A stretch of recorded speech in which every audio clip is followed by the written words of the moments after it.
System, when I first arrived here, I was merely 10 years old. You mentioned that the horror games were about to resurface and that I might be chosen, urging me to prepare in advance. Yet 3 years turned into another 3, and now, a decade has passed, I have become invincible. What the promised horror games? 9 years ago, a terrifying game abruptly manifested in reality. These horror games would randomly select individuals and transport them to bizarre locales, compelling them to complete various tasks in a desperate bid for survival. Those who could successfully accomplish the tasks and emerge alive would be richly rewarded. Enhancements to one's physical form were merely the most basic of rewards. However, the tasks were far from simple. A moment's carelessness could lead to demise. 90% of participants perished during the initial task. Fortunately, a decade ago, Chen had just traversed into this realm and acquired the system. Yet, the system's functionalities had not been fully unlocked. It required him to be selected by the horror games and transported away for the system to activate completely. With the system at his disposal, how could any horror game pose a challenge? He had initially expected this to transpire swiftly. In the blink of an eye, 10 years had elapsed. He had transformed from a mere youth, incapable of even swatting a fly, into a formidable being capable of outrunning trains and kicking 20-ton trucks with ease. And still, the horror games had yet to select him. Listening to Chen's lamentations, the system could only respond, soon. This marks your 3,723rd admonition to hasten. Chen mused silently to himself. Are you not a system? Is it beyond your capabilities to infiltrate that so-called horror game and select me? Or perhaps you could grant me access to some new features at this very moment. I have already mastered the ethereal sword technique. Might you bestow upon me a fresh sword art? 3 divine swords in my sword box seems rather meager. Could you not gift me 2 more? Chen chuckled inwardly, hoping to extract some benefits from the system. After a moment of contemplation, the system replied, Indeed, 10 years is an excessively long duration. Once you are chosen and complete your initial task, you shall receive a 100-fold reward. Upon hearing the system's words, Chen smiled knowingly. The system's rewards were undoubtedly remarkable. When he first unlocked it, he was gifted 3 divine swords along with a peerless sword manual, a 100-fold reward. Could that not be described as a superlative, overwhelming explosion of fortune? Yet, the paramount concern remained. How could he ensure that the horror game would select him? As Chen passed by an internet CF, a sudden, terrified scream erupted from within, resonating loudly. IT burst forth from the CF, reaching Chen's ears. Detection of a horror game. The system's prompt echoed. You must hurry and seize the opportunity. What? Such a fortunate occurrence exists. Chen's eyes instantly sparkled with excitement. With a swift step, he unleashed his pursuit, transforming into a whirlwind as he swiftly entered the internet CF. A glance around revealed a young man collapsed on the floor, his face ashen, paler than a blank sheet of A4 paper. Overcome with terror, the young man sobbed helplessly, calling out for assistance. Help me. I have been chosen. I do not wish to perish. The grim reality was that 90% of individuals would meet their demise in the initial level. The odds were exceedingly high, prompting nearly everyone to shun any association with this dreadful game. Upon learning of his selection, the other patrons in the CAF instinctively recoiled, hastily distancing themselves from him. Those nearest the entrance fled outright, terrified of being dragged into his plight. Witnessing this scene, the young man was further paralyzed by fear, his desperation intensifying. Do not be afraid. Chen approached him and assured, I am here to save you.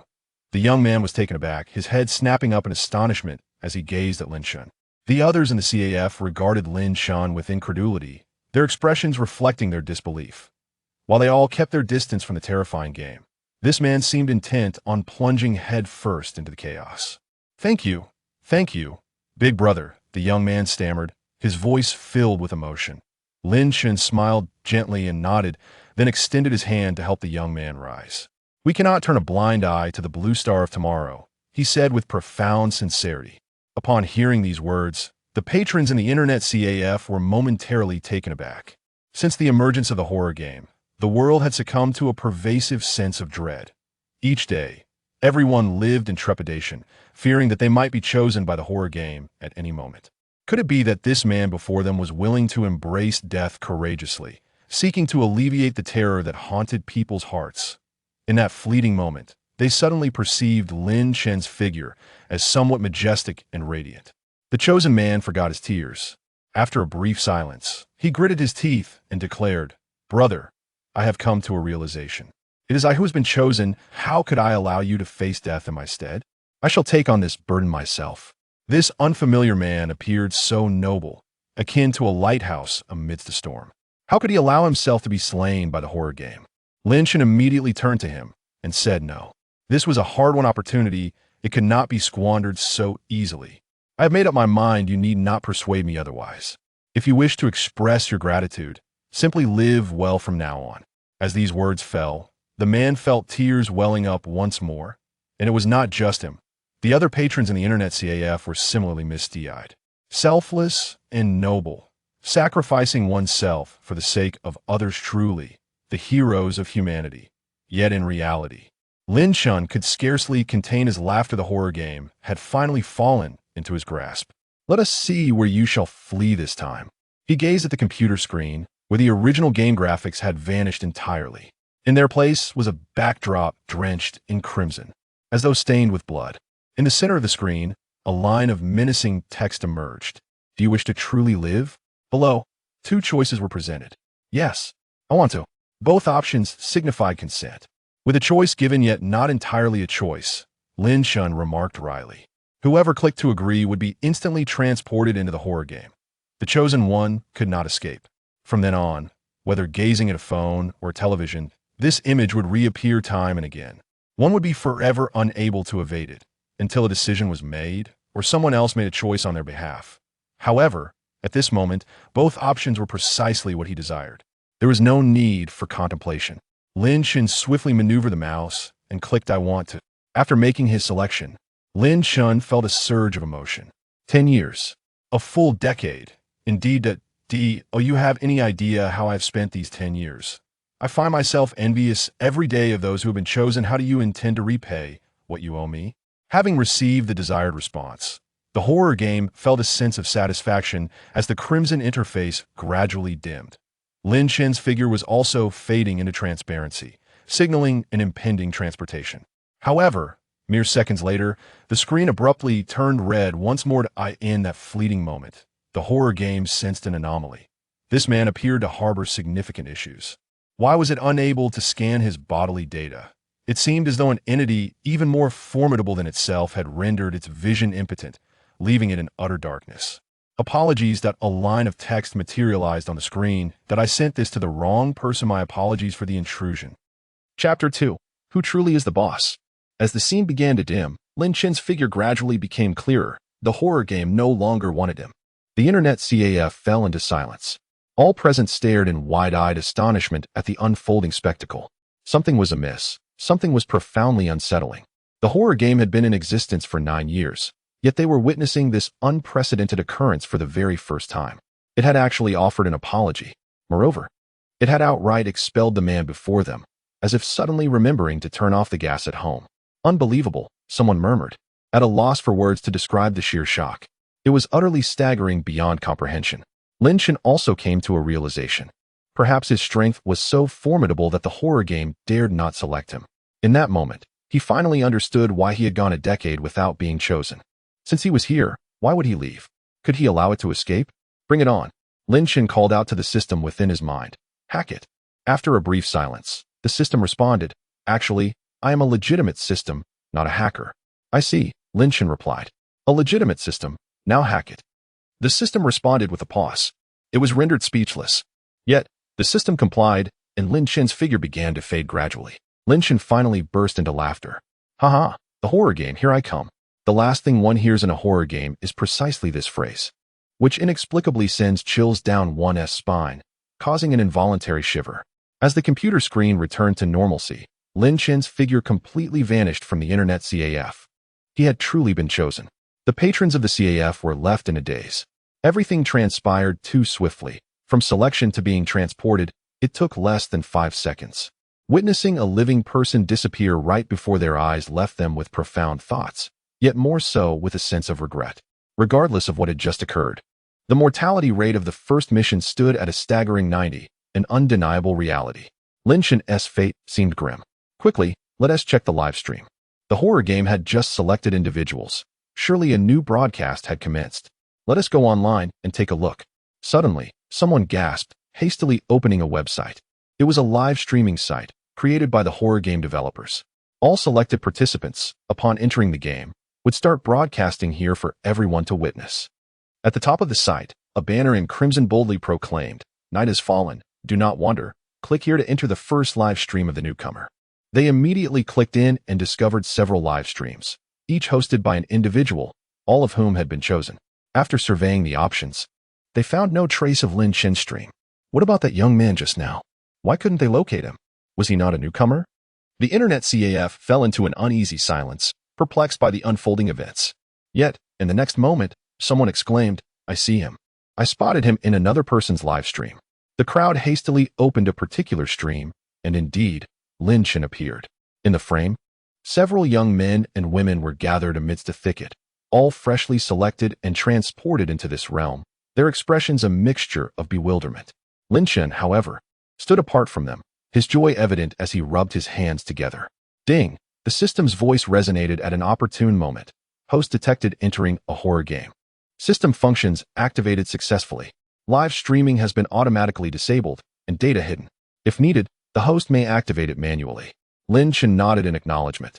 Although he had yet to enter the game, he had been diligently watching the streams every day.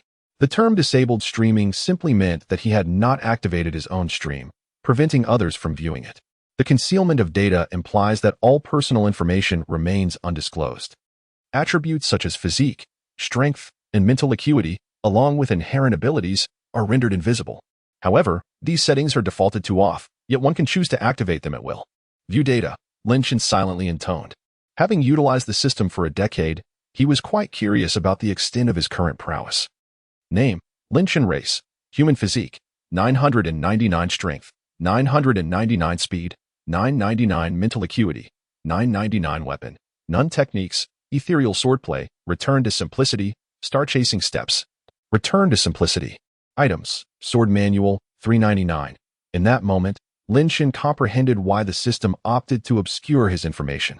If such details were to be detected by a horror game, he would likely be expelled without hesitation. A typical healthy individual possesses foundational attributes, with physique and strength generally rated at 10 points. While mental acuity may be somewhat elevated but seldom exceeds 100 points.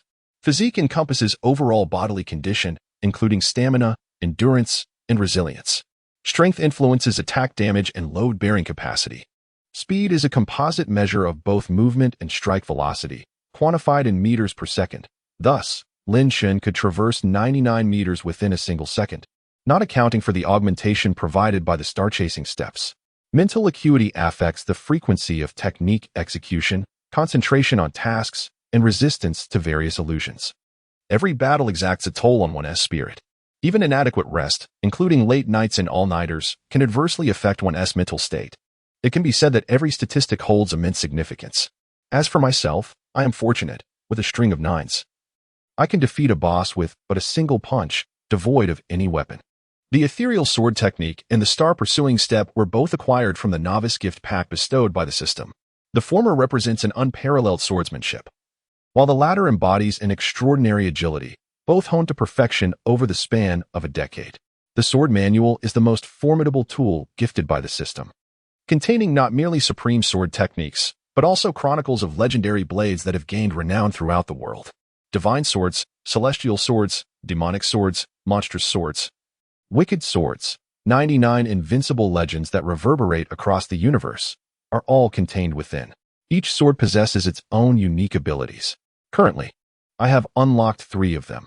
The blade that ignores defenses, Peerless, the thunder that vanquishes evil, Heaven's Wrath, and the flames from the netherworld, Skyfire.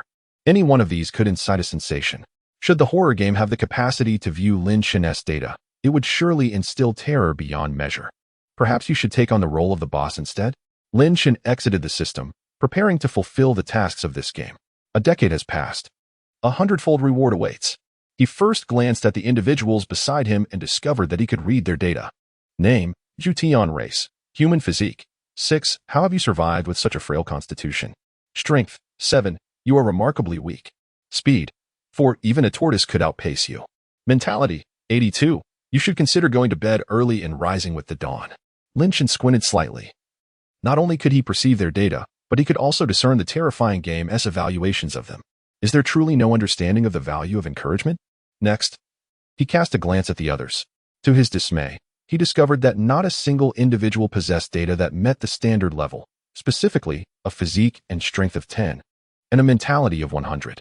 Chapter 3. The legendary Hell-level quest. The most astonishing sight was a girl standing a little distance away, appearing to be around 16 or 17. Her attributes were strikingly low, a mere 4 points in physique, 5 points in strength, and an astonishing 53 points in spirit. Such an imbalance was almost beyond belief. Even someone in a state of suboptimal health would not exhibit such extremes. The game's evaluation of her was harsh. You could not even defeat the old hen at the village gate. The damage dealt was insignificant, yet the insult was profound. After Chen had observed these individuals, they too returned to their senses. They exchanged glances, appraising one another. The horror game had been around for 9 years, and they were all seasoned viewers of live streams, thus they were not overly flustered. Eventually, many pairs of eyes fell upon Chen, not only because he was the most striking among them, but also due to the bag of vegetables he held, resembling someone who had just returned from the market. Strangely, they could not locate this young man's live streaming channel. Those watching the stream began to notice this peculiar detail. Could it be that he was not a novice, but rather a quest giver? It was also possible he was a character within the quest itself. Due to their inability to find Chen's live stream or view his data, they began to perceive him as an entity within the game. However, they pondered how they found themselves in such a desolate wilderness. Did the novice quests not commence in a more populated setting? Many spectators could not help but reflect on this conundrum. It seems one has truly never encountered a scenario that begins amidst a dense forest. Could this novice quest be one of survival in the wilderness? No, there is one. A particularly conspicuous message drifted by, the infamous, legendary Hellish Novice Quest, which no one has ever successfully completed. Upon witnessing this message, the collective memory of all viewers was abruptly jolted. In an instant, they recalled the most terrifying novice quest from 3 years prior, a quest from which no one managed to survive the first night. Even the spectators watching the live stream remained oblivious to the events of that fateful night. They only remembered that one player suddenly went mad and slaughtered the others. Consequently, the quest ended in failure. No way. A viewer could not help but swallow hard. Surely, they would not be so unfortunate as to encounter this doomed quest. At that moment, a cold and hoarse voice unexpectedly resonated in the ears of the crowd. Main quest, survive for 3 days. Side quest, save the village of Daijia. Game rules, if anyone survives the 3 days, the game concludes. The more tasks accomplished, the greater the number of surviving players, and the better the rewards. If all players perish within 3 days, the game ends. Warning, death in this game is permanent. Upon hearing this voice, the expressions of those present suddenly shifted dramatically. Even with prior preparation, the revelation of imminent and permanent death instilled a sense of dread, particularly among those watching the live stream. Upon encountering this daunting task, their faces drained of color, for it was indeed that hellish beginner's mission. How unfortunate they were to commence with such a ludicrous challenge. It was time to mourn in advance. The legendary task, rumored to have claimed the lives of all who dared to survive the first night, remained unsolved to this day. Even the most skilled gamers acknowledged the insurmountable nature of this mission. Players had already succumbed to madness on the first night. Who knew who would be next? What were they to do now? The girl with subpar data timidly inquired. Silence enveloped the others as they pondered their next course of action. Only Chen spoke, asserting, "Of course, we must first locate Daojia village. In this desolate wilderness, once night falls, we cannot predict what lurks within these woods." Instantly, the collective gaze shifted to Chen. Zhu Tian adjusted his glasses with a flick of his middle finger, nodding in agreement. Indeed, we must vacate this place at once. It was only then that the others realized they were standing on a narrow path flanked by dense fog, which was steadily encroaching upon them, compelling them to move forward. "In my opinion, we should part ways." Zhu Tian contemplated for a moment and proposed, "Let us divide into 2 groups and reconvene here in half an hour." The others exchanged glances, acknowledging that this method was quite reasonable. Meanwhile, individuals in the live stream began to flood the chat with comments, praising Zhu Tian for his composure and analytical prowess during his first mission. They remarked on how impressive it was that he could maintain such calmness in devising a solution. Zhu Tian, pleased by their reactions, nodded in approval. However, Just as he was about to assign the players, Chen's voice interjected. It's getting dark. Do you wish to lead us to our demise by scattering the team at this hour? Chen asserted. What? Zhu Tian's brow furrowed, his expression darkening as he glanced at Chen. Do you possess a superior alternative? He had been reveling in the sense of accomplishment derived from directing others, only to be abruptly interrupted by this man before him. Not necessarily a better one, Chen replied. I would say it's merely more sensible. Strength lies in numbers. And I trust you grasp the significance of this notion. In a completely unfamiliar environment, dispersing our limited personnel is exceedingly perilous. Therefore, we should proceed together as 7. Since we are all walking for half an hour before turning back, why not advance collectively for that same duration? The separation is to take half an hour, followed by a rendezvous. Walking together also requires half an hour, after which one must turn to follow another path. The time consumed remains the same, yet it is considerably safer. If one manages to proceed correctly in one go, they can save even more time. Chen is well aware of such narratives, commonly portrayed in horror films. Once separated, it becomes akin to the tale of the Calabash brothers rescuing their grandfather. One by one they succumb. Zhu Tian found himself speechless, unable to conjure any retort. In the live broadcast room, the comments began to flood in. This newcomer is truly remarkable. His analysis is profoundly logical. He remains composed. For dispersing in the game is indeed a grave error. What a brilliant strategy, truly ingenious. Zhu Tian felt a flush of warmth on his face. The plan he had just conceived paled in comparison to Chen's. Which path shall we take? He inquired. Chen glanced at the fork in the road. As he pondered, the system's voice suddenly resonated in his mind. Task update successful. Current task. Proceed to the Lu residence. Please follow the task instructions to reach the Lu residence. In the next moment, Chen noticed an arrow materializing on the ground, pointing directly towards the small path on the right. You actually possess navigation? Chen thought to himself, addressing the system. I have always had it, the system responded. But you simply have not unlocked it. Not only do I possess navigation capabilities, but I also have the ability to highlight key items for certain tasks, as well as interactive mechanisms and traps. Chen stated earnestly. In fact, you could have unlocked it yourself much earlier. System. Chen addressed them. Proceed to the right. Why? Zhu Tian immediately inquired. Then shall we take the left path? Chen retorted. Chapter 4. Please calculate the psychological shadow area of the scarecrow. Zhu Tian fell silent, for he realized that he truly could not outmatch the man before him. Chen addressed the others. Stay close. With that, he led the way, taking the first step towards the right. When they arrived, dusk had already settled, and now the sun had completely dipped below the horizon. In the forest, darkness enveloped the surroundings swiftly, and the path became utterly obscured. The girl trailed behind, her anxious gaze darting left and right, perpetually feeling as though something in the woods was watching them. After a few minutes, night had fully descended. A large moon gradually rose from the other side of the mountain, casting elongated shadows that stretched far behind them. Chen remained unaffected by the chill. Yet the 6 individuals trailing him suddenly felt an intense cold, huddling closely together. It was then that Chen's footsteps abruptly halted.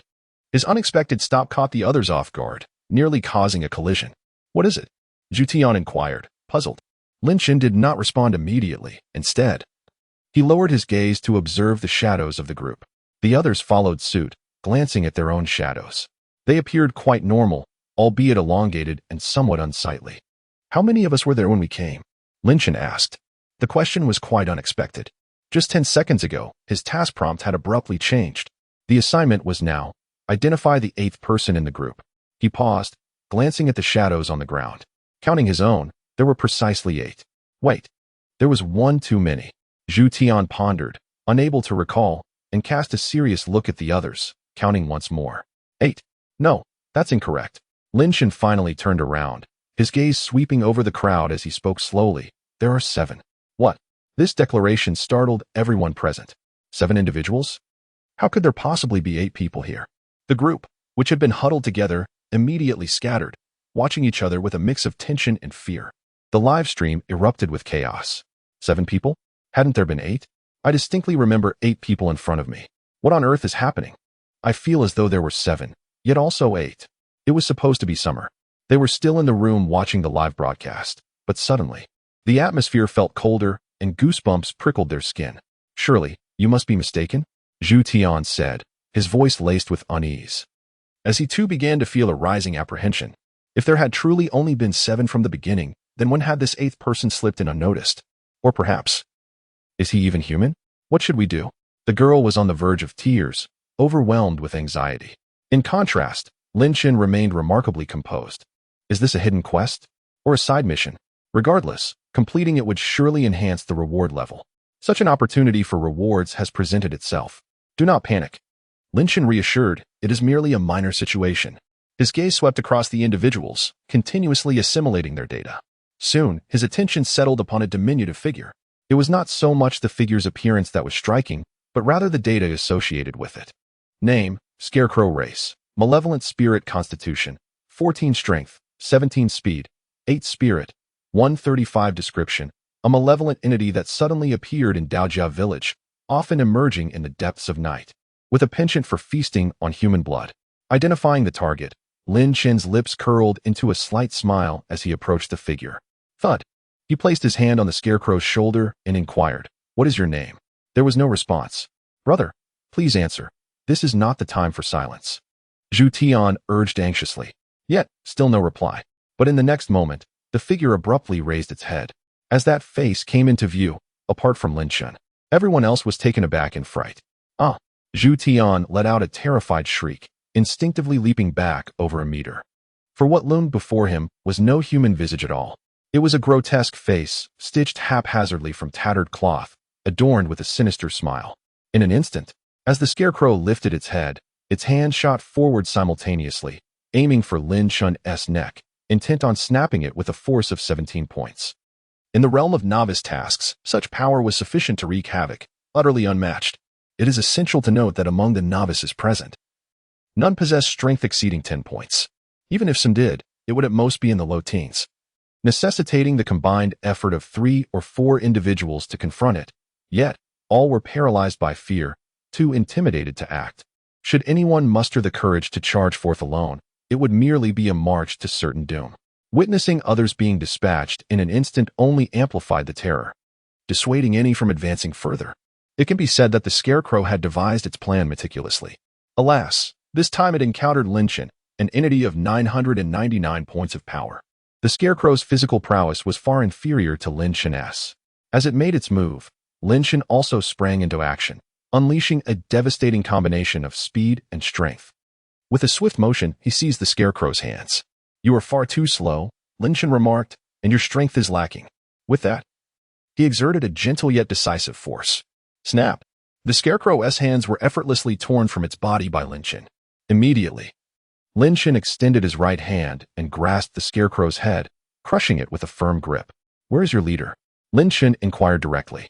"Or reveal the location of your headquarters, and I may consider granting you a swift end. Otherwise, you will serve as tonight's fuel for the fire." As his words echoed in the stillness of the forest, an eerie silence enveloped the surroundings. The few individuals nearby were rendered speechless, their jaws nearly dropping in disbelief. They questioned their own perception. Could it be true that Chen had effortlessly torn the Scarecrow's arms apart and hoisted it with a single hand? Fear gripped them. Their legs trembling, their minds blank. Chen sought to extract further information. He even contemplated using the Scarecrow to cook. Are you even human? They now looked at the Scarecrow in terror, their eyes shifting apprehensively towards Chen. Unbelievable, a flurry of comments flooded the live stream. I've been watching streams for 9 years, and this is the first time I've witnessed such a spectacle. This current rookie seems rather formidable. Someone calculate the psychological impact area of the Scarecrow. They stood there dumbfounded. In the end, the Scarecrow remained speechless.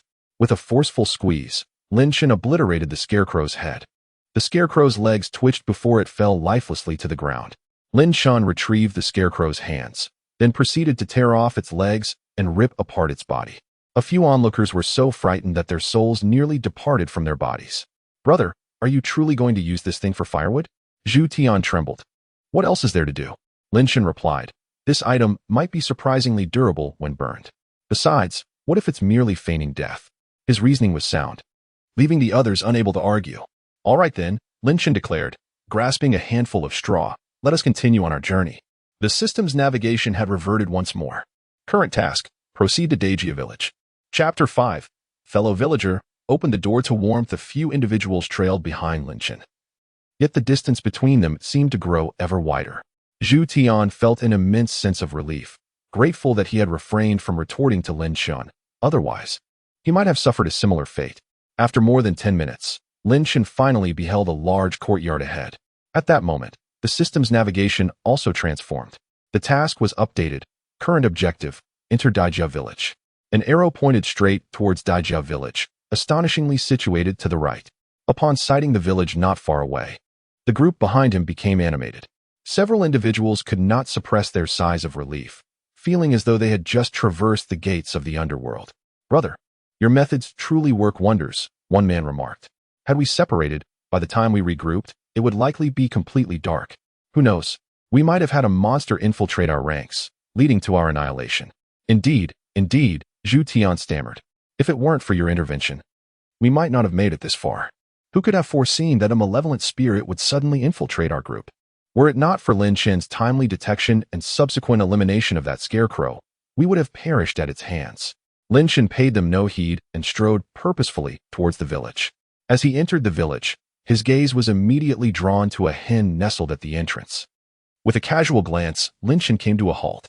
Name, old hen, species, animal, constitution, 12, strength, 7, speed, 14, spirit, 136. Suddenly, he recalled the assessment from the horror game regarding that girl, suggesting she couldn't even contend with the hen at the village entrance. If one could not surpass such a foe, there was indeed a significant issue at hand. With a strength of 7, this hen ranked among the elite within his party. Upon noticing Lin Chen's approach, the hen promptly rose to its feet, stretching its neck and letting out a call. Though its voice lacked the resounding clarity of a rooster, it was far from feeble. At the sound of this crow, the lights throughout the village extinguished in an instant, plunging the entire area into darkness. This sudden turn startled the novice players, who hastily scurried behind Lin Chen, trembling with fear. Zhu Tian, feeling exasperated, resigned himself to the fact that Lin Chen was now his elder brother. Wherever Lin Chen directed him, he would follow without question. Observing the pitch-black village, Lin Chen was not taken aback. This was to be expected. The old hen was likely signaling to the villagers. The call served as a warning that something had entered, urging them to seek refuge. The hen, with its swift agility, could easily escape. Upon entering the village, the system's notifications shifted once more, indicating that the task had been successfully updated. Current task: inquire with the village chief about the happenings in the village. Lin Chen lowered his gaze and noticed an arrow pointing straight ahead. It indicated the location of the village chief's residence. A knowing smile graced Lin Chen's lips with this. There was no need to question each household individually. He strode forward, while the others cautiously followed in his wake. Zhu Tian, feeling apprehensive, inquired, "Where are we headed, brother?" Without turning to him, Lin Chen replied succinctly, "To find the village chief." "Do you know where the village chief is?" Zhu Tian asked, bewildered, as they had just entered the village without having asked anyone for directions. "Yes, just follow me," Lin Chen assured, continuing on his path until they arrived at a wooden house. According to the system's guidance, this was indeed the residence of the village chief of Daojia Village. "Knock, knock." Lin Chen rapped on the door, calling out, "Fellow villager, please open the door. The community brings warmth." Upon hearing this, the 6 individuals trailing Lin Chen were momentarily taken aback. "Is this really how you deliver warmth? It looks more like you're here to break in and steal." Inside the house, there was no response. The lights were extinguished, casting the interior into darkness. "Fellow villager, please come and open the door. We are good people merely seeking to ask you a few questions, not to take anything from you," Lin Chen urged once more. Yet, after more than 10 seconds, the house remained silent and unresponsive. With a resounding thud, Lin Chen delivered a forceful kick to the door. He proclaimed loudly, "I shall count to 3. If you do not come to open the door by then, I shall dismantle it." Zhu Tian found himself at a loss for words. Could this be considered a revelation of one's true nature? How could he still claim to be here to offer warmth? Even the viewers of the live broadcast were left utterly bewildered. This newcomer seemed rather formidable. Goodness, to threaten to tear down the door over a mere disagreement was quite audacious. In just 3 sentences, I had compelled the village chief to rush forth and open the door. "Greetings, I am an exceptional male lecturer well versed in human nature." Upon hearing Lin Chen's words, the village chief dared not hide any longer. This wooden door could scarcely withstand Lin Chen's onslaught, thus he nervously approached to unlock it. As the door creaked open, the assembly beheld an elderly man with a white beard. "Are you all human?" The village chief inquired, his voice trembling with fear. Indeed, Lin Chen replied. We hail from the Eastern Tang dynasty, seeking to journey to the west to acquire sacred texts. Having heard of the demons causing havoc here, we have come specifically to assist you in vanquishing them. What? The village chief's body shuddered, his pupils dilating, genuinely frightened by Lin Chen's declaration. Will you not invite us in? Standing here is quite exhausting, Lin Chen added. The village chief, regaining his composure, hastily stepped aside, exclaiming, Please, do come in. Do come in. He then hurriedly lit some candles, restoring a semblance of light to the room. Zhu Tian and the audience in the live broadcast room were utterly astonished. Is this truly possible? The village chief has placed such unwavering trust in Lin Chen? This man had just moments ago threatened to dismantle your front door. Lin Chen surveyed the interior of the house. It contained but a single room, a bed, a table, 2 stools, and a wardrobe, nothing more. One could aptly describe it as a bare abode. It was evident that the village chief lived alone.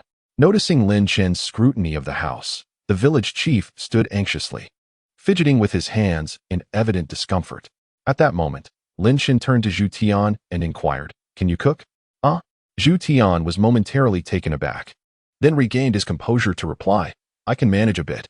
Previously, he had relied on instant noodles and takeout, seldom engaging in the culinary arts. It could only be said that he was somewhat inexperienced. I can, murmured the timid girl with the least combat prowess.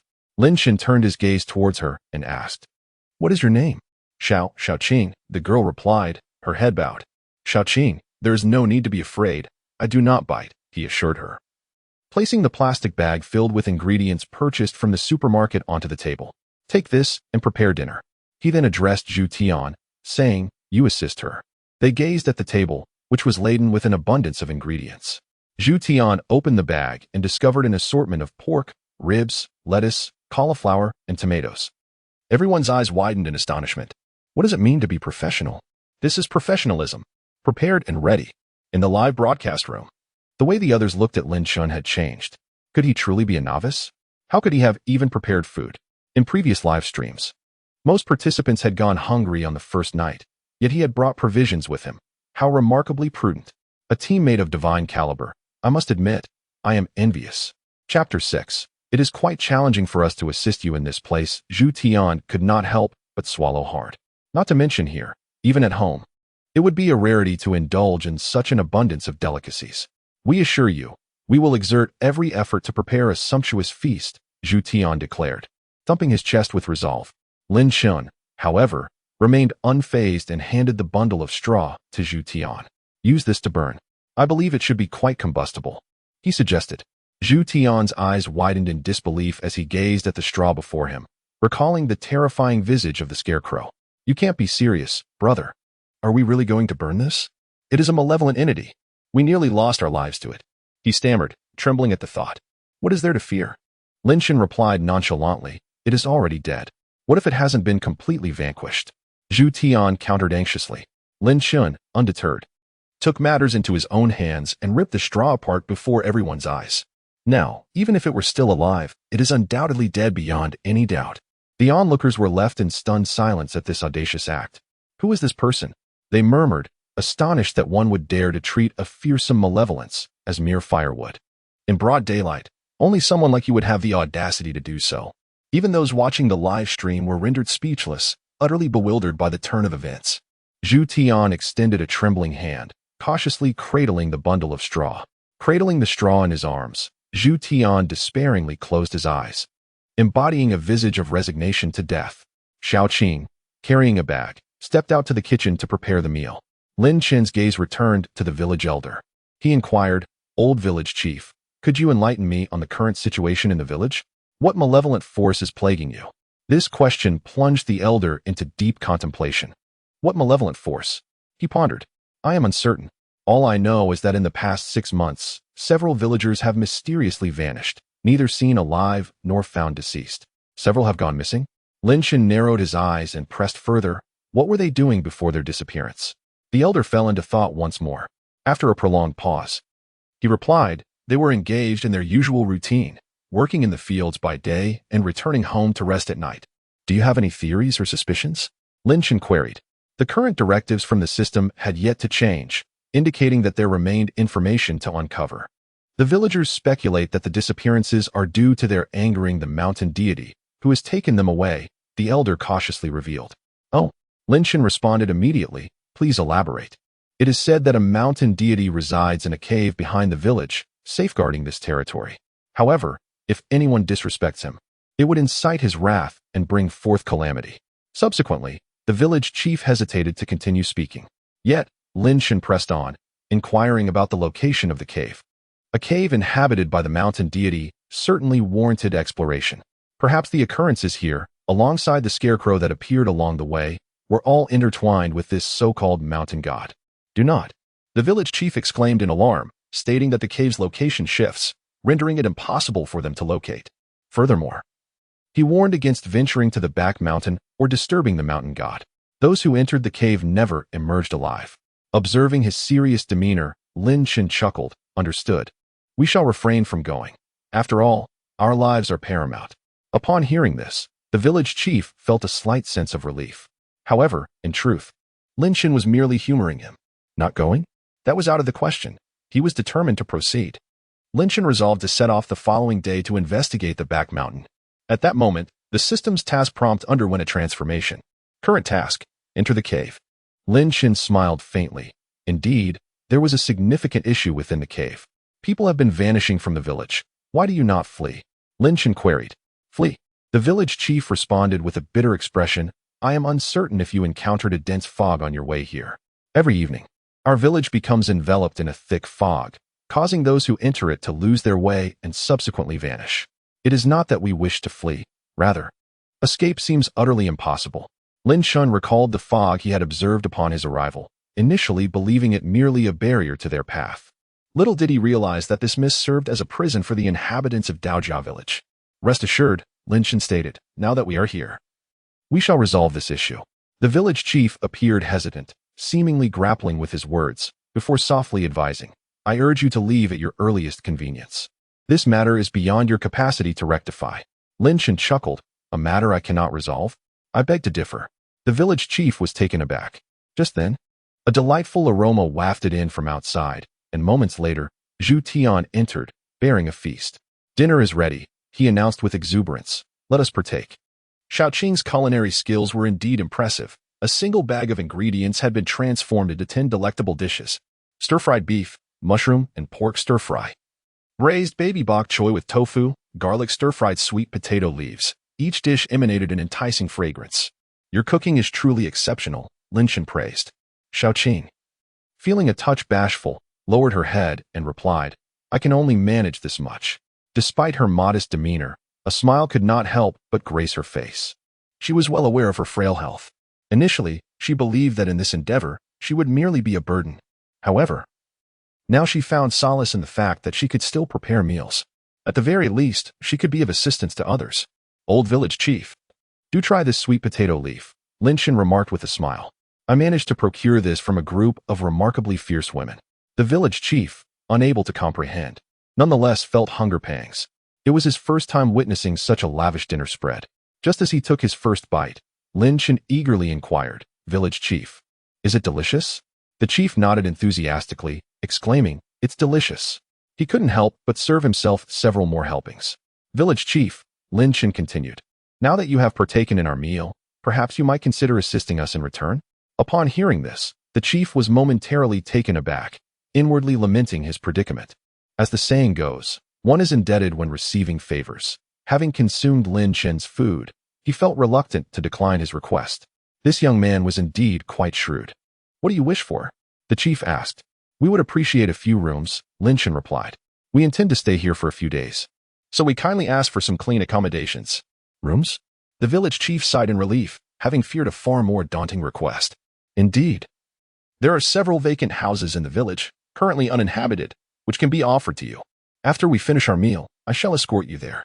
After dinner, the old village chief led Lin Chen to the front of 2 houses. These houses are presently unoccupied. You may reside here from now on. Lin Chen surveyed the 2 structures, each a single story yet spacious, encompassing 67 square meters. Upon entering, he found a bed, a table, and a window. The other house bore a similar simplicity. Is this all? Lin Chen remarked, this is hardly suitable for habitation. Chapter 7. I'm quite comfortable sleeping on the floor. There were 7 individuals, yet only 2 beds. How could they possibly fit? Old village chief, we have come to assist. Yet the meager provisions you offer are disheartening, Chen said earnestly. What more do you desire? The village chief inquired. It is not merely new beds I seek. I also require tables, wooden planks, and mats. Nothing of significant value, Chen replied. The old village chief, gathering resources from several households, managed to procure 5 large, flat tables, along with some wooden planks and mats. He also took the opportunity to introduce Chen to these families. Chen arranged the tables together and laid out the mats, creating a makeshift bed. All right, he announced, clapping his hands together. I prefer solitude, so you all may rest here. Sleep early, and good night. With that, Chen stepped into the adjacent room, leaving the 6 others in a state of astonishment. Is one person truly occupying an entire room? Isn't that rather domineering? They pondered. Yet, recalling Chen's displayed prowess, Zhu Tiangan chuckled. I believe this room is quite spacious. It could comfortably accommodate 10 people. I concur. The others quickly nodded in agreement. Their gaze soon fell upon the solitary bed, a single twin bed, while there were 6 individuals. Who would claim the bed? Xiaoqing. You are the only girl among us, so you should take the bed, Zhu Tian suggested after a moment of contemplation. The others agreed without hesitation. Only Xiaoqing timidly replied, I would prefer to go to the next room. Upon hearing this, Zhu Tian and the others were taken aback.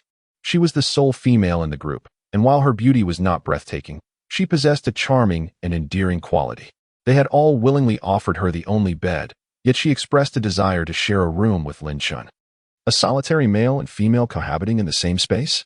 This was akin to a lamb entering a den of wolves. It was utterly unacceptable, Zhu Tian exclaimed. And the others joined in with their concerns. As a girl, being alone with him is exceedingly perilous. Xiaoqing hesitated for a moment before responding. I feel. You all are the ones who are more dangerous. In that instant, the 5 men felt as though they had been struck by an arrow to the heart. They nearly choked on their disbelief. We have given up our bed for you, and yet you claim we are the threat? Their hearts shattered. Without looking back, Xiaoqing dashed out. Knock, knock. Just as Chen lay down, he heard a knock at the door. Who is it? He called out, wondering who would seek him out at such an hour. Brother Chen, it's me, came Xiaoqing's anxious voice. He recognized her tone. What could this girl possibly want from him at this late hour? Could it be an infatuation with her own beauty? Indeed, young men must learn to safeguard themselves when venturing into the world. With this thought in mind, Chen decisively remarked, let us discuss this tomorrow. I am already asleep. Xiaoqing, on the verge of tears, replied, I wish to sleep next to Brother Chen. Chen narrowed his eyes, realizing his initial suspicion had been correct. She was indeed drawn by her own allure. He never anticipated that this typically bashful girl could possess such boldness. I have no space available, Chen stated. I can sleep on the floor, Xiaoqing nervously suggested. After a moment's contemplation, Chen considered that the floor was sufficiently spacious, and accommodating her for a short while would pose no significant issue. If she indeed intended to act upon any desires, he believed he could still resist her advances. Thus, he replied, then you may fetch a board and a mat for yourself. All right, Xiaoqing exclaimed joyfully, swiftly turning to run back for the board and mat. Meanwhile, in the first house, the 5 men had just begun to regain their composure. We are indeed not safe. Zhu Tian felt an unbearable heaviness in his heart, nearly gasping for breath, fearing internal injury. At that moment, Xiaoqing returned. Zhu Tian immediately said, have you come to a realization? Is he not the more dangerous one? He patted his chest and assured, rest assured, the 5 of us will protect you. Xiaoqing merely cast him a glance. Subsequently, she struggled to lift a wooden plank and also grabbed a roll of mat. I just came to move a plank over, she cheerfully remarked. Brother Chen has allowed me to sleep on the floor. Zhu Tian nearly spat out blood. We offer you a bed. Yet you choose to sleep on the floor next door? This time, he was genuinely injured at heart. Clutching his chest, he sat down on the bed with a pained expression. It shouldn't be this way, Zhu Tian pondered for a long time, unable to comprehend how things had spiraled into such a predicament. The other 4 remained in a daze as well. Only the audience in the live stream roared with unrestrained, heartless laughter. This is too hilarious. These 5 are utterly pitiful. Fear not, we shall safeguard you. Tomorrow, I demand to witness the antics of these 5. While Zhu Tian and the others were emotionally wounded, Xiaoqing had already exerted herself to carry the wooden plank to the front of Chen's room. Brother Chen, I am here. Please open the door, Xiaoqing stammered. The plank weighed at least 20 pounds, and her strength, which could barely fend off a hen, had truly reached its limit. Lin Chen got off the bed to open the door for her. Upon seeing her pale face, still gritting her teeth while struggling to move the wooden planks, Lin Chen extended his left hand and effortlessly lifted one of the boards. He then let out a deep sigh. Is there no hope left? Would it not be more prudent to set the board down before knocking on the door? Xiaoqing felt a rush of embarrassment at his words. Lin Chen carefully placed the board aside and remarked, "You shall sleep on it tonight." With that, he lay down. Not forgetting to instruct Xiaoqing, remember to lock the door. Xiaoqing secured the door and then cautiously lay down on the mat. Bathed in the moonlight filtering through the window, she could still see Lin Chen's silhouette. Thump, thump. Was that the sound of her own heartbeat? It seemed this was the first time she shared a room with a stranger. Would he suddenly come over to sleep beside me?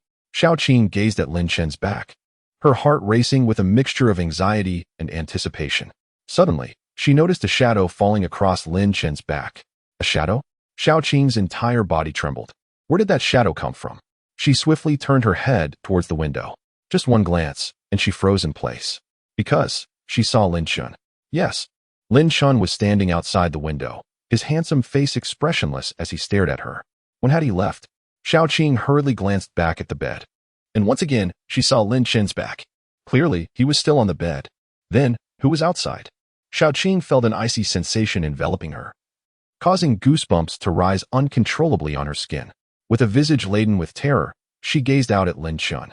To her horror, she witnessed Lin Chen slowly parting his lips, the gap widening until his mouth was grotesquely agape. Subsequently, his neck began to elongate, stretching impossibly through the window. Overwhelmed by this surreal spectacle, Xiaoqing's mind buzzed and darkness engulfed her vision, rendering her unconscious. Lin Chen's neck continued to stretch, extending more than 2 meters into the room through the window. The viewers in the live stream were wide-eyed, their mouths covered tightly, utterly horrified as they watched Lin Chen draw nearer. Chapter 8. Is this really a novice? What is this? It's over, he's going to eat people. How can his neck stretch so long? What manner of creature is this? Some individuals have already lost the courage to look. They tightly shut their eyes, even casting aside their headphones. Is this truly a hellish novice quest? How could anyone possibly endure this? Merely the sight of these monsters has sapped their will to resist, let alone survive for 3 days. It's all over. A group of people trembled in fear. Just then, as despair enveloped the crowd, a hand suddenly landed on Lin Chen's neck. It was so abrupt that even Lin Chen himself failed to react.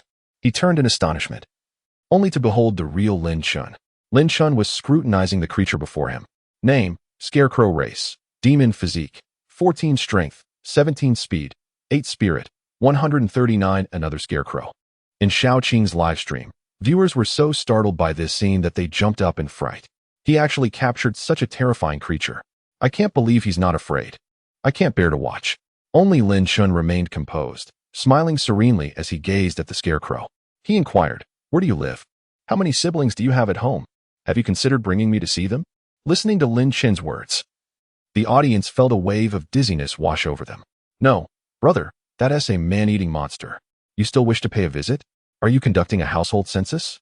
The scarecrow remained silent, choosing instead to twist its neck and snap its gaping maw towards Lin Chen's head.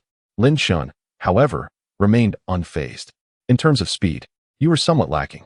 In terms of strength, you are even more inadequate. With that, he swiftly delivered a resounding slap. A dull thud echoed as a flurry of dry straw was sent flying. That strike nearly dislodged the scarecrow's head entirely. "Not speaking, are we? Then perish," Lin Chen remarked coldly before decisively severing the scarecrow's neck. With another swift motion, he crushed its head. The scarecrow was left with only a body. Yet it still clung to life, attempting to flee. However, Lin Chen's hand reached out through the window, seizing the scarecrow's body with ease. With a forceful tug, the sound of impact resounded as the scarecrow's body became lodged in the window. The opening was too narrow, while its head could be thrust inside without issue. The body could not possibly pass through. Yet Lin Chen, harnessing the explosive force, relentlessly dragged the scarecrow's form inch by inch into the room. The scarecrow convulsed violently, flailing about in a futile struggle. Ultimately, it proved in vain. Crack! The scarecrow's body fractured, its neck contorting grotesquely until it nearly touched its toes. Lin Chen's pace remained undeterred. By the time the scarecrow was fully pulled inside, It had succumbed entirely, its form transformed back into mere straw, weightless. Is this all? Lin Chen expressed disdain, effortlessly tearing the scarecrow into shreds. The live stream fell into a profound silence. Everyone gaped, their mouths agape and eyes wide, gazing at Lin Chen in sheer horror. After a prolonged moment of quiet, one couldn't help but ponder, who truly was the monster? Just moments ago, it appeared he embodied the essence of a beast, while the scarecrow resembled a hapless victim ensnared by such a creature. Good heavens, that scarecrow met a tragic fate. It nearly brought me to tears. I could almost hear the sound of its spine snapping, and I felt an overwhelming sense of despair for it. They remained transfixed, staring at Lin Chen on the screen. Some had been viewers for 9 years, yet they had never witnessed such an outrageous broadcast. In that fleeting moment, who indeed was the true monster? They wiped the cold sweat from their brows, murmuring incessantly, "This newcomer is utterly absurd." Lin Chen casually discarded the remnants of the scarecrow out of the window. Then he cast a glance at the unconscious Xiaoqing, who had succumbed to fright. How quickly she had drifted off to sleep. Impressive, he mused. With her in slumber, he felt assured of his safety. Lin Chen settled back onto his bed and inquired of the system, "What time is it?" "It is 10:37 in the evening," came the reply. Lin Chen continued, "Please wake me at 6 in the morning." The system responded, "I am not an alarm clock." "But you could be," Lin Chen insisted earnestly. "Alarm clock module has been loaded. The timer is now set for 6 in the morning." A smile crept across Lin Chen's face as he remarked, "Though you feign reluctance, your actions betray your true nature." This time, the system chose to ignore him. Lin Chen closed his eyes and soon fell into a deep slumber. Meanwhile, Xiaoqing's live stream remained vibrant and bustling. How could he have fallen asleep so quickly? Such a carefree heart. After experiencing such a terrifying ordeal, he had succumbed to sleep in an instant. Is this what they call the audacity of the exceptionally skilled? Yet, others were busy analyzing the situation. Shortly, a post emerged on the live stream platform, dedicated to discussion and analysis. The reappearance of the hellishly difficult novice task naturally drew considerable attention. Witnessing Lin Chen's successful navigation of the first night's crisis stirred many into action. In a frenzy of analysis, I seemed to comprehend why those unfortunate souls from before could not survive even the first night. It was during the nocturnal hours that malevolent entities hunted them. On their journey, a scarecrow had infiltrated their ranks. Had it not been for Lin Chen's timely discovery, one among them would have met their demise en route. Subsequently, as night fell, the scarecrow would have struck again, claiming the lives of others. The moderator remarked with utmost seriousness, "It can only be said that this novice is exceptionally formidable. Thus far, he has not erred even once. In fact, each step he takes is executed with meticulous caution, advancing with strategic precision. Some details have escaped even my notice. Alas, we are deprived of witnessing his perspective in the live stream." As the night deepened, Lin Chen and his companions succumbed to slumber, while others gradually exited the live stream to engage in analysis within this thread. Upon reflection, the original poster's assertions appear to hold truth. This novice is indeed remarkably circumspect. It turns out that the reason those individuals perished before the first night was precisely due to these factors. The thread buzzed with activity, continuing to thrive until dawn broke. With discussions ongoing, some remained in the live stream, fervently switching views to ascertain whether they could survive the first night. As daylight began to dawn, the once darkened room became increasingly illuminated. They had indeed survived the first night. A voice exclaimed in astonishment, "This is indeed a historic moment. A hellish novice task has been conquered by 1/3. The individual known as Lin Chen is truly remarkable. I hope he can emerge alive from this initiation trial." As many celebrated Lin Chen and others surviving their first night, Zhu Tian slowly opened his eyes. "I urgently need to relieve myself," he muttered, rising from the wooden plank. Feeling the aches in his back and waist, accustomed to the comfort of a mattress, sleeping on this wooden surface was excruciating. Zhu Tian glanced out the window, noting the brightening sky, and proceeded to step outside in search of a restroom. However, as he exited, he caught sight of a solitary figure in the distance. Chapter 9. The frightened Zhu Tian. Something felt familiar. Upon closer inspection, was that not Lin Chen? "Brother Chen," Zhu Tian immediately called out. However, it seemed Lin Chen did not hear him and was leisurely making his way out of the village. Was he also going to the restroom? Zhu Tian squinted, suddenly speculating, could it be that he knew where the restroom was? With this thought, he quickened his pace to follow. Despite his swift steps, Lin Chen continued to meander ahead, maintaining an unbridgeable distance. How peculiar, Zhu Tian mused, feeling increasingly baffled, and he hastened his steps further. Yet, The gap between them remained unchanged.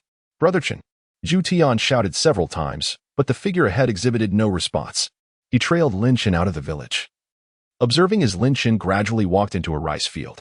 What could he possibly be doing in a rice field at this early hour? Zhu Tian's confusion deepened. Yet he too ventured into the rice field after Lin Chen. The expanse of the rice field was vast, with a breeze causing the rice stalks to sway beautifully. However, at that moment, Zhu Tian had no time to admire the scenery. His focus was solely on Lin Chen. Suddenly, his foot stumbled upon a stone, and he nearly fell. When he raised his head again to behold what lay before him, he froze. His pupils constricted, and his entire body trembled. Before him, once barren and desolate, suddenly loomed a solitary scarecrow, a figure affixed to a wooden post, intended to frighten away the sparrows. Its face, cobbled together from tattered cloth, bore no discernible expression. It seemed to gaze intently at him. Zhu Tian was instantly paralyzed with fear. A searing warmth trickled down his trousers. When had this scarecrow appeared here? Moments ago, there had been nothing in front of him. It seemed to have materialized in an instant. "Brother Chen, save me." He hastily glanced behind the scarecrow. But that fleeting glance drained the color from his face, nearly causing him to faint. Lin Chen was nowhere to be found. Or rather, within this rice field. There was no trace of Lin Chen. A dozen scarecrows stood silently in the fields, leaving him utterly alone, accompanied only by the eerie presence of the scarecrows. A chill crept silently up his spine. "Ah!" Zhu Tian screamed in terror. He turned and fled, stumbling and scrambling, not daring to look back as he dashed into the village. Bang! He burst through the door, tumbling into the house. "Help me, please, help me!" he cried out in desperation. The others, awakened abruptly from their slumber, sat up in bewilderment, gazing at him with puzzled expressions. Zhu Tian's face drained of color, trembling as he exclaimed, "I just saw Lin Chen turn into a scarecrow." "What?" Upon hearing these words, astonishment washed over the faces of the crowd. Lin Chen had transformed into a scarecrow? They all jolted to attention, their disbelief palpable. "Have you lost your mind?" Someone said gravely. "Last night, it was Lin Chen who saved us. Without him, we would not have made it back to the village alive." Zhu Tian continued to tremble uncontrollably. "I had just gotten out of bed to use the restroom when I saw Lin Chen leave the village and walk into the rice fields. By the time I caught up, he had suddenly vanished, transforming into a scarecrow right before my eyes. He was standing directly in front of me." Recalling the scene sent chills down his spine. He felt a lingering dread.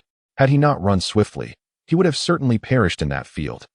The others in the room fell into a heavy silence. "Is there a peculiar odor?" Someone furrowed their brow, looking down to discover a damp patch on Zhu Tian's trousers.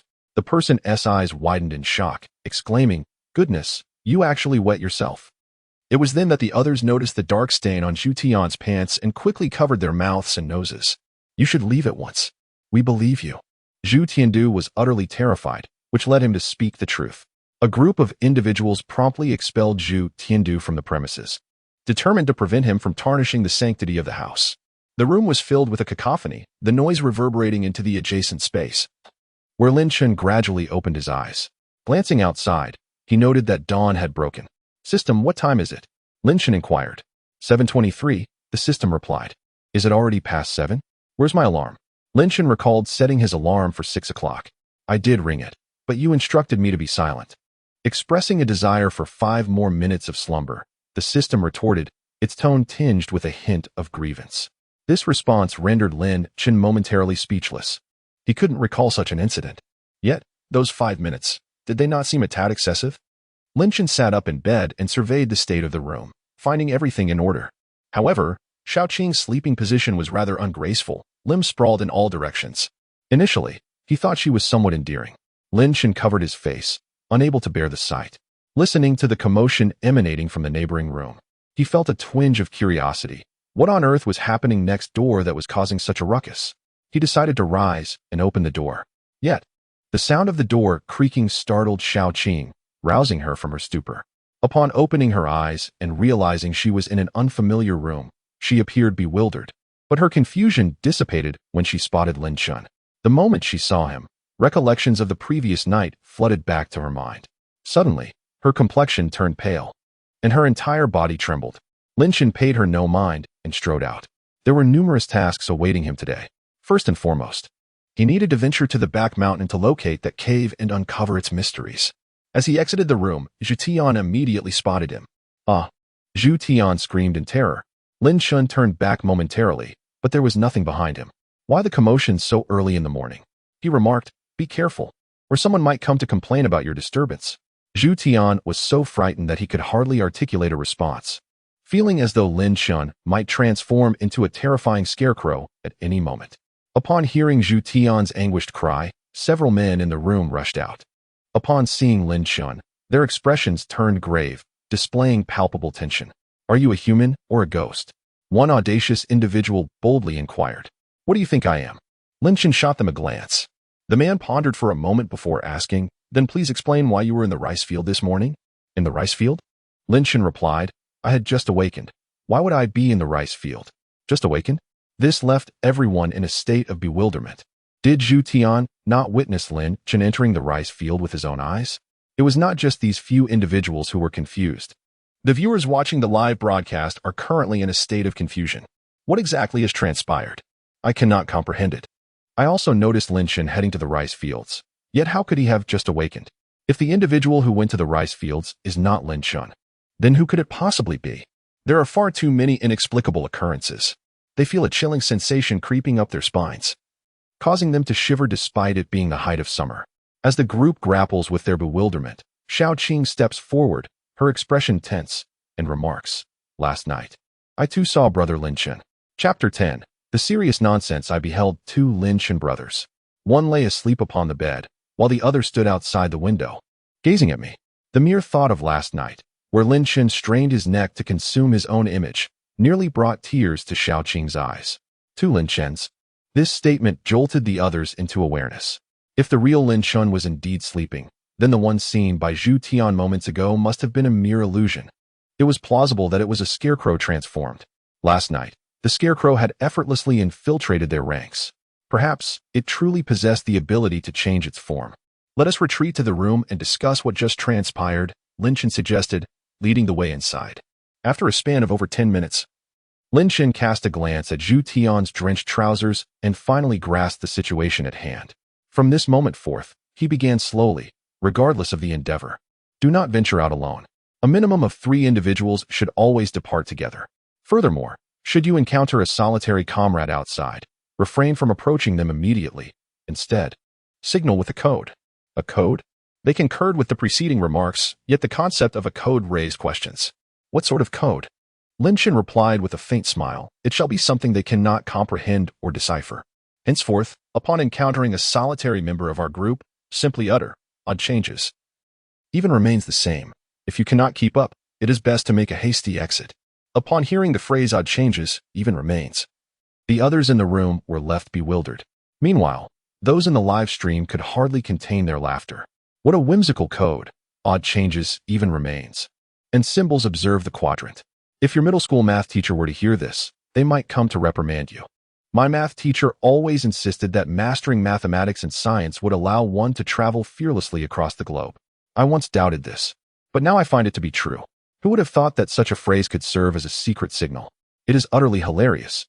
They laughed until they were breathless, all expressing their newfound wisdom. After a while, the people in the room regained their composure. Impressive, Zhu Tian remarked, truly impressive. This is a code that only we modern individuals could decipher. The phrase odd changes, even remains, is incomprehensible to those ancient spirits and demons.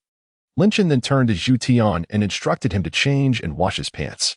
He also beckoned 2 others to follow him. Rising to his feet, he headed toward the door. Lin Chen, where are you going? Xiaoqing asked, puzzled. I'm going to the rice field, Lin Chen replied. Beneath that rice field, or rather beneath those scarecrows, there might be something buried. He intended to dig a hole and investigate. The moment the mention of the rice field arose, the faces of the crowd turned pale. A recent incident almost cost Zhu Tian his life, leaving everyone fearful of that rice field. I can go alone, Lin Chen declared. Xiaoqing gritted her teeth and replied, Brother Lin Chen, I shall accompany you. Zhu Tian called out, wait for me, I want to go too. With that, he hurriedly dashed outside. Moments later, he returned, though his pants were gone, replaced by a new pair. I borrowed these from my neighbor. I'll return them once mine are dry, Zhu Tian stated with utmost seriousness. You all can stay here. There's no need to accompany me, Lin Chen insisted. However, Zhu Tian replied earnestly. We are now a united front of 7. Only by acting together do we stand a chance of survival. Moreover, the more hands we have, the quicker we can dig the pits. The others nodded in agreement. Subsequently, Zhu Tian retrieved several wooden shovels from the wall. I just borrowed these from my neighbor as well, he added. The group was momentarily speechless, realizing he had come prepared. Chen took a few steps and spotted the neighbor Zhu Tian mentioned. It was merely a short distance away, lacking a yard. But clothes and farming tools were left outside, making them easily accessible. Chen returned with a serious demeanor, gently patting Zhu Tian's shoulder as he remarked, perhaps. You might indeed be a genius. Zhu Tian, perplexed, struggled to comprehend the statement. Let us proceed, Chen declared, seizing a wooden shovel before striding purposefully towards the outskirts of the village. Upon exiting the village and arriving at the rice fields, the sun had fully risen above the mountain peaks. Several villagers were still toiling in the fields. Chen cast a brief glance at them, utilizing his system to gather their data, confirming they were all ordinary individuals. As Chen and his companions approached, the villagers turned their gazes towards them, their expressions filled with wariness, as they were all unfamiliar faces. Unfazed by their scrutiny, Chen surveyed the rice fields and then inquired of Zhu Tian. Where is the scarecrow that frightened you? Trembling slightly, Zhu Tian extended his hand, pointing to a scarecrow not far in front of them. Very well, Chen responded, moving closer to the scarecrow to examine it thoroughly, circling around it without discovering anything unusual. The system also failed to extract any pertinent information, confirming it to be merely a scarecrow intended to ward off sparrows. Could it be pretending to be lifeless? Chen mused, as he reached out and tore off the scarecrow's right arm, scrutinizing its expression for any signs of change. There was none. He then proceeded to snap the scarecrow's legs. Yet still, there was no alteration in its demeanor. Ultimately, he yanked the scarecrow from the ground and carelessly tossed it at Zhu Tian's feet. Zhu Tian was startled, jumping up with his face paling. What are you hiding from? Chen turned to him and said, dismantle this scarecrow. We shall take it back to use for cooking. Zhu Tian swallowed nervously, hesitant to move. The image of the scarecrow suddenly appearing before him that morning was still vivid in his mind. How could he dare to touch it? Chen, undeterred, measured the ground with a shovel, preparing to take action. However, before he could make his move, voices from the villagers suddenly echoed from a distance. Stop. Chen halted, raising his gaze towards the source of the commotion. A few individuals who had been busy in the rice fields had now rushed over, their expressions filled with fury as they glared at Chen and the others. What do you intend to do? Are you planning to destroy our fields? Seeing these individuals approach, armed with shovels and hoes, several of them shrank back in fear. Xiaoqing quickly interjected, No, you've misunderstood us. The villagers appeared extremely agitated, and if a confrontation were to ensue, it could lead to mutual destruction, possibly resulting in their expulsion from the village, a fate that would spell doom for them. However, before Xiaoqing could further clarify, Chen's stern voice cut through the tension. Do you know who we are? The sudden seriousness of his tone caught them off guard. Several villagers stood in stunned silence, pondering how it seemed that Chen was the true master of this farmland. Who are you? They inquired, perplexed. Chen replied, We have been sent from the outside to assist you in resolving the issues plaguing your village. You find yourselves unable to leave this place. And there have been a few mysterious disappearances, have there not? Yes, indeed, the villagers responded, their faces reflecting shock as they gazed at Chen. His words resonated with undeniable truth. Could it be that he was genuinely there to rescue them? Chapter 11. You are indeed the male lecturer well-versed in the intricacies of human nature, and we are your saviors. Chen proclaimed with fervor, in 3 days. We assure you that we will resolve this matter. By then, not only will your lives return to normalcy, but you will also have the opportunity to leave the village and explore the wonders of the outside world. He spoke with utmost sincerity. Let me tell you, the world beyond is utterly enchanting, filled with vibrant lights and bustling excitement. The aroma of delicacies and fine wine from the fragrant pavilion can waft for 30 miles. The maidens of the Blossom Tower, each one more beautiful than the last, are gentle and kind-hearted. Do you not wish to behold such sights? Upon hearing these words, several villagers were unable to restrain their imaginations. The outside world must be remarkably splendid. We long to venture forth. They fervently knelt before Chen, pleading, We implore you, save us. The individuals standing beside Chen, along with the audience in the live broadcast, were momentarily taken aback. I can't believe. Just moments ago, Those filled with hostility were now kneeling, beseeching Lin Chen for assistance. It was astounding. Without lifting a finger, 3 sentences had brought them to their knees. Lin Chen smiled gently. Rescue. Of course, I shall save you. My purpose in coming here is to offer you salvation. The villagers were so moved that tears welled in their eyes. Is there anything we can assist you with? Please feel free to ask. We shall certainly help, remarked one of the villagers. A smile crept upon Lin Chen's lips as he promptly responded. We arrived here just last night, with neither food nor clothing, and barely enough space to sleep. He gestured towards Zhu Tian. Look at him. We require sustenance and garments, Lin Chen continued. Upon seeing Zhu Tian clad only in oversized shorts, the villagers hastily thumped their chests and declared, Rest assured, we shall swiftly provide you with food and clothing. Zhu Tian and his companions gradually widened their eyes in astonishment. Is this truly possible? They gazed at Lin Chen in disbelief, utterly flabbergasted by such incredible turn of events. Zhu Tian felt as though he might kneel down and weep. Overwhelmed by the fortune of being in the company of such a powerful figure, the live stream erupted with excitement. The display of ingenuity was nothing short of extraordinary. Mom, why must I kneel to watch this stream? They queried, unable to comprehend the spectacle before them. Lin Chen was not only commandeering their fields, but also compelling them to provide food and drink. It was bewildering yet profoundly impactful. Lin Chen nodded in satisfaction, then continued. There is no urgency for food at the moment. Instead, I request your assistance in digging a hole. He pointed to the ground before them, the very spot where the scarecrow had just stood. Initially intending to excavate it himself, he now saw no reason to refuse the offer of free labor. A group of villagers approached, armed with shovels and hoes, genuinely intent on offering assistance. However, as the first shovel struck the ground, a sharp reprimand echoed from the entrance of the village. The villagers froze, startled by the sudden outburst. Lin Chen turned to discern the source of the voice. Spotting a young man in his 20s standing at the village entrance, his expression one of palpable anger. The young man strode purposefully towards them. Deputy village head. The villagers murmured, their heads bowed in deference to the youth. The deputy village head nodded curtly before fixing his scrutinizing gaze upon Lin Chen and his companions. Who are you? He inquired coldly. We hail from the Eastern Tang, here to vanquish demons and dispel malevolent spirits, Lin Chen replied earnestly, weaving a tale of pretense. Preposterous. The deputy village head retorted sharply. There are no demons or malevolent entities here.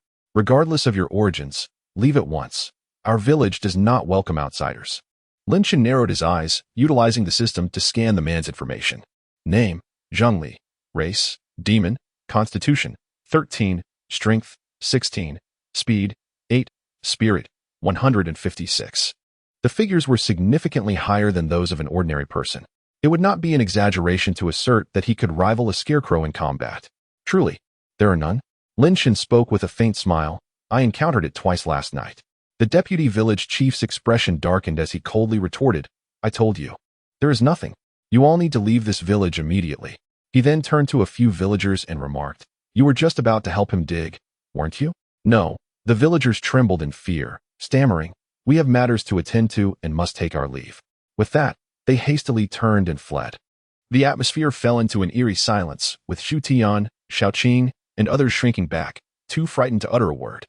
The deputy village chief did not appear to be one to engage in light conversation.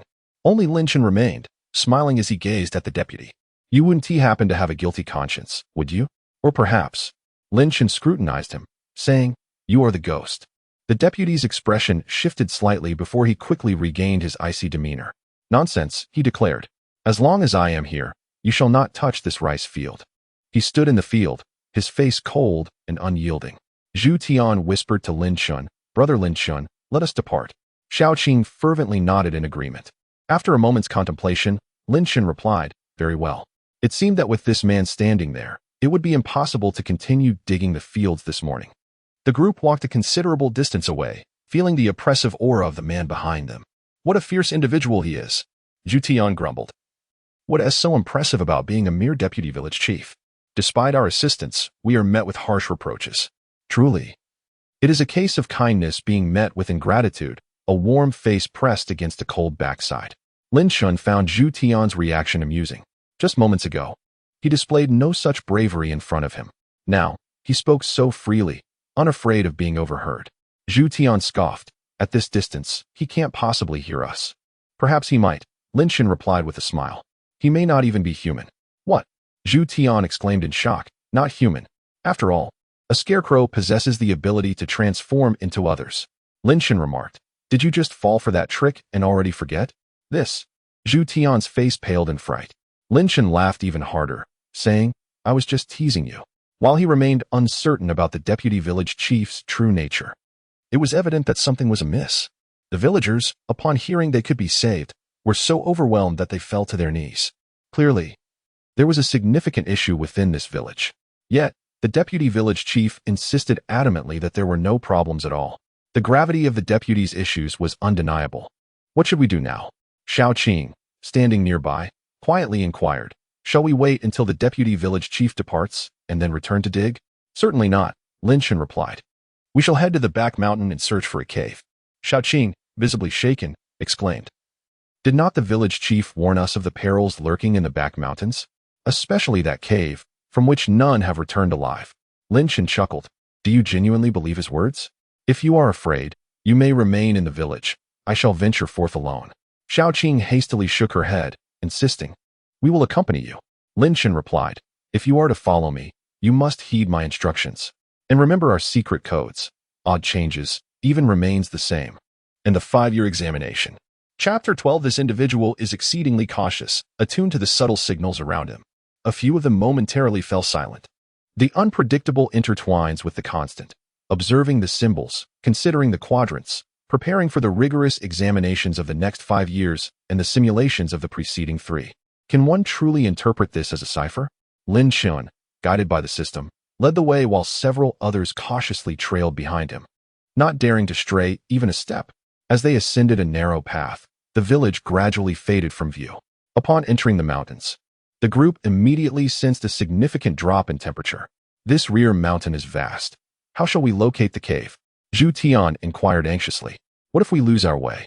Just follow me, Lin Chen reassured. If we happen to stray, simply look up at the sky and call for help. With the system's guidance, he had no apprehensions about becoming lost. After traversing the mountain path for over half an hour, one of the group spoke up. I can't go on. Xiao Qing halted, her face pale, gasping for breath, nearly collapsing to the ground. Her physical constitution was the weakest among them. Unable even to contend with the village's old hen, Lin Chen glanced at the others. Their conditions were scarcely better, all panting heavily. Sighing, he remarked, the youth of today. A hint of embarrassment washed over the group upon hearing Lin Chen's words. Yet, they could not help but feel a twinge of envy towards him. After such a prolonged climb, he appeared as if traversing flat terrain, not even a bead of sweat to be seen. Let us rest here for a moment, Lin Chen remarked. Upon hearing this, Zhu Tian promptly reclined on the ground, disregarding the dirt and disarray beneath him. I am so thirsty, he articulated with difficulty. Thirsty? Lin Chen replied, endure it. Once we have rested sufficiently, we shall seek out water together. If he were to depart now, it was likely that the group would be ambushed in an instant. In such desolate and unfamiliar terrain, dispersing was the most foolish of actions. Lin Chen had witnessed this pattern far too often. Zhu Tian closed his mouth and lay there for over 10 minutes before they resumed their journey. After traveling for some time, the 7 individuals remained steadfastly together. The scarecrow lurking in the shadows, prepared to seize an opportunity, could no longer contain itself. Why wouldn't this group separate? Were they conjoined at the hip? It abruptly leapt from the thicket, lunging towards Xiao Qing. However, Lin Chen was swifter. He seized its leg and forcefully slammed it to the ground, then crushed its head underfoot. In a matter of moments, he tore it apart and casually discarded the remnants aside. At that instant, Xiao Qing and the others finally regained their senses, for the events had unfolded with astonishing rapidity. I warned you, Lin Chen stated. Had you separated, you would already be dead. The group gazed at the heap of straw, their hearts still trembling with fear. The individuals in the live stream room gasped in astonishment. This person is exceedingly cautious. Despite possessing extraordinary strength, he remains so circumspect. Is everything a part of his strategy? How terrifying. I anticipated your anticipation. Zhu Tian swallowed hard and then declared, Brother Lin Chen, I shall never leave your side again. Even if you need to bathe or use the restroom, I shall accompany you. I will not part from you even for a moment. The others nodded in agreement, expressing their desire to do the same. Climb. Lin Chen stated flatly, you are not maidens. Zhu Tian pondered for a moment and replied, I believe I could be. Lin Chen disregarded him and turned to leave, prompting the others to distance themselves from Zhu Tian. After more than half an hour, Lin Chen and a few others arrived at the entrance of a dark cave. "We have arrived," Lin Chen announced. Zhu Tian surveyed the cave and inquired, "Is this the cave the village chief spoke of?" "Indeed," Lin Chen affirmed. Could this truly be the fabled cave inhabited by the mountain spirit? Zhu Tian felt a sense of disbelief. Just last night, the village chief had spoken with such gravity, leading him to believe it would be exceedingly difficult to locate. Yet, here it was, hardly elusive at all. Zhu Tian placed his hands on his hips and remarked. Beside him, Xiaoqing coldly retorted, "If it weren't for Brother Lin Chen guiding you, you would search for an entire day and still find nothing." The moment of triumph on Zhu Tian's face swiftly dissipated. Lin Chen remained silent, for upon discovering the cave, the system's task directive had altered. The current objective, investigate the cave. He gestured, stating, "Let us proceed." With that, he was the first to step inside, while Zhu Tian and Xiaoqing felt a surge of trepidation. Yet, upon witnessing Lin Chen's advance, they hastily followed suit. As they entered the cave, visibility was virtually non-existent. However, after a brief interval, their eyes adjusted, allowing them to discern their surroundings within a radius of several meters. They located Lin Chen and anxiously trailed behind him, hands clasped tightly to prevent separation. In a moment of quick thinking, Zhu Tian urged caution. Ultimately, Xiaoqing clung nervously to the hem of Lin Chen's garment as he led them deeper into the cave. The cavern was not particularly spacious, merely 3 meters wide and 5 meters high, extending in a singular path. After several minutes of walking, the group suddenly beheld a soft blue luminescence emanating from ahead. How could there be light within the cave? Not only Zhu Tian and the others felt a wave of anxiety, but the audience in the live stream also grew tense. Lin Chen, however, remained composed, striding forward with confidence. As they approached, a blue crystal gradually came into view. They had reached the end. The atmosphere here was even colder and more humid than outside, with a distinct musty odor permeating the air. Lin Chen scrutinized the blue crystal before him. The crystal stood over a meter tall and was as thick as a water bucket. If taken back, it would likely fetch a considerable sum. "Ah!" Xiaoqing suddenly exclaimed. "What's wrong?" Zhu Tian, startled, jumped back. "A corpse." Xiaoqing released Lin Chen and pointed towards a corner. Lin Chen turned to look and indeed discovered a withered body. He hurried over to the remains, examining them closely, and realized the deceased was male, devoid of skin. The flesh had been gruesomely flayed from his body. Lin Chen remarked, "Good heavens." Zhu Tian trembled in terror. "The skin has been removed? Who could do such a thing?" It's utterly horrifying. Even those watching the live stream recoiled from their screens, unable to bear the sight of the ghastly corpse. "If you're afraid, then don't look," Lin Chen said, still observing intently. Who was this corpse? Why was he here? Who had taken his skin? So many questions lingered. He circled around, finding nothing else. The man had perished here, not only stripped of his skin, but also bereft of clothing. No items remained to identify him. Lin Chen narrowed his eyes. It was evident that this man belonged to the village. However, now, he had been replaced. A creature, donning the guise of a human, infiltrated the village. Who is he? Zhu Tian inquired anxiously, scarcely daring to breathe, fearing that the stench of decay lingered in the air. "You ask me?" Lin Chen replied. "Why not pose the question to him?" Zhu Tian cast a fleeting glance at the corpse, quickly averting his gaze, deciding it was best not to look.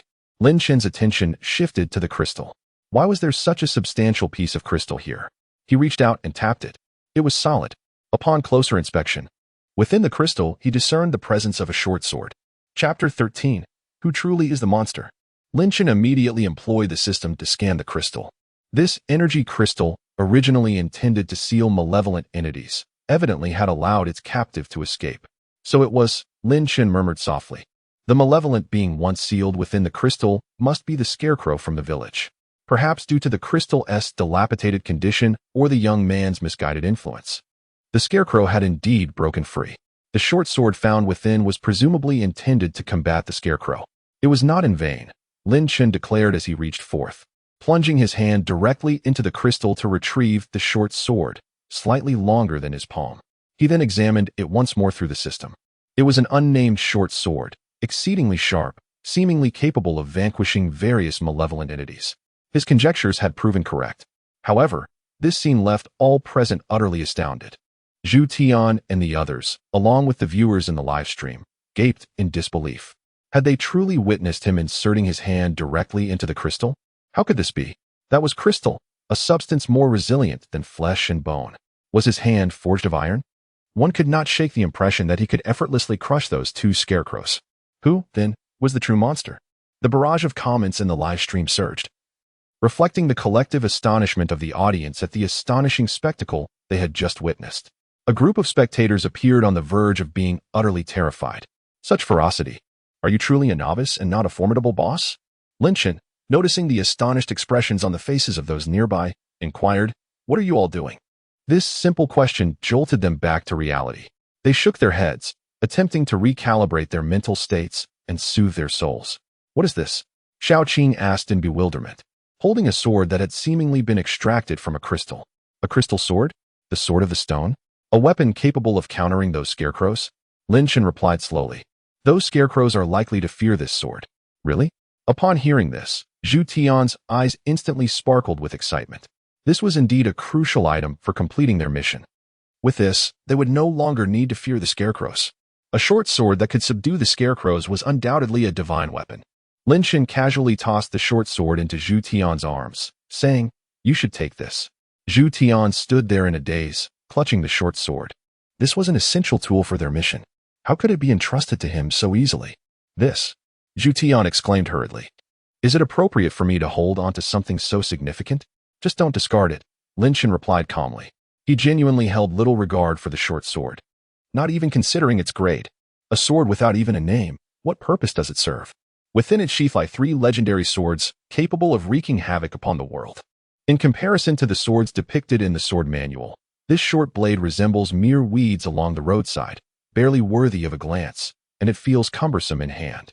We're leaving, Chen declared. Let's return to the village and inquire if anyone has ventured to the back mountain recently. The task directive from the system had shifted. Current mission, return to the village and investigate the identity of the corpse. With that, he stepped outside first. Zhu Tian gazed incredulously at Chen's retreating figure. Had he truly entrusted such a precious sword to him? What immense faith this implied. Zhu Tian felt tears welling up. He must safeguard the short sword and protect his comrades with it. There was no way he could let Chen down. Little did he know. Chen truly regarded this short sword with indifference. Seeing Chen depart, the others hastily followed, unwilling to linger in the dim cave any longer. By the time Chen returned to the village, the afternoon sun had already begun to dip. As they reached the village entrance, several individuals immediately spotted the vice village chief, a young man standing before the village gate, coldly scrutinizing them. Zhu Tian, Xiaoqing, and the others felt a wave of anxiety. This vice village chief was notoriously difficult to converse with. Only Chen continued to stride purposefully toward the village, his sole desire being to procure some sustenance. It was only after satisfying his hunger that he would possess the strength to investigate the identity of the deceased. Why are you still here? The deputy village had obstructed Chen's path, his voice frigid. Chen regarded him, a subtle smile gracing his lips as he replied, "We will depart shortly. We need to return to the village to gather a few items." The deputy village head, his countenance impassive, remained silent. Chen continued, "Deputy village head. We just ventured to the rear mountain." The deputy's brow instantly furrowed. Though his expression exhibited little change, Chen discerned his heightened concern regarding the matter. Indeed, he was troubled. Chen smiled lightly and elaborated, "We also discovered a cave on the rear mountain." The deputy's expression grew grave. He inquired, "Did you enter it?" "Of course," Chen affirmed with a nod. "Not only did we enter, but we also found a corpse inside." Observing the deputy's serious demeanor, indicating he was deep in thought, Chen added, "A corpse devoid of skin. Aside from that, what else did you uncover?" The deputy inquired coldly. "Certainly." Chen turned and waved to Zhu Tian, beckoning him to approach. Zhu Tian, clutching a short sword, hurried over. The deputy village had immediately spotted the short sword. Chen took the sword and swung it in front of the deputy, saying, "We also discovered this short sword." The deputy stared at the weapon before him, forcing himself to suppress the urge to step back. "Do not wield such a perilous object. It is not dangerous," Chen remarked, observing the tension etched on the deputy's face. "This short sword is rather dull. It poses a threat only to those monstrous entities." Pausing for a moment, Chen scrutinized the deputy and asked, "Could it be that you are not actually human?" The deputy's expression turned icy. "Nonsense. I am undoubtedly human. A being of high quality." Chen chuckled softly. "I have a hypothesis, though it may not be accurate. Perhaps someone in our village has already been replaced by a monster. The deputy's face grew even more frigid. What are you rambling about? Every person in this village is perfectly normal. Believe it or not, that is your choice. Lin Chen, unfazed, replied. Regardless, we shall be leaving shortly. You must look after yourselves. With that, he returned the short sword to Zhu Tian and began to walk towards the village. Wait. The deputy suddenly called out to Lin Chen. You have journeyed from the eastern Tang. Surely you must be weary. Why not rest in our village for a few more days before you depart? Let us extend our hospitality as landlords. A murderous intent had already stirred within him. Upon entering the cave, these individuals discovered the corpse and laid their hands on that exquisite sword. They must not be allowed to leave this place alive, otherwise, it would spell endless trouble. Lin Chen was not taken aback. Without turning around, he stated, We are quite hungry at this moment. The deputy village chief promptly responded, I shall have someone prepare a meal for you. There is no need for you to cook. Simply send us some ingredients. Chapter 14 Goodness. Has he truly taken this place for his own? Lin Chen remarked, I require a substantial supply of rice, followed by vegetables, eggs, and pork. If pork is unavailable, beef or lamb will suffice. The vice village head's expression darkened considerably. How dare you? It is not a matter of what you desire to eat, but rather what I choose to provide. If it is not available, then perhaps I should take my leave, Lin Chen sighed. There is. The vice village head exclaimed loudly. Wait a moment. I shall have someone bring it to you immediately. With that, he strode purposefully back into the village. Lin Chen called after him. Do not forget the essentials, firewood, rice, oil, and salt. If you have any chili peppers, do bring me a generous handful as well. I would appreciate an ample supply of vegetables and meat. My friend is still growing and requires more sustenance. And do procure extra eggs, for I have a craving for fried rice. Zhu Tian, Xiao Qing, and the others gazed in astonishment. They witnessed the vice village head stumble, nearly losing his footing. Once he regained his balance, he hurried away as if fleeing.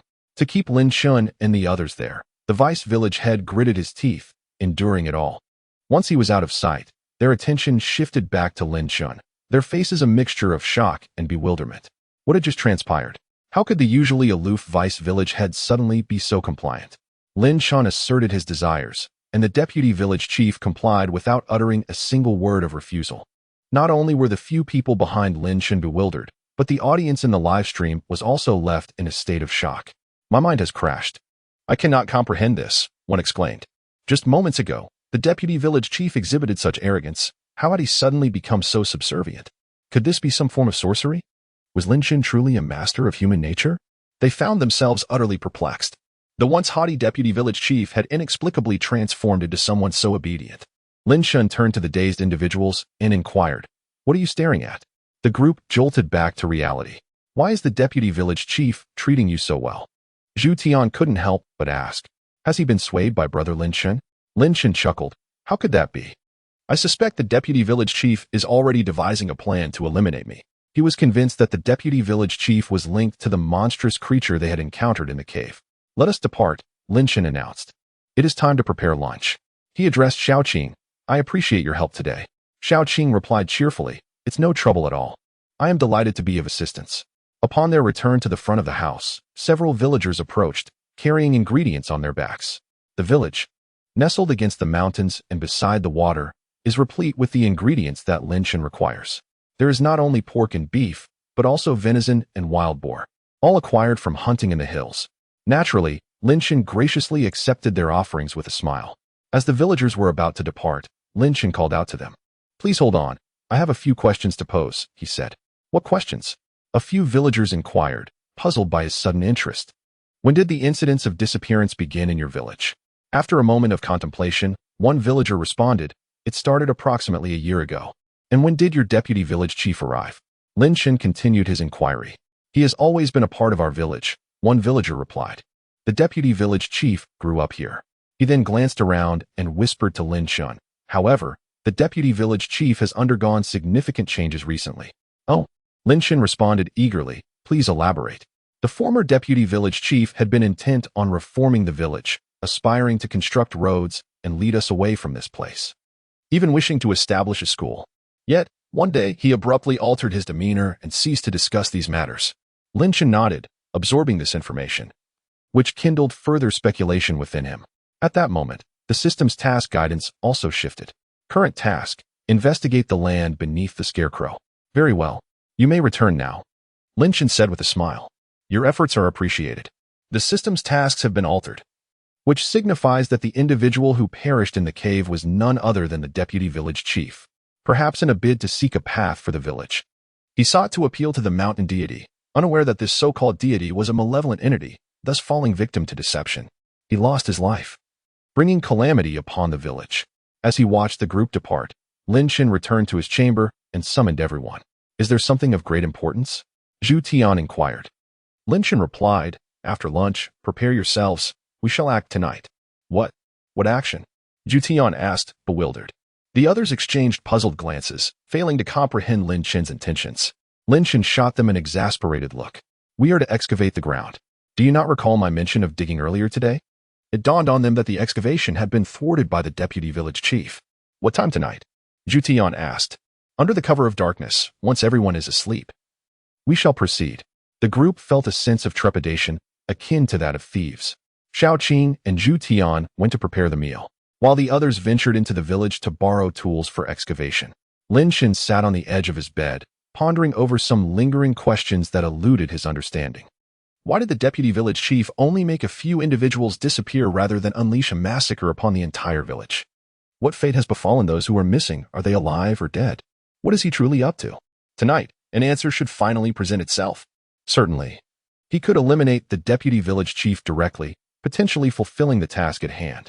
However, the completion rate of such an endeavor would be exceedingly low, and consequently, the rewards would be meager. In the presence of a 100-fold reward multiplier, any flaw will be magnified 100 times. It is imperative to execute this task flawlessly. No, it must transcend perfection. As darkness enveloped the sky, the deputy village chief remained absent. The night was deep, with the moon shining brightly amidst a sea of stars. Lying in bed, Lin Chen silently inquired of the system, what time is it? The system responded, it has gone numb. It is 2 a.m. Startled, Lin Chen immediately sat up. A glance at the floor revealed Xiaoqing sprawled out in a most undignified manner, her sleeping posture rather ungraceful. How could such an adorable girl sleep so unattractively? Lin Chen couldn't help but shake his head before descending to awaken her. Huh? Xiaoqing stirred, somewhat dazed, and asked, have we eaten? Try to be more alert, Lin Chen replied. Upon hearing his voice, Xiaoqing regained her senses, recalling the plans for the night. Is it time to take action? Indeed. Lin Chen nodded and said, go next door and summon them all. It is time to get to work. Xiaoqing sprang up in a hurry and dashed next door to call everyone. They needed to excavate the ground tonight, so the others had gone to bed relatively early. Around 7 or 8 o'clock. Now, waking up at 2, their rest period was still ample. Lin Chen stepped out of the room to await their arrival. Standing at the door and glancing at the sky, the moon was full and luminous. The wind was rather strong, yet, fortunately, it was summer, and the air felt refreshingly cool. Chapter 15. Overindulgence leads to confusion. 3 minutes later, Xiaoqing, Zhu Tian, and others emerged from the room. The group of men was equipped with various tools, including shovels and hoes. Upon stepping outside, Zhu Tian nervously glanced around before inquiring, is it time to act? Indeed. Lin Chen affirmed, stating that the moment to take action had arrived. He then proceeded to lead the group toward the village entrance. Zhu Tian and the others moved cautiously, treading lightly, wary of attracting the villagers' attention. After a journey of over 10 minutes, Lin Chen finally reached the village entrance. His gaze swept the area, and at once, he spotted the old hen. As soon as Lin Chen laid eyes on the hen, it too recognized their presence strangers. The hen immediately stood upright, stretching its neck, poised to squawk. Before the hen could utter a sound, Lin Chen leapt 30 meters in a single bound, appearing directly in front of it, and seized the hen by its neck. The hen was utterly bewildered. What just transpired? How had this man captured it in an instant? Don't disturb the villagers at this late hour, Lin Chen remarked as he tightened his grip, rendering the hen unconscious before tossing it into the nearby bushes. Gently brushing the feathers from his hands, Lin Chen returned to his companions. Let's go. Zhu Tian and Xiaoqing remained in a daze, taken aback by the rapid succession of events. They could hardly comprehend how Lin Chen, who had been standing right before them, had suddenly appeared 30 meters away. His speed was beyond the grasp of their eyes. Meanwhile, in the live stream, a few night owls erupted in excitement. Did anyone just witness that? Was that human speed? One viewer exclaimed, still groggy and on the verge of sleep, only to be jolted awake by such an astonishing display. What extraordinary speed! Is he truly a novice? The previously tranquil chat room was now inundated with a flurry of messages. Did anyone record that? Those who had just urged others to sleep early would surely regret missing this moment for the rest of their lives. I genuinely wish to see Brother Chen's perspective. Why hasn't he started his live stream yet? By the time Zhu Tian and the others regained their senses, they realized Lin Chen had already exited the village. They immediately felt a surge of urgency and hurried to catch up. Upon leaving the village, the rice fields lay before them, resembling an endless expanse. The evening breeze caressed their skin, and the full moon hung high above, casting a breathtaking scene. Lin Chen mused, if we were to lay down a mat here, we could surely drift into a peaceful slumber. This remark sent a shiver down Zhu Tian's spine. Sleep here? We'd probably wake up the next day without even knowing how we met our end. Only someone as audacious as you would dare to slumber in such a wretched place. Zhu Tian glanced at the sky. The moon was large and round, tinged with a hint of crimson, rather picturesque. Lin Chen stepped into the rice field, swiftly arriving at the spot they had worked on earlier that morning. This is the place, he declared. Let's begin digging. The group of burly men exchanged glances and promptly set to work. Xiaoqing also joined in, vigorously wielding a hoe.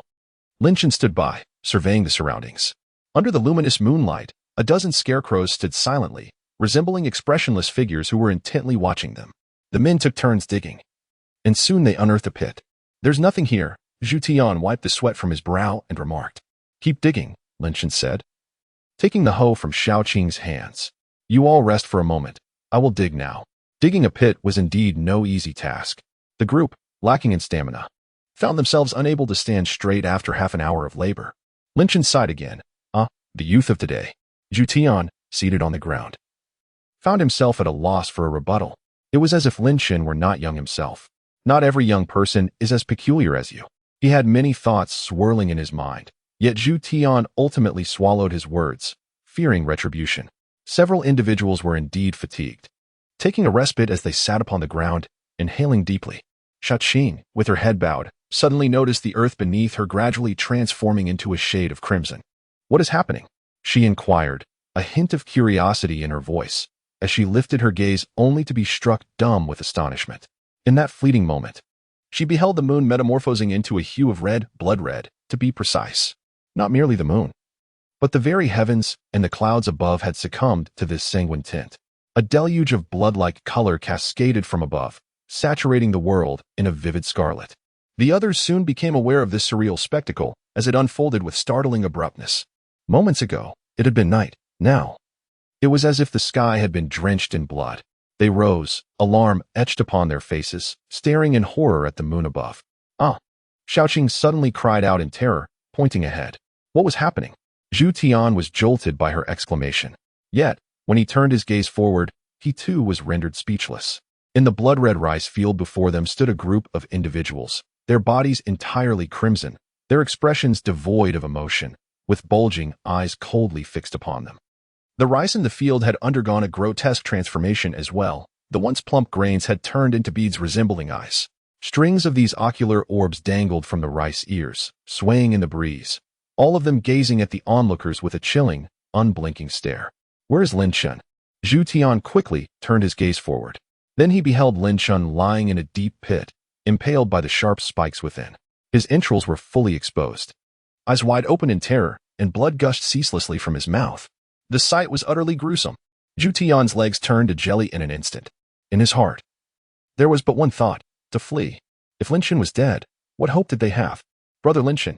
Xiaoqing's vision faded to black, and she fainted, collapsing to the ground. Even the viewers in the live stream were overwhelmed with fear. Many abruptly switched off the broadcast. A few were so frightened that they punched through their computer screens. What in the world is happening? Are we about to see a death? I'm so scared. I'm genuinely terrified. Hearing the cries, Lin Chen, who had been diligently digging, lifted his head. He caught sight of Xiaoqing unconscious on the ground. Looking at the others, he saw their faces contorted with terror as they stared behind them. What was there? Lin Chen turned around, only to find the same scene as before. Under the luminous moonlight, the rice waves rolled gently, and a dozen scarecrows stood silently. There was nothing amiss, or rather, everything appeared perfectly normal. Yet, Judging by their frightened expressions, it was evident they had seen something. Wait a moment. Lin Chen pondered for a moment and promptly accessed their information. Name, Jutian race, human physique. 5. How have you survived with such frail vitality? Strength, 6. What kind of refuse are you? Speed, 3. Even a tortoise outpaces you.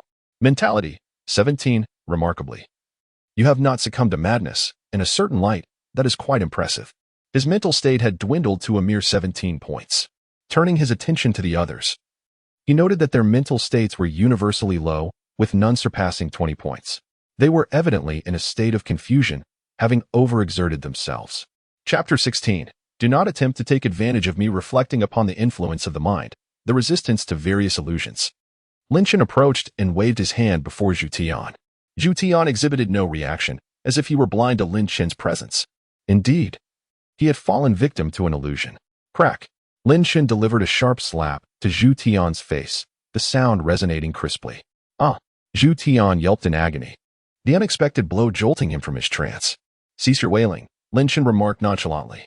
Upon hearing Lin Chen's voice, Jutian was momentarily taken aback, then abruptly turned to face him. Upon seeing Lin Chen, tears streamed down his face. Big brother Lin Chen. He clung tightly to Lin Chen's leg, wiping his nose as he exclaimed, "It's truly wonderful that you are alive. Of course, I'm not dead." Lin Chen kicked him away, adding, "If you wish to cry, do so elsewhere. Do not smear your snot on my trousers." He then proceeded to awaken the others, delivering a slap to each one, rousing them from their illusions. "Big brother Lin Chen, you are alive." Their first words upon seeing him echoed Zhu Tian's sentiment. Lin Chen was rendered speechless by their reactions. "Of course, I am not dead," he clarified. "You all have just succumbed to an illusion. What you perceived was but a fabrication." Upon receiving this explanation, they began to comprehend. They hurriedly glanced around, bathed in the silvery moonlight with the rippling rice stalks, creating a breathtaking scene that resembled a paradise on earth. Where was the hellish landscape they had just witnessed? Was this the nature of illusion, so terrifying? As they recalled the recent events, an overwhelming sense of dread filled their hearts. Had it not been for Lin Chen rescuing them from the clutches of the nightmare, their fate would have been sealed. Yet, another question arose. How had Lin Chen remained unaffected by the illusion? As they pondered this, Lin Chen picked up the unconscious Xiao Qing and pressed on her acupoint. After a little over a minute, Xiao Qing gradually awakened. Upon opening her eyes, the first sight she beheld was Lin Chen, and she immediately burst into tears. "Brother Lin Chen," she cried, reaching out to embrace him. However, Lin Chen, quick-witted, firmly held her head down, saying, "Don't think you can take advantage of me. Xiao Qing, give me back my moment of gratitude." The nearby gentlemen were rendered speechless. How could one be so dismissive when a beautiful maiden wished to embrace him? Moreover, the most perplexing part was why they had been awakened with a slap across the face, leaving them still stinging, while Xiao Qing was roused so gently. Zhu Tian, standing beside them, inquired, "Why resort to slapping us awake?" Lin Chen released Xiao Qing and retorted, "Do you still feel pain?" "Yes." Several men nodded vigorously. "That's exactly right," Lin Chen said earnestly, weaving a fabric of nonsense. "As long as you feel pain, you will not succumb to illusions again."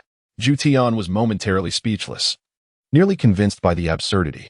In the live stream, the atmosphere brightened a bit due to Lin Chen's jest.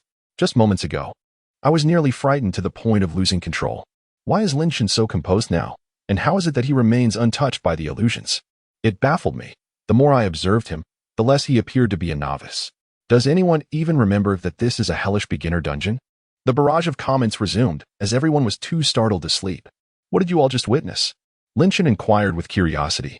"How I envy those with lower mental fortitude. With my own 999 mental strength, experiencing an illusion would be virtually impossible. I saw the moon and the sky turn red." Zhu Tian recounted everything he had just witnessed.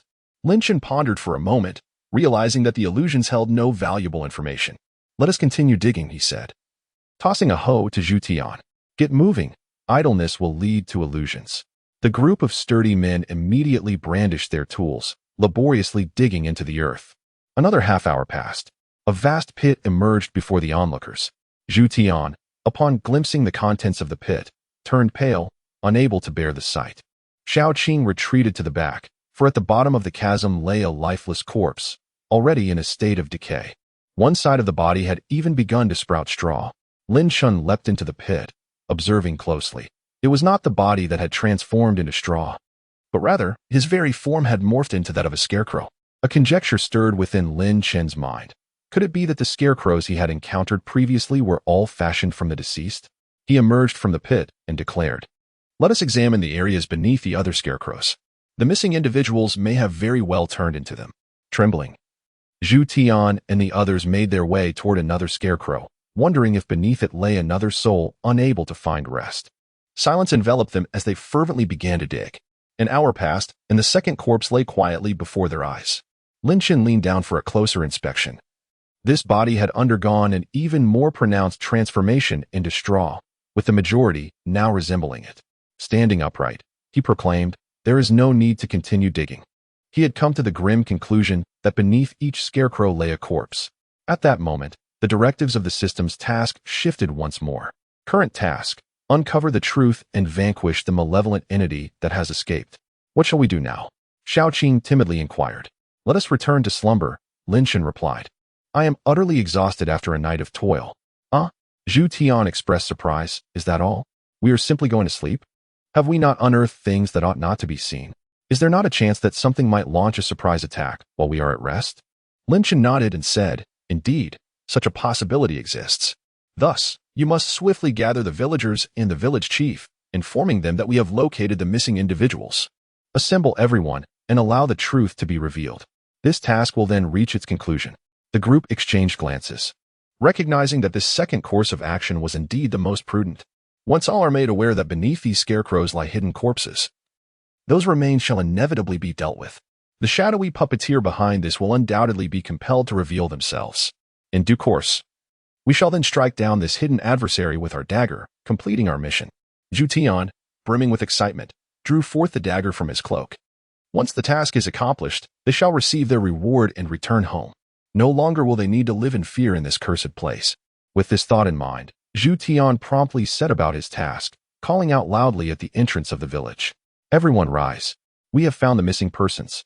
Others joined in the shouting, a group of individuals going door to door, rousing everyone from their slumber. In the end, the village chief was dragged out as well. "Have you found those who went missing?" he asked, his face a mask of shock. They had searched for nearly a year without any leads. Yet Lin Chen had managed to uncover the truth in merely 2 days. "Yes, I have," Lin Chen replied with a nod. "What became of them?" The village chief inquired anxiously. "Are they alive or dead?" Lin Chen pondered for a moment before responding. "One could only say they have been diligent, tirelessly toiling away for the rice fields." Chapter 17. The end. It's over. This version is unplayable. The village chief could not comprehend these words. However, after a span of 10 minutes, he grasped the essence of Lin Chen's statement. It turned out that all had perished in the rice fields. Witnessing their tragic demise ignited a fury among the villagers. Who could have committed such an atrocity? Should I lay my hands on them? They would meet a fate most gruesome. The village was small, and everyone frequently crossed paths. Seeing friends die in such a horrific manner was unbearable. The village chief's expression reflected profound distress. As the leader, each villager was akin to his own child. "Retrieve their bodies. We shall incinerate them tonight. Unearth the soil beneath the other scarecrows to see if there are any more victims." The villagers busied themselves with the task. Lin Chen's gaze fell upon the vice village chief, who stood nearby, his countenance dark. "What is your perspective, vice chief?" Lin Chen approached him with a smile. The vice chief shot Lin Chen a glare and turned to leave. At that moment, the village chief suddenly called him back, summoning Lin Chen and others as well. "Young brother, please share if you have made any recent discoveries," the village chief gently urged Lin Chen. Lin Chen replied, "This morning, we ventured into the mountain spirit cave." The village chief was taken aback and exclaimed, "Not only did you venture to the back mountain, but you also entered the mountain goddess cave? Did you encounter the mountain god?" Lin Chen shook his head and replied, "There is no mountain god." The chief paused, then inquired, "What did you see then?" "A corpse," Lin Chen stated, casting a glance at the deputy chief beside him. Indeed, the deputy chief's expression grew increasingly grim. "A corpse?" The village chief frowned, wondering if a villager had ventured into the mountain goddess cave and perished there. "Yes," Lin Chen confirmed, "a corpse without human skin." He continued, "Something has flayed off its skin and donned it, masquerading as a villager, infiltrating the village." The village chief's eyes widened in shock. It was indeed that entity that had caused the strange occurrences within the village and led to the mysterious disappearance of numerous villagers. His fists clenched tightly in anger. What manner of creature is this? I shall obliterate it. Lin Chen smiled faintly and said, I do not know. He then turned to the deputy chief and asked, Deputy chief, do you know? How could I possibly know? The deputy chief's face was ashen, glaring coldly at Lin Chen. Lin Chen pressed on. Then who do you think could have been swapped by that demon? If I were that demon, one must certainly seek out an individual of some authority within the village. The deputy village head scolded, Nonsense. Are you suggesting that the village head is malevolent? No need to be so agitated, Lin Chen replied with a smile. I never claimed that about the village head. In fact, I was referring to you. What? The deputy village head was enraged, gritting his teeth as he demanded, What evidence do you possess? We have merely met for the first time. Yet you harbor such animosity towards me. One might think I have slaughtered your entire family. Upon uttering those words, Lin Shan was suddenly reminded that he had indeed dispatched 3 scarecrows. Perhaps they were, in fact, akin to the deputy village head's kin. You. The deputy village head was visibly infuriated. Lin Shan continued, Allow me to inquire, why do you obstruct our excavation? Is it that you were already aware of the corpse lying beneath the soil? The deputy village head fell silent, unable to conjure a plausible excuse. The body was indeed buried by him, and he certainly could not allow Lin Shan to dig it up. At a loss for words, Lin Shan remarked with a calm smile. Then let me pose another question. What were your aspirations in the past?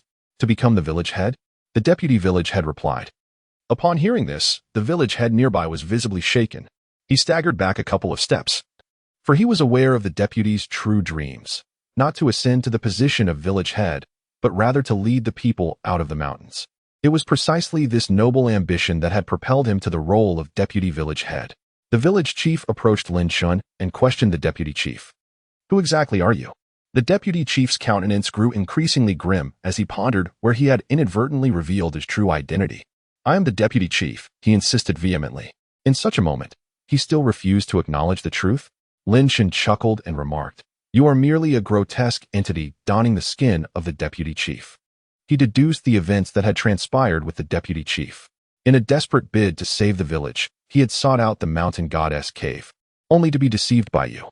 After unleashing the malevolent beings, he met a tragic end at your hands.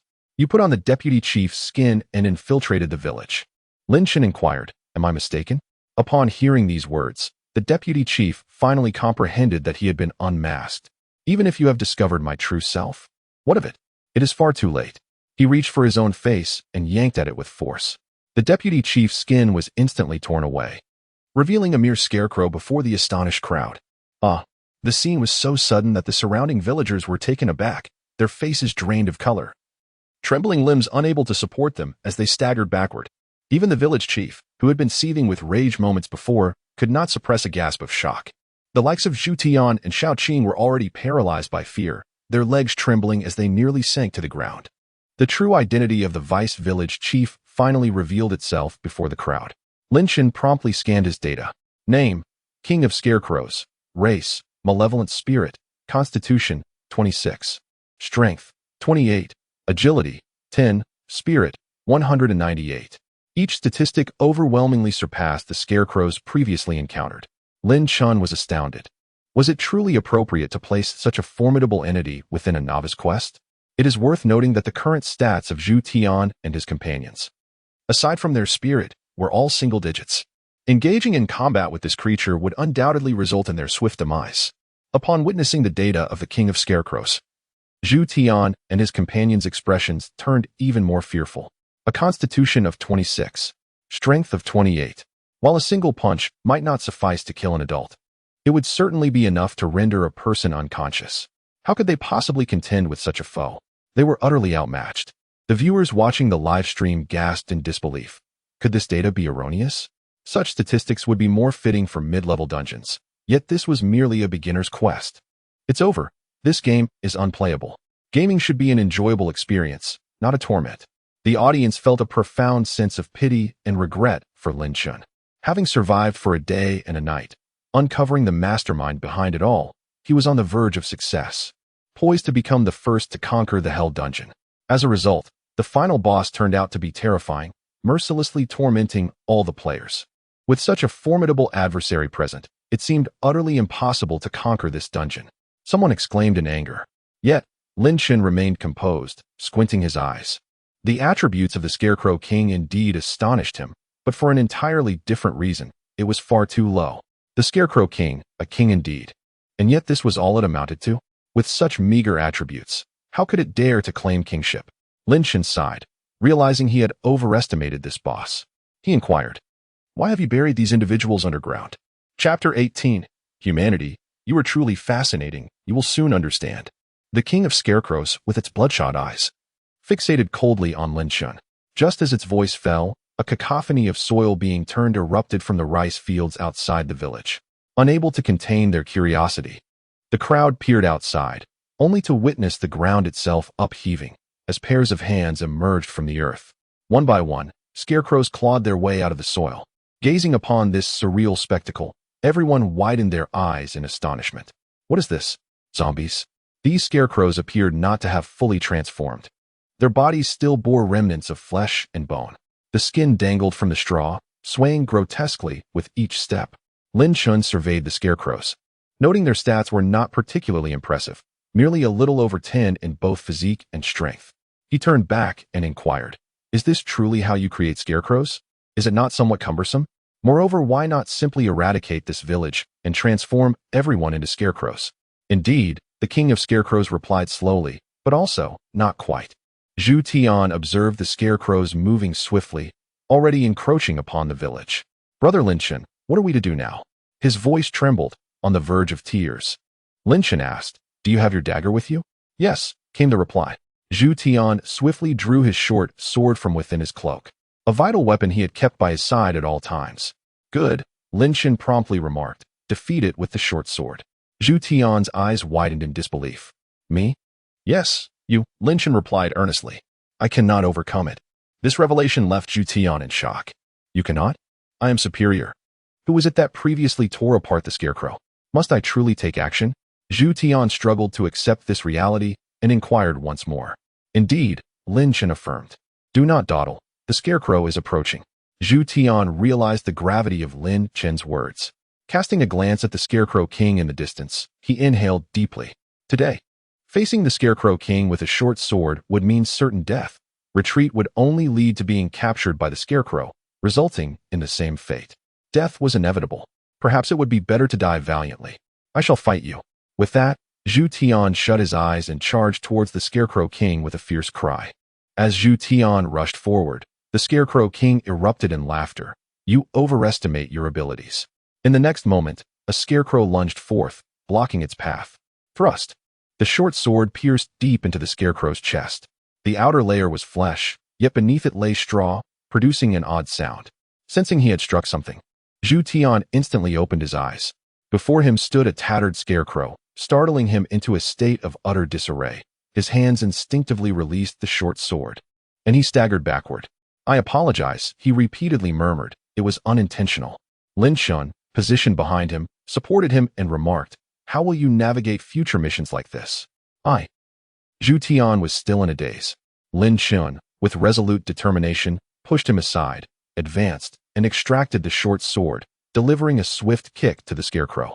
With a thud, the scarecrow collapsed to the ground, motionless. Upon closer inspection, it was evident that it had perished. Lin Chen glanced down at the short sword. Indeed, it possessed formidable lethality against the scarecrow, a true nemesis. "Do you have any final words?" Lin Chen inquired of the Scarecrow King. "Ha ha ha." The Scarecrow King continued to laugh heartily. "Do you comprehend that this short sword can vanquish us?" "Indeed," Lin Chen replied. The Scarecrow King then posed another question. "But do you realize that once this sword is stained with human blood, it will become utterly ineffective?" Lin Chen paused. The notion that human blood could render the sword impotent was startling. He immediately directed his gaze toward the deceased scarecrow, noting that half of its body was still flesh and blood. Thus, it bore human blood. The recent strike had indeed coated the short sword with dark crimson fluid. "Rendering the sword ineffective is your objective in transforming the scarecrow," Lin Chen asserted. "You are not mistaken," chuckled the king of the scarecrows. "Now that the dagger is rendered useless, you can no longer threaten me. I shall tear you apart." Lin Chen glanced down at the dagger, observing its slow deterioration into rust. Discarding it casually, he thought, "What a waste. This so-called legendary artifact is useless once stained with blood." The scarecrow, unable to comprehend, glared with malevolent intent. "These people must die." Upon witnessing the dagger's corrosion, Zhu Tian felt as though struck by lightning. It's all my fault. It was because of him that the dagger had been rendered ineffective, for he had plunged it into the scarecrow's chest. Without this weapon, there was no means to confront the scarecrow. It was over. Today, everyone would perish here, and the cause of it all was him. Lin Chen did not turn around, but stated resolutely, "Do not worry. Even without this dagger, I can still vanquish it." The crowd was momentarily taken aback. The king of the scarecrows laughed. "Did I hear you correctly? Without this dagger, how do you intend to defeat me? With your feeble and powerless form?" Its laughter grew louder. "Do you know the sacrifices your ancestors made 700 years ago to seal me away? Do you truly believe you can surpass them alone? Why not give it a try?" Lin Chen smiled faintly. In the next moment, he stepped forward, advancing toward the Scarecrow King. The Scarecrow King regarded Lin Chen with disdain, eager to witness how this mere mortal would contend with him. "Humans, you are truly amusing," the Scarecrow King mocked. As Lin Chen raised his hand to strike, a scarecrow suddenly lunged from the side, deftly intercepting the blow meant for the Scarecrow King. The result was explosive. The scarecrow was propelled like a cannonball, soaring through the air with a fierce gust, stirring a tempest around the Scarecrow King.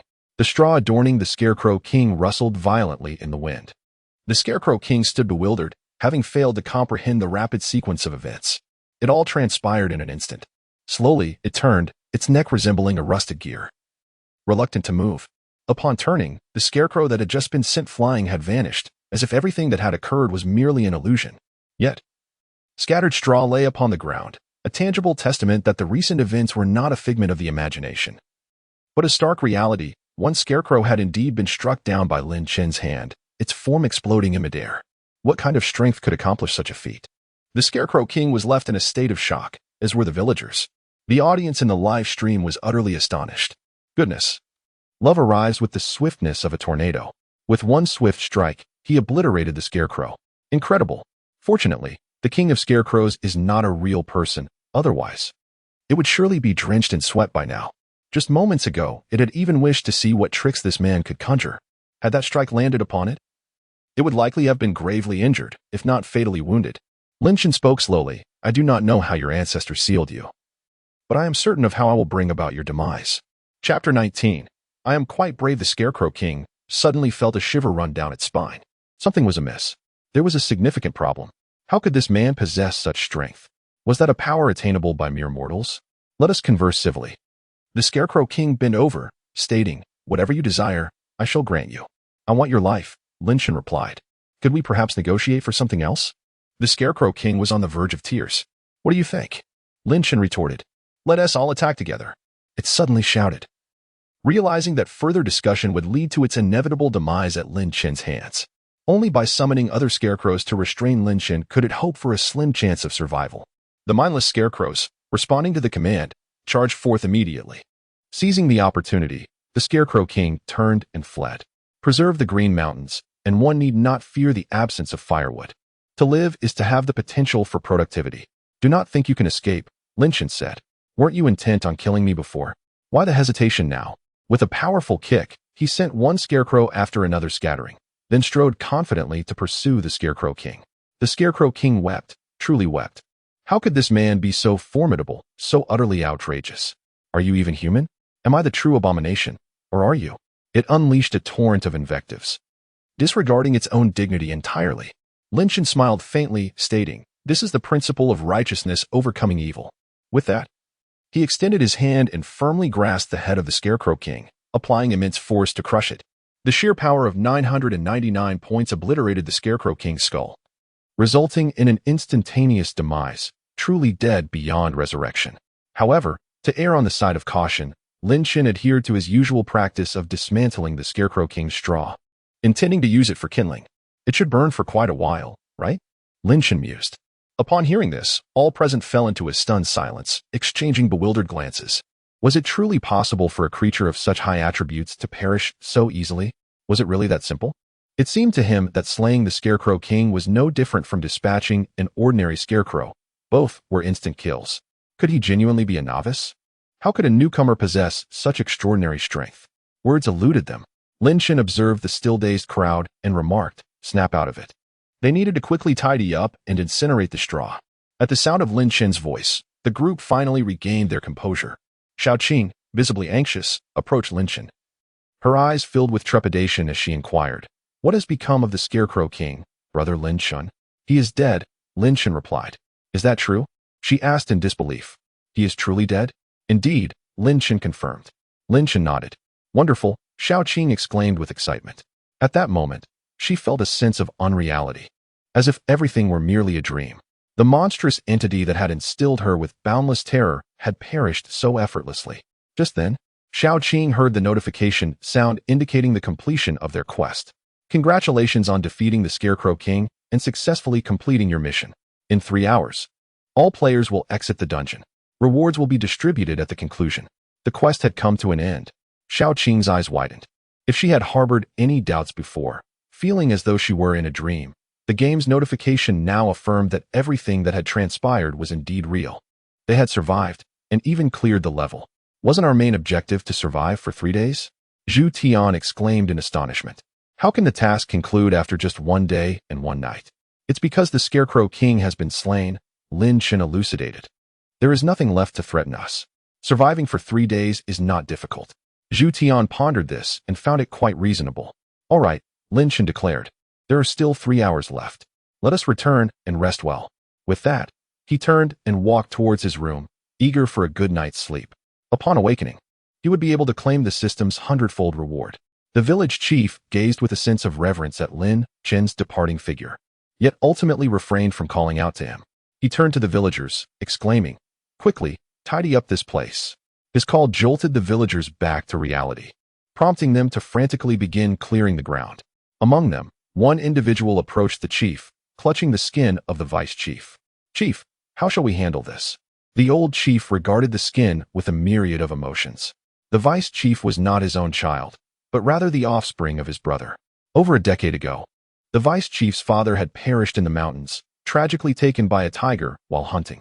Consequently, the vice chief had aspired to leave this village behind, yearning to lead everyone away from this decrepit place. Little did he know that fate had other plans, resulting in his untimely demise. The chief extended his hand to receive the skin, declaring, "I shall bury him alongside his father." He pondered how he would face the vice chief's father a century hence. Nonetheless, the skin was remarkably clean, devoid of bloodstains, likely due to the efforts of the Scarecrow King. The old chief mused whether he could implore that young man to return the vice chief's remains. Lin Chen had already retreated to his chamber, the culmination of a long day and night finally at an end. He sighed as he settled onto his bed, just as the system's task notification unexpectedly shifted. Current task: locate the final monster. The countdown for mission failure stood at 2:47:28, causing Lin Chen to rise abruptly. The ultimate monster? The Scarecrow King was not the final boss? Who could it be? He began to ponder. 2 questions had previously plagued his mind. First, why had the Scarecrow King not terminated all lives? Second, what was the purpose behind burying individuals to transform them? The answer to the latter had now become clear. It was to allow the scarecrows, infused with flesh and blood, to corrode the short swords, rendering them ineffective. However, the first question remained unanswered. Perhaps it was due to an inability to kill? Lin Chen queried himself. Why the incapacity to kill? Because they were useful. Useful for what? Were they to be nurtured as sustenance? Or, an epiphany struck Lin Chen as he recalled the human skin. Human skin has a shelf life. Thus, it decays. The decay necessitates the replacement with fresh skin. Originally, this might have been a deliberate ploy by the Scarecrow King to harvest human skin. Yet now, the Scarecrow King was dead, and the true puppeteer lurked elsewhere. He grasped the truth. At the moment of his realization, the system's notification chimed once more. Current mission: defeat the skin demon. The countdown to failure stands at 2 hours, 45 minutes, and 19 seconds, leaving only 2.5 hours remaining. However, there is a silver lining. The system's navigation has reappeared once more. A conspicuous arrow, visible solely to him, materializes, guiding him forward. Lin Chen immediately vacates the room. Zhu Tian is seated on the steps before the door, gazing contemplatively at the village before him. He had feared he might never return. To his astonishment, everything has come to an unexpected conclusion. Soon after, he spots Lin Chen approaching. "Lin Chen, where are you headed?" Zhu Tian inquires loudly. "Going for something big." Lin Chen replies. "What do you mean by big?" Zhu Tian's interest is piqued at this remark. "Would you like to join me?" Lin Chen chuckles. "Of course," Zhu Tian exclaims. thumping his chest. I am quite brave. Chapter 20. Unless a sword falls from the sky, Lin Chen chuckled. Is that so? Then allow me to show you something intriguing. Zhu Tian, filled with curiosity, inquired, what is it that you wish to show me? Follow me, and you shall find out, Lin Chen replied, turning to proceed along the path indicated by the system. Zhu Tian hurriedly kept pace with him. In his eyes, the village was now secure, alleviating any fears of impending danger, thus allowing him to follow Lin Chen with confidence. Meanwhile, the old village chief had returned to his abode. He placed the skin of the deputy village chief upon a chair, intending to find a box to store it. Yet, as he turned around, he perceived a faint rustling sound behind him. What could it be? Could it be that a scarecrow had not perished? The old village chief was taken aback, swiftly spinning around, only to find nothing amiss. The room had fallen silent. Did I mishear? He pondered, glancing down at the skin. It lay quietly on the chair, alarmingly close to the edge. He distinctly recalled placing it in the center of the seat. Perhaps I am mistaken, he mused, self-deprecatingly acknowledging his advanced age and the decline of his memory. Growing old is a burden, he lamented, as he turned to retrieve the box. The rustling sound echoed once more. Who is it? The old village chief abruptly turned around, this time with unwavering certainty that he had not misheard. Indeed, he had perceived a sound, one that was alarmingly close. Yet, upon turning, he found nothing amiss. Only the human skin lay there, its legs dangling from the chair, now resting on the ground. Witnessing this scene, the old chief's expression shifted, a chill running down his spine as the hairs on his body bristled. The room felt markedly colder. He surmised that some entity was responsible for the noise. Without hesitation, he pivoted and hurried toward the doorway. The previously ajar door had inexplicably closed. He tugged at it with all his might, yet it remained utterly immovable, as if it had been locked from the outside. Bang! Bang! The old chief struck the door forcefully twice. The once decaying and precarious door now appeared unassailable. His vigorous attempts only stirred up a fine dust. It would not yield. A rustling sound emerged from behind him. The old chief swallowed hard, his body rigid as he slowly turned around. There, he beheld the human skin rising slowly to a stand. Defying gravity, it floated upward like a sheet of paper dancing in the air. The 3 gaping holes on its face were grotesque and horrifying.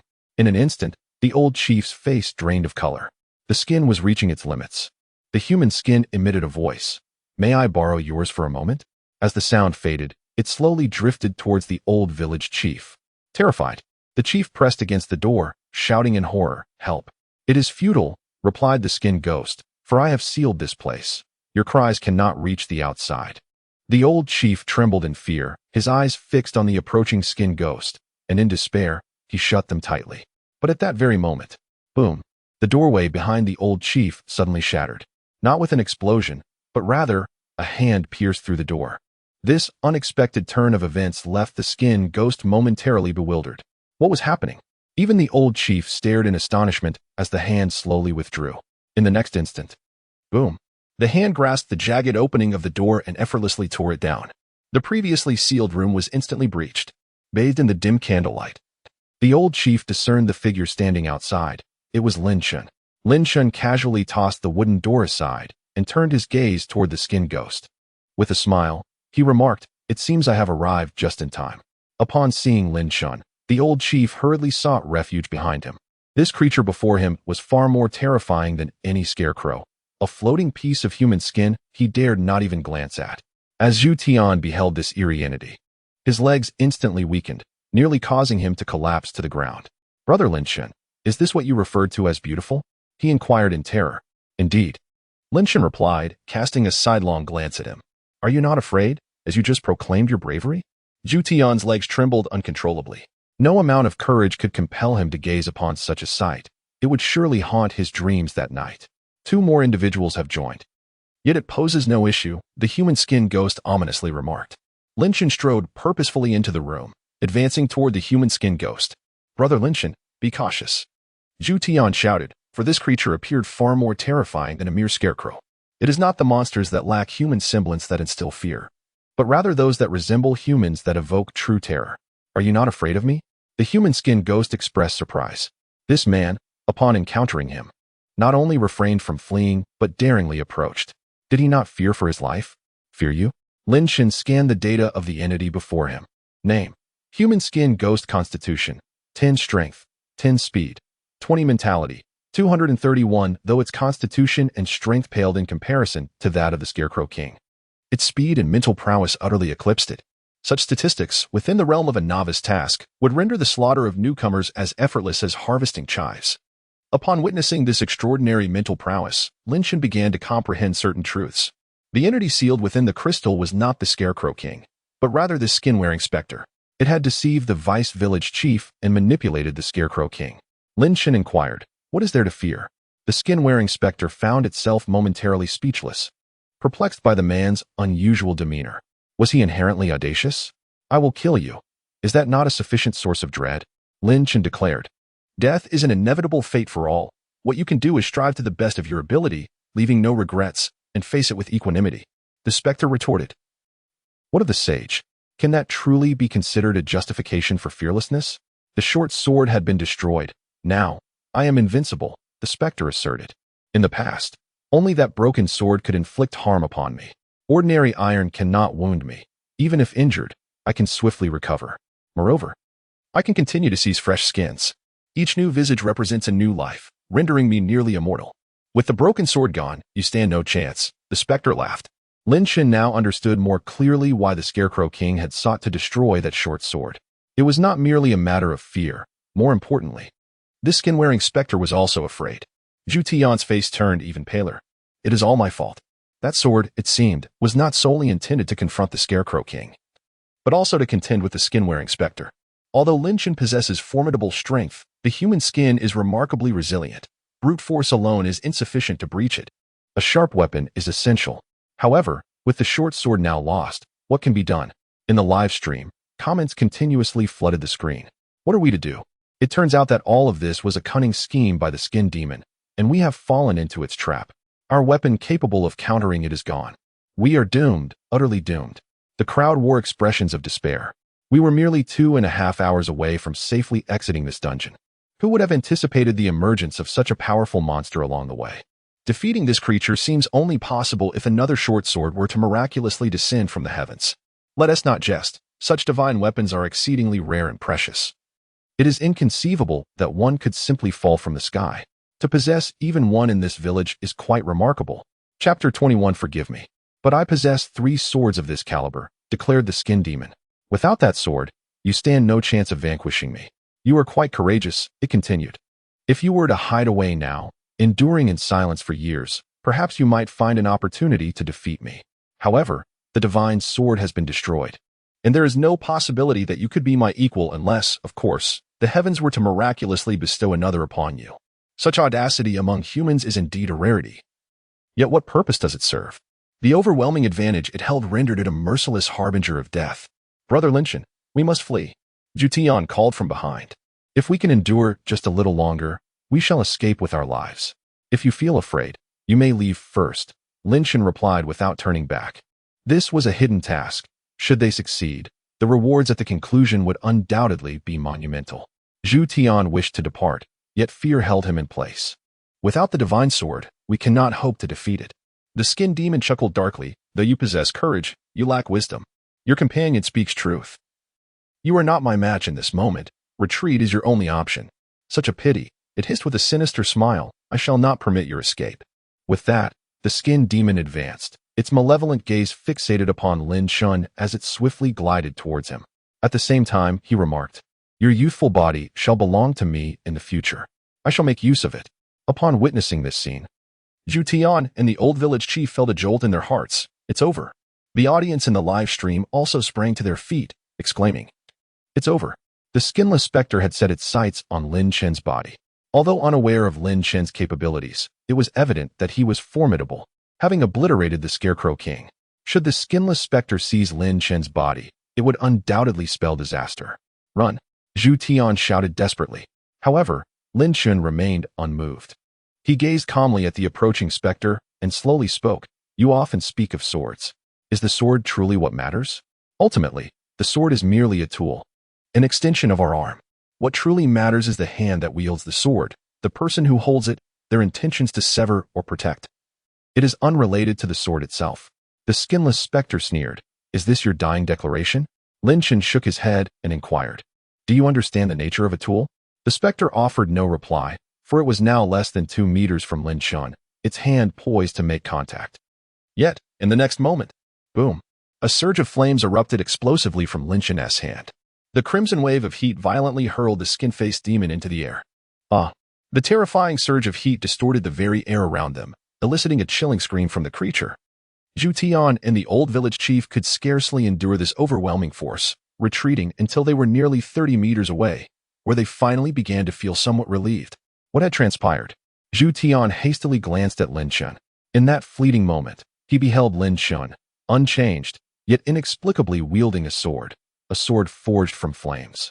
The fire was a chilling blue-violet, imparting an eerie, bone-chilling sensation, while the surrounding heat waves surged, parching the air.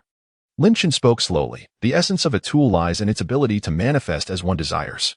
And I happen to possess the perfect tool to deal with you. What is this? The skin-faced demon cried out in terror. The unique heat emanating from the flames caused the moisture in its skin to evaporate rapidly.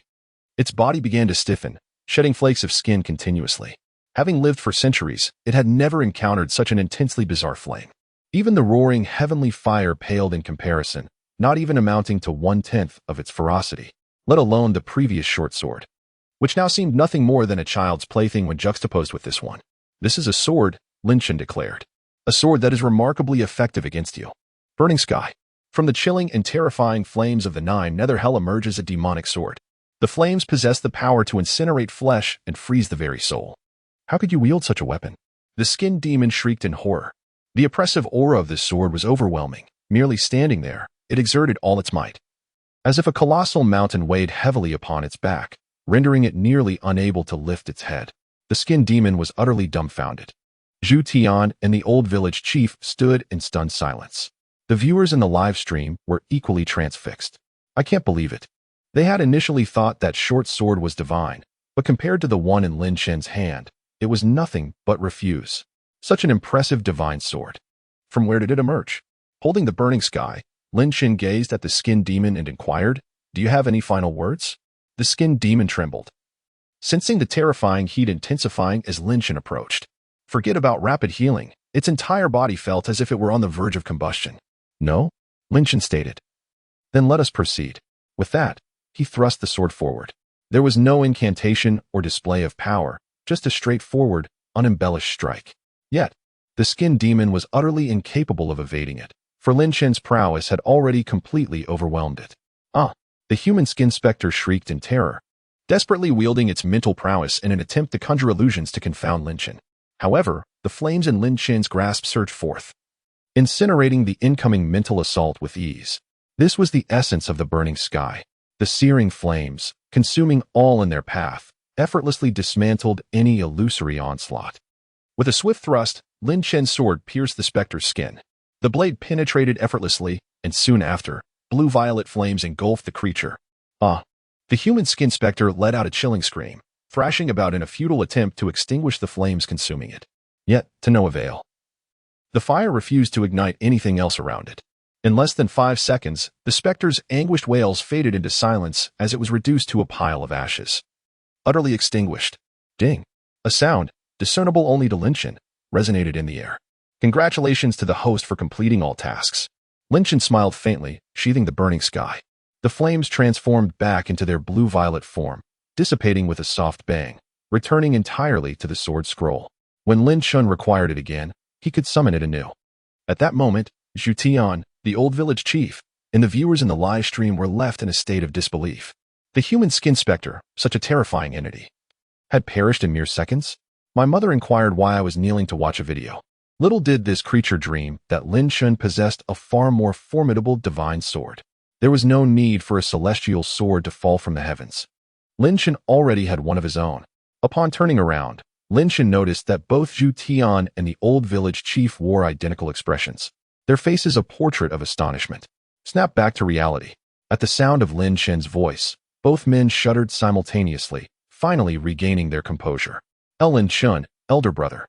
Zhu Tian stammered, his voice trembling. Lin Chen chose not to elaborate further, with 2.5 hours remaining. It would be better to return and indulge in a good night's sleep. One could rest and await the conclusion of the game, and afterwards, claim the rewards. Chapter 22. the distribution of rewards, and a surge in power. As Lin Chen stepped into the room, the old village chief arrived. "Is there something you need from me, Chief?" Lin Chen inquired. The village chief appeared somewhat apprehensive, cautiously stating, "I have an unwelcome request. I hope that the master can retrieve the vice village chief's remains. They have become too fearful to venture into the back mountains, let alone seek out the mountain goddess cave. They are afraid of not returning. We're about to leave, and I fear we may not have the time to assist you," Lin Chen replied, reclining on the bed. "It would be better if you went yourselves. Furthermore, there is nothing in the back mountains. The so-called mountain goddess cave is merely a fabrication. It is a tale spun by your ancestors to deter you from unleashing the skinwalker demon." The village chief was momentarily speechless, taken aback by Lin Chen's outright refusal. He had intended to say more, but upon seeing Lin Chen turn over, he chose to remain silent. Upon exiting the room, he resolved to personally venture to the mountain goddess cave to uncover the truth. This time, he summoned half the villagers to join him. As they fervently explored the back mountains, the time for withdrawal arrived. In an instant, with a whoosh, all participants in the game, including Lin Chen, vanished in a flash of white light. Mission accomplished. A pop-up appeared before Lin Chen, announcing the rewards for the horror game. Calculating task completion. Surviving 3 days, perfectly achieved. Reward increased by 30. Investigating the truth, perfectly achieved. Reward increased by 30. Defeating the Strawman King, perfectly achieved. Reward increased by 30. Slaying the human skin demon, perfectly achieved. Reward increased by 30. Player survival status, 7 players, all unscathed. Reward increased by 80. Evaluating, please wait. Evaluation, SSS. Beyond perfection. Total reward increased by 200. Congratulations to the player for receiving the following rewards. Dragon coins, 1 gene enhancement potion, 1 exquisite enchanted short sword. 3 months of close combat experience, and an increase of 10 in-game experience. When Zhu Tian, Xiao Qing, and others beheld these rewards, they were all ecstatic. It was indeed the legendary SSS grade, a rating transcending perfection. The rewards were exceedingly generous, comprising not only a substantial amount of dragon coins, but also a gene enhancement potion and an enchanted short sword. Particularly noteworthy were the gene enhancement potion and the enchanted short sword, both exceedingly rare, with some market sellers offering the gene enhancement potion at the astronomical price of 500,000 per vial. This potion could enhance an individual's physique and strength by 10 points. The production of gene enhancement potions was limited, as they could only be obtained by completing tasks of medium difficulty or higher. The novice quest bestowed upon them a gene potion. Indeed, it was their first encounter with such a thing. Enchanted weapons were even more extraordinarily rare. The individuals fortunate enough to possess these weapons could be counted on one hand. Brother Lin Chen was truly remarkable. They trembled with excitement, hardly daring to dream of receiving an evaluation that transcended perfection. With these rewards in hand, their next task would grant them a modicum of self-preservation. Little Qing was overwhelmed with tears. All of this was thanks to Brother Lin Chen. Lin Chen, too, gazed at the rewards, his expression one of astonishment. Was that all? Just this? To achieve a rating of transcendent perfection, this was all they offered? A mere 10,000 coins, a single gene potion, a short sword, and 3 months of combat experience. Was this meant to suffice? These items were of no use to him whatsoever. However, he found solace in the system's 100-fold reward bonus. As the system's voice echoed in Lin Chen's ear, it proclaimed, "Congratulations, host. You have received the following rewards: Dragon Coins, Body Refinement Technique, Tai Xian Jing, Divine Sword, Wu Feng, 300 years of experience in the mysterious sword technique, and 1,000 game experience points." Hearing the system's voice, Lin Chen smiled knowingly. Indeed, his own system was the best. The 100,000 dragon coins were merely a side note. The true value lay in the other rewards. Tai Xian Jing, Beginner 0100. Lin Chen turned his gaze toward the technique and began to comprehend its effects. Upon reaching a state of returning to one's original essence, one's physique and strength will be significantly enhanced. Lin Chen continued to read. The Divine Sword, Wufeng, crafted from the branches of the World Tree, boasts remarkable hardness and resistance to damage. When not engaged in combat, Wufeng gradually accumulates life force. Should the sword sustain any injury, it will consume this life force to automatically restore itself. During battles, it continuously expends life force, greatly augmenting the wielder's abilities. A pristine divine sword. A sword made of wood? Lin Chen chuckled. How delightful. Its wooden composition renders it exceptionally lightweight and easy to maintain. Most importantly, this wooden sword possesses the ability to self-repair. It is also remarkably convenient to carry. Without hesitation, Chen drew Wu Feng and felt its weight. Indeed, it was as light as an egg. Finally, he had acquired a suitable weapon. The 300 years of experience in the ethereal swordsmanship had integrated into his very being, granting Chen a profound understanding of the technique. Each move and stance was perfected to a state of completion. What is the purpose of these points? Chen inquired. Points can be expended to enhance one's physical capabilities or to upgrade martial arts techniques. 10 points can be exchanged for 1 point of physique or strength, or 5 points of mental acuity. 100 points can be exchanged for 1 point of speed. Speed is of utmost importance. Whether in combat or in the act of fleeing, it is indispensable. Thus, the expenditure of points to enhance speed is the greatest. Chen gazed at the Taishan Sutra, and indeed, there lay an experience bar behind it. Currently at the novice level, it required a staggering 100 points of experience to advance. However, with a total of 1,000 points of experience at his disposal, what was a mere 100 points? Chen decisively utilized his points, filling the experience bar to its brim. Taishan Sutra, Intermediate 0300. Upon the elevation of the Taishan Sutra's rank, Chen immediately sensed a surge of formidable power emanating from within his being. He promptly accessed his data to inspect his status. Name: Chen race. Human constitution: 1050 strength, 1050 speed, 99 spirit, 999 cultivation technique. Taishan Sutra, Intermediate 0300. Skills: ethereal sword technique, return to simplicity. Star chasing steps, return to simplicity. Weapon: none items. Sword manual, 499. The Taishan Sutra had augmented his constitution and strength by 5. This was merely the benefit of the novice level. To ascend to the next tier, 300 points of experience were required, and Chen continued to fill the bar. His constitution and strength surged once more. Constitution, 1,100. Strength, 1,100. The enhancement had now reached a remarkable 10. Upon examining the requirements for the subsequent level, it called for 500 points. Without hesitation, Chen proceeded to fill the bar once again. Constitution, 1150. Strength, 1150. An increase of 15. In other words, with 900 points. Attributes were enhanced by 300. Without any techniques, the only way to improve attributes is to incrementally accumulate them. With 900 points, one could only raise attributes by 90 points. Now, the enhancement exceeds threefold. What a tremendous gain! A glance at the Taishan Sutra reveals that it requires 1,000 experience points to advance, advanced 1000. Yet I am left with merely 100 points. How impoverished I have become. Chapter 23, The Legend of Bus No. 13. Uncertainty looms regarding when the next horror game will come knocking. Chen yearns to continue playing. A mere 1,000 experience points are utterly insufficient. To accumulate experience, one must venture into higher difficulty games. However, that is a matter for another time. For now, it's time to return home. Casting a glance around, Chen noted that darkness had fallen. Although the passage of time in the game did not perfectly align with reality, the disparity was not significant. Before him stood an internet CAF. He lingered at its entrance. Upon concluding the game, horror games would teleport players back to their original position, albeit with slight deviations. Such a rudimentary teleportation method surely wouldn't leave one stuck in a wall, would it? He turned and began his journey homeward. With a considerable distance still to traverse, Chen estimated it would take him over half an hour. He observed that the streets were still bustling with activity. An occasional vehicle would pass by. How astonishing that people were finishing work at midnight. As he proceeded, he noticed a bus at a nearby stop. Bus number 13. At midnight, a bus still operates? Suddenly, an advertisement flashed through his mind. Because you work overtime, the city works overtime with you. Quite surreal.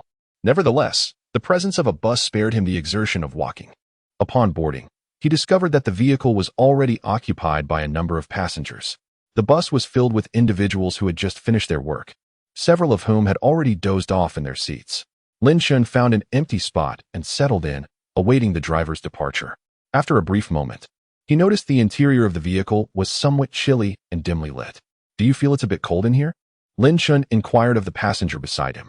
The drowsy passenger cast a fleeting glance at Chen. This is an air-conditioned bus, otherwise, they wouldn't dare charge 2 yuan for the fare. With that, he turned to the side and resumed his slumber. Lin Chen looked up and indeed spotted the air conditioning unit. He turned his gaze to the window as the bus slowly began to move, enveloped in a profound silence. Yet, it wasn't long before the sound of snoring filled the air. Someone had truly fallen into a deep sleep. This seemed to be the number 13 bus. Suddenly, hushed whispers emerged from the back, a girl's voice breaking the stillness. "Yes, what is it?" Another female voice responded, likely a friend of the first. "But I remember hearing news that the number 13 bus was involved in a fire, resulting in the tragic loss of all its passengers. That's why it was suspended." The first girl spoke, her voice quivering slightly, betraying her nervousness. "You're overthinking it. Isn't it possible that they've reopened it?" her friend casually remarked. "And honestly, can you trust the media these days?" "Perhaps you're right. Maybe I am overthinking it," the girl murmured softly. Lin Chen pondered carefully, but could not recall any details regarding the number 13 bus.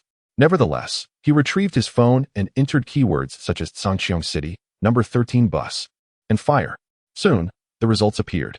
The girl had spoken the truth. The number 13 bus had indeed been engulfed in a devastating blaze, claiming the lives of 26 individuals, including the driver. Subsequently, whispers circulated about sightings of a charred, blackened vehicle haunting the streets in the dead of night. To mitigate the repercussions, the company had promptly suspended the number 13 bus route. Now, only routes 12, 14, and 15 remained, with the number 13 conspicuously absent. So, what was the meaning of the bus he had boarded? He had clearly seen that it was the number 13 bus. Lin Chen sensed an unsettling stillness enveloping the vehicle. Upon reflection, he realized that the bus emitted no sound as it traversed the road, or perhaps it was that the outside world was utterly silent. Instantly, he cast his gaze outside. The bus was moving at an alarming speed, the scenery outside racing backward. This vehicle harbored a grave mystery. Slowly, he rose to his feet and approached the driver. "Excuse me, could you please stop the bus? We would like to disembark here," Lin Chen inquired politely. However, the driver paid him no heed, not even sparing him a glance. Instead, some of the other passengers, still conscious, regarded Lin Chen with a mixture of curiosity and intrigue. "What is this about?" Lin Chen repeated, "We need to get off." The driver remained unresponsive, as if he could not hear Lin Chen's voice at all. Lin Chen refrained from taking action, mindful of the other passengers in the vehicle. He simply moved to the front seat by the door, awaiting the driver to make a stop. The bus accelerated, and outside, the darkness deepened, seemingly taking them further away from the city. Some passengers began to sense something amiss, with one exclaiming in astonishment, "Where are we headed? This isn't the way home." Upon hearing this, many were jolted awake, turning to gaze outside. They were met with an abyss of blackness, which sent shivers down their spines. "Stop the bus." A woman suddenly stood up, striding towards the driver while shouting, "I want to get off here." Without hesitation, she reached for the steering wheel. Lin Chen, seated across from her, reacted swiftly, delivering a forceful kick that sent the woman tumbling to the ground. If she wished to end her life, she could wait until they returned home. She should not drag others down with her. Attempting to seize the steering wheel at this moment would only jeopardize control of the vehicle, leading to a catastrophic collision with a building. At that point, it would likely result in the demise of many on the 13th bus. "You dare to kick me?" The woman struggled to rise, her eyes fixed fiercely on Lin Chen. "Should you shout once more, I shall not hesitate to strike you again. Do you believe it?" Lin Chen rose to his feet, gazing down at her. He towered over her by at least 2 heads. The woman's retort was instantly silenced by his intimidating presence. "Return to your seat," Lin Chen continued sternly. Witnessing Lin Chen's fierce demeanor, several passengers in the vehicle were taken aback. A girl, trembling with anxiety, inquired, "Big brother, where are we headed?" "I do not know," Lin Chen replied, turning to the driver with a question. "When will you deign to stop?" The driver remained silent. Lin Chen resumed his place beside the door, casting a glance at the spot where he had just been seated. This fleeting observation caused his eyes to narrow in realization. To his astonishment, the seat behind him was vacant. Who had been conversing just moments ago? He distinctly recalled the voices of 2 girls engaged in dialogue. Lin Chen rapidly scanned the interior of the vehicle, discovering that only one girl remained, the very one who had been quaking and speaking to him earlier. Who had been conversing behind him? Or perhaps it was not a conversation at all, but rather a warning. Lin Chen reflected deeply, pondering whether he had recently entangled himself in any romantic liaisons. Clearly, he had not. Since his arrival in this world, he had maintained a chaste existence. Having spent the first 3 years consumed by the fear of being ensnared in a deadly game, thus dedicating himself to rigorous training. From that moment on, I began to eagerly anticipate the arrival of a horror game each day, a sentiment that endures to this day. There exists but one possibility. A reminder that just struck me, the passenger who perished in flames aboard this very vehicle. It is a mass grave. Suddenly, a scream pierced the air within the bus. Chen turned his gaze outward. A desolate landscape unfolded before him. The destination of the number 13 bus had been reached. Chapter 24. Wherever you pick me up. Return me there. Outside the window, an ominous chill permeated the air, with not a soul in sight for miles around. This was a forsaken graveyard, situated over 50 miles from the city of Sanqiang. In less than 10 minutes, we had traversed from the city to this desolate place. Panic gripped the occupants of the vehicle, as the speed of our journey had been astonishingly swift. In the blink of an eye, we found ourselves at the graveyard. Help! Someone cried out, desperately attempting to shatter the car window to escape. Yet, a greater number of individuals crowded at the door, striving to pry it open. Despite their frantic efforts, the door remained immovable, as if it had been welded shut. Chen cast a glance at them and urged, "Calm down." However, his words fell on deaf ears. How could one remain composed in such a dire situation? Death loomed imminent. From the graveyard beyond, a peculiar white mist began to rise from the ground, gradually enveloping the area in an eerie fog.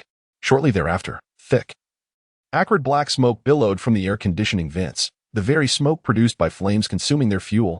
With all the windows and doors securely locked, the smoke surged into the vehicle, swiftly filling half of the interior. Cough, cough. Many began to cough violently, unable to suppress the urge as the oxygen rapidly dwindled. They were on the brink of being suffocated, choked, or burned alive by the searing smoke. Much like the passengers who were ensnared here, perishing in the flames. The driver remained motionless in his seat. The thick, billowing smoke had no effect on him. Several individuals were already on their knees, clutching their throats. Carbon monoxide surged into their bloodstream, hastily merging with hemoglobin. Oxygen could not be transported throughout their bodies, particularly failing to reach their brains. They felt dizzy, even beginning to hallucinate. Chen stood up, approached the driver, and placed a hand on his shoulder. He then stated, "Drive the car back." The driver remained silent, exhibiting no reaction whatsoever. From the very beginning, he had dismissed Chen entirely. He had encountered many who were far more ferocious than Chen. What was the use of their futile struggles before death? It merely hastened their demise. As for himself, he would remain unscathed, resembling a fool. He believed Chen to be just such a foolish individual, squandering his energy. It was truly amusing, seeing that the driver still offered no response. Chen could not help but sigh, a hint of helplessness in his voice as he remarked, "Perhaps I am too kind-hearted, too easy to persuade." Suddenly, a shockwave erupted around him. An unfathomable sword energy, vast as the ocean, instantaneously shattered all the glass within the vehicle. Whether it be the car windows or the doors, the air conditioning expelled dense smoke, and even the hazy fog outside seemed to explode in that very instant. Fragments shot outward, with not a single piece remaining inside the vehicle. Chen spoke slowly, "I shall say this one last time. Return us to our original location." As he spoke, the entire vehicle trembled perilously, the roof visibly caving in as if an invisible giant hand were mercilessly crushing it. In that fleeting second, the driver finally panicked. This man, something was amiss. Chen resumed his seat in the front, not even glancing at the driver, merely stating, "You have 5 minutes starting now. If we are not back at the station in 5 minutes, you shall not even have the right to be reborn." The driver shuddered. This vehicle, a manifestation of countless grievances, was supposedly indestructible. Yet, with just a single phrase from this man, the windows shattered. What on earth? If he were to resort to violence, would this graveyard not be overturned? What kind of demon was this? No. What an indomitable titan. The driver was utterly convinced that if he dared utter a single no, he would be reduced to ashes alongside the vehicle. He immediately started the engine, heading towards Sanqiang City. The occupants of the car were now utterly bewildered. Just moments ago, one or two individuals clamored to leap down. Now, they seemed too apprehensive to move. The man seated at the front, exuding an air of calm, has seemingly subdued the driver. How astonishing! As the dense smoke within the vehicle dissipated, the group hurriedly returned to their respective seats. The woman, who had just been kicked, now sat at the back, rendered speechless. The driver pressed the accelerator, propelling the vehicle to its maximum speed. Indeed, the journey there had been so pleasant. Yet the return was fraught with chaos. Exhausted, The driver finally brought the vehicle back to the station precisely 5 minutes later. Chen addressed the crowd. "You may disembark now." Many, unable to contain themselves any longer, hurriedly descended the vehicle. Once their feet touched the ground, they truly savored the essence of being alive. The sensation of solid ground beneath their feet was exquisite. Soon, only Chen and the driver remained in the vehicle. Trembling, the driver inquired, "Brother, why do you not leave?" Chen smiled faintly and replied, "Take me home." The driver, feeling somewhat aggrieved, said, "Shall I return your fare? Will you take me or not?" Chen stood, gazing down at him. "Take me. I will take you immediately." The driver, nearly on the verge of tears, asked, "Brother, where is your home located?" Chen provided the driver with an address. The driver promptly started the vehicle, dutifully transporting Chen back. After a winding journey of 20 minutes, the car finally halted beneath a building. Chen resided within its confines. "Boss, we've arrived," the driver said, a hint of trepidation in his voice. Chen nodded slightly, rising to exit the bus. As the driver watched him disembark, he let out a sigh of relief, grateful to have survived. However, in the next instant, he was jolted by an unsettling sensation as everything inside the vehicle began to spin. The world around him dissolved into chaos. To his shock, he beheld his own body seated in the driver's seat, frozen in the act of driving. Yet his neck felt eerily vacant. His head was gone. Chen stepped away from the vehicle, and behind him, the upper part of the car began to tilt slowly. The vehicle had been severed, as if a razor-sharp sword had cleaved through it, splitting both the car and the driver within. Chen advanced a few paces. Suddenly, a burst of flames erupted from the vehicle. The bus, engulfed in fire, gradually transformed into ash, vanishing from the streets. Now, apart from Chen, no one bore witness to this spectacle, thus averting any panic. "Congratulations, host. You have successfully completed the 13-bus mission, earning 100 experience points." To his astonishment, he discovered that he possessed considerable experience and unexpected delight. With such experience, it surely implied the prospect of additional rewards. Henceforth, should he encounter similar situations, he vowed not to let them slip away. Elated, Chen ascended the stairs. The building before him stood 10 stories tall, and his family resided on the second floor. Due to a tragic incident in the past, the property had remained unlet for some time, prompting the landlord to reduce the rental price. In the heart of the city, a 100-square-meter apartment was remarkably priced at merely 1,000 yuan per month. Without hesitation, Chen decisively rented the space. The affordability was appealing, but his true hope lay in the possibility of encountering a thrilling horror game soon. Chapter 25. I cannot comprehend. Yet I am profoundly stunned. There were but a few tenants in the entire building. Chen returned home, took a shower, and then collapsed into slumber. Meanwhile, the online world was anything but tranquil. Chen was alive, having not only survived but also flawlessly completed the hellish novice quest. This news ignited a frenzy across the internet, a phenomenon previously unheard of. In the forums dedicated to horror games, half of the posts were dedicated to discussions surrounding the novice quest in Daogu village. The task, infamous for instilling terror and dubbed the newcomer killer, had astonishingly been conquered. Who, one might wonder, possesses such remarkable prowess, not merely clearing the quest, but achieving a perfect completion? I recently watched the live stream highlights and can only say that this player is truly invincible, with every detail meticulously attended to. Without narration, I would scarcely grasp it. 2 posts have been pinned to the top. The first featured the live stream highlights, showcasing every maneuver executed by Chen. After watching, one could only exclaim in awe. Regrettably, the viewer lacks the sophistication to articulate anything beyond a simple, "I am unrivaled." These maneuvers are utterly incomprehensible. How I wish I could experience them from Chen's perspective. All who have viewed the highlights lament one unfortunate truth. There is no footage from Chen's viewpoint. They can only witness his actions through the lens of others, rendering them unable to fully understand. Is this truly a newcomer who effortlessly rends the malevolent forces, striking down the king of scarecrows with a single blow? Just how formidable is his prowess? Could his strength have already surpassed 50 points? Only 50. Who does he look down upon? I believe it must be at least 60. Beneath the live stream highlights lies an analytical post. Someone meticulously scrutinized Chen's actions and provided insights into his motivations. He took 5 deliberate steps into the room. This maneuver eludes my understanding, yet it undoubtedly carries intent. In due course, we shall all follow suit. As for the first night, it is imperative to rest, for he has chosen to sleep. He prepared his own meals, undoubtedly to guard against potential poisoning. This is a lesson for us all. The poster diligently analyzes every detail. There is an abundance of nuances. Without the commentary, I would have remained oblivious to so much.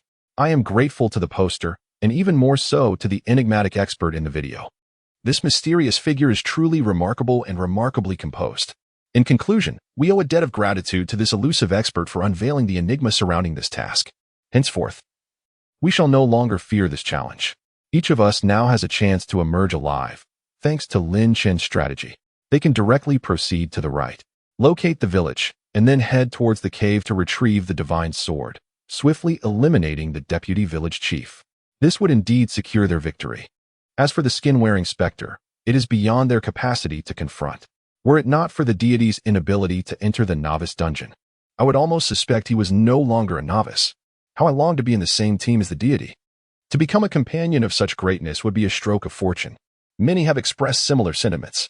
By the following day, as dawn broke, the fervor surrounding these posts had not waned.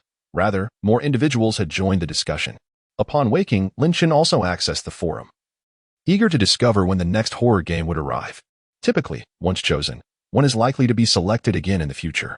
He felt an impatient yearning to immerse himself in the horror game once more. However, as soon as he entered the forum, he was met with a plethora of posts discussing him. With a casual glance, he thought, really, do they need to analyze every few steps I take? Do they even dissect my meals and sleep? These individuals are far too idle. Chen exited the thread and authored a post himself, inquiring about when the second horror game would come knocking. He received a myriad of responses. Some suggested half a day, others 3 days, 7 days, and even accounts of individuals who had yet to encounter a second game. Is the randomness truly this vast? Chen murmured softly, just as he finished speaking. A sudden ding-dong erupted from his phone, its screen morphing into a vivid crimson hue. A prominent line of text gradually emerged. You have been selected for the horror game. In 3 minutes, you will enter the realm of fear. Prepare yourself. Strive to survive. Upon reading this message, a slight smile crept upon Chen's lips. Just as he was pondering about it, here it came, or perhaps this is what one might call love. As for preparation, it was entirely unnecessary. Chen donned his attire and retrieved his unadorned sword, readying himself for the impending challenge. As the 3 minutes elapsed, Chen's figure abruptly vanished from the confines of his room, re-entering the horror game. Before him lay an expanse of darkness, and after a brief span of 10 seconds, Chen perceived the solid ground beneath him as the surroundings gradually illuminated. Was that a massive football field?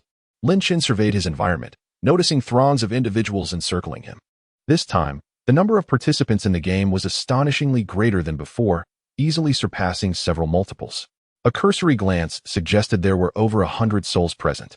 The other players slowly regained their composure, realizing they had been thrust into the game, and many were overcome with panic. As all players gathered, a voice echoed, "Welcome, everyone, to the octopus game. We shall now elucidate the rules of the game." The first challenge, red light, green light. Outside the arena, a loudspeaker monotonously recited the rules of the game. 1, 2, 3, the game of statues, where silence and stillness were paramount, laughter and movement strictly forbidden. This was a cherished childhood memory for many. The rules were inherently understood by all, requiring no elaborate explanation. Likewise, the consequences were equally clear in this terrifying game. A single mistake could lead to death. At the far end of the arena loomed a colossal puppet, its expression blank and its oversized eyes eerily unsettling as it gazed upon the distant players. Many swallowed hard, pondering whether they could truly survive to reach the other side. Now, the loudspeaker announced, the game begins. The towering puppet remained motionless, yet its neck began to turn slowly. In a swift motion, it turned its back to the crowd and placed its hands upon a gnarled tree trunk. 1, 2. The counting commenced, only to be abruptly cut off. At an unknown moment, Chen found himself standing behind the puppet, his hand gripping a blade that gleamed without a sharpened edge. With a thunderous crash, the withered tree let out a mournful wail before collapsing heavily to the ground, taking the puppet's head with it. The enormous head rolled upon the earth, its eyes wide with terror, mouth opening and closing in a grotesque display. Yet, words eluded him entirely. Chen cast a glance at it, and, without hesitation, crushed it underfoot. In that fleeting moment, everyone was rendered speechless. The viewers in the live stream, the players on the court, and even the shadowy puppeteer manipulating events from behind the scenes were all frozen in place. At that instant, a singular thought occupied their minds, an overwhelming question mark. What just transpired? It happened far too swiftly. The puppet had barely turned its head back when Chen severed it. How on earth did he cover nearly 100 meters in such a brief span? I am in awe. I cannot comprehend it, yet I am profoundly astonished. Chapter 26. Why isn't he running? Does he wish to die? The audience and the participants of the game found it impossible to remain calm. Is this truly the Squid Game I am familiar with? This game is not a novel occurrence. They have, to varying degrees, familiarized themselves with its essence. Numerous individuals are involved, with at least 100 players, yet ultimately, only one shall emerge alive. The challenge posed by this game is exceedingly formidable. Merely in the first round, the game of red light, green light, it is common for half the participants to meet their demise. Upon realizing this was the Squid Game, a wave of despair washed over many. Yet, they could not have anticipated that the puppet would be decapitated before even counting to the designated number. Now, they find themselves dazed, their minds buzzing, as they gaze blankly at the man standing beside the puppet. Chen sheathed his unsheathed sword and spoke slowly. Silence, puppet. I no longer wish to partake in this game of red light, green light. All I desire is joy. Two towering figures clad in armor and wielding long spears strode forth from the distance. Chen's sudden act of slaying the puppet constituted a breach of the rules. According to the stipulations, he was to be eliminated. Chen sensed the murderous intent emanating from these two monstrous figures, just as he prepared to draw his sword. The voice echoed again from the loudspeakers. Congratulations to all players for successfully passing the first round. After a half-hour respite, the second level of the game will commence. The footsteps of the two monsters abruptly ceased. They cast a distant glance at Chen before turning away, vanishing into the swirling black mist. They run quite swiftly.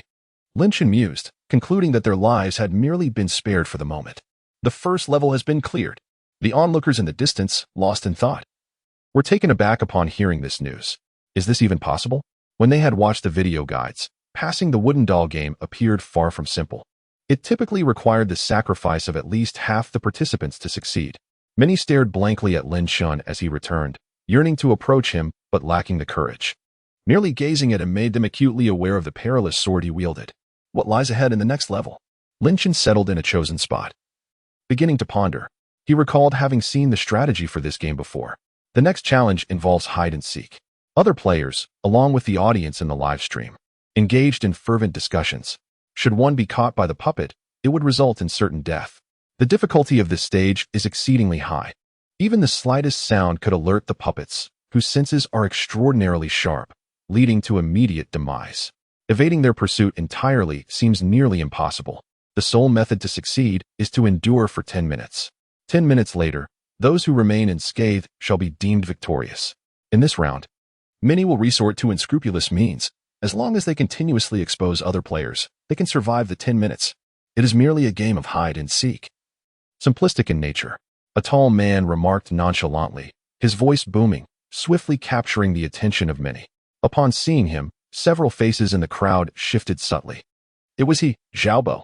Who would have imagined encountering him here? What dreadful luck. In this game, only one individual can emerge alive. Could it possibly be him? I refuse to accept such a fate. He is a player of some renown, his videos circulating on forums. He has successfully cleared 6 games, boasting experience and combat prowess that far surpasses that of other players. The audience in the live stream erupted in excitement. Xiaobo is indeed present. I am one of his fans. I must tune into his stream. With Xiaobo in the mix, this round is assured. Standing amidst the throng, Xiaobo resembled a crane among chickens, his head held high in arrogance. He regarded the crowd with indifference, save for one individual. His gaze drifted towards Chen in the distance. The one who had just shone brightly should have been him, the one who would reach the finish line first. Instead, it was this man who stole the limelight. In the subsequent games, fortune will not favor you as it did before, Xiaobo murmured softly, squinting his eyes in an attempt to discern Chen's statistics. Yet, nothing was revealed. No information surfaced to provide any insight. Noticing Xiaobo's gaze, Chen subtly shifted his attention towards him. A stranger. He cast a casual glance at the data. Name, Xiaobo. Race, human. Constitution, 25. You are akin to a humanoid beast. Strength, 23. A single punch could leave a pretty boy weeping for quite a while. Speed. 8. Your running style is quite dashing. Mental. 187. You can easily focus on your tasks. Such impressive statistics. It was the first time Chen had encountered a player with such elevated data. He seemed capable of engaging even the king of scarecrows in combat. Chen averted his gaze, scanning the other players, only to find none with comparable figures. The majority of players possessed statistics in single digits, with a handful exceeding 10. Those surpassing 15 were exceedingly rare. Looking back at Xiaobo's data, it was evident that he was the strongest among them, likely a seasoned player. However, it remained uncertain whether he possessed any strategies or similar advantages. Half an hour swiftly elapsed. A hoarse, ominous voice echoed through the loudspeakers. The second round, hide and seek. Once the game commences, you will have 3 minutes to conceal yourselves. Those caught by the seeker will be eliminated. The scene surrounding the crowd gradually transformed. What was once a vast arena suddenly morphed into a dense forest. Ah! A sudden exclamation erupted from someone in the group. Unbeknownst to them, a decrepit tree had materialized at the center, accompanied by a wooden puppet standing beneath its withered branches. The lifeless tree and the puppet bore an uncanny resemblance to those encountered in the previous challenge. The puppet, with its eyes wide open, surveyed the assembly before it. With a creaking sound, the puppet slowly turned, resting its hand upon the trunk, initiating a countdown. 180, 179, 178. The game had commenced. A group of individuals scattered in all directions, desperately seeking hidden refuge. Xiaobo, without hesitation, turned and sprinted away. His speed was unparalleled, reaching a remarkable 8 points. As he swiftly distanced himself from the throng, racing towards the farthest reaches of the forest. In the once crowded center of the woods, Chen suddenly found himself alone. Nearby players gazed at him in bewilderment. What was this man doing? The viewers in the live stream wore expressions of confusion as well. Did he wish to meet his demise? Surely he didn't intend to confront the puppet with a sword again? That was utterly impossible. A horror game would undoubtedly have countermeasures in place. If he didn't flee, he would surely perish. Chen circled the withered tree once, casting another glance at the puppet. Identical in every way. Upon a closer examination of the puppet's data, name, puppet, no.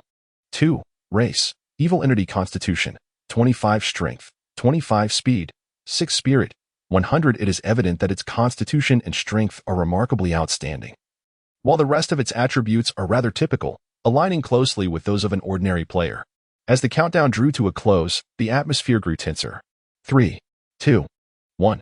With the final count echoing, the puppet gradually lowered its hands. Subsequently, a series of sharp cracks resonated as it twisted its neck back into position. As it turned its gaze, the first sight that met its eyes was Chen, who was also observing it. Their eyes locked in mutual regard. An unexpected silence enveloped the space around them. Chapter 27. Do you await your demise? The puppet appeared somewhat bewildered. Why did this man not flee? Was he oblivious to the rules of the game? Or did he mistakenly believe he would not be harmed? Those hiding nearby observed the intense gaze exchanged between the man and the puppet in silent astonishment. Surely, there were more prudent ways to meet one's demise. This was the first time I had encountered someone so seemingly indifferent to life. Was it ignorance that bestowed upon him such audacity? The live stream chat surged with frantic comments. To the viewers, the confrontation between Chen and the puppet was nothing short of suicidal. The puppet was known to mercilessly shred every individual it encountered, inflicting excruciating death upon them. Some players had already closed their eyes, unable to bear witness to the impending horror, fearing that their panic would betray their hiding spots, and even more terrified of the puppet suddenly appearing before them. At that moment, Chen looked up at the puppet and, with an expression of surprise, inquired, "Why do you not flee?" The puppet, perplexed, seemed to respond, "Shouldn't you be the one to run?" Yet, having been spotted, according to the rules, Chen was destined for elimination. The puppet slowly raised its hands, poised to grasp Chen, but before those hands could reach him, a flash of light erupted from the puppet's hands and neck. It was too swift, so rapid that the puppet could hardly react. With a resounding thud, the puppet's head, along with its hands, plummeted to the ground. In this very moment, the puppet's eyes widened in astonishment. What had just transpired? It was impossible to discern. Chen raised his foot and crushed the puppet's head beneath it, then remarked, "Why are you still here? Are you waiting to die?" He sheathed his weapon, woofing, and with another kick, sent the puppet's body flying. Dark mist began to swirl. The two towering figures clad in armor reappeared once more. Chen had slain the specter. This was a violation of the game's rules. Death was inevitable. The two formidable warriors advanced slowly, intent on confronting Chen directly. However, at that moment, a voice echoed through the trumpet. Congratulations to all players for successfully passing the second level. The two warriors wore expressions of resentment.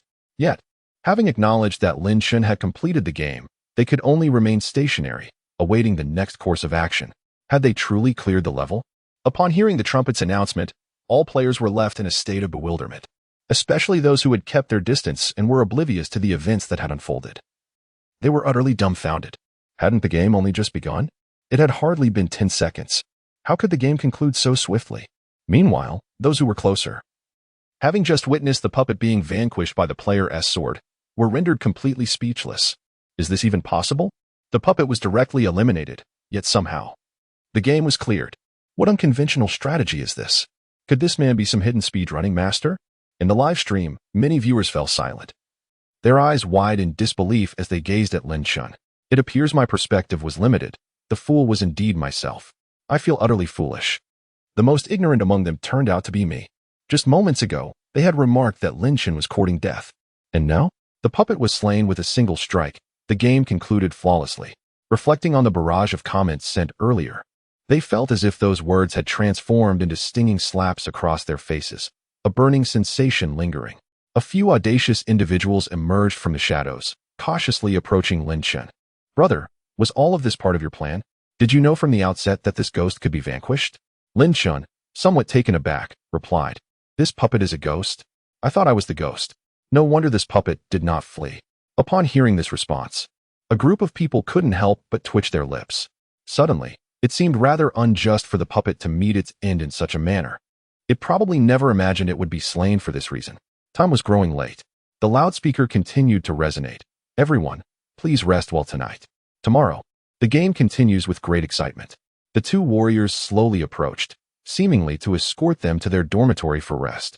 The other players had returned, all wearing expressions of bewilderment, questioning how the game had concluded so abruptly and inexplicably.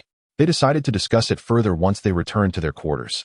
The warriors had already moved away, leaving the players to cease their discussions and hastily pursue them. Chen walked ahead, silently following the two warriors until they arrived at a large flat-roofed building. Upon entering, Chen discovered that it contained only one room, but numerous beds, indicating that everyone would be sleeping here tonight. After bringing everyone to the dormitory, the two warriors prepared to depart. However, before they could turn around, a sword pierced through one warrior's abdomen. Chen, with a swift motion, cleaved the warrior in two. Before the other warrior could react, another strike severed its head. With both warriors dispatched, Chen sheathed his sword, executing the action seamlessly. He remarked coolly, Previously, I allowed you to escape twice. This time, your fortune has run out. As they faced their demise, both warriors stared wide-eyed in disbelief. How could this be? Should they not have effortlessly dispatched Chen instead? How had the tables turned so dramatically? Yet they could utter not a single word, only departing with a sense of bitterness and hatred, meeting a tragic end. Other players and spectators were left in stunned silence. Witnessing the demise of the warrior, they felt as if 1,000 alpacas were galloping through their hearts, leaving them utterly disoriented in the chaos. This horror game seemed vastly different from those they had previously encountered. Ultimately, who among them was the most terrifying? A new rule has been introduced. Even the unseen puppet master could no longer bear to watch. If this continued, the monsters under his command would surely be vanquished by this man. No form of attack against the game administrators would be tolerated. Chen remained impassive, simply responding, "Oh." The puppet master was left speechless. The players and spectators could only remain silent. Suddenly, the ceiling of the humble dwelling erupted with a colossal glass orb. The orb descended slowly, followed by a cascade of dragon coins tumbling within. This was the prize of the game. A voice echoed through the loudspeakers, a total of 10 million. Those who survived all the games would share this equally. Upon hearing this, nearly all eyes glistened with fervor. 10 million dragon coins. This was an immense fortune, one they might never earn even a fraction of in a lifetime of toil. Once I acquire this 10 million, I shall never again have to endure the gaze of that vampiric boss. Many are enticed by the prospect. Yet, Chen squints, fixated on the stack of money before him. Is participating in this terrifying game merely for monetary gain? Certainly not. It is undoubtedly for the rewards. System. I wonder if this game has a particular stipulation. The greater the number of survivors, the more substantial the rewards. Indeed, the system replies succinctly. I have scrutinized all the conditions that influence the rewards. The more teammates that survive, the greater the bonus. Teammates? Chen smirks inwardly. It is just as he suspected. Tonight, it seems, there will be a tempest of bloodshed. Chapter 28. Today, I aim to strike down 99 upon witnessing a staggering sum of 10 million in cash. Seasoned players swiftly began to form alliances, assembling their respective teams. It was evident that not everyone would survive until the end. Thus, establishing a personal cohort was essential for maximizing potential gains.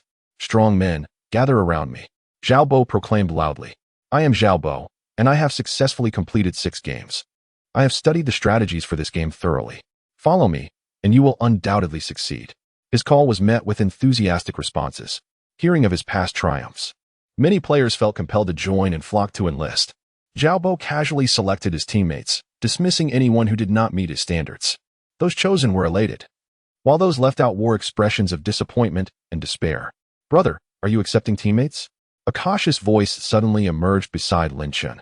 Turning to look, he saw a young man nervously gazing at him. Do you wish to be my teammate? Chen inquired. Yes, the young man replied earnestly, nodding his head. Then you shall be, Chen declared. Now you are my teammate. The more companions he had, the greater the rewards. And Chen was certainly open to all who approached him. Moreover, he harbored other intentions in his mind. That's wonderful. The young man smiled joyfully, his demeanor becoming noticeably more relaxed. He leaned closer to Chen and whispered, in truth, I have also perused the strategies for this game. Tonight, we absolutely must not sleep, for once the lights extinguish, a chaotic battle will commence, and at least half of the participants will perish. 10 million is hanging above our heads, beckoning us. Who could possibly resist such temptation? Money can move mountains, and it is even more persuasive when it comes to people. When the lights go out, even if players are slain, their actions will go unnoticed by others, eliminating any fear of retribution. We can act boldly and without restraint. Chen nodded, indicating his understanding. By the way, do you fear pain? Chen inquired of the young man. He paused for a moment before nodding and admitting, yes. Oh, Chen replied, not pursuing the topic further. Subsequently, several others joined Chen's team, their motivations mirroring those of the young man. In the previous 2 rounds, Chen had successfully led the group through, and while his combat prowess may not match that of Zhao Bo, his experience certainly held value. Without claiming victory, there was at least a chance of survival until the end. Chen accepted them all. 10 minutes later, a voice echoed through the loudspeaker. The dormitory will be dimmed in 1 minute. Please ensure you rest on time, players. Tomorrow we shall bid farewell, one by one. The individuals retreated to their respective beds, obediently lying down. The dormitory remained shrouded in silence for the moment. However, once the lights extinguished, a fierce battle would inevitably ensue. Those who had previously shared a space would instantaneously transform into adversaries. Yet, one individual remained standing, positioned at the center of the dormitory, Chen. Do not succumb to slumber, he declared, striding purposefully towards the nearest man. With a swift motion, he seized the other's collar and delivered a forceful punch to his abdomen. Thud. The man's eyes bulged as if they might pop from their sockets, his face turning a ghastly shade akin to that of a liver. He promptly lost the will to fight. As Chen released his grip, the man gradually sank to his knees, collapsing like a boiled lobster in a heap. Chen disregarded him and advanced towards another man. Even before the lights dimmed, he initiated his assault. Bang! Another punch sent the second man sprawling to the ground. What are you doing? Someone nearby erupted in fury, incredulous that one would dare strike while the lights were still on. Was he not aware of the rules? But in the following moment, Chen fixed his gaze upon this individual and swiftly knocked him down. I had thought you were formidable, Chen mused. Brothers, charge. Some members of the group, realizing the chaos that had unfolded, surged towards Chen. Since he had already flouted the rules, they could hardly be blamed for their merciless response. In a mere minute, the 10-member team lay defeated. Chen brushed the dust from his hands and remarked, "Take the initiative. Do not compel me to seek you out." The remaining members felt a wave of humiliation wash over them. Seeking death, a man snarled, charging forward with determination. Yet, with a resounding thud, he found himself on the ground, limbs akimbo, his face bruised and battered, a pitiful sight indeed. You have gone too far. Zhao Bo rose, fixing a cold glare upon Chen. Do you truly believe no one here can challenge you? At the sight of Xiaobo standing, many players' eyes gleamed with anticipation. Xiaobo was about to make his move, and he would undoubtedly vanquish Lin Chen with ease. Strike him, they urged. Show him what he deserves. The viewers, engrossed in the live broadcast, marveled at the audacity of someone attempting to strike while the lights were still on. Especially in the presence of Xiaobo, it was an act of sheer folly. They could already envision the man's impending misfortune. How foolish it was to provoke Xiaobo. He would likely find himself begging for forgiveness. Some viewers had witnessed Xiaobo's ascent without a modicum of strength. It was inconceivable that one could survive to conquer 6 games. In stark contrast stood Lin Chen. Who had ever heard of him? Merely an inconspicuous passerby. Lin Chen turned to Xiaobo and said, "Spare me your words. Hasten to act. Otherwise, in the pitch darkness, one might inadvertently stub a toe." Xiaobo's fist clenched instantaneously. "How dare you speak to me in such a manner?" With a powerful thrust of his foot, he advanced, revealing the full extent of his strength. At a staggering speed of 8 meters per second, he appeared before Lin Chen in the blink of an eye. Xiaobo raised his fist, as large as a sandbag, and aimed a forceful strike at Lin Chen's face, intent on defeating him. His speed was formidable, yet Lin Chen's swiftness eclipsed it. Lin Chen's fist was already descending, while Xiaobo's remained seemingly stationary. A sharp pain erupted in Xiaobo's abdomen, accompanied by an unstoppable force. With a piercing scream, his 160-pound frame was sent flying sideways, resembling a kite severed from its string, or more aptly, a cannonball discharged from its barrel. Bang! He crashed into a bed, shattering it completely. Xiaobo lay amidst the wreckage, writhing in agony, utterly incapacitated. In an instant, he was vanquished, lacking even the strength to rise. Within the dormitory, only Xiaobo's wails echoed, while the other standing players and the viewers in the live stream stared in disbelief. Xiaobo had been defeated so easily, with but a single punch. Just one punch had brought him down. His statistics were exceptionally high. How could this be possible? Lin Chen effortlessly sent Xiaobo flying with a single punch, displaying indifference as he strode towards the next team. The dormitory grew increasingly lively, with one team after another being forcefully dispatched by Lin Chen alone. No one could withstand his might. Ultimately, only 10 individuals remained standing, one being Lin Chen and the other 9 his teammates. Lin Chen's gaze fell upon his comrades as he remarked, "It may hurt a bit, but bear with it." The young men's faces paled in realization. So that was the implication of your earlier question. "Brother, we are all on the same side. Please don't resort to violence," one of them exclaimed in a panic. "Only when you are all lying on the ground will I feel at ease," Lin Chen replied earnestly. Chapter 29. Could he be a speedrunner? Even his teammates were not spared by Lin Chen, as he felled them with a single punch, leaving them all incapacitated. Although they were labeled as teammates, they were, in truth, mere strangers he had known for less than 10 minutes, devoid of any emotional connection. After defeating the last one, Lin Chen surveyed his surroundings, realizing he was the sole figure still standing. He nodded in satisfaction, knowing that a fierce battle awaited them that night. However, if he struck first and brought everyone down, they would lose their capacity to fight, thus preventing any conflict from arising. In reality, Lin Chen was doing them a favor while simultaneously claiming the reward of 10 million for himself. More importantly, he aimed to maximize the rewards. The survival of a single teammate could yield a mere 1 bonus, and for a small team, the reward could reach a maximum of 10. Yet, if everyone survived, the reward would soar to a staggering 100. There was no reason to let this opportunity slip away. With only 10 seconds remaining before the lights went out, Lin Chen glanced up at the piggy bank on the ceiling. He leaped into the air, shattering the bank with a decisive blow. The moment the glass shattered, all the money vanished into thin air, as if it had never existed at all. Landing gracefully on the ground, Lin Chen remarked, "Indeed, it was all an illusion." The individuals sprawled on the floor, witnessing the disappearance of the money, were left in shock. Upon hearing Lin Chen's words, they understood the grim reality. They were mere pawns in a terrifying game. For this night, they would take lives, and the last person standing could claim the 10 million. Yet, when only one remained, the terrifying game revealed the 10 million was merely an illusion. In pursuit of a non-existent fortune, they had killed several people with their own hands. This was undoubtedly a fatal blow, one that few could endure. They suddenly realized the grim jest the horror game had played upon them. Looking at Lin Chen, the resentment in their eyes had dissipated significantly. In fact, several individuals silently expressed gratitude towards him. Had he not intervened in time to stop the others, they would have carried a burden of regret for a lifetime. In the live stream, The audience, who had recently been filled with rage, fell into silence. Had he always known that 10 million was a fabrication? He was saving everyone. This man, so gentle, willing to bear the scorn while silently shouldering everything. How moving. Fortunately, they remained unaware of Lin Chen's true intentions. Dare to deceive me, and you shall pay. In the instant the lights went out, Lin Chen strode purposefully toward the dormitory exit. The current task, amend the game rules. The system's voice resonated, guiding Lin Chen on his path. It was pitch dark. No one noticed his departure. After several flashes of light, only then did they realize Lin Chen had vanished. Where had he gone? At this moment, Lin Chen followed the navigation of the system's task and arrived before another building. 2 guards stood at the entrance. As Lin Chen laid eyes upon them, they too noticed his presence. A profound silence enveloped the scene. It was a time for mutual slaughter. And this man's appearance was a violation of the rules, a reckless invitation to death. The towering guard, wielding a massive axe, slowly approached. Such murderous intent is detrimental to one's health, Lin Chen remarked.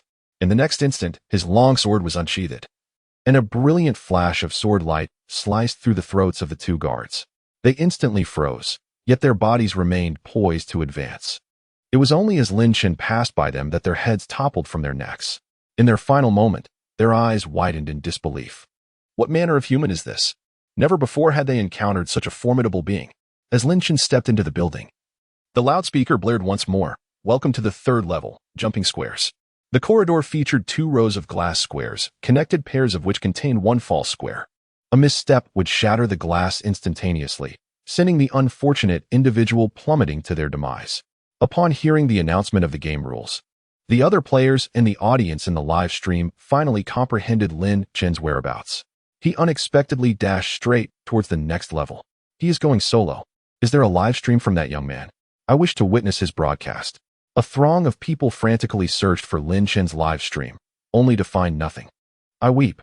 There must be an issue with the broadcast, for where is that young man's stream? I yearn to see his perspective. Oh, divine power. Grant me the ability to watch his live performance. Everyone is eager to see Lin Chen's stream, driven by genuine curiosity about how he advanced to the next level. After all, the night has yet to conclude. How could the next stage open so swiftly? If memory serves, the upcoming challenge should involve jumping across platforms. A game that necessitates teamwork to succeed. It requires someone to bravely traverse ahead, sacrificing themselves to discern the correct path. Yet, if Lin Chen is alone, it seems utterly impossible. Upon grasping the game's rules, Lin Chen remarked, without resources, one must tread carefully. What can one do with inferior glass? To others, this 10-meter corridor appears insurmountable. However, in Lin Chen's eyes, it is merely a trivial obstacle. He leapt forward with extraordinary speed, effortlessly clearing the 10-meter expanse. Upon landing, he did not even glance back, instead following the system's guidance as he pressed onward. The trumpet emitted a sound after a considerable delay. Congratulations on passing the 3rd level. We now commence the 4th level, rope skipping. Suddenly, more than a dozen red ropes emerged from the wall before Lin Chen, whipping violently. The speed was astounding, akin to knives incessantly slicing through the air. Should these ropes strike a person, they would undoubtedly cleave them in twain instantaneously. Survive the corridor within 10 minutes. Both players and spectators were bewildered. How could it be that the hopscotch challenge was completed so swiftly? Lin Chen managed to conquer it alone? How did he accomplish such a feat? Just as the crowd was lost in confusion, the trumpet resounded once more. Congratulations to the player for passing the 4th level. Thunderous applause. These words struck like a bolt from the blue, leaving everyone in a state of shock. In mere seconds, that man had already passed the 4th level. It was rope skipping, after all. Many would perish unless the rope's speed was diminished. How had Lin Chen managed to get through? They were all flabbergasted. They could only lament their own immobility. Otherwise, they would have crawled over to witness Lin Chen's technique. In truth, it was quite simple.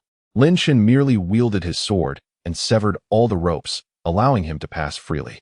One could even advance 3 steps forward, retreat 2 steps back, then move 3 steps forward again, basking in the triumph. Now we commence the 5th stage, the ultimate victor. This is a game that compels the living to engage in open combat against one another. However, standing alone in the entire arena is Lin Chen. Therefore, Lin Chen effortlessly advances to the next level. The puppeteer behind the scenes is rendered speechless. This individual is unlike any encountered before. Damn it, he resembles a monster. Just as the puppeteer seethes with rage, Chen follows the guidance and arrives before a grand door. The system indicates that the method to alter the rules of the game lies beyond this door. At last, I have found you. Chapter 30. Amusing you? I shall make you weep. With a resounding crash, Chen thrust his foot forward, forcefully kicking the imposing door open. The door spun through the air, only to be mercilessly shattered by a tentacle mid-flight. Standing outside, he beheld a colossal mass writhing within the room. What could it be? As Chen stepped cautiously inside, he finally discerned the nature of the creature occupying the space. It was a gargantuan octopus, towering 20 meters high, its multitude of tentacles seemingly innumerable. It loomed like a giant, coldly surveying Chen from above. "Mortal," it intoned, "you are the first to approach me in such a manner." The octopus spoke, its voice identical to that which had emanated from the loudspeakers earlier. It was the puppeteer behind this game. "I have come to speak with you," Chen declared. "To converse with me?" The octopus chuckled. "First, you must conquer this final challenge." "What does this final challenge entail?" Chen inquired. The octopus seized control of all the loudspeakers once more, proclaiming, "The final challenge, the octopus game, begins now. The rules are simple." It sneered contemptuously at Chen, stating, "Make me laugh within half an hour. If you succeed in amusing me, you shall pass this final hurdle. Fail to elicit a smile from this 20-meter behemoth within 30 minutes, and it shall lead to your demise." Chen widened his eyes in astonishment and asked, "Is that all?" This question momentarily stunned the octopus. What did it mean? Did this game present no challenge whatsoever to you?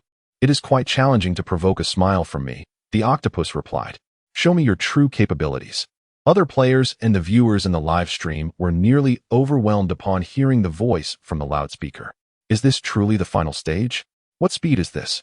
In previous strategies observed, typically only one person managed to survive until the last level. As for the octopus game, it remains uncertain whether he could navigate through successfully. Given that individual's temperament, I doubt it. They are unlikely to succeed. The octopus game is neither too difficult nor overly simple.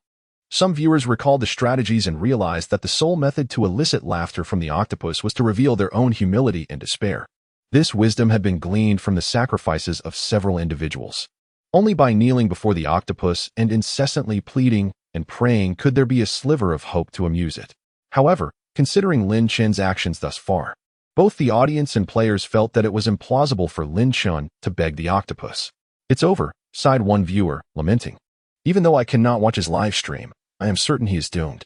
Perhaps he is still attempting to share a bad joke with the octopus right now. This challenge seems excessively daunting for him, doesn't it? I have little hope left." The octopus gazed down at Chen and remarked, "Demonstrate your prowess. I await your performance with keen anticipation." Chen pondered for a moment and replied, "I have a joke to share." "Do tell," the octopus encouraged. "Not only can I make you laugh, but I can also make you cry." These words nearly provoked a laugh from the octopus, yet they also ignited its ire. "Make me cry? The one who will be weeping shortly is likely to be you," the octopus retorted coldly. Clang! A blinding flash of cold light erupted. The weapon, woofing. Chen unsheathed woofing and leaped forward, charging at the octopus. The octopus snorted disdainfully. "How dare a mere human strike at it? Foolish," it scoffed. "A single tentacle is sufficient to subdue you." Before the words had fully escaped its beak, a tentacle surged toward Chen from his left, bearing the weight of a mountain. It resembled a divine dragon's tail, intent on obliterating everything in its path. Chen swiftly pivoted the blade in his hand, the sword's radiance illuminating the entire chamber. Boom! The wall was cleaved asunder by his strike. The incoming tentacle was severed, crashing heavily to the ground. It was so weighty that it resembled a boulder plummeting, causing the entire room to tremble. The octopus regarded the fallen appendage with surprise. "You have managed to inflict harm upon me. Remarkable. However, this must be the extent of your capabilities, I presume." The octopus's voice grew increasingly frigid, and its surface began to emit a faint, ethereal glow, as if enveloped in a protective membrane. Chen descended to the ground and promptly scanned its data. Name: octopus species, malevolent constitution, 32 strength, 28 speed, 6 spirit, 276 innate ability. Smooth. The constitution, strength, and spirit were remarkably high, far surpassing any monster he had previously encountered. Moreover, it possessed an innate ability, Smooth. What effect does it have? Chen continued to read. Smooth allows the body to become supple, absorbing substantial amounts of damage. Absorbing damage? You might as well perish, the octopus sneered as one of its tentacles came crashing down. Lin Chen swung his sword once more. However, this time, when the blade met the tentacle, it instantly caved in. Before the sword light could sever the tentacle, it vanished entirely. Do you see? The octopus remarked. This is my ability. Nothing can harm me. This is the chasm that separates us. Lin Chen retorted. What an audacious skill. The octopus scoffed, raising two of its tentacles. This time, it was determined to crush Lin Chen utterly. Yet, at that moment, Lin Chen spoke again. But do you truly believe I am helpless against you? Casually, he tossed the blunt weapon behind him. The blade spun gracefully in midair before dissolving into the ether, having been retracted into the sword manual.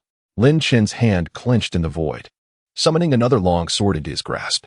This sword measured 3 feet and 3 inches in length, weighing 30 pounds, devoid of a scabbard, for none could contain it.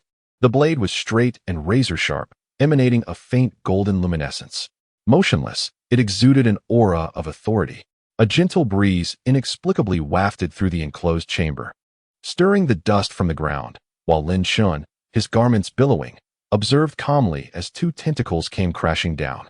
He remained unmoved, his spirit radiating power.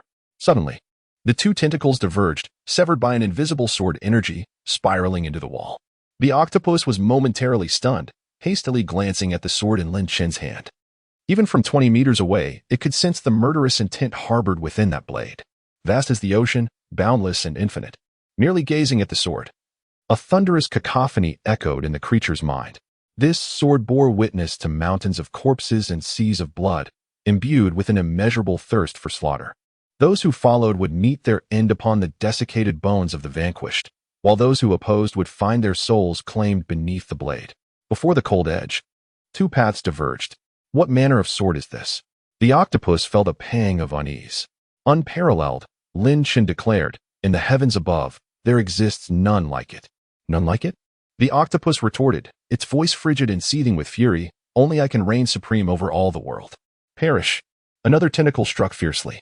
This time, it employed softness to the utmost, seeking to absorb the damage of the unmatched sword and deliver a devastating blow to Lin Chen. However, Lin Chen merely aimed the unmatched sword at the approaching tentacle. There was no need for force. As the tentacle drew near, the blade of the sword shimmered, and at a distance of 1 foot before him, the tentacle was severed as if by magic. The sword was so extraordinarily sharp that even the surrounding space seemed to become razor-edged. The blade, impervious to defense, unmatched. Chapter 31, A Chance Given. Yet you prove inept. The octopus gazed in astonishment at the scene before it. What on earth was this sword? After activating its softness, its body should have been able to withstand all assaults. Yet now, without even a brush against the blade, it had been severed directly. Was the air around suffused with the sword's energy? How could such a terrifying weapon exist in the world? Lin Chen, wielding the unparalleled sword, slowly approached the octopus. Terrified, the octopus curled its body and cried out, "Do not come closer." Lin Chen replied with a serene smile, "Did you not just wish for me to draw nearer?" He commanded, "Cast away that demonic sword." The octopus was on the verge of tears. This sword seemed designed explicitly to counter it. Now, holding the sword, it found itself utterly powerless. A demonic sword? Lin Chen chuckled. You're mistaken. A sword intended to slay you could hardly be termed a demonic sword. As soon as his words fell, Lin Chen sprang into action. His form darted like lightning, leaping towards the octopus's head. Do not approach me. The octopus screamed in terror, simultaneously sweeping several of its tentacles in a frantic, chaotic manner, hoping to knock Lin Chen from the air. However, those tentacles were not even worthy of brushing against Lin Chen. They were all severed by the surrounding air and fell heavily to the ground, twitching momentarily. With a thud, Lin Chen deftly stepped upon the octopus's head, subsequently pressing his weapon, Wu Shuang, against the creature's forehead. Please, do not kill me, the octopus stammered in a panic. This man was utterly terrifying, possessing not only an extraordinary weapon but also an astonishing speed that rendered the creature's eyes unable to react. Do you wish to live? Lin Chen inquired with a smile. Yes, the octopus suppressed the impulse to nod vigorously, responding, I desire it greatly. I do not wish to die. Then shed a tear. Lin Chen commanded, if you cry, I shall spare you. The octopus was taken aback, recalling Lin Chen's previous words. I can make you laugh, and I can make you cry. At that time, it had dismissed him, considering him a mere mortal, easily subdued by a single tentacle. Now, however, Lin Chen stood atop its head, sword threateningly poised. The octopus wept. "Please, spare my life," it sobbed, its cries echoing with a heart-wrenching despair akin to that of a rejected suitor. Lin Chen further instructed, "Open the loudspeaker." The octopus obediently complied, and in an instant, its discordant sobs resonated throughout the entire game. Players and spectators alike were left in a state of bewilderment upon hearing the sound. What? Who was crying? This voice seemed somewhat familiar. Could it be? No, it couldn't be. They dared not contemplate further. Behind the scenes, the formidable octopus, a towering behemoth, reigned supreme in this game, rendering it invincible. How could it possibly cry? The one who weeps must surely be Lin Chen. Yet, in the next moment, he remarked, "Your crying is quite unmelodious." "Smile for me," Lin Chen instructed. The octopus was taken aback, having just navigated a life-and-death crisis, with a sword pointed at its head. How could it possibly muster a smile? "Will you smile or not?" Lin Chen pressed. "Do I need to teach you?" "All right, I will smile," the octopus replied, shivering in trepidation. "I shall smile at once." With great effort, it strained to produce a semblance of a grin on its face. Haha. The laugh was indeed forced and rather unpleasant. Meanwhile, the players and audience erupted in excitement. "Oh my, that truly is the sound of the octopus." It laughed, and it was compelled to do so. That man made the octopus laugh. It actually laughed. Shock, confusion, and curiosity cascaded like a torrential wave. Everyone now yearned to rush to Lin Chen's side, eager to discover how he had evoked laughter from the octopus.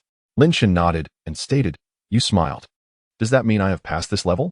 "Yes," the octopus promptly declared. "Congratulations on passing the final challenge. The game is concluded." Lin Chen nodded once more and proclaimed, "Now, let me announce that everyone here is my teammate." The octopus found itself in a state of bewilderment. Why must this be done?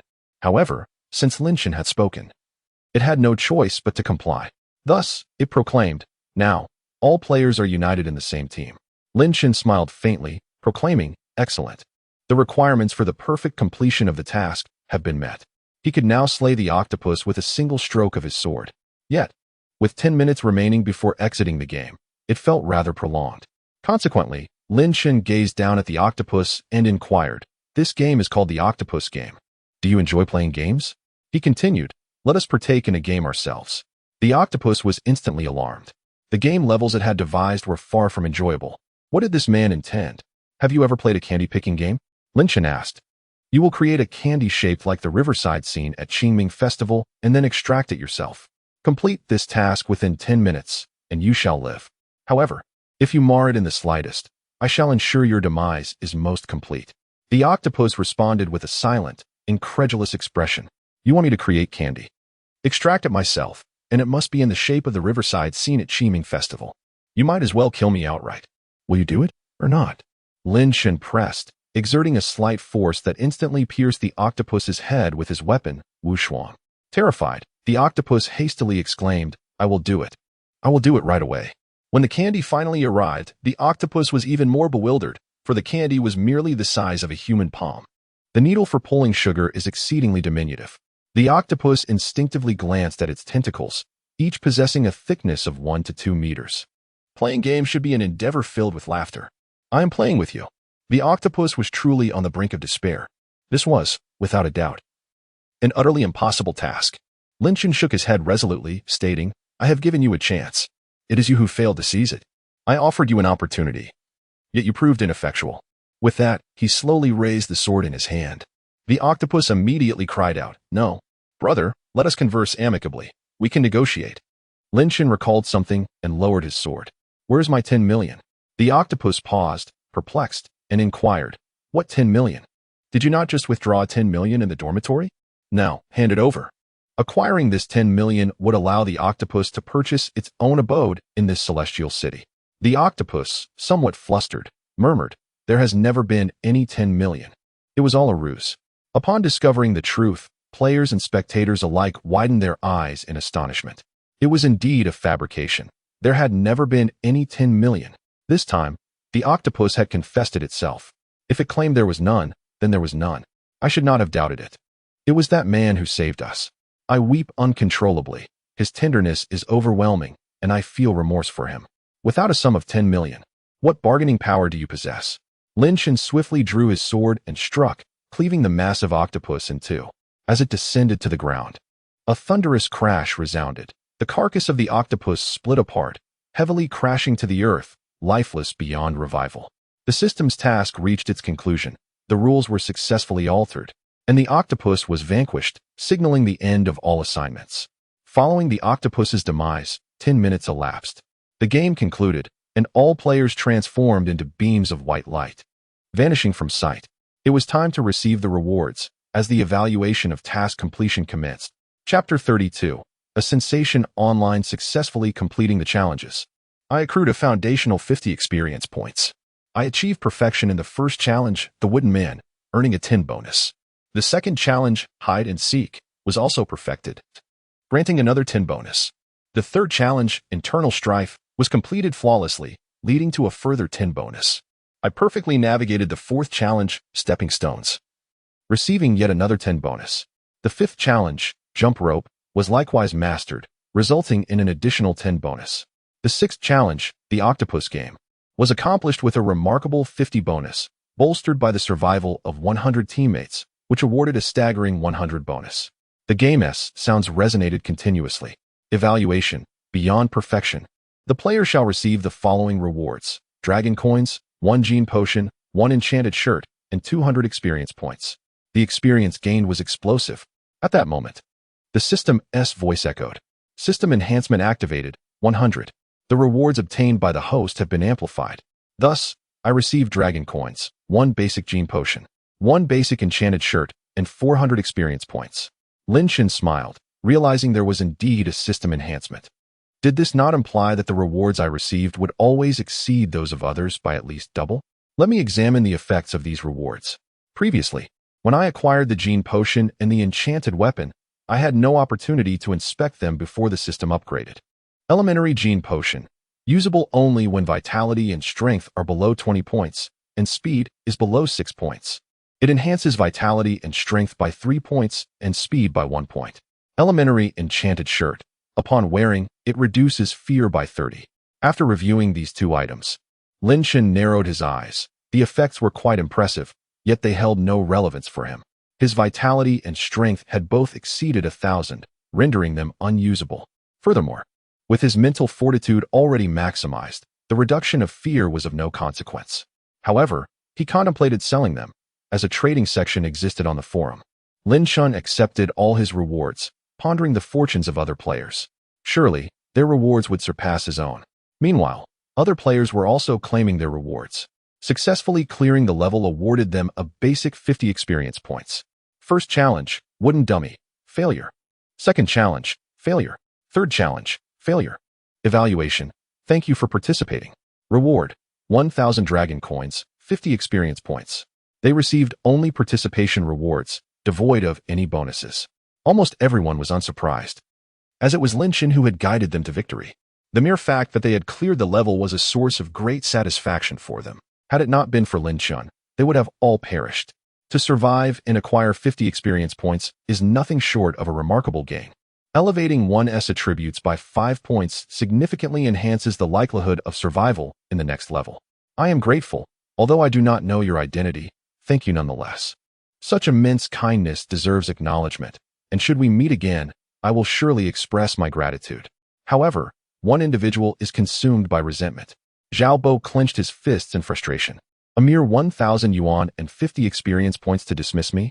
What can 1,000 yuan accomplish? It is hardly sufficient to pursue a young lady. And what can 50 experience points achieve? It barely suffices for a skill upgrade, at most yielding 5 points. Damn it, Xiaobo thought of Chen, placing the blame squarely upon him. Had it not been for him, the victor would undoubtedly have been himself, and the rewards would have been far greater. The next time we cross paths, I shall not let you off so easily. A flash of white light enveloped him, and Chen found himself back in his darkened room. Clearly it was already night. He opened the gaming forum and listed his 2 items for sale. As soon as these items appeared online, they caused quite a stir within the forum. Someone was actually selling basic gene potions and enchanted clothing. Who could be so audacious as to offer such items for sale? Is there a shortage of funds at home? I want it. Additionally, some individuals directly messaged Chen, expressing their desire to purchase these 2 items outright. Whether it be the genetic potion or the enchanted equipment, Both are exceedingly rare commodities. Typically, one could only acquire such items in challenging levels of the game. Each is remarkably powerful, capable of effectively and swiftly enhancing one's strength.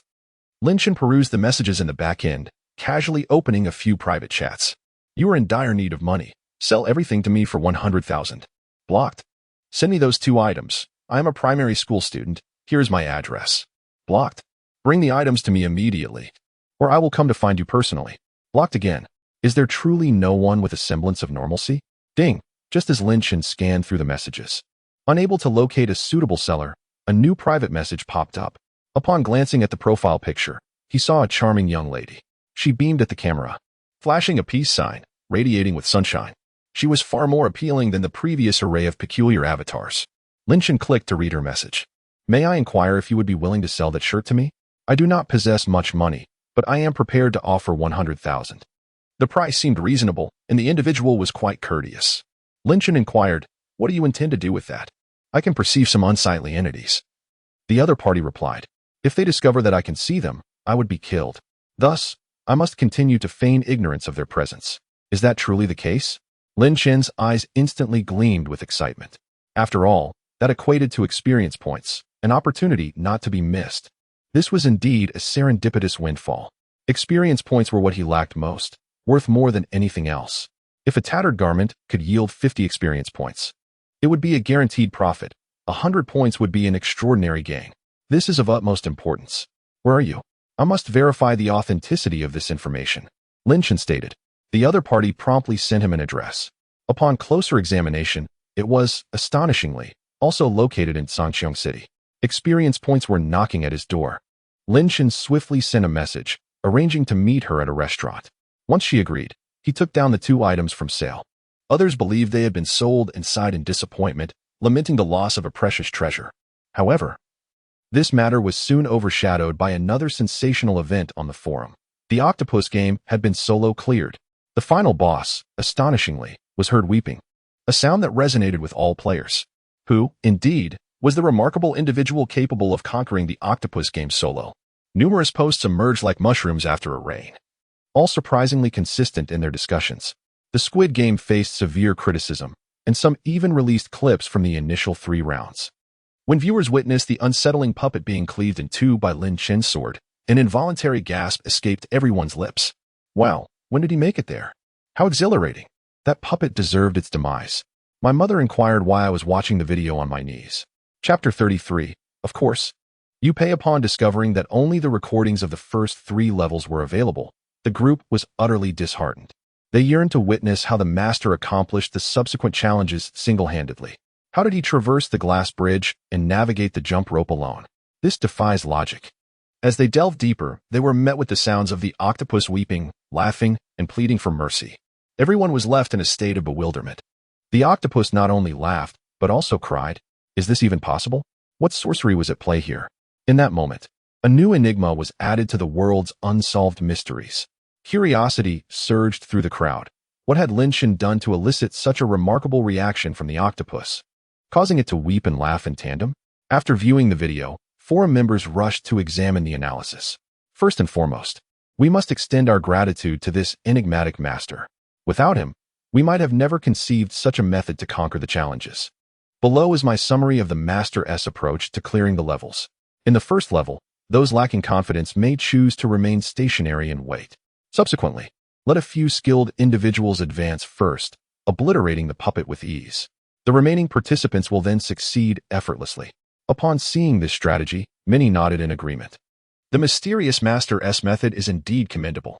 Everyone can survive and still attain commendable rewards. Next, we move on to the second level. Everyone, do not hide. Gather around that wretched puppet, 100 of us. While it is still counting, we shall swiftly obliterate it. This approach may indeed lead us to victory. The eyes of all participants sparkled with excitement. What a brilliant idea.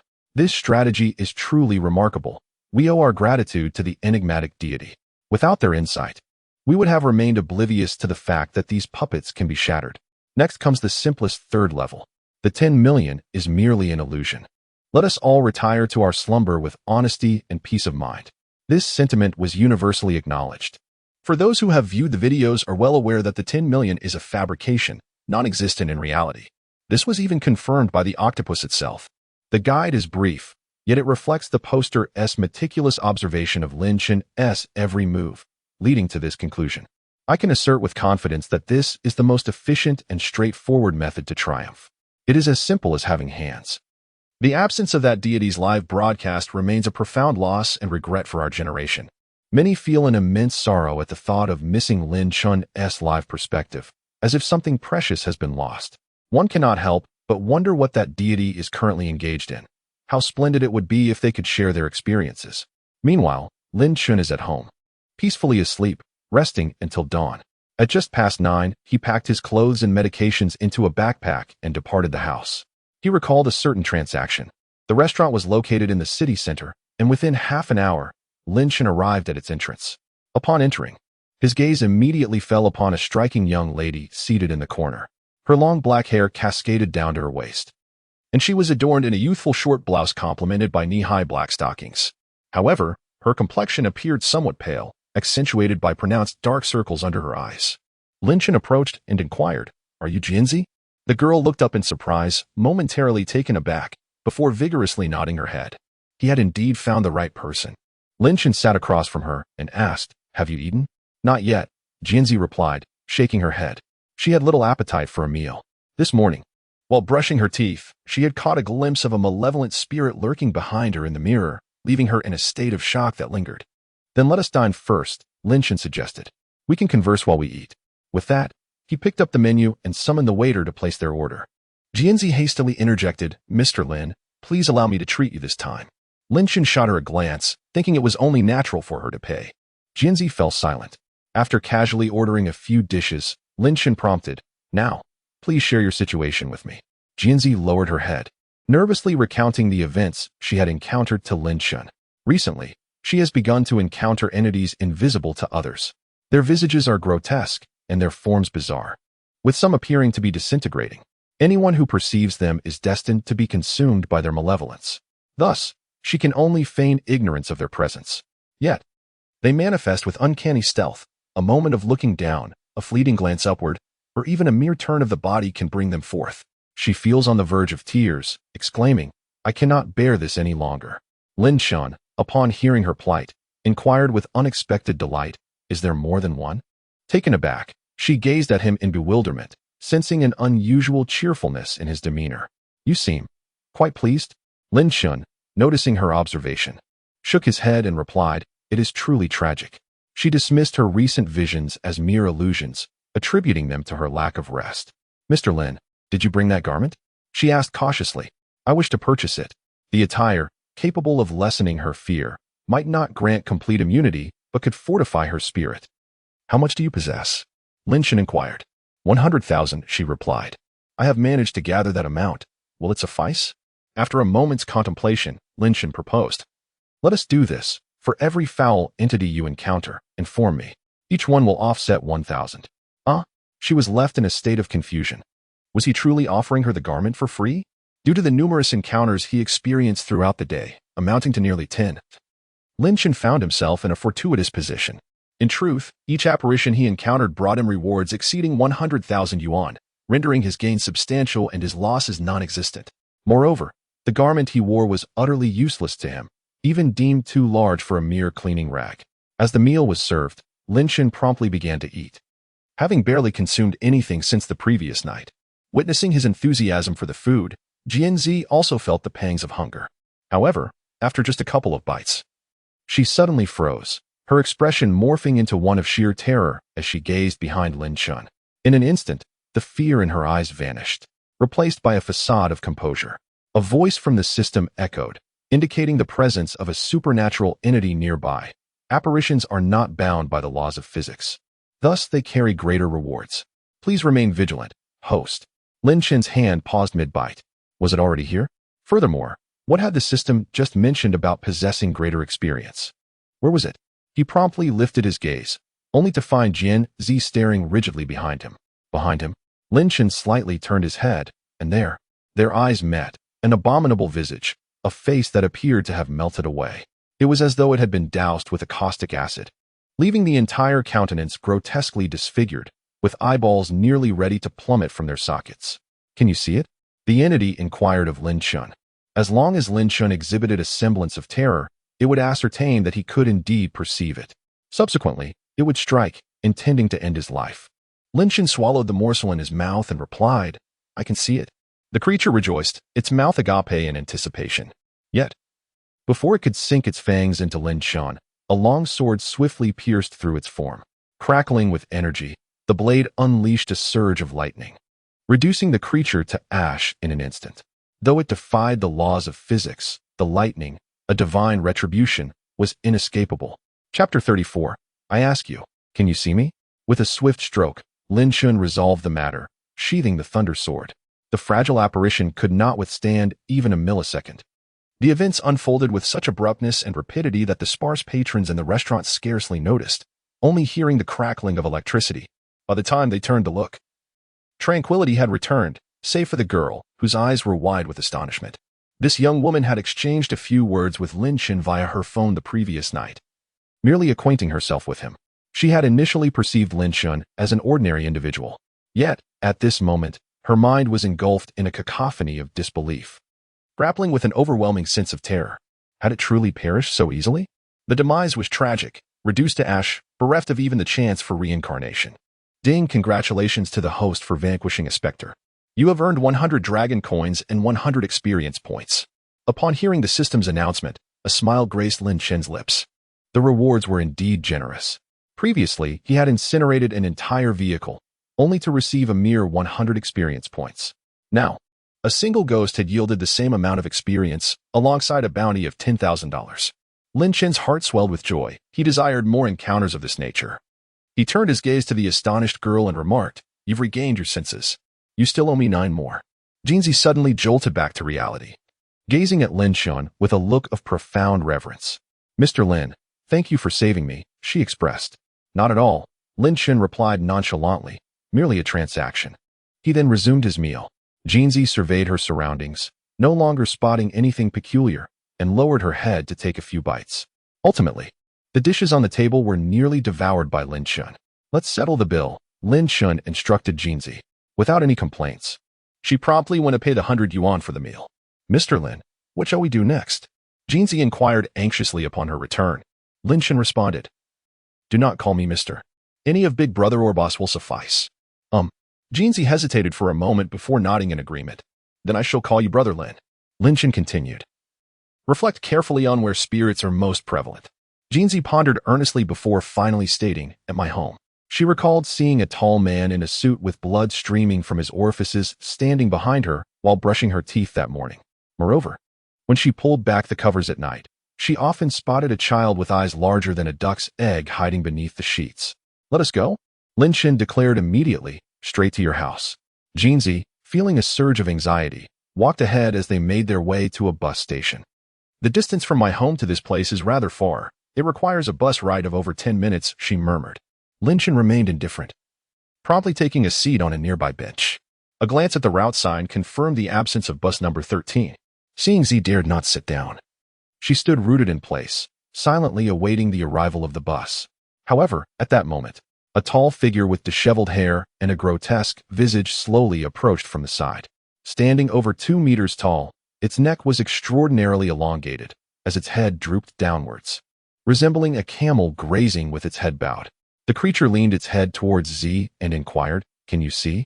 Z felt her entire body stiffen, goosebumps crawling across her skin. She nearly fainted from fear. But in the next instant, a hand pulled her backward. Before she could regain her balance, she beheld Lin Chen's silhouette appearing before her. Lin Chen locked eyes with the monstrous face before him. Crackling, a long sword, shimmering with golden lightning, suddenly manifested in his hand. The sword of heavenly punishment, Thunderclap. It possessed the formidable ability to annihilate any malevolent spirit or creature, whether corporeal or ethereal. None could evade the wrath of the heavens. Lin Chen positioned the sword of heavenly fury before him, a spark of lightning leaping directly onto the creature before him. Even a mere spark wielded terrifying power against such a lowly specter. The body of the creature was pierced through with a hole in an instant. Pain and terror enveloped the apparition, prompting it to instinctively retreat several steps. Yet, Lin Chen approached with a sword in hand, smiling as he inquired, Can you see me? If you can perceive my presence, I shall end your life. The specter hastily averted its gaze. However, with a swift motion, Lin Shun reappeared before it. Can you see me? He asked again. The creature trembled in fear, quickly turning away. Yet, as it turned, it beheld Lin Shun once more, who brandished his sword. Tian knew, with a grin, and asked, Can you see me? The question echoed incessantly in the creature's ears, resonating from the left, then the right, sometimes from behind, and at other times directly in front of it.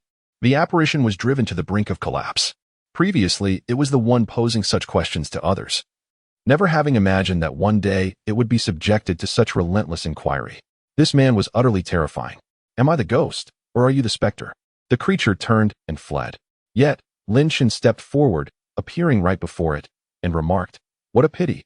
It seems you can indeed see me. He thrust his sword, piercing through the creature effortlessly, as if slicing through tofu, and ended its existence with a single stroke. Ding! Congratulations, host, for vanquishing the specter. You have earned 100 experience points. Another 100 points added to your tally. Although this time, there was no monetary reward of 10,000, the experience gained is undeniably worthwhile. With 2 more such encounters, I shall ascend to a higher level in the mystical scriptures. Lin Shun returned to the station, only to find Jianzi still standing there, lost in thought. The bus is here, Lin Shun remarked. Stop daydreaming. Jianzi jolted, snapping back to reality. She could scarcely believe what she had just witnessed. Lin Shun had not even lifted a finger, yet he had terrified a ghost into a hasty retreat. Previously, it had been the specters interrogating her. Can you see me? Now, however, it was the specter that had been driven to madness by that very question. Jianzi took a deep breath, striving to regain her composure, and then expressed her gratitude. Thank you, Brother Lin. She had contemplated suicide on multiple occasions, overwhelmed by the terror of these entities, invincible and relentless. But now, these creatures, too, could feel fear and flee. Don't mention it, Lin Shun replied. It was merely a transaction. Hurry aboard. Take me to your home. You still owe me for 8 specters. Jianzi hurried onto the bus, eager to return home. For reasons unknown, she no longer felt trepidation about going home. In fact, there was even a flicker of anticipation within her. Uncertain of the terrifying entities that might manifest upon encountering Lin Shun, she sat beside him. Her anxiety palpable as she inquired, Brother Lin, could it be that you are a celestial being? No, I am merely an ordinary person endowed with a modicum of power. Lin Shun replied with utmost seriousness. The vehicle soon arrived at their destination, and Jianzi led Lin Shun out, both standing before an apartment building. This is the place, Jianzi announced. My home is on the 4th floor. Let us proceed, Lin Shun said, taking the lead into the building. The 4th floor presented a considerable height, prompting Jianzi to opt for the elevator. However, as the elevator doors closed, a female specter clad in red, her hair cascading wildly, suddenly materialized before Jianzi. Chapter 35. Who will save me? This man is a demon. Jianzi's body instantly stiffened upon encountering a ghostly figure emanating a chilling aura, standing directly before her. The elevator was far too cramped. She had nowhere to retreat and no means to evade. All she could do was feign composure, pretending that nothing had transpired. Yet, her tears were on the verge of spilling from the corners of her eyes. Can you see me? The ghost inquired, leaning closer to Jianzi, paralyzed with fear. Jianzi dared not move, nor could she breathe deeply. Thus, the ghost's attention shifted to Lin Shun. She stealthily approached him and asked, Can you see me? Lin Shun regarded her with a calm demeanor, choosing to speak little. In a flash of lightning, the thunder fury manifested in Lin Shun's hand. With a swift thrust, he pierced the ghost's form with his sword, though he did not deliver a fatal blow. Lightning crackled as the ghost sustained severe injuries, staggering backward. Despite her hair obscuring her face, Jianzi, utterly powerless, could sense the palpable fear radiating from the ghost. The ghost was genuinely terrified. What was this sword? How could it inflict harm upon her?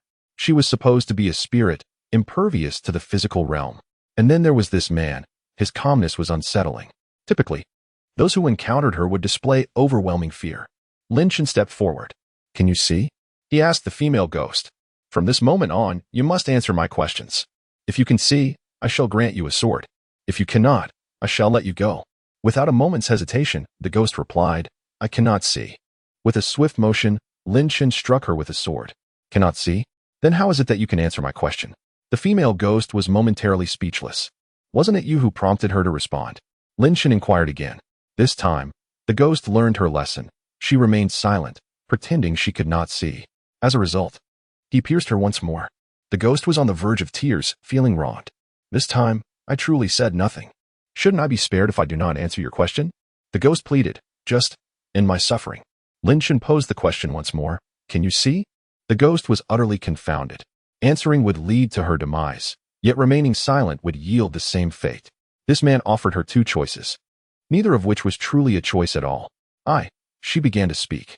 In an instant, he pierced her for the third time. The ghost trembled violently, on the brink of collapse, her body threatening to disintegrate. Yet, with her last ounce of strength, she inquired, why?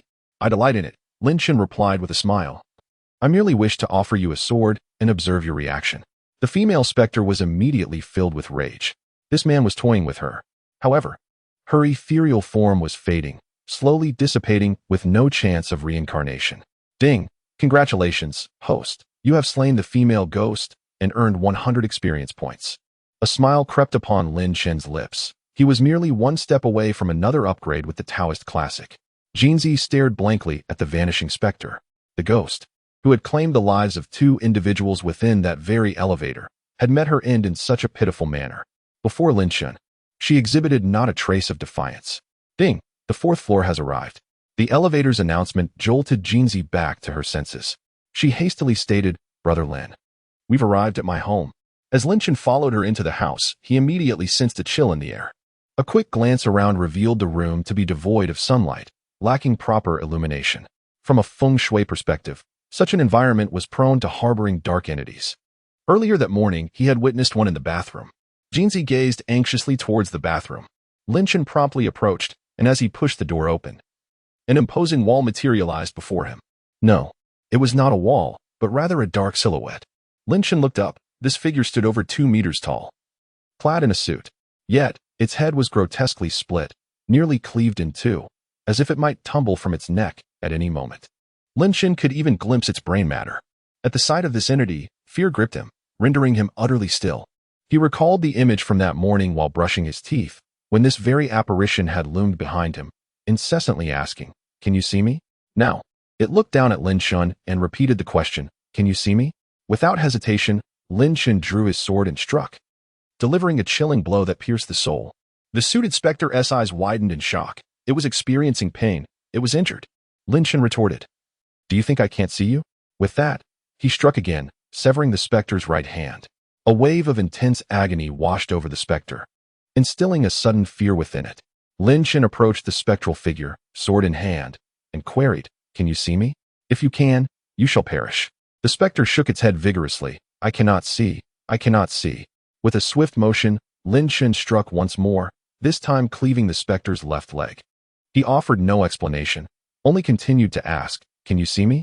The suited specter remained silent, pressing its remaining hand tightly against its mouth. By choosing not to respond, it hoped to feign invisibility. Yet the outcome was inevitable. With a sudden thrust, the third strike was unleashed.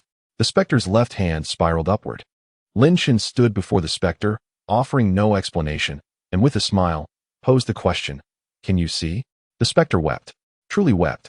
This inquiry was all too familiar, for it had posed the very same question before claiming lives. It had always found amusement in eliciting fear and despair from its victims, deriving a twisted pleasure from their anguish.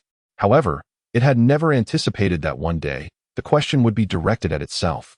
Nor could it have foreseen being cornered by it. Now, fear and despair enveloped it as well. As tears streamed down its face, Lin Chen delivered the fourth strike. The sound was chilling. The specter's final leg fell away, severed. Lin Chen placed his sword against the specter's neck, his smile unwavering as he repeated, Can you see? The specter screamed in terror and desperation. Someone help me. Please, someone save me. There is a demon here. Quick, save me. It had collapsed to the ground. Yet in that moment, it summoned every ounce of strength to charge at Lin Chen, desperate to escape the confines of the bathroom. With limbs lost, it resorted to its tongue, determined not to relent. As soon as one exits the bathroom, survival becomes possible. Lin Chen observed the creature as it crawled languidly. Finally, after much effort, it emerged from the bathroom, and with a swift motion, Lin Chen struck down, severing its head with a single blow. Ding! Congratulations to the host for slaying the suit ghost, earning 100 experience points. Lin Chen nodded in satisfaction.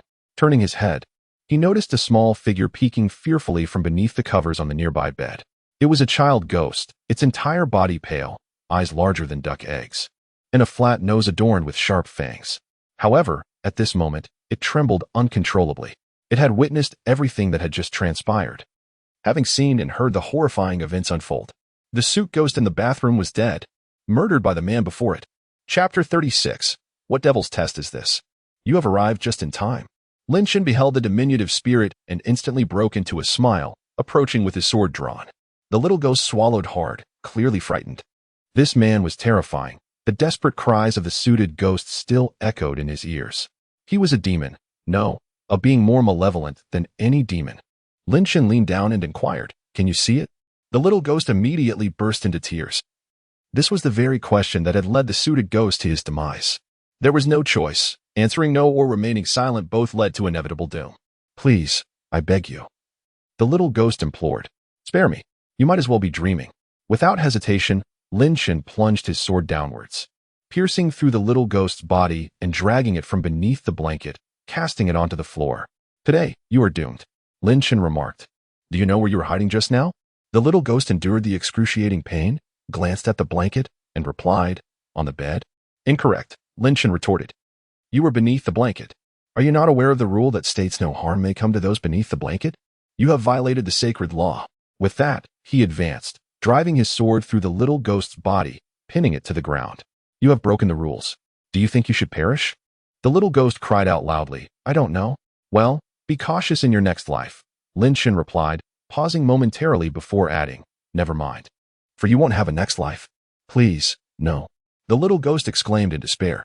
Yet, Chen paid it no heed. With a surge of power, golden lightning erupted from his sword, surging madly into the ghost's being. "Ah!" The little ghost screamed in agony. In mere seconds, its form disintegrated, leaving not even a trace of ash behind. Having vanquished the last of the apparitions in the room, Chen sheathed his sword. Tian knew. "Is there anything else here?" he inquired. Jinzi, finally recovering from her shock, was struck by an overwhelming sense of fear. The two specters that had instilled such terror had perished so swiftly. Was it truly over? Not even 5 minutes had passed. "No, there's nothing left," she stammered. "I see." Chen sighed softly. What a pity. He had hoped for a bit more experience to gain. "Brother Lin, what did you say?" Jinzi questioned, doubting her own ears. Did Chen seem dissatisfied? Was he lamenting the scarcity of spirits? "Nothing," Chen amended. "It's for the best." He then retrieved his clothing and offered it to Jinzi. "Today, you assisted me in locating 5 specters. Consider it a deposit." Chen remarked, "Here is your attire." Upon receiving it, Jinzi hesitated momentarily and inquired, "Are you truly not accepting any payment?" "None at all," Chen replied, providing her with his telephone number as he continued, "This is my contact information. Should you encounter any apparitions, do not hesitate to call me." With that, he prepared to depart. Jinzi, in a flurry, called out to him, "Brother Lin, would you care to stay for a meal?" "Thank you, but I must decline," Chen responded, leaving without a backward glance. At this moment, he yearned to wander through the building, hoping to encounter some new specters. Presently, he possessed a commendable 1,100 points of gaming experience. Upon exiting Jinzi's room, Chen accessed the system and promptly maximized the experience for the Tai-Xian Jing. Upon reviewing his data, he noted, name, Chen race, divine physique, 1300 strength, 1300 speed, 99 spirit, 999 cultivation technique, Tai-Xian Jing, Master 3000, skills, ethereal swordplay, return to simplicity. Starlight steps, return to simplicity, weapon, none items, sword manual for 99 points, 100 dragon coins, 130,000 to his astonishment. Both his physique and strength had surged dramatically from 1150 to 1300. This has increased by an astonishing 30, consuming 1900 experience points, yet yielding an addition of 600 attribute points. What a tremendous bargain. Other players, in their pursuit of enhancing attributes, must diligently trade 10 experience points for a mere 1 attribute point. Thus, with 1900 points, one can acquire at most 190 attribute points. With the same amount of points, one receives more than triple the benefit. If this news were to spread, it would undoubtedly cause a sensation across the globe. However, the next level demands an exorbitant amount of experience, 3,000 points. This means I must vanquish at least 30 monsters. Is there perhaps a portal to the underworld? A night of 100 demons? Chen suddenly pondered this. He roamed the building for a couple of laps, discovering nothing. Just as Chen was about to descend and return home, his phone vibrated unexpectedly. Upon retrieving his phone, he noticed the entire screen had turned crimson. Displaying a message, "The exam will commence in 10 seconds. The horror game has arrived. Just when I was in need of experience, you show up." Chen chuckled. A flash of white light enveloped him, and he vanished from the corridor. After a brief interval, he found himself grounded once more and immediately discerned his surroundings. A room. More precisely, a vast chamber with pristine white walls. In every corner of the room, several cameras were strategically positioned. The atmosphere was reminiscent of a college entrance examination. Within the room, dozens of individuals stood in a state of bewilderment. Suddenly, the clang of steel reverberated, capturing everyone's attention. Chen turned towards the source of the sound and immediately beheld 10 tall figures, 5 men and 5 women, each with an expressionless demeanor. Their faces were ashen, their expressions devoid of warmth, coldly scrutinizing every attendee. Today, an examination would take place. The total score was 100, with 90 being the passing mark. Those who failed would be eliminated without exception. Upon hearing this, many were momentarily stunned. A perfect score of 100 and a passing mark of 90? Was this akin to a preliminary test?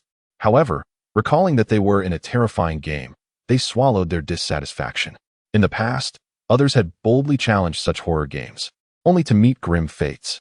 During the examination, whispering was strictly prohibited as the invigilator announced the rules. Any form of cheating was expressly forbidden. Detection would result in immediate disqualification. Candidates were now instructed to take their seats. Each individual held a card bearing their examination number, corresponding to their assigned desk. Chen was designated number 66. Within 5 minutes, everyone had settled into their respective places, and a palpable silence enveloped the room. As the examination papers were distributed, a group of individuals found themselves utterly bewildered upon encountering the questions. The first inquiry: how many pieces of multicolored stones did Nui use to mend the heavens?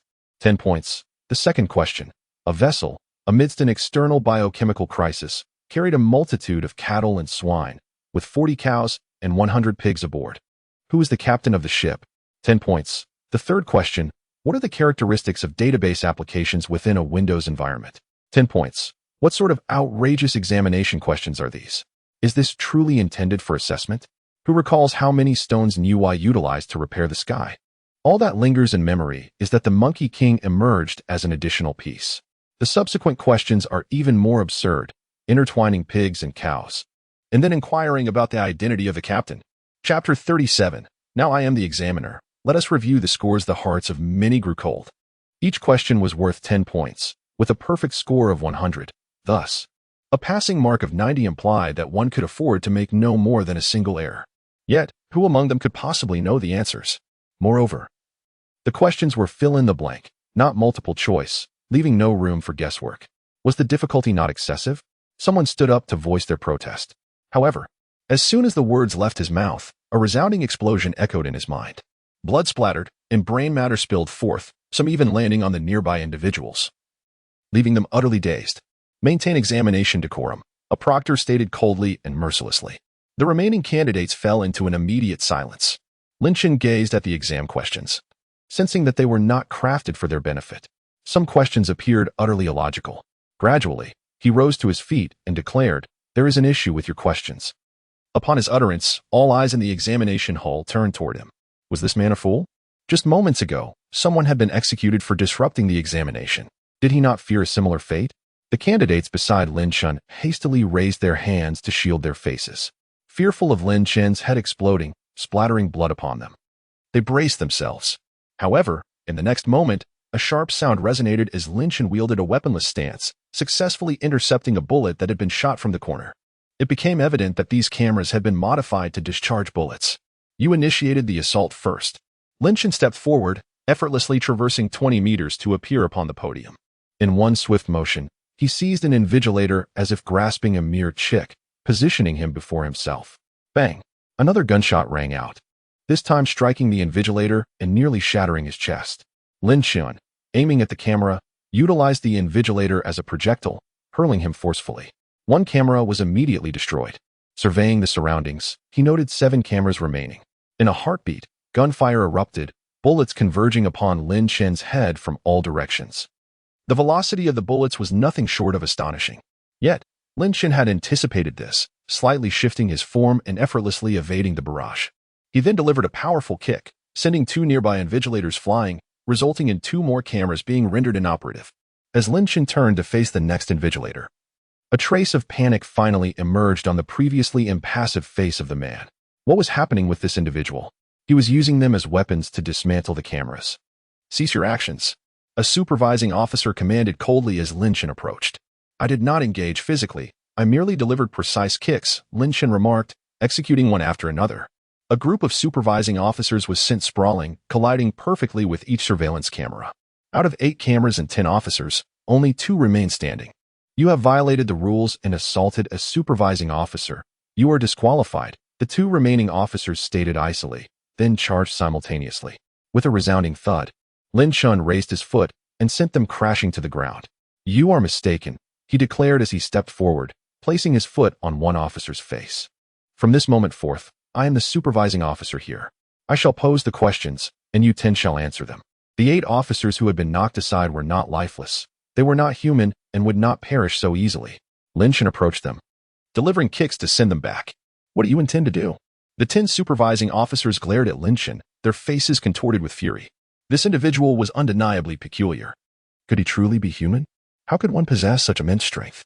Although they stood at around 1.70 meters and weighed at least 200 pounds, they were treated like mere playthings by Lin Chen. "Enough with the idle chatter," Lin Chen stated. "Let me elucidate the rules. I shall present the questions, and I alone shall determine the answers. Each question carries a weight of 10 points, with a total score of 100. A passing score is also 100. Those who fail will be eliminated on the spot." Lin Chen inquired of the 10 examiners before him, "Do you have any objections?" "Your demands are excessive," was the response, met with a chilling flash of a blade. With a swift motion, the examiner's legs were severed without mercy. "Ah!" the examiner cried out in agony, crashing heavily to the ground. "Silence," Lin Chen commanded. "The examination commences now. Anyone who dares to create a disturbance will be eliminated immediately." The wounded examiner hastily bit down hard on his own arm, stifling his cries of pain. "First question," Lin Chen said with a smile. "Xiaoming consumed 5 apples. His father ate 8 apples. How old is his grandfather?" The examiner responded. "Are you serious? This question possesses no semblance of logic." "You have 10 seconds to contemplate," Lin Chen declared. "Once the time elapses, those unable to answer will face immediate elimination." He sat back in his chair, a grin adorning his face as he observed them. "You think you alone can pose illogical questions? I can do so as well." The 10 examiners were left in utter shock. "You provide us with merely 10 seconds? At the very least, grant us 40 minutes. 3. Lin Chen began the countdown. Just then, a proctor shouted, 85 years old. Lin Chen stood up with a smile, declaring, "Congratulations, you fool." "Wrong answer," he added. And with a swift motion, he brought his sword down, cleaving the invigilator in 2 from the top of his head. He then turned his gaze to the remaining 9. "What are your answers?" The 9 invigilators trembled, their faces betraying a look of terror. Why? In this game, they were supposed to be immortal. How could they be slain by a single sword strike? This was inconceivable. It defied logic. Lost in thought? Lin Chen struck again, dispatching another. The remaining 8 could no longer suppress their rising fear. This man posed a grave threat. His combat prowess was utterly absurd. He dispatched them as effortlessly as slicing through cucumbers. Without hesitation, they turned and fled. Yet their statistics read as follows. Name, Invigilator No. 1 Physique, 20 Strength, 24 Speed, 6 Mentality, 209. A paltry speed of 6, in the face of Lin Chen's 99, rendered them as sluggish as a snail. He closed the distance in a single stride. "Running?" Lin Chen inquired. "Do you think you can escape?" With 1 sword per adversary, none could evade him. And soon only one remained, the one whose legs had been severed earlier. Lin Chen approached this invigilator, standing before him. The examiner trembled, utterly terrified. "Please, don't kill me." Fear gripped him, rendering his already pale face even more ashen. "Do you wish to survive?" Lin Chen inquired with a smile. "Then it depends on your performance." "I am willing to do anything," the examiner exclaimed in desperation. "Then repeat after me," Lin Chen instructed. "The questions in this examination are flawed. They are all erroneous. Every candidate has achieved a perfect score." The proctor was momentarily taken aback. This meant that everyone would immediately pass this stage. He was reluctant to comply. But in the next instant, a sword was drawn across his throat. I will speak. I will. The examiner burst into tears, obediently reciting the words he had just spoken. All candidates have passed with full marks. Chapter 38. I want to sprinkle some ashes in your eyes. Once the examiner finished shouting, Chen did not hesitate and swiftly struck him down with a single sword. The examiner's eyes widened in disbelief, staring at Chen with a look of sheer horror. He had clearly followed the instructions given, so why was he met with death? The ominous voice of the horror game echoed through the air. Congratulations to all. You have passed the first level. This announcement left all players and viewers momentarily stunned. Is that it? We passed? The difficulty of this level had been exceedingly high, and they had harbored no hope of success. Who could have anticipated such an outcome? All the proctors had been eliminated, and in their final moments, they proclaimed that everyone received full marks. Players stood frozen in place, grappling with the extraordinary turn of events. Meanwhile, the audience watching the live stream erupted in excitement. What kind of speedrun was this? Unbelievable, they managed to clear the level like this. Who was this remarkable figure, this master of gameplay? Many were captivated by Chen's actions and eagerly sought to switch to his live stream to witness his perspective. However, after scouring the channels, they found nothing. Chen was nowhere to be seen. Instantly, a chorus of lamentations arose. Why can't we find the Master's stream? Oh no. If I can't see the Great One's broadcast, it feels like losing a fortune. What kind of bug is this? All I want is to watch the live stream of this master. I cannot see the Master's perspective, and it feels as though I might perish. Just as a sense of regret envelopes the crowd, the chilling sounds of a horror game reverberate once more within this examination hall. Please exit the classroom and proceed to the playground for the second round of the examination. Another round? The players were momentarily stunned. The difficulty of the first round was already outrageous. What could the second round possibly entail? Chen was the first to exit the classroom and arrived at the playground. The playground was expansive. The first sight to greet him was a colossal football field, surrounded by a rubber track. Adjacent to the track were horizontal bars, a sandpit, and shot-put equipment. Chen narrowed his eyes and muttered, "This second round must be a physical examination." Upon hearing Chen's words, a collective shudder coursed through the hearts of everyone present. A physical examination? This is disastrous. My physique has always been poor. A physical examination could very well be the end of me. In an instant, the air was filled with lamentations. Assemble. A stern voice suddenly pierced the air within the football field.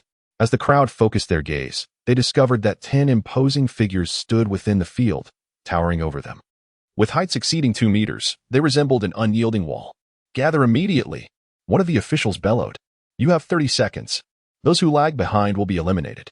This proclamation struck fear into the hearts of the players, who hurriedly rushed to form a line. Within a mere 20 seconds, they had lined up.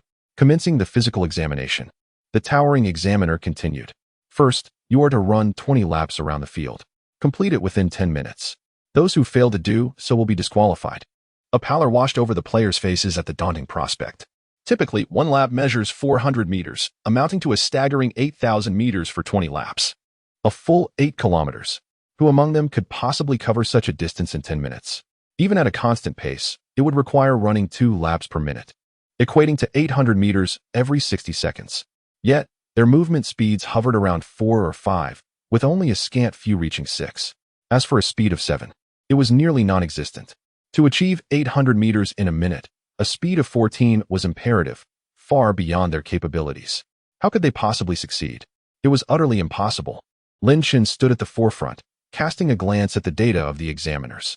Name, Supervisor Number 1, Constitution, 25, Strength, 25, Speed, 7, Spirit, 230. Such impressive statistics. Surpassing the previous invigilators in height, he nearly resembled a specter of human skin. Is it reasonable for us to run so many laps at such a rapid pace? Chen inquired. Who? The first invigilator snapped coldly. Who just spoke? The other players immediately glanced around anxiously. Chen's voice was familiar to them, having resonated in their ears only moments ago. However, they knew they must not direct their gaze toward him, for doing so would surely result in Chen being seized by these invigilators. They had just been rescued by him and could not jeopardize his safety. Yet, Chen spoke up once more. It was I. Step forward, commanded the first invigilator. Chen slowly emerged. Great One, please don't. They were in charge of physical education. Their combat prowess undoubtedly formidable. You cannot contend with them. As Chen walked forward, their concern grew palpable. To hold the position of a physical education instructor, one must possess considerable skills. Yet, Chen stood alone, unable to match the strength of 10 invigilators. Just their sheer size rendered them several times more intimidating than him. Do you have an objection to our examination methods? The first invigilator questioned. Indeed, Chen nodded, asserting, your examination approach is fundamentally flawed. You wish to forfeit the examination? The first invigilator retorted with a chilling smile, then you are now eliminated. As his words fell, a crisp sound erupted suddenly within the arena, startling all the players.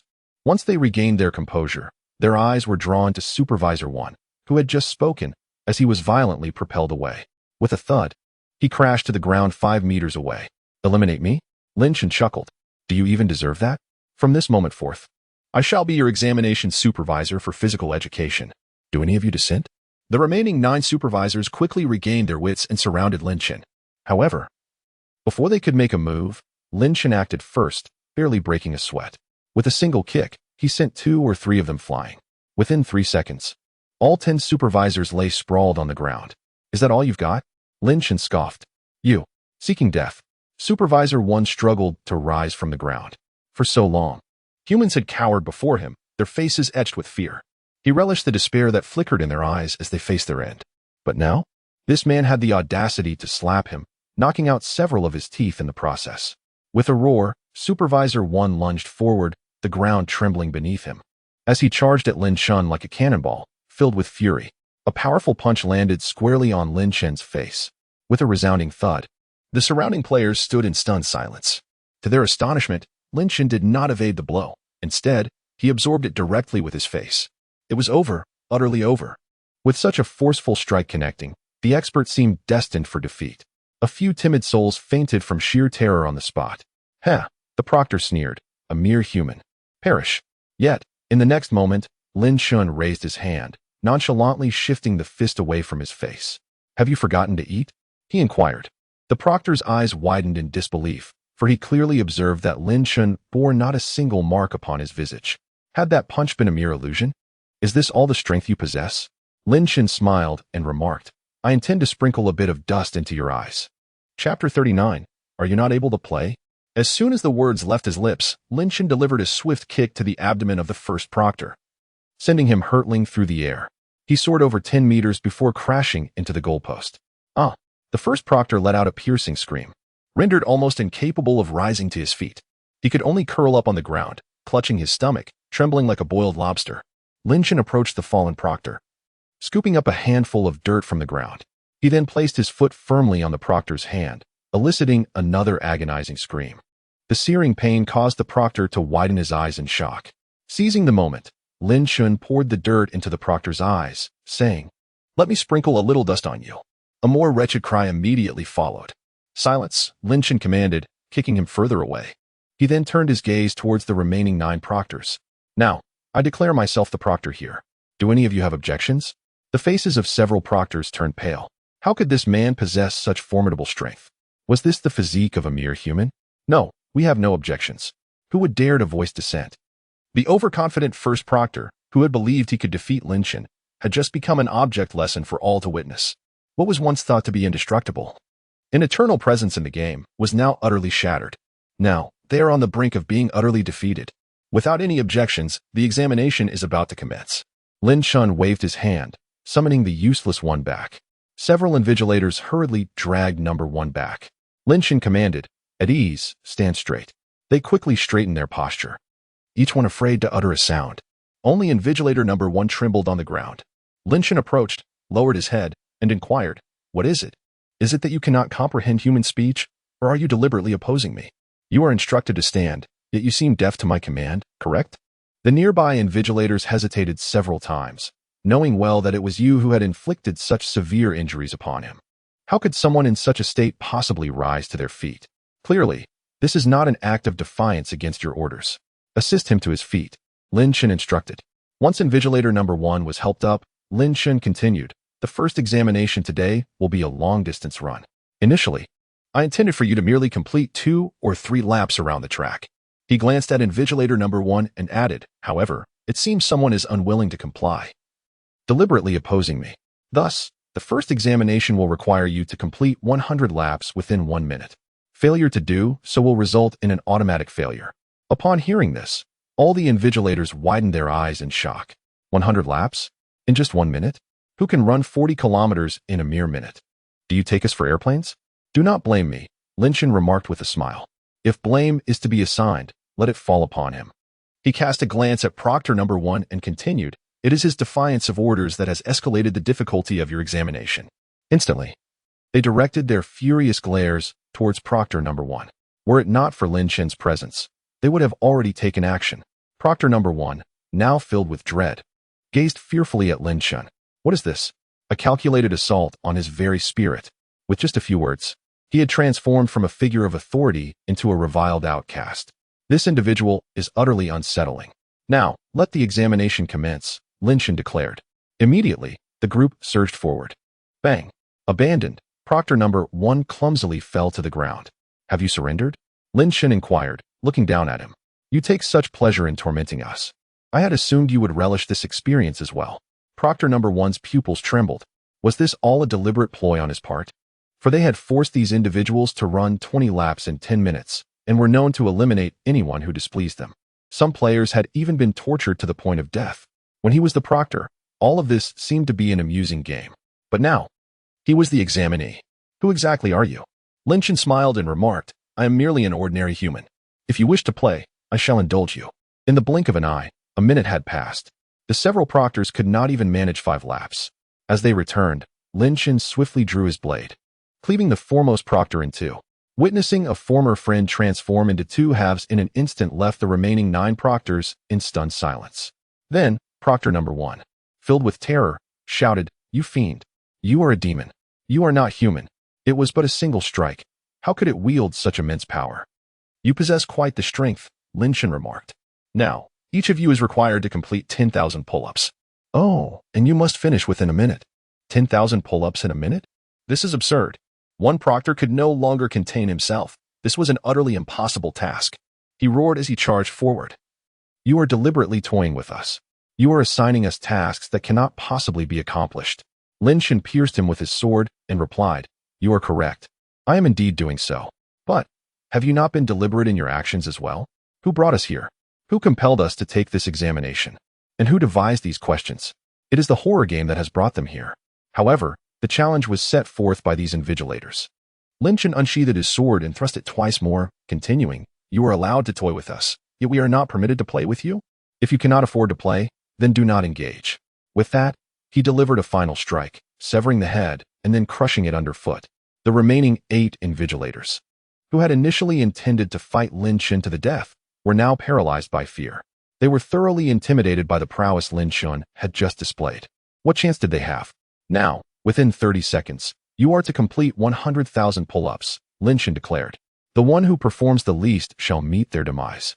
A throng of individuals hurriedly rushed to undertake the pull-ups, with some players, terrified, following suit towards the pull-up bar.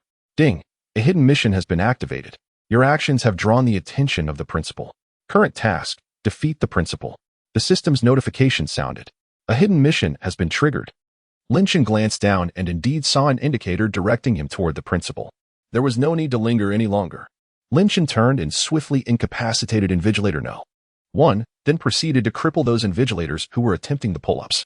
Then he addressed the other players, saying, They have given you all. Every player was taken aback. Given to us? This implied that we could do as we pleased. Before they could utter a word of gratitude, Chen had already walked away. What were these trivial matters compared to the principal? Several proctors trembled on the ground, watching as those cold-faced players approached them ever closer. Help! Help me! A piercing scream echoed across the playground. Yet, no one responded. These proctors had been taking lives daily. Now, it was finally their turn to face the consequences. And how could they possibly let them go? Chapter 40. Your useless skills. A throng of dozens encircled the few invigilators, unleashing a flurry of punches and kicks. The playground echoed with anguished cries. Where was the esteemed figure? Some, exhausted from their exertions, yearned to express their gratitude to Chen. Without his assistance, they would never have had the opportunity to exact their revenge. Yet, upon turning around, they found no trace of Chen. Where had the esteemed one vanished? Curiosity rippled through the crowd. Meanwhile, The viewers in the live stream were engulfed in frustration. Oh, why can't I find the esteemed one's live stream? I long to witness his perspective. What must I do to catch a glimpse of the esteemed one's view? They felt a profound sense of regret. A live stream without the esteemed one was akin to the West without Jerusalem. At that moment, Lin Chen had already returned to the academic building where the examination had taken place. Following the arrow's guidance, he swiftly located a staircase leading to the second floor. Ascending 3 flights, the arrow directed him deeper into the corridor. Finally, he halted before an office. This must be the place, Lin Chen murmured. With a resounding thud, he kicked open the door. The entryway was sturdy, yet it could not withstand Lin Chen's force. The hinges snapped, and the entire door dislodged from its frame, crashing into the office with a thunderous boom. The door crashed heavily against the wall, embedding itself within it. Cracks swiftly spread across the surface, rapidly enveloping the entire wall. Lin Chen stepped inside and turned to behold a middle-aged man with an expressionless face, his finger pointing accusingly at him. It was evident that he was the principal. Lin Chen scanned his data. Name, principal, race, demon, physique, 20, strength, 28, speed, 7, spirit, 215, skill, enchantment. The enchantment skill had the potential to render opponents unconscious, turning them into mere puppets. The lower the opponent's spirit, the greater the likelihood of success. Lin Chen recalled his previous encounter with the giant octopus. Both of these monsters possessed skills. It was no wonder they were classified as bosses of considerable caliber. Who are you? The principal, witnessing Lin Chen forcefully enter, remained unfazed, coldly reprimanding him. Do you even know where you are? Lin Chen chose not to indulge in idle chatter, advancing directly and delivering a powerful punch. He did not come here to reason with the principal. The requirement for the hidden mission was evident: defeat the principal. Seeing Lin Chen's sudden assault, the principal furrowed his brow and immediately sprang from his chair. What was this person thinking? Why was he attacking without so much as a greeting? Boom! Lin Chen's fist struck the wall behind him, shattering it upon impact. The principal's pupils constricted at the sight before him. Had it pierced through? What immense force must this require? Even he would be incapable of such a feat. Was this a power attainable by humankind? Yet, the principal swiftly regained his composure. The greater Lin Chen's strength, the more advantageous it would be for him. If he could manipulate Lin Chen into becoming his puppet, would that not translate into formidable combat prowess? Ha! Your arrival is most opportune, the principal proclaimed with a hearty laugh. This mirth left Lin Chen utterly speechless. Ha! What of the elder of the Soul Hall? He pivoted and unleashed a punch toward the principal's shoulder. This time, the principal did not evade. It was close. His eyes suddenly shimmered with an eerie red light, a manifestation of enchantment. In that moment, the principal attempted to initiate his manipulation, striving to seize control of Lin Chen directly. However, in the next heartbeat, bang! Lin Chen's fist shattered the principal's shoulder. Blackened flesh and blood splattered, and the principal staggered back with a pained scream, only coming to a halt upon crashing into the wall. He gazed in disbelief at his mangled shoulder. How could this be? It was inconceivable. How could a mere human possibly escape the grasp of his enchantment? Why? The principal gritted his teeth, demanding, "How is it that you could break free from my control?" Lin Chen regarded him with the eyes of one observing a fool. What does it mean to be liberated from temptation? Your futile abilities, when have they ever been effective against me? The principal suddenly awakened to a harsh realization. It was not that the temptation had been dispelled. Rather, from the very beginning, it had never taken effect. This revelation was far more difficult to accept than mere liberation. No, how could one individual render my skills ineffective? He had taken the lives of not fewer than 100, perhaps even dozens. The skill of temptation had always proven infallible, never failing him. Yet now, a single human being had managed to ignore his allure. The principal trembled, unable to fathom this reality. What is impossible? Lin Chen drew his unsharpened blade and slowly approached the principal, declaring, "I am stronger than you. Thus, your skills naturally hold no power over me." With a swift motion, he plunged the sword directly through the principal's throat. A gentle twist followed, and the principal's head was sent spiraling away. He was pressed for time. Delay could bring unforeseen changes. What if something strange emerged and rescued the principal? The hidden task at hand must not slip away. Lin Chen gazed at the principal's lifeless body and remarked, "Your school cannot even formulate exam questions. It would be wise to close your doors before you mislead the youth." At that moment, the principal's head, filled with terror, stared wide-eyed at Lin Chen. This was no human. Clearly, It was a monstrous figure resembling a human. Who could possibly slay it with a single sword? It was inconceivable. He wished to articulate something. Yet when he opened his mouth, no words emerged. All he could do was succumb to fear and regret, perishing on the spot. Chen also heard the voice of the system announcing that the hidden mission had been accomplished. The principal was no more. Thus, this examination had naturally come to an end. The ominous sound of the horror game echoed. Game over. All players would exit the game in 3 minutes. Upon hearing this, the players were instantly alarmed. 3 minutes? I haven't had my fill of combat yet. How can we leave? They urged each other to band together, hastening their assault. The invigilators subsequently attracted even more terrifying strikes. Fists and kicks rained down like a tempest. Despite their high resilience and the formidable enhancement from the horror game, they could not withstand the relentless onslaught of these individuals. Within less than a minute, they were all brutally beaten to death, their bodies mangled, and their demise tragic. Players and spectators alike were thrilled by the spectacle, while some wept openly. They never imagined they would have the chance to slay a malevolent creature with their own hands. If my father knew, he would undoubtedly be proud of me. Brother, I have avenged you. Throughout history, it has been the realm of horror games and malevolent entities that have tormented humanity. Witnessing the spectacle of these sinister beings being suspended and punished is indeed a novel experience. Without the intervention of that extraordinary deity, such a feat would have been utterly unattainable. Who might he be? He arrived and departed in a fleeting manner. Could he possibly be a celestial being? I cannot shake the impression that he is akin to someone utilizing cheats. 3 minutes slipped away in an instant. All players transformed into beams of white light, vanishing from sight. The game has concluded. It is time to claim the rewards.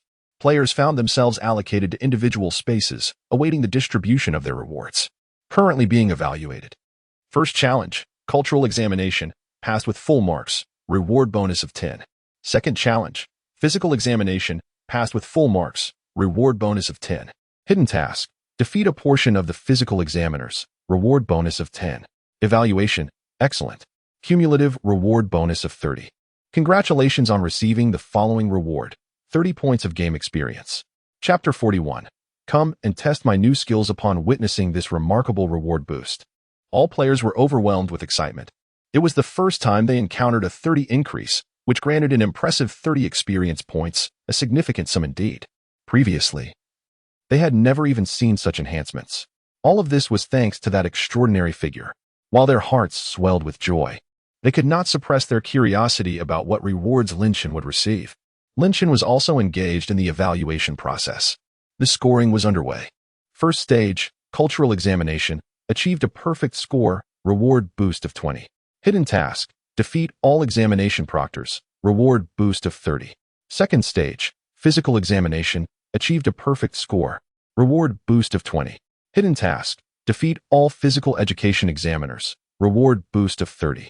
Hidden task, defeat the principal, reward boost of 100. Evaluation, SSS. Total reward boost of 200. Congratulations. You have obtained the following rewards: 5,000 dragon coins, 50 experience points, and the skill manipulation, non-upgradable. Skills. Chen's eyes sparkled with delight. The prospect of receiving a skill was indeed promising. However, he quickly recalled the effects of manipulation, which employed formidable mental attacks to turn opponents into mere puppets at his command. To be frank, this skill held little utility for his current self. More importantly, it was non-upgradable. The potential is exceedingly low. If only it could be altered, Chen murmured. At that moment, the voice of the system resonated. System reward enhancement activated. All rewards increased by 100. Congratulations, host, you have received the following rewards: Dragon Coins, 100 points of game experience, and the Skill Cloud Probe, Beginner 0-100. It truly has changed, Chen thought with joy, immediately focusing on the newly acquired skill. Cloud Probe consumes 1 point of spirit per second, slightly enhances hand speed, and allows one to reach objects that would otherwise be beyond grasp. A modest enhancement of hand speed indeed. Chen felt a deep satisfaction. An increase in hand speed naturally translates to a swifter execution of sword strikes and punches. This represents a slight acceleration of attack speed.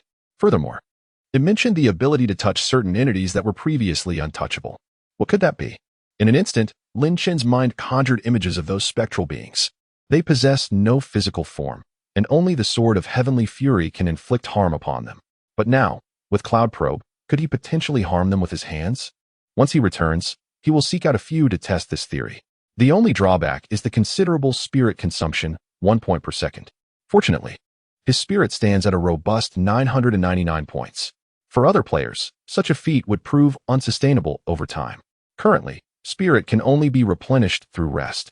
Once the spirit wanes too low, lethargy sets in, discipline disintegrates, and a lack of ambition becomes trivial.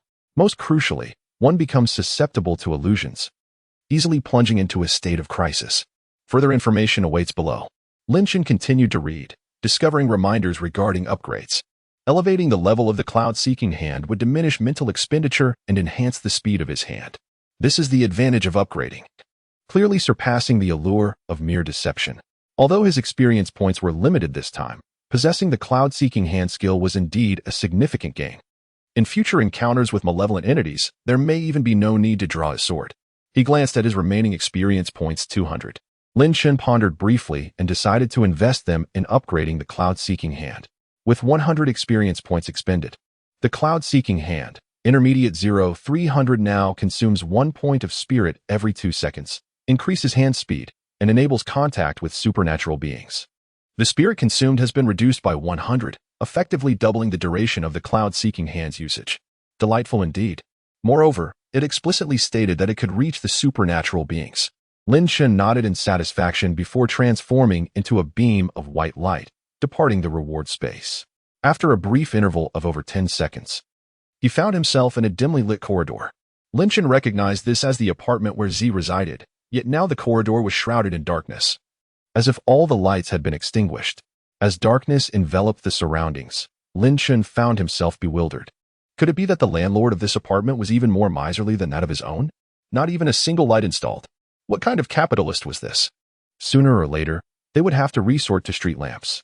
However, in the next moment, a notification from the system echoed in his ears. It detected a multitude of specters in the vicinity and urged the host to seize the opportunity. Ghosts. Chen's eyes immediately sparkled with excitement. The presence of numerous apparitions signified an abundance of experience points, and it was the perfect chance to test out the newly acquired skill, Cloud-Seeking Hand. But where were the ghosts? Suddenly, Chen recalled Jinzi. Could they possibly be with her? Downstairs, Jinzi lay cocooned in her blankets, eyes shut, feigning calmness. Before her stood 5 terrifying apparitions, each with a grotesque appearance. The one at the forefront had skin that was utterly decayed, as if it had just emerged from a cauldron of acid. Pale yellow worms incessantly wriggled in and out of the gaping wounds on its body.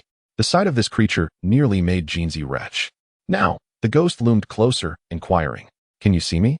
Jinzi could already smell its foul stench. Had it been in the past, she would have surely succumbed to terror. 5 at once would have easily overwhelmed her. Yet, fortunately, this time she was clad in the garments gifted by Chen. The garment alleviated her trepidation, allowing her to maintain her composure. The mobile phone rested upon the bedside table. Yet, she found herself paralyzed by fear, apprehensive that any movement might summon those malevolent apparitions, leading to her inevitable demise. Her body trembled gently. "Chen, where are you?" A sudden knock reverberated through the silence. Jinzi froze, and the 5 specters turned their attention towards the door. "Is anyone home?" Chen inquired from outside. Upon hearing that voice, Jinzi nearly succumbed to tears. It was all too familiar. Was it not the very Chen she had fervently wished to appear? "Open the door," Chen urged. "If it's inconvenient, I shall simply kick it down." "I cannot open it right now," Jinzi shouted back, ensnared and unable to descend. Chen uttered no further words.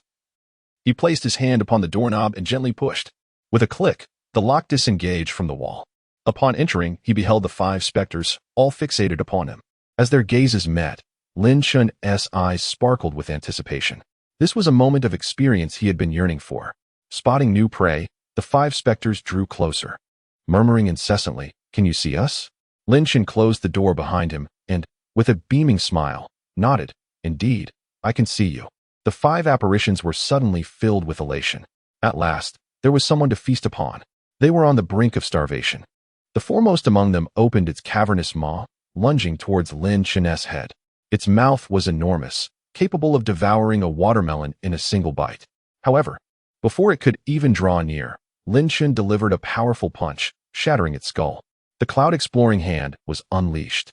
Chen's hand shimmered with a feint. Ethereal white glow in the darkness, as if carved from exquisite jade. With each movement, ephemeral afterimages trailed behind him. It was astonishingly swift, beyond the reach of the eye. Chapter 42. Do not thank me. Thank just as the headless specter swayed twice before collapsing to the ground. Convulsing violently like a fish that had been mercilessly slammed onto the earth, a final, involuntary response of its nerves before death. In the blink of an eye, the deceased apparition transformed into a gust of wind, vanishing into thin air. It was utterly and irrevocably dead, its soul shattered completely, with no chance of reincarnation. The other 4 specters, still rushing forward, were momentarily paralyzed by the sight, halting in their tracks. Their expressions a mix of horror and disbelief as they gazed at the man before them. What had just transpired? It had all happened too swiftly for them to comprehend. By the time they processed the events, they witnessed their comrade convulsing on the ground as if struck by lightning, only to dissipate into nothingness. How had this human accomplished such a feat? Their eyes widened in astonishment. When they first encountered Chen, he had relied on a sword crackling with electricity to confront the apparitions. Yet now, in their second encounter, he had the power to obliterate a specter with a mere punch. How had he grown so formidable at such an alarming pace? Chen turned to the remaining 4 specters and inquired, "Why do you not approach?" His question sent the 4 specters retreating 3 steps in a flurry. This man was indeed a formidable enigma. While others would flee in terror upon encountering them, this man stood resolute. He unexpectedly harbored such yearning for his past. "If you do not come, my situation remains unchanged," Chen remarked with a subtle smile. With that, he took a step forward towards the 4 specters. The most timid among them, with a sudden thud, found his legs giving way beneath him, collapsing onto the ground in a state of utter disarray, unable to rise. Amused by the spectacle, Chen leaned down and inquired, "Are you so easily frightened?" The specter nodded frantically, akin to a chick pecking at grain. "Spare me," it pleaded. "I am terrified." Chen, with a smile still gracing his lips, asked, "Is it only you who feels fear? Do you believe others are devoid of trepidation? If I were to spare you, have you ever shown mercy to another?" With these words, the specter fell into a stupor. Of course, it had never shown mercy. In its eyes, humans were delectable morsels. Only a fool would forego a sumptuous meal that could satisfy one's hunger. Chen shook his head, continuing, "It is not that I refuse to release you, but rather that you are unwilling to liberate yourself." He reached out, grasping the specter by the throat, lifting it effortlessly. "No, please." The specter cried out in a panic. "Forgive me. Grant me another chance. I wish to be a good ghost." The fear of being slain by this man loomed large, for it would mean the obliteration of its essence, leaving no opportunity for rebirth. He must not be slain by this man. Chen inquired, "How can I grant you an opportunity? I am willing to be a benevolent spirit from this moment forth," pleaded the wretched creature. Chen responded, "A benevolent spirit? If you truly aspired to such a role, you would not find yourself here. Embrace your destruction." Disinterested in further discourse with these specters, he exerted force, shattering the creature's neck with a single motion. The ghoul's eyes widened in horror, its body convulsing violently as though it had stepped upon a live wire. Yet, this torment lasted merely 2 seconds. Upon releasing his grip, the spirit crumpled to the ground, vanishing into nothingness. Chen did not glance back, but turned his attention to the remaining 3. "It is your turn." With a resounding thud, the decayed specter collapsed to its knees. "Do not kill me," it implored desperately. "I am willing to be your subordinate. I possess some strength and can serve you dutifully. I can assist you in dealing with those you wish to eliminate." However, before it could finish its plea, Chen cleaved it with a single stroke of his sword. "Who would be foolish enough to accept you as a minion?" A repulsive, decayed specter evokes nothing but disgust. Perhaps a 2-dimensional beauty might have been a different matter.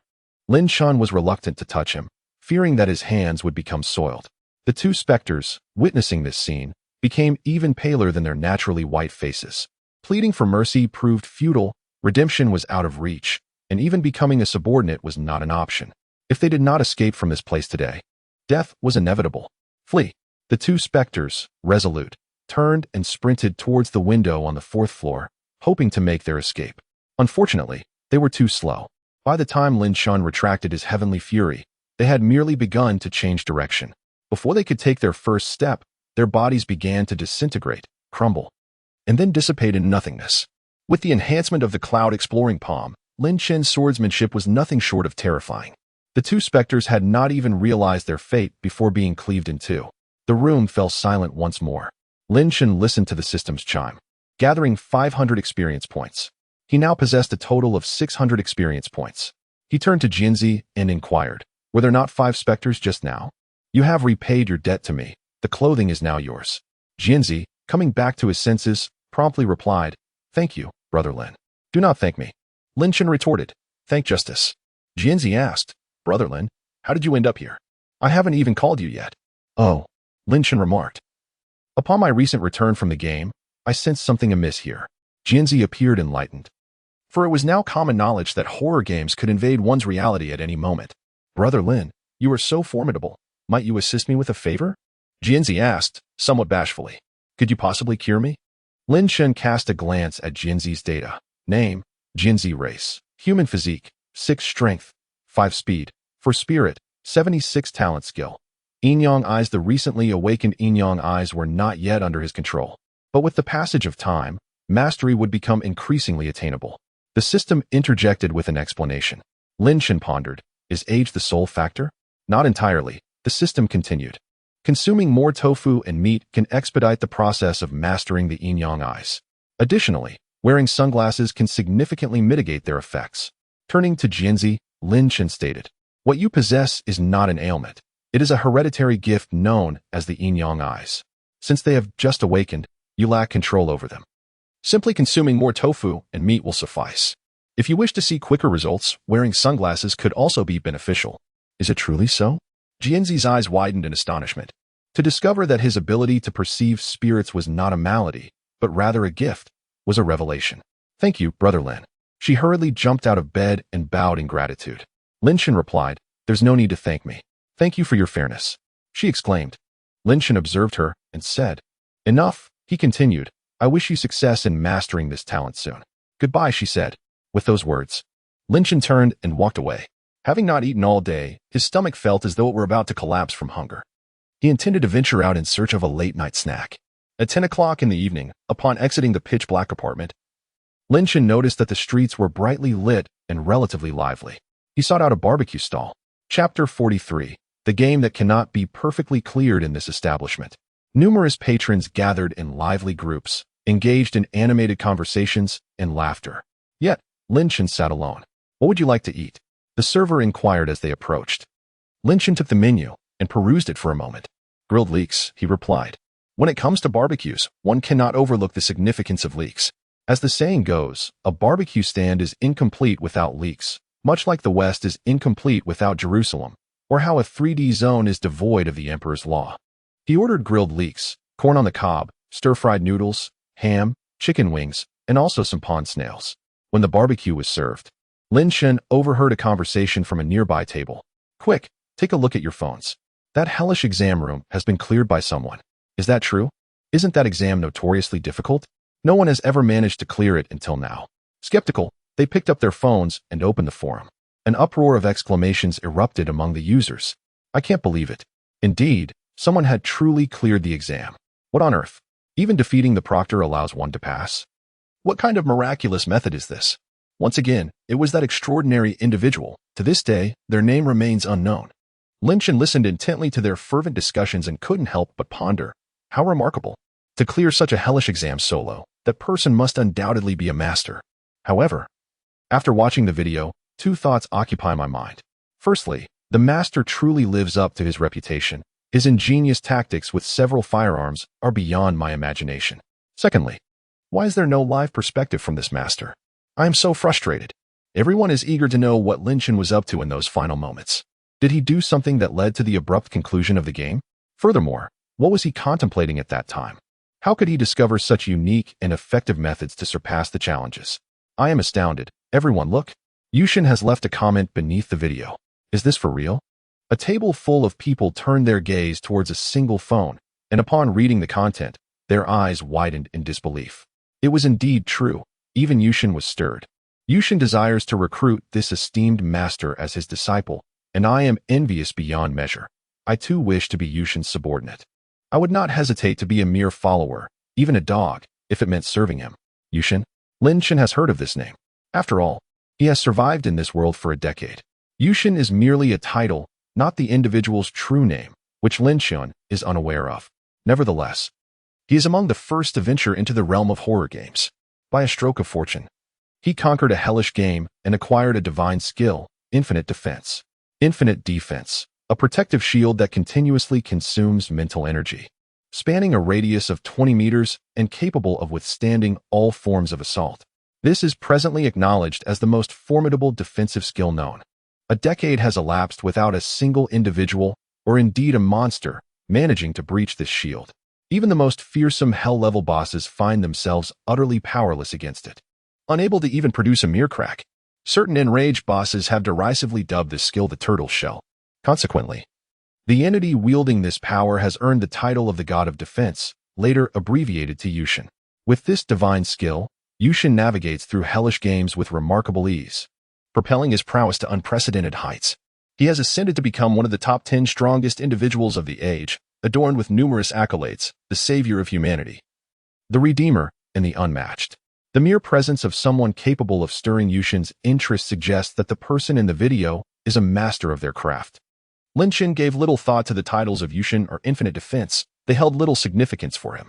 While Yushin possessed infinite defense, he wielded the unparalleled twin swords, weapons that could bypass any defense, making the slaying of gods and demons a trivial matter. He pondered to the system. Do you believe the twin swords can cleave through his infinite defense? Indeed, the system responded, its tone dripping with disdain. Cleave through that thing? It's akin to slicing tofu with a kitchen knife. A mere game production. How can it be compared to one's own rewards? The barbecue has arrived. Chen indulged in the barbecue and then departed from the scene. As he left, the individuals at several tables were still engaged in intense discussions. It was time to return home for a night's rest. After a long day, his energy had dwindled to its last remnants. By the time he reached his apartment, it was already 11 at night, yet the place was eerily silent. This apartment was known for its tragic past, with rumors of hauntings that deterred most from residing there. However, Chen had grown accustomed to it. Upon returning home, he took a shower and promptly fell into a deep slumber. It was until the following morning that Chen was roused by the insistent ringing of his phone. Groggy, he reached for his phone and opened his eyes to a scene bathed in crimson. A message glowed on the screen. Enter the horror game in 1 minute. Please prepare yourself. Instantly alert, Chen sprang from his bed. I've just woken up and Haven Tea even had breakfast. Just as he donned his clothes, the minute had elapsed. A blinding white light enveloped him, whisking him away. Moments later, Chen, alongside 3 others, materialized on a narrow mountain path. Game, The Lake of Sorrow.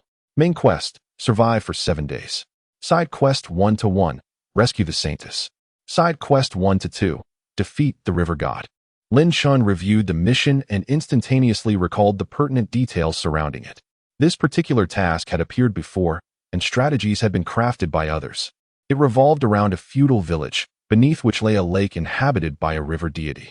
When the river deity was provoked, it would unleash floods upon the land.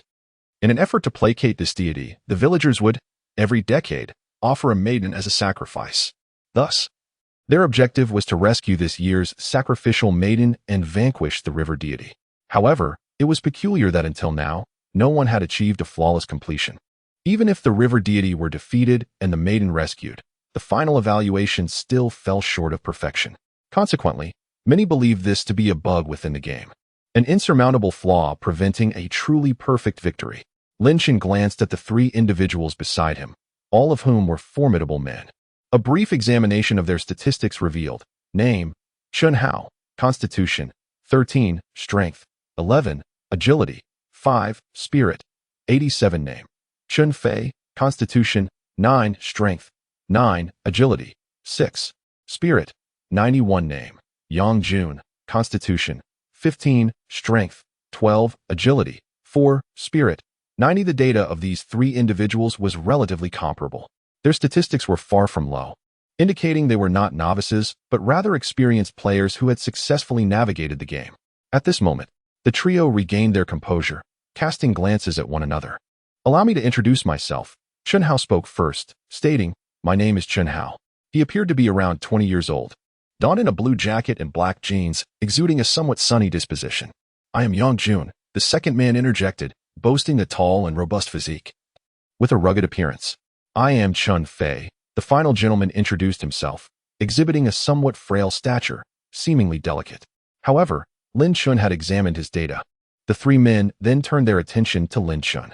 "Brother, may I inquire your esteemed name?" Chen Hao, being the more loquacious of the group, asked with a smile. "My name is Lin Chen," he replied. Chapter 44. The affectionate fool beside me to know one's name is to have made an acquaintance. Chen Hao remarked. "We are all comrades now." The title of the game, which everyone had just heard, was The Lake of Sorrow. Does anyone possess any information regarding this quest? Young Jun, the towering figure, pondered for a moment before replying. This quest seems to involve defeating the river god and rescuing the holy maiden.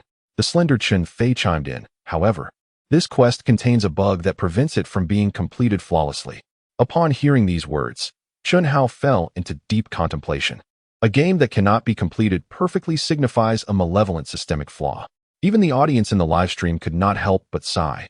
These unfortunate individuals have drawn the short straw by receiving this quest. For a full 9 years, no one had managed to achieve a perfect completion of the game. Surviving for 7 days would have to suffice. Even if they defeated the river god and rescued the holy maiden, in the end, the game would not acknowledge these feats. It would merely count the days of survival. They would receive only a meager amount of game experience. Consequently, fewer and fewer players began to take the game seriously. Many even resorted to a lackadaisical approach, opting to simply sleep for 7 days to finish. During this time, they hardly had any inclination to rescue the holy maiden or confront the river god. In fact, they did not even know who the holy maiden truly was. Such misfortune. To encounter this game, Chen Hao could not help but exclaim. Lin Chen, standing beside him, remarked, "Let us proceed cautiously, one step at a time. Our immediate priority is to reach the village, as dusk is approaching." Ding, the system's voice resonated. Current task, proceed to Lake Village. Immediately, an arrow, visible solely to Lin Chen, materialized before his eyes. Chen Hao stated, "As far as I know, the location of this village is randomly generated. Should we ascend the mountain or descend?" "Downhill," Lin Chen replied. "Climbing is far too exhausting." Chen Fei nodded in agreement. Without hesitation, Lin Chen commenced his descent down the mountain. "Wait for us," Chen Hao urgently called out. "It's perilous to disperse." With that, he hurriedly followed suit. After approximately half an hour, Lin Chen caught sight of a village in the distance. The sun was setting, casting a warm glow. Smoke curled gracefully from the chimneys within the village, painting a picturesque scene. Even from afar, a tranquil sensation enveloped the soul. "What a beautiful village," Chen Hao remarked, unable to contain his admiration. "If this village proves to be safe, I might even consider residing here." Chen Fei nodded in agreement. Just then, a rustling sound emanated from the nearby bushes. "Be cautious." Chen Hao's senses heightened instantly. Yet, in the very next moment, a girl stumbled out from the thicket. He was momentarily taken aback by her appearance. She appeared to be around 15 or 16 years old. While her beauty may not be deemed extraordinary, there was a certain charm about her. If one were to assign a score, she would earn a modest 60 out of 100.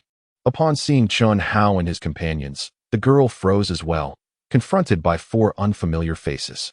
"Stop staring," Lin Chen remarked to Chen Hao. "Wipe the drool from the corner of your mouth." Startled, Chen Hao snapped back to reality and hastily wiped his mouth, only to realize there was nothing there. Lin Chen chuckled at his antics. Perhaps this was what they referred to as love at first sight? Capture the saintess. Suddenly, a chorus of male voices echoed from the foot of the mountain. Upon hearing this, the girl panicked and rushed to Chen Hao, pleading, "Please, help me." Chen Hao straightened his posture and replied, "You should hide behind us." The moment he laid eyes on her, his heart raced, an undeniable flutter. Now, with this girl seeking his aid, how could he possibly decline? Was he not a man? Thus, he readily agreed, standing tall and facing the approaching men with unwavering resolve. Lin Chen reminded beside him, "She is the saintess." Chen Hao, with unwavering conviction, declared, "We are here to rescue the saintess." These words caused the girl to stumble, her eyes wide with shock as she gazed at Chen Hao's retreating figure. A group of men rushed forward, initially noticing the 4 individuals blocking their path, and then catching sight of the saintess behind Chen Hao. "Brothers, could you kindly hand over the girl behind you?" One man politely inquired. "She is the saintess of our village, and her fate is intertwined with ours." Chen Hao shook his head resolutely, stating, "No, if you wish to take her, you shall have to step over my corpse." Lin Chen could not help but facepalm. This man was beyond saving. On their first encounter, he was willing to risk his life. What a devoted fool. Hearing this, several villagers were taken aback. "Brother, there is no need for such extremes." The girl, too, was alarmed. If a confrontation ensued, it was evident that this man would not be a match for the villagers. Thus, she gritted her teeth and stepped forward, saying, "Do not resort to violence. I will return with you." "Don't." Chen Hao could not contain himself as he grasped her hand. "You will be in danger." In all the games, no one had ever managed to save this girl. If she returned with the villagers now, it would surely be a path to her demise. The Saint Maiden was seized by a young man, her body trembling, for this was the first time she had encountered such an experience in her life. Her heart raced, and her cheeks flushed crimson, rendering her unable to meet Chen Hao's gaze. "Are you truly here to rescue me?" she asked softly. "Indeed," Chen Hao replied, thumping his chest. "As true as the sun rises. Then I shall await your arrival," she responded reluctantly, withdrawing her hand from his grasp, moving towards the villagers. "Wait," Lin Chen suddenly interjected. "We have journeyed from the Eastern Tang dynasty to seek enlightenment in the West, and as we pass through this region, we find ourselves without a place to rest. Would it be possible for us to stay in your village for a few days?" The villagers exchanged glances, and eventually they all nodded in agreement. "Let us accompany you," they said. "Our village chief is known for his hospitality, and he would be delighted to welcome travelers from afar." "Thank you," Lin Chen smiled. Behind him, Chen Hao, Yang Jun, and Chen Fei stood in stunned silence. Just moments ago, Chen Hao had been pondering how to infiltrate the village discreetly to rescue the maiden. And yet Lin Chen had resolved the matter with such a far-fetched rationale.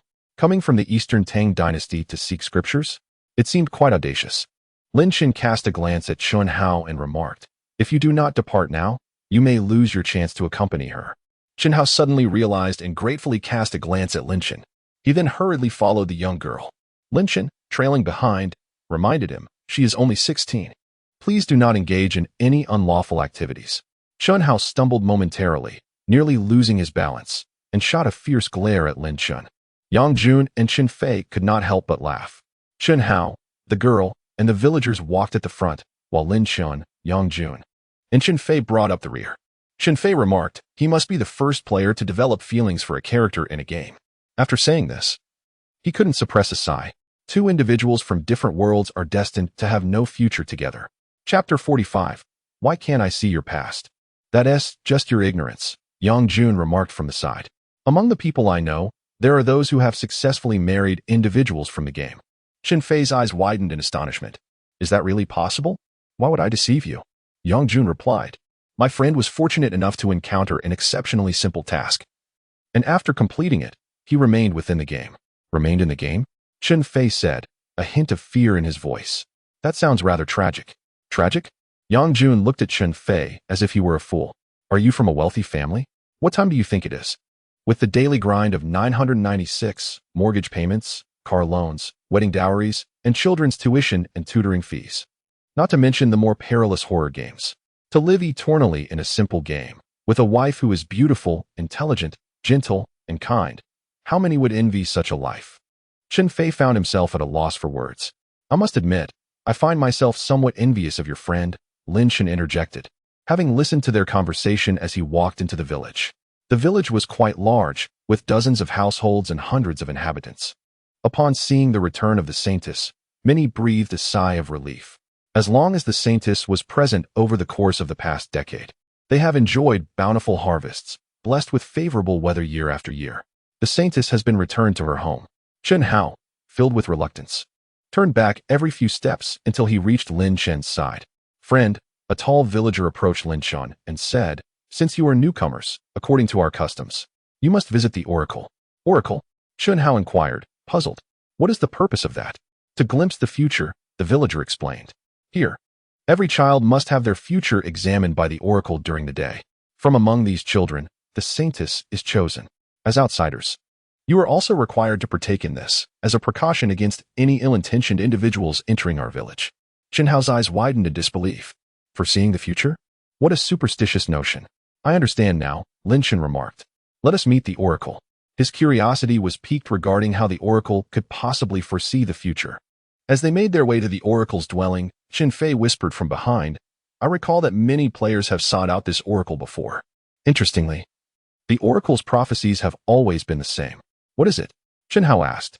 "I can't recall exactly, but it was something along the lines of this being your most helpless time," Chen Fei replied, somewhat awkwardly. After a few minutes of walking, the villager came to a halt in front of a large wooden house. The villagers called out, "Spirit Mistress, there are several outsiders here.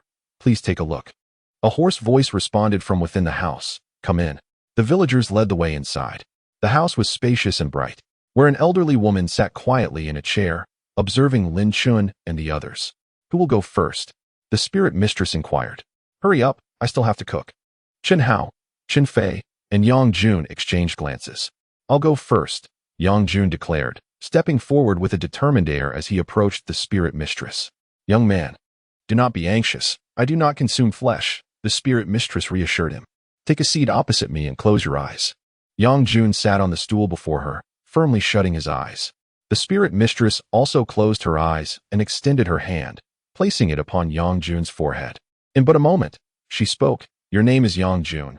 Your birthday is January 18th, and you come from a family of 4, with 1 brother." Yang Jun's eyes flew open. "How did you know that?"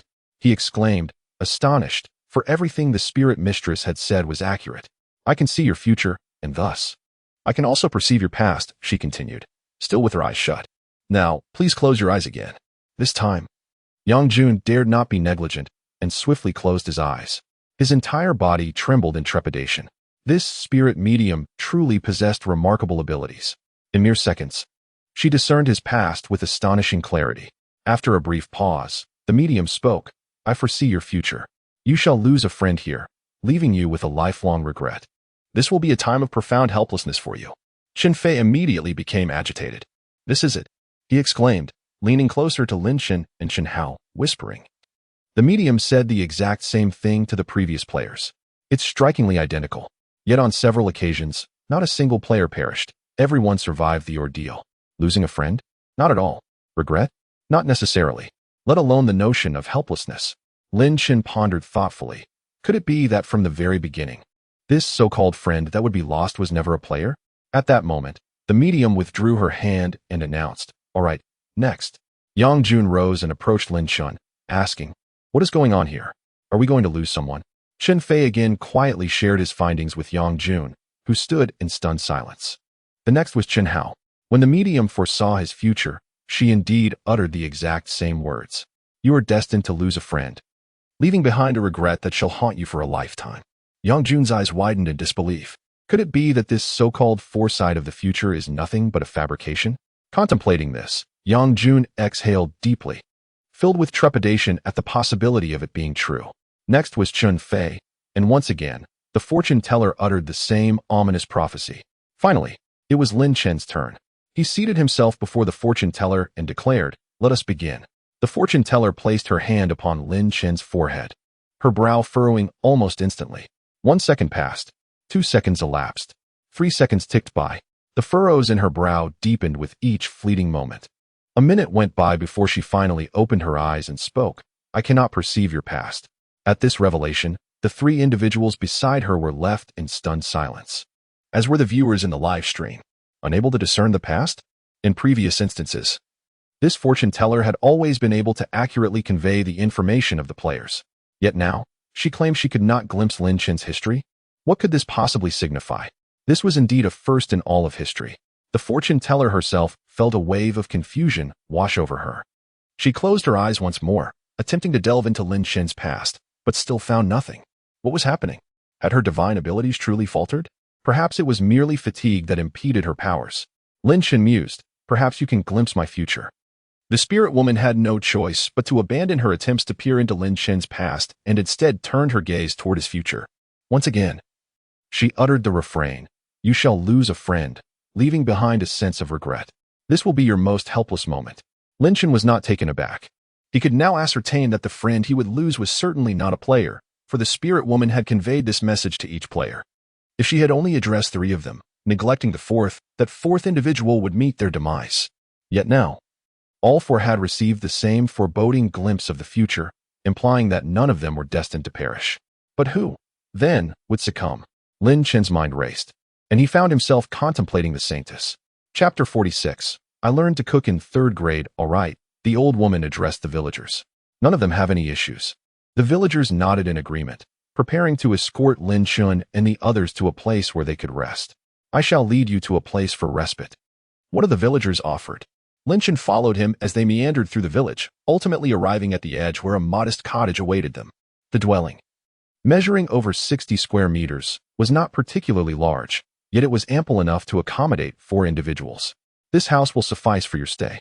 Should you require any assistance, do not hesitate to seek our help, the villagers stated, leaving behind some provisions before turning to depart. Upon entering the cottage, they found it remarkably clean, as if it had been tidied just recently. How shall we rescue the saintess? Chen Hao inquired, taking a seat on a stool and looking towards the others.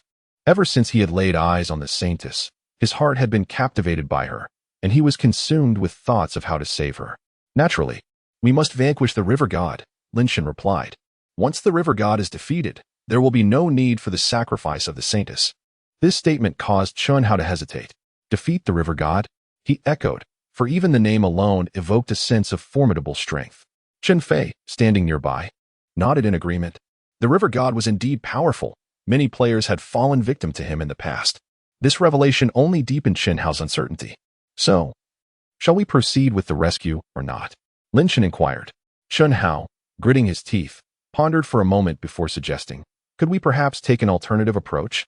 For instance, directly escorting the saintess to a distant land. You may give it a try, Lin Chen replied. After all, he was indifferent to the method. As long as the saintess could be saved, he would receive a reward. As for how to rescue her, it was all the same. The end justified the means. Does anyone here know how to cook? Lin Chen asked, as dusk began to settle, signaling mealtime. To his surprise, Chen Hao, Yang Jun, and Chen Fei exchanged glances, none of them possessing culinary skills. Lin Chen sighed, remarking, the youth of today. Chen Hao retorted, do you know how? I began cooking in the 3rd grade. What about you? Lin Chen replied. The three were momentarily taken aback. Cooking since 3rd grade. Even the audience watching the live stream appeared astonished. How could he have started learning to cook at such a young age? I've never even set foot in a kitchen, someone lamented. What an extraordinary man. Mastering the art of cooking so early in life. Some girls, their eyes sparkling, thought, he is so handsome, a man who cooks. I wish to marry him. I wonder if he has a girlfriend. Who has his contact information? Lin Chen stepped outside, heading to the nearby field to pluck some radishes and greens, after all. They were all from the same village. As the saying goes, one sees each other often, yet seldom exchanges words. A simple greeting would suffice. While Lin Chen was engaged in cooking, Chen Hao paced restlessly within the house. Finally, gritting his teeth, he declared, I shall seek out the saintess. Lin Chen addressed Chen Fei and Yang Jun, instructing, accompany him to prevent any foolish actions. The 3 of them then hurried outside. While preparing the meal, Lin Chen contemplated the events of the following day. He intended to have a private conversation with the spirit matriarch, as she might possess knowledge regarding the river god. Additionally, he planned to visit the lake, where he hoped to confront the river god directly. Just moments ago, he had wished to inquire about the river god from the spirit matriarch, but the presence of villagers nearby deterred him, as he wished to avoid inciting their ire. Having sorted out the plans for tomorrow, Lin Chen's thoughts drifted back to Chen Hao and his companions. He could only hope that Chen Hao would refrain from any reckless behavior, such as sneaking into a young lady's chamber late at night. If caught, he might face dire consequences. At that moment, Chen Hao, accompanied by Chen Fei and Yang Jun, stood before the saintess's residence. How can you be certain that the saintess resides here? Yang Jun inquired, puzzled. I witnessed her parents guiding her this way, Chen Hao replied. You fail to comprehend the power of love. Yang Jun retorted. You haven't even begun courting her, yet you speak of love? Chen Hao cast a glance at the door, which was firmly shut, rendering any attempt to enter futile. Let us go, Chen Fei remarked from behind. It seems we won't catch a glimpse of your goddess today. Lin Chen must be nearly done with dinner. Let us head back. I refuse, Chen Hao replied. I need to ensure she is safe. Otherwise, I won't be able to sleep tonight. Chen Fei, somewhat exasperated, inquired, how do you plan to get in then? As the saying goes, where there is a will, there is a way. If we cannot enter through the door, we shall scale the wall. He circled the house and eventually discovered a relatively low wall. Although it was shorter, it still stood at about 2 meters. Chen Hao attempted to climb, but found it impossible. His strength was merely slightly above that of an average healthy individual. Give it up, Chen Fei coaxed, almost devilishly. As he persistently tempted Chen Hao, gritting his teeth, Chen Hao responded, we are brothers, are we not? We have known each other for less than a day. Chen Fei immediately sensed that Chen Hao harbored ill intentions. I don't care, Chen Hao insisted. Just lift me a bit. I'll manage to climb up. Chen Fei glanced down at his own stature and then at Chen Hao's. Are you trying to get me killed? Yongjun interjected from the side. Let me handle this. His tall and robust frame made him the ideal choice for a makeshift ladder. Thank you, brother. Chen Hao remarked. Once I am married, I shall certainly invite you to be my best man. We'll see about that, Yongjun replied nonchalantly, his thoughts solely focused on returning to his meal. With Yongjun's assistance, Chen Hao finally scaled the wall. As he perched atop, he caught sight of the saintly maiden kneeling in the courtyard.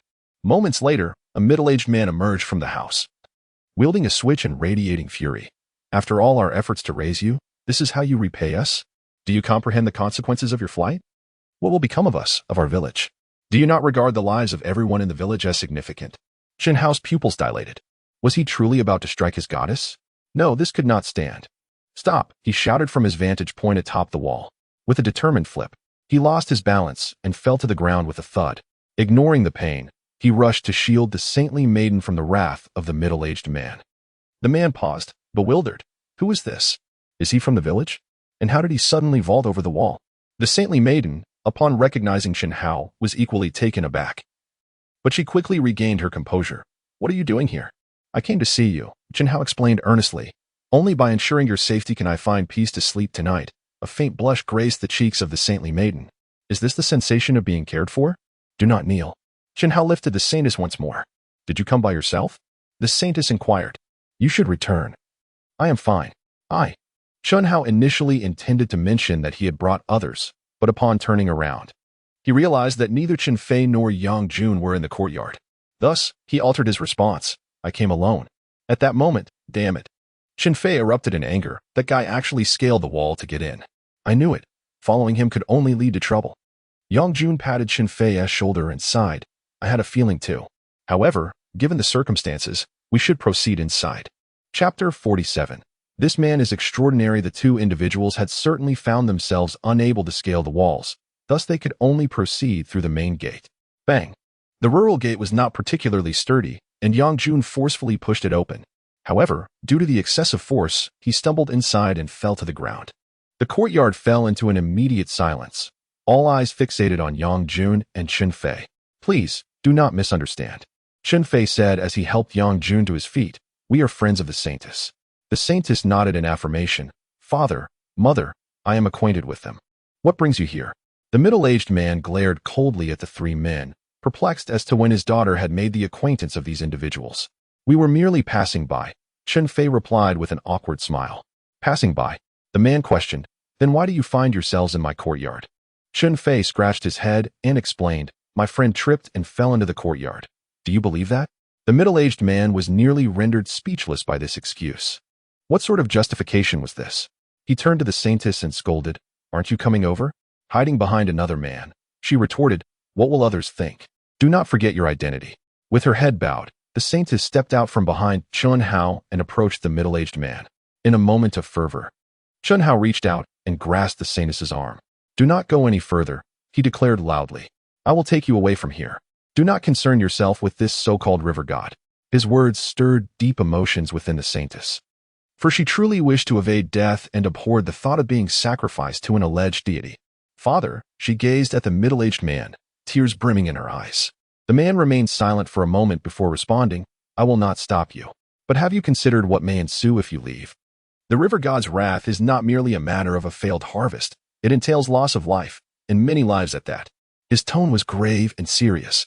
Now, do you wish to survive while condemning the villagers to death, or will you sacrifice yourself to ensure their survival? The saintess lowered her head once more, casting a glance at Chen Hao's hand before reluctantly freeing herself from his grasp. I am sorry, she said, looking at Chen Hao. I cannot leave. Chen Hao felt as though struck by lightning, his entire being frozen in place. Was she truly choosing to remain here and await her fate? No, he exclaimed urgently. I cannot allow you to perish here. With that, he seized the saintess's hand, attempting to forcibly lead her away. Dare you? The middle-aged man, consumed by fury, stormed into his yard, but now he intended to abduct his daughter? This was utterly intolerable. Armed with a rod-tent stick, he charged furiously at Chen Hao. Reluctantly, Chen Hao released the saintess and engaged in combat with the enraged father. What do you understand? Chen Hao shouted in anger. You cannot unilaterally decide her fate. Should an outsider determine her destiny? The man bellowed in response. You are not from this village. Of course, you can casually utter such words. With a resounding thud, the man landed a punch squarely on Chen Hao's face, leaving him momentarily dazed. Clearly, the man was a native villager, accustomed to laboring in the fields. His physical prowess far surpassing that of Chen Hao. Chen Hao found himself utterly defenseless. Seeing the urgency of the situation, the saintess attempted to rush forward to assist, but her mother restrained her. Both combatants were blinded by rage. Rushing in would only result in collateral damage. Yang Jun and Chen Fei, witnessing Chen Hao's battered visage, also rushed to his aid. The middle-aged man demonstrated remarkable combat prowess, managing to hold his ground against 3 opponents with astonishing skill. The viewers in the live stream were left speechless. This father-in-law's strength was truly formidable. It could only be said that experience comes with age. His fighting capability was so fierce that it seemed he could dispatch each of them with a single blow. Clearly, this was a display of boss-level power, leaving the audience in awe. This is the first time I have witnessed players being so thoroughly defeated by characters within the game. Yang Jun and Chen Fei lie sprawled on the ground, while only Chen Hao struggles to maintain his footing. "You all should leave," the saintess weeps inconsolably. Hearing her cries, Chen Hao becomes increasingly reluctant to abandon her or to succumb to the fight. "You foolish boy," a middle-aged man taunts. "You are still too inexperienced. Get lost."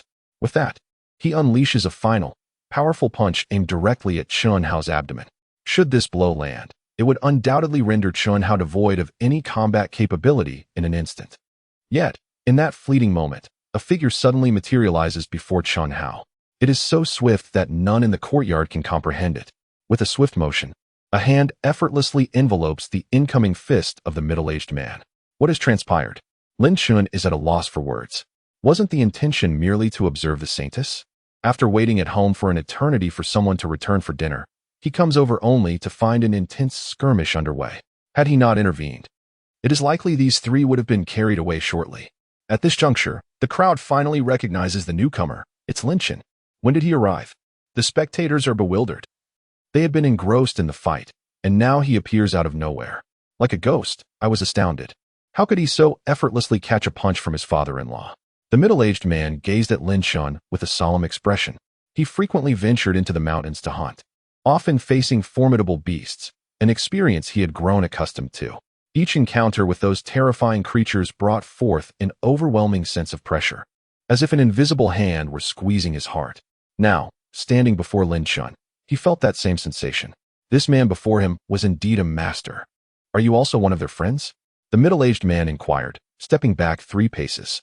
"Indeed," Lin Chen replied, lowering his hand and turning to the 3 individuals behind him, who were still catching their breath. "What are you doing?" Chen Fei shot a glare at Chen Hao and said, "This guy climbed over the wall to take someone away." "I knew it," he thought to himself. While preparing dinner earlier, he had anticipated this development. He was taken aback that Chen Hao would actually go through with such an act. Without uttering another word, he turned and walked toward the exit. "Where are you going?" Chen Fei asked. "Back to eat," Lin Chen responded. Chen Fei and Yang Jun quickly scrambled to their feet and followed him. Chen Hao cast a glance at the middle-aged man and then at the saintess, reluctantly trailing behind. He had already lost. If it hadn't been for Lin Chen's intervention, he would now be unconscious. Watching Lin Chen depart, the middle-aged man felt a sense of relief wash over him as he exhaled deeply. This scene captivated the attention of some spectators, who exclaimed in astonishment, "Is the father-in-law afraid of Lin Chen?" Upon witnessing Lin Chen's departure, the father-in-law appeared to breathe a sigh of relief. Meanwhile, a few young women exhibited a different focus of interest. Just moments ago, when Linda Go mentioned returning home for dinner, he appeared remarkably handsome. 3 minutes. I require 3 minutes. I demand all the information on Linda Go. One girl, with a playful tone, added, "Dream on. Linda Go is mine." Upon returning to the house, Lin Chen instructed them to wash their hands and faces.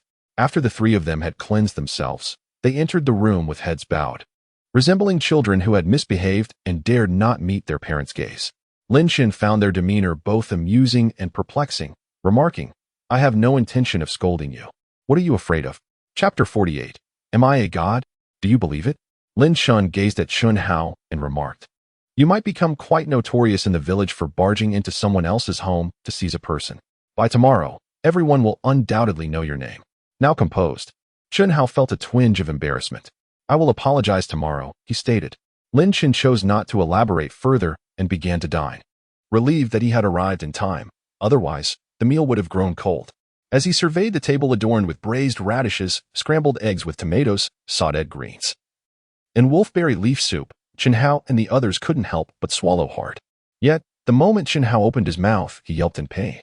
Having just endured 3 punches to the face, Yang Jun and Chun Fei fared slightly better, their injuries less severe due to their less reckless approach. Chen Fei, with a triumphant air, declared, "Fighting only begets regret." After dinner, Yang Jun inquired of Lin Chen, "Do you have any plans?" "Indeed," Lin Chen replied, "tomorrow. I intend to visit the lake." Upon hearing this, Chun Hao and the others immediately adopted a grave demeanor, fully aware of what lurked within the lake. The river god. What if the river god emerged to assail them? The thought was perilous. "I do not recommend it," Chen Hao cautioned. "At present, we are no match for the river god. When will we become rivals?" Lin Chen retorted. "Ah well." Chun Hao was at a loss for words. In the game, it is exceedingly challenging to enhance combat prowess in a short span. Therefore, it is nearly impossible to possess the strength to confront the river god directly. "I understand," Chen Fei interjected. "I still recall some strategies. In this game, there exists a sword and a shield. The sword possesses significant lethality against the river god, while the shield can withstand all of his assaults. If we can gather these 2 items, we will be able to face the river god." This statement captured the attention of everyone present. "Do you remember where these 2 items are located?" Lin Chen inquired. Chen Fei shook his head. Lin Chen resolved to seek the wisdom of the spirit matriarch the following day. Night had fully descended. The room contained 2 beds, one of which Lin Chen claimed for himself, forcing the 3 injured individuals to share the other. The next morning, Lin Chen woke up the earliest. After having breakfast, he departed from the house and made his way alone to the spirit matriarch's abode, while Chen Hao and the others opted to visit the saintess to apologize for the previous day's events. Upon arriving at the spirit matriarch's home once more, everything remained unchanged. She sat in her chair, and across from her was a well-behaved girl. "What are you doing?" Lin Chen asked. "As I have grown older, I am seeking a successor." The old woman explained, "I fear my craft may be lost." She gestured for the girl to leave and inquired, "What brings you to seek this old woman so early in the morning?" "There is something," Lin Chen replied, taking a seat across from her. "Do you know the whereabouts of the river god?" The old woman furrowed her brow. "How does an outsider like you know the secrets of our village?" "The prosperity of our village relies on the river god. Such secrets ought not to be known by strangers." Lin Chen smiled faintly and said, "I am a celestial being sent to vanquish the river god." "What?" The old woman gasped, her pupils constricting. "You dare to speak such disrespectful words about the great river god? You have been deceived," Lin Chen asserted earnestly. "The river god you speak of is but a river demon. It has harmed countless lives and has misled you all. Heaven has taken notice and sent us to intervene. Do you know why you are unable to glimpse my past?" Lin Chen continued, "It is because I am divine, and thus, my past remains hidden from your sight." The old woman was momentarily bewildered, caught in a web of confusion. She sensed a truth in Lin Chen's words, yet it also felt false. Nevertheless, he was indeed the first person she could not see the past of. Clang! A blazing long sword suddenly materialized in Lin Chen's hand. Then, she vanished once more. Lin Chen inquired of the spirit woman, "Is it possible for others to achieve this?" The spirit woman widened her eyes in astonishment. "Creating something from nothing? This is truly the work of the divine." With a forceful motion, she rose from her chair and knelt before Lin Chen. "I did not realize the great celestial had descended. Failing to offer a proper greeting and questioning the divine is utterly reprehensible." Lin Chen waved his hand dismissively and continued to jest. "It's nothing. I have grown accustomed to it." Instantly, the spirit woman felt an even deeper sense of guilt. "First, answer my question. Where is the river god?" The spirit woman promptly replied, "In the lake to the west of the village. Follow the river that runs in front of the village, and you shall soon see it." Lin Chen nodded thoughtfully and proceeded to pose a second question. "Are you aware of a sword and a shield within this village?" The spirit woman nodded respectfully and said, "Yes, I am aware. The village chief possesses a shield that has been passed down through generations. As for the longsword, perhaps only the village chief knows of its whereabouts." The village chief. Lin Chen pondered, realizing that to uncover more information, he must seek out the village chief. At that moment, the system's task also underwent a transformation. Current task: locate the village chief and inquire about the longsword and shield. The system kindly indicated the direction with an arrow. Lin Chen did not act immediately. Instead, he continued to inquire, "Do you remember how many saintesses were sacrificed in total?" The old woman replied without hesitation, 7. Soon it would be 8, 7 lives lost. Lin Chen refrained from asking further questions and turned to leave. For now, he would follow the system's guidance and head to the village chief's house to assess the situation. The chief's residence was located on the western edge of the village. After a considerable walk, Lin Chen arrived at the chief's doorstep, sensing an air of distinction. The chief's house was notably larger, and the door stood ajar. Lin Chen stepped inside without hesitation. At a glance, he noticed an elderly man reclining on a bench in the courtyard. Upon sensing a presence, the old man slowly opened his eyes, startled to see an unfamiliar young man before him.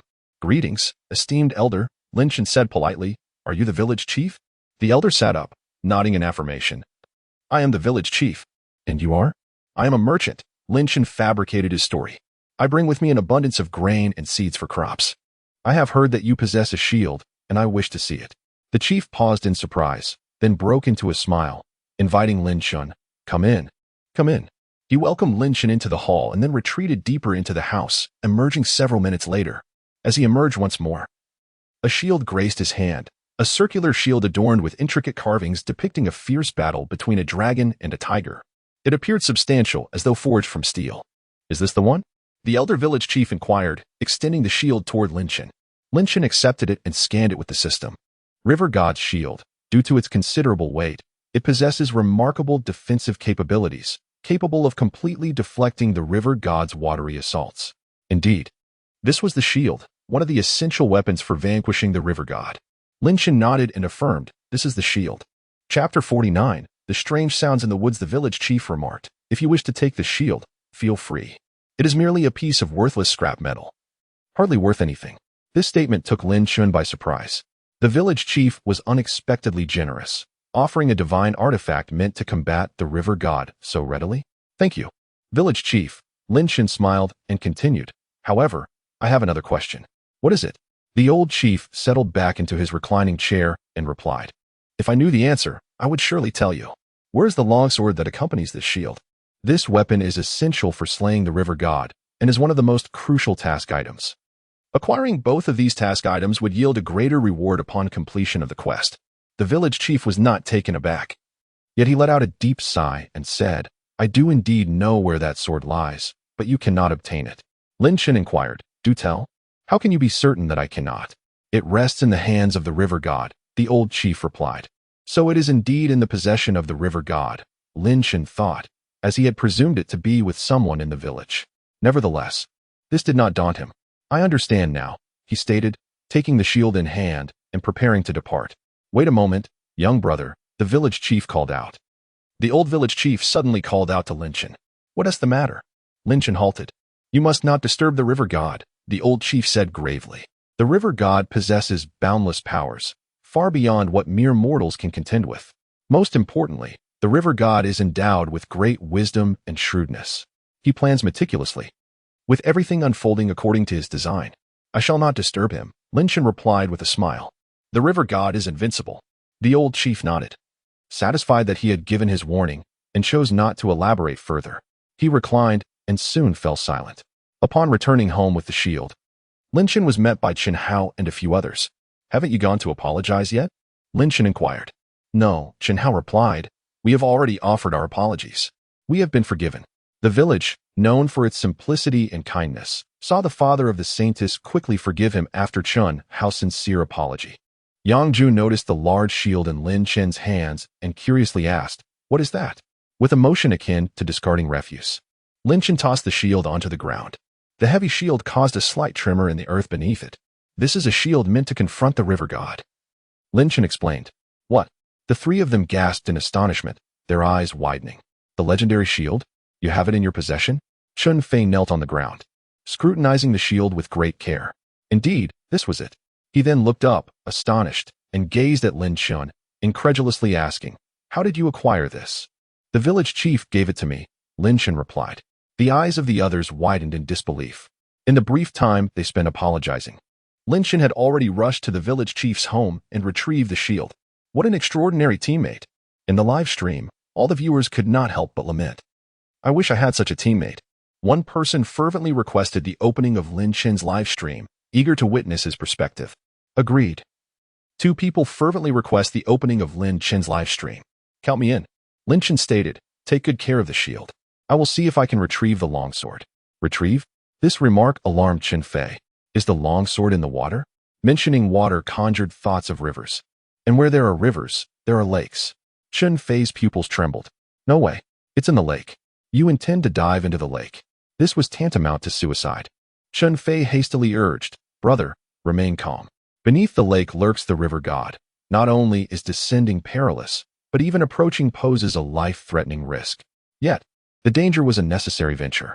As long as they secured the longsword, the rewards would be substantial.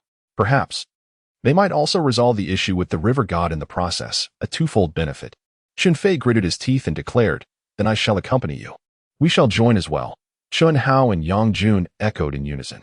Upon learning that Lin Chun intended to venture to the lake, they found it impossible to remain at home. Thus, they formed a quartet. Suit yourselves, Lin Chun replied before stepping outside. The system's mission had shifted. Current task, proceed to the lake and seek the longsword. Following the system's guidance would lead them directly to the lake, alleviating any concerns of losing their way. However, shortly after departing the village, they were met with an impenetrable thicket. A faint path could be discerned on the ground, yet the underbrush was overgrown and wild, suggesting that no one had traversed this route in quite some time. Chen Hao could not help but comment, This place is utterly desolate. Are we truly meant to take this path? Indeed, Lin Chen explained. This area sees but a single visitor every decade. Thus, its disarray is quite understandable. With that, he picked up a sturdy branch from the side and wielded it like a machete, clearing a way through the dense foliage. After a vigorous bout of hacking, a narrow path emerged, allowing the four of them to advance steadily. Lin Chun led the way, followed closely by Chun Hao, then Chen Fei, and finally Yang Jun. The rustling of leaves accompanied their progress. Yang Jun suddenly heard the sound of something rustling in the forest. Initially, he paid it no mind. After all, it was quite normal for small creatures to scurry about in the woods. However, after a while, the sound returned, accompanied by a distinct rustling, and it seemed to emanate from behind him. A sense of gravity washed over Yang Jun as he swiftly turned around, only to find nothing amiss. Had he misheard? With a furrowed brow, he noted the curiosity of Chen Fei, who turned to inquire, What did you say? Nothing, Yang Jun swiftly replied, shaking his head. As the team ventured deeper into the woods, the trees grew taller, casting a shadow that obscured the sunlight. The atmosphere became dim, heavy with moisture, rendering it somewhat stifling. Chen Fei could no longer suppress his discomfort, wiping the sweat from his brow. The excessive humidity made it impossible for his perspiration to evaporate, leaving him feeling exceedingly uneasy. Yang Jun was also mopping his brow when, at that moment, the familiar rustling sound echoed once more. Who is it? Yang Jun exclaimed, spinning around and demanding an answer. His sudden outburst halted the small group in their tracks. Chen Fei anxiously asked, Did you see something? I saw nothing, Yang Jun replied earnestly. But I distinctly heard sounds coming from behind us. Lin Chen approached, his gaze sweeping through the forest. Is there something here? Chun Hao inquired as he joined him. Chen Fei endeavored to recall the various adversaries within this game. Yet, despite his contemplation, only one foe surfaced in his mind, the river god. It must have been some creature that had just passed behind them. Chen Fei sought a plausible explanation. Chun Hao nodded in agreement. This was the only possibility. Surely, they could not claim that the river god was trailing them. That was inconceivable. Silence, Lin Chen suddenly interjected. Both Chen Hao and Chen Fei paused, uncertain of what had transpired, but swiftly sealed their lips. Lin Chen's gaze abruptly shifted to the left flank of their group, and with a swift motion, he hurled his wooden staff, sending it soaring like an arrow, unwavering in its trajectory. Chapter 50. No mermaids in the lake. A sound echoed from deep within the woods. The unmistakable thud of a wooden stick striking flesh. I hit it, Lin Chen exclaimed, his voice laced with excitement. Chen Hao and Yang Jun exchanged bewildered glances, for they had seen nothing. What exactly had Lin Chen struck? With anticipation, Lin Chen was the first to approach. As he neared a thicket, numerous viewers in the live stream anxiously shut their eyes. Could it be a terrifying monster? What if it were still alive, ready to leap out as they parted the underbrush? The thought was too frightening to bear. Even Chen Hao and the others felt a surge of tension. What lay hidden behind the bushes? Be careful, Chen Hao cautioned Lin Chen. With a steady hand, Lin Chen pushed aside the foliage. At last, the crowd could clearly see what lay beyond the thicket. To their astonishment, it was a fish. Indeed, a 10-pound fish. Its name was unknown to them, but its form bore a striking resemblance to that of a carp, adorned with large, shimmering scales. The wooden stick had struck the fish squarely on the head, piercing through its gills. A fish? Chen Hao was left dumbfounded. Chen Fei and Yang Jun shared his astonishment. Even the viewers in the live stream were rendered speechless. Why on earth was it a carp? On land, in the forest, how could there be koi? Could it be that this fish has been trailing them all along? This defies scientific logic. What fish can venture onto land? I cannot comprehend this. Chen Fei found it difficult to accept. When he consulted the guide, he never encountered such a scenario, being followed by a koi. Who would believe such a tale if he shared it? Lin Chen noticed that the fish was already lifeless, prompting him to extract the wooden stick. Let us leave it here for now, Lin Chen remarked. We'll take it back later to prepare a braised dish. A braised fish would surely be delightful. This statement startled everyone. You can't be serious. We're going to eat this fish? Chen Hao exclaimed, his face etched with fear. What kind of creature are we dealing with? We don't even know if it's safe. Food poisoning would be a minor concern. It could be lethal. Lin Chen chuckled softly and replied, what is there to fear? It's all protein. The others were left speechless. Who truly embodies the malevolence here? Why does it feel as though he's the more terrifying one? Let us move on. Lin Chen, wielding the wooden stick, pressed ahead, following the system towards the lake. After more than an hour's journey, they finally beheld a vast lake shimmering under the light. Upon hearing the gentle murmur of flowing water, Chen Fei felt invigorated, as if a refreshing breeze had swept over him. As Lin Chen parted the final obstructing bush, a sudden, resounding noise echoed across the lake's surface. When they lifted their gazes forward, they beheld several ripples emanating from the shore into the depths of the lake, as if a stone had just been cast into its murky waters. Yet, there were only the four of them present.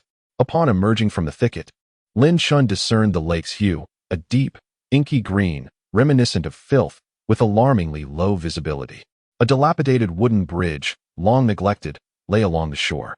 It was evidently the site of past rituals. Upon witnessing the murky lake, Chen Fei felt an unpleasant odor wafting toward him, nearly provoking a retch. Perhaps we should reconsider, he urged Lin Chen.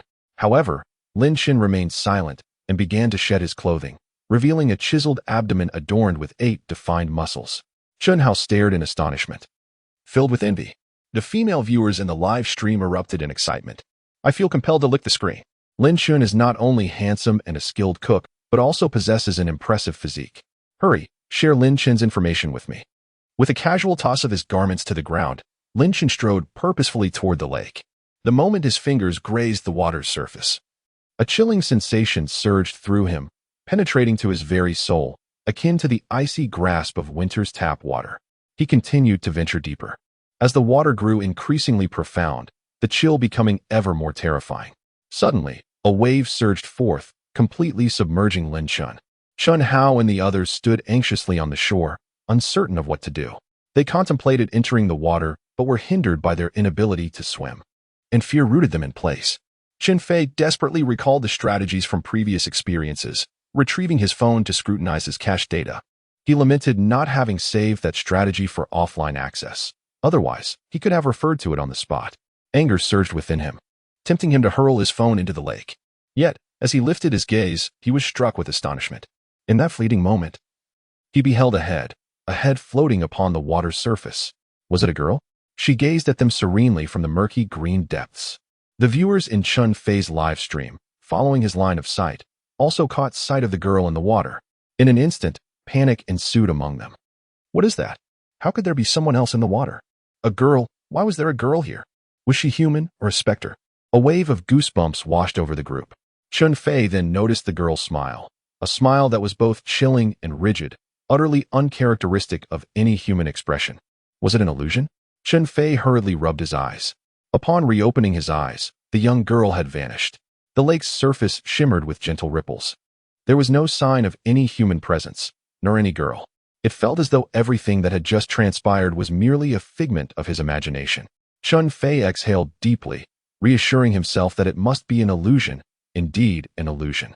He intended to sit down on the ground, but when he lowered his gaze, he froze. A severed head, buoyed by the waves, rolled ashore and came to rest at his feet. That face was all too familiar. Mere moments ago, he had seen it. It belonged to the very girl who had been at the center of the lake. Despite being a grown man, Chen Fei could not suppress a shriek. His companions, Chen Hao and Yang Jun, were startled.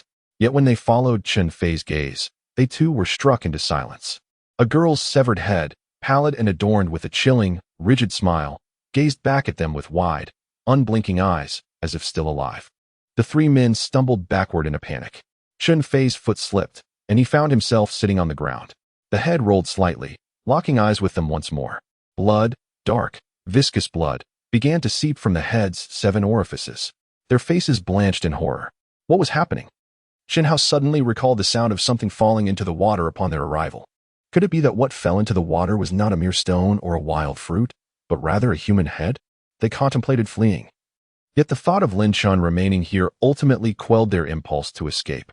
Yang Jun, possessing the greatest audacity, summoned his courage and shouted towards the lake, "Run! Lin Chen, hurry, flee!" The live stream had already erupted in chaos. Everyone was sending the same barrage of messages, "Run!" At this moment, they all realized the perilous nature of the lake. Even in previous player strategies for this game, such a situation had never arisen. An eerie girl's head had made its first appearance. Lin Chen is in grave danger. Chapter 51. Did you think I would indulge you? I will directly siphon. All eyes were riveted upon the tranquil surface of the lake. They understood well that beneath this apparent calmness, tumultuous waves surged violently. As Lin Chen descended deeper, visibility diminished, engulfing him in an increasing darkness. He remained oblivious to the events occurring on the shore. However, as he continued downstream, he heard a sound of something swimming to his right. Was it a fish? Lin Chen cast a glance, but the darkness was too profound to discern anything. He paid it little mind and pressed onward. Suddenly, a splash echoed again. This time, Lin Chen clearly heard the unmistakable sound of a sizable fish gliding past him. Yet, he chose to disregard it. After all, it was merely a fish. Finding his longsword was of utmost importance. However, in the next instant, a cacophony of ferocious sounds accompanied by chaotic currents surged from his right. Lin Chen reacted swiftly. Something was charging towards him. He instantly raised his hand to shield himself. In that moment, a colossal mouth loomed before him. It was immense, its gaping maw the size of a basin. Lin Chen reached out, gripping that monstrous mouth. At last, he could see it clearly. It was indeed a gargantuan fish, measuring 6 to 7 meters in length and 1 meter in width. Its cavernous mouth opened wide, capable of swallowing a person whole. Even in a reservoir, one might not encounter such a colossal fish. How is it possible for a lake to harbor something of such immense size? Gripped by Lin Chen's hands, the great fish thrashed violently, causing ripples to dance across the surface of the lake. Its strength was overwhelming, akin to a divine dragon raging beneath the water. On the shore, Chen Hao and his companions watched the tumultuous waters with mounting anxiety. What was transpiring below the surface? How had the previously tranquil lake transformed into a roiling tempest? Surely, he couldn't be in danger? Chen Fei trembled with fear. The mighty fish understood well that this man could not hold it captive. In terms of strength, it had never known defeat. With a single bite, it could sever a young girl in two. Eliminating this man posed no challenge. Yet, as it struggled, the fish began to sense something amiss. Why had he not released his grip? No matter how it writhed, this man remained utterly steadfast in the water. Beast. The fish suddenly heard Lin Chen's voice. The man was speaking beneath the surface. Was living not preferable? With a powerful motion, Lin Chen tugged down with his left hand and pulled up with his right. Rip.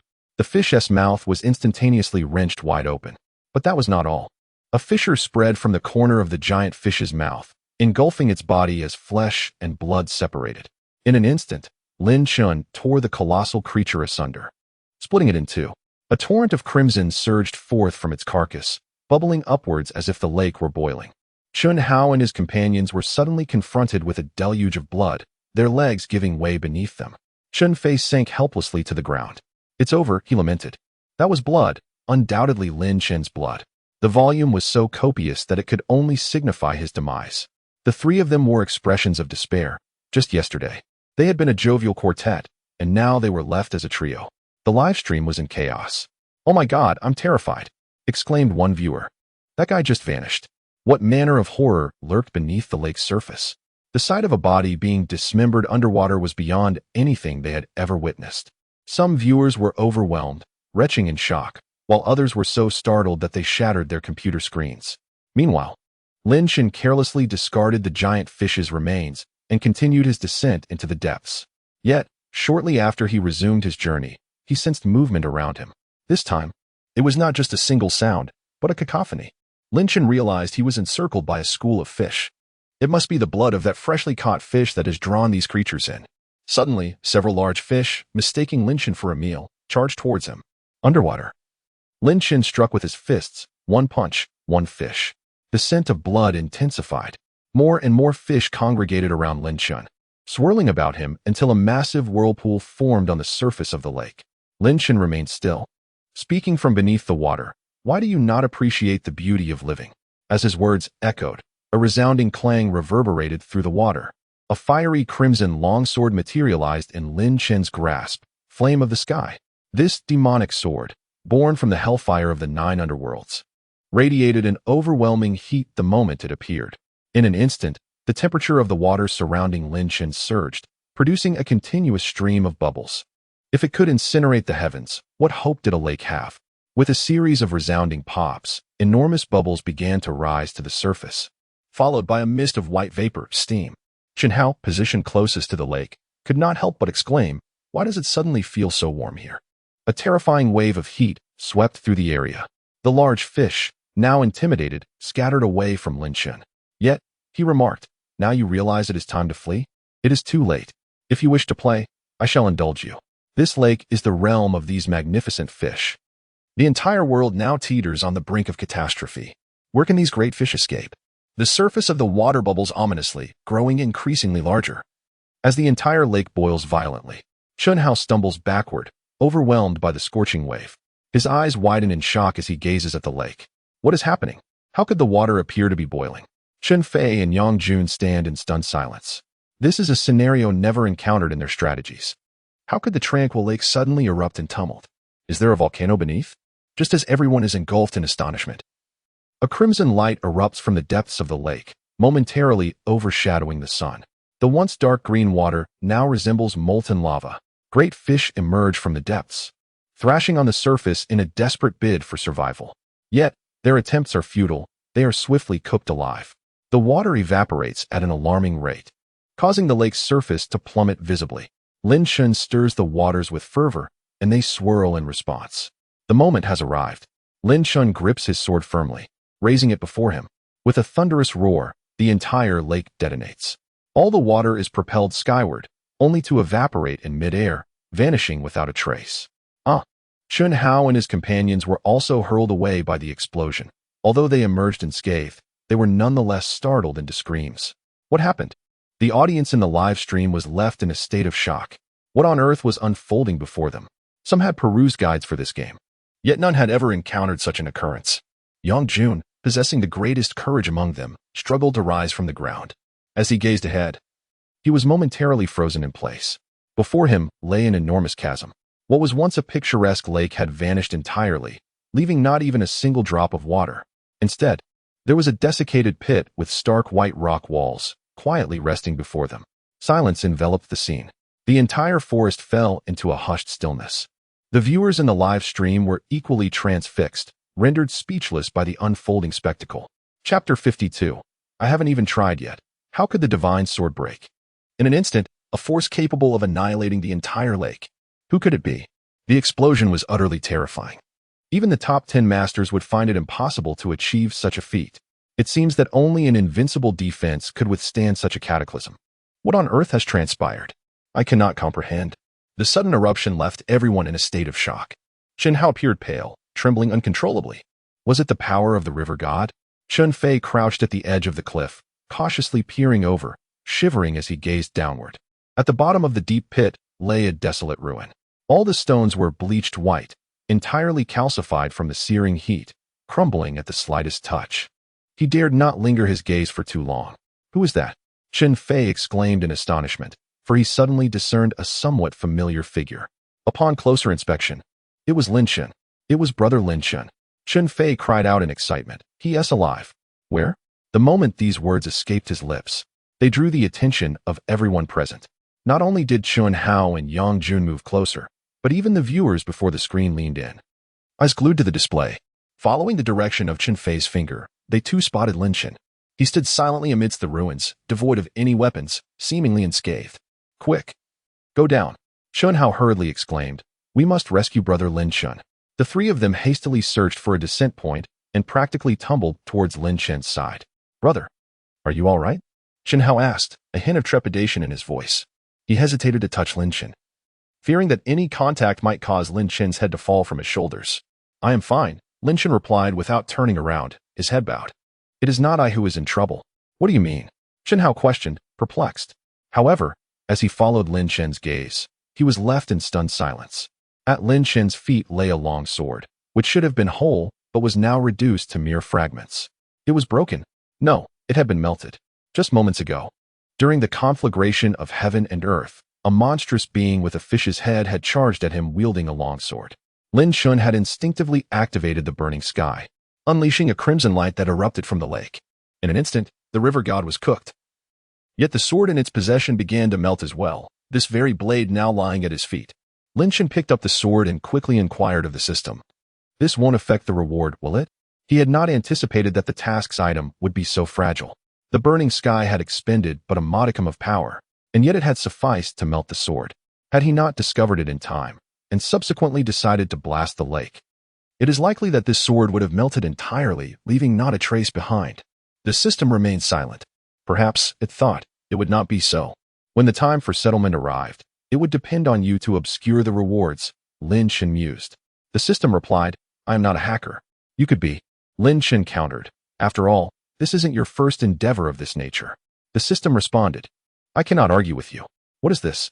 Chen Fei exclaimed, his eyes widening in astonishment. "It is the divine sword." Upon receiving it, he was taken aback. "Why is there only half of it left?"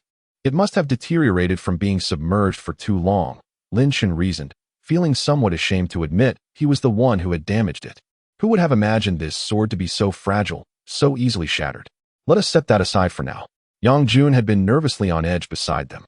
"We should leave promptly," he urged. The recent explosion could have been instigated by the river god, who might be lurking in the shadows, watching us. "Let us depart," Lin Chen suggested. The river god was already deceased, first boiled by scalding waters, then reduced to ashes in the explosion. Now that the divine sword was in hand, Lin Chen contemplated that the mission was nearing its conclusion. With the river god slain and the lakes vanished, the notion of sacrifice was rendered moot. Thus, they embarked on their journey home. Chen Fei held the divine sword, his expression etched with worry. Beside him, Chen Hao noticed this scene and asked with concern, "What are you thinking about?" "I am pondering whether we can still confront the river god now that the divine sword is shattered." The image of the lake boiling and then exploding filled Chen Fei's heart with trepidation. Such a formidable river god, could they truly vanquish him? Even if the divine sword had not been destroyed, he lacked complete confidence in overcoming the river god. Moreover, with the sword now broken, the odds of defeating the river god seemed even more insurmountable. As this question hung in the air, Chen Hao and Yang Jun fell silent. The recent explosion lingered in their minds, and upon closing their eyes, they were haunted by the images of devastation. The power of the river god was indeed beyond their reach. Yet Lin Chen, standing nearby, chuckled lightly, "Do not fret too much. Perhaps the river god has perished in that very explosion?" Chen Fei managed a dry laugh. "If only that were true, it would be splendid." Lin Chen, with an air of ease, continued, "As I always say, do not overthink it. Whether one weeps through a day or laughs through a day, it is still a day lived, so why not choose to smile?" As they traversed a narrow path, Lin Chen picked up a fish resembling a carp. "Tonight, I shall treat you all to braised carp," he declared with a grin. Chen Hao stared at Lin Chen in astonishment. What on earth was this man thinking? How is it that one can still smile in such dire circumstances? The power of the river god is something they have witnessed firsthand. In an instant, the strength capable of annihilating the entire lake is beyond their comprehension. It can be said that if the river god wished to eliminate them, it would take nothing more than a mere flick of his finger. It truly baffles the mind. Upon returning to the village, Lin Chen sought out the village chief.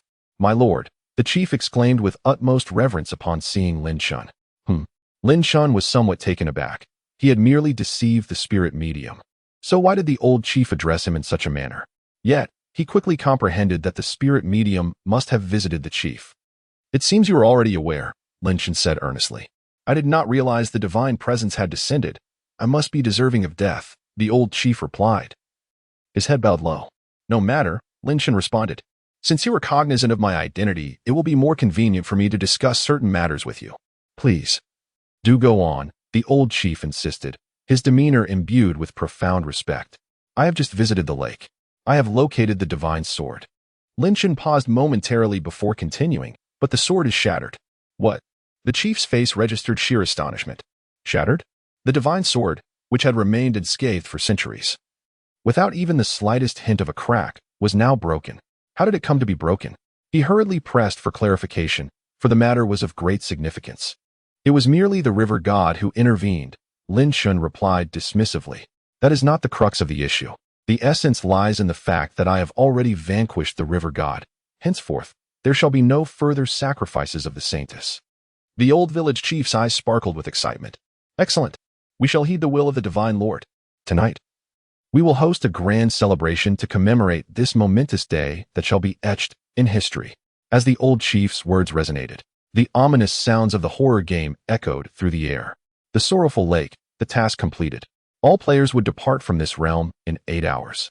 Cherish the moments spent with friends. Chapter 53. The last minute, is it over? The voice came unexpectedly, catching even Lin Chen off guard. There was an odd sensation lingering in the air. Just as Chen Hao and the others returned home, barely having settled into their chairs, they stood up abruptly. Did I hear that correctly? Chen Hao questioned in disbelief. You heard correctly, Chen Fei exclaimed, his excitement palpable. The mission is complete. In just 8 hours, we can return home. Moments ago, he had been wearing a frown, troubled by how to contend with the formidable river god. But now, he was elated, dancing with joy. The mission was over, and they could go back. Yang Jun, however, remained composed and inquired, how did the mission end so suddenly? They had only just obtained the divine sword. Logically, a confrontation with the river god should have followed. Moreover, the prophecy of the spirit matriarch has not come to fruition. What of the warning about losing a friend and enduring a time of helplessness? It seems nothing more than nonsense. Could it truly be as Lin Chen suggested? Chen Fei hesitated, voicing the improbable thought. Did the river god destroy himself? Though it seemed far-fetched, it was the only explanation that remained. Chen Hao and Yang Jun fell into a contemplative silence for a while, ultimately nodding in agreement. It seems likely. Lin Chen, the elder brother, truly possesses remarkable foresight. Just as they were engrossed in their discussions, Lin Chen returned. Brother Lin Chen, did you hear the sounds of the game? Chen Hao immediately smiled and spoke to Lin Chen. We can leave now. Indeed, Lin Chen nodded and remarked, tonight, a banquet will be held in the village. He patted Chen Hao on the shoulder. Make the most of your time with the saintess. Upon hearing this, Chen Hao was momentarily taken aback. With the mission accomplished, did it mean he would have to depart from this game, never to meet the saintess again? Bang! He rushed outside. The door he had just closed flung open in his haste. The news of the river god's demise spread swiftly throughout the village, eliciting mixed emotions. Some rejoiced, while others mourned. The joyous were relieved that there would be no more sacrifices of villagers, while the sorrowful lamented the loss of their protector. No one could guarantee a good harvest henceforth. Nevertheless, many came to visit Lin Chen, expressing their gratitude. Even the family of the saintess arrived. The middle-aged man solemnly bowed to Lin Chen, saying, Thank you for saving my daughter. Lin Chen shook his head, smiling as he replied, Do not thank me. Thank justice. Chen Fei and Yang Jun's eyes widened in astonishment. Thank justice? What profound awareness of thought.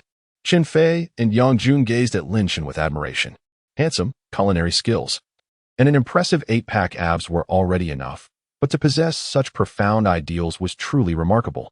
Defeated, utterly vanquished, as they observed Lin Chen's silhouette, they sensed an ethereal glow emanating from him. Xiaozhini, I am in tears, echoed through the live stream as viewers continuously flooded the chat with tears of emotion. Several young women excitedly bombarded the screen with messages. Mom, I want to marry him. I need his contact information. Who has it? The envious glances of the boys were palpable. If only I had half of Lin Chen's ideals, I would surely have a girlfriend. They all learned something valuable. If given the chance in the future, they too would aspire to emulate him. As dusk fell, the evening celebration commenced, bringing the entire village together. The old village chief summoned Lin Chen, Chen Hao, Chen Fei, and Yang Jun. In front of the entire village, he praised them. These 4 are the heroes of our village. They are like celestial beings who have descended to liberate us from the river god's grasp. Especially this young man. The chief's gaze rested upon Lin Chen. He is the bravest and the wisest. He embodies justice. No challenge can deter him. The compliments left Lin Chen feeling somewhat bashful. Everyone quickly expressed their gratitude. The villagers erupted in cheers, and Lin Chen felt the gaze of some female villagers shift towards him. Once he stepped down from the platform, Chen Hao immediately sought out the saintess. Meanwhile, Lin Chen engaged in jovial banter with the villagers while enjoying some food. There were still 2 hours before their departure.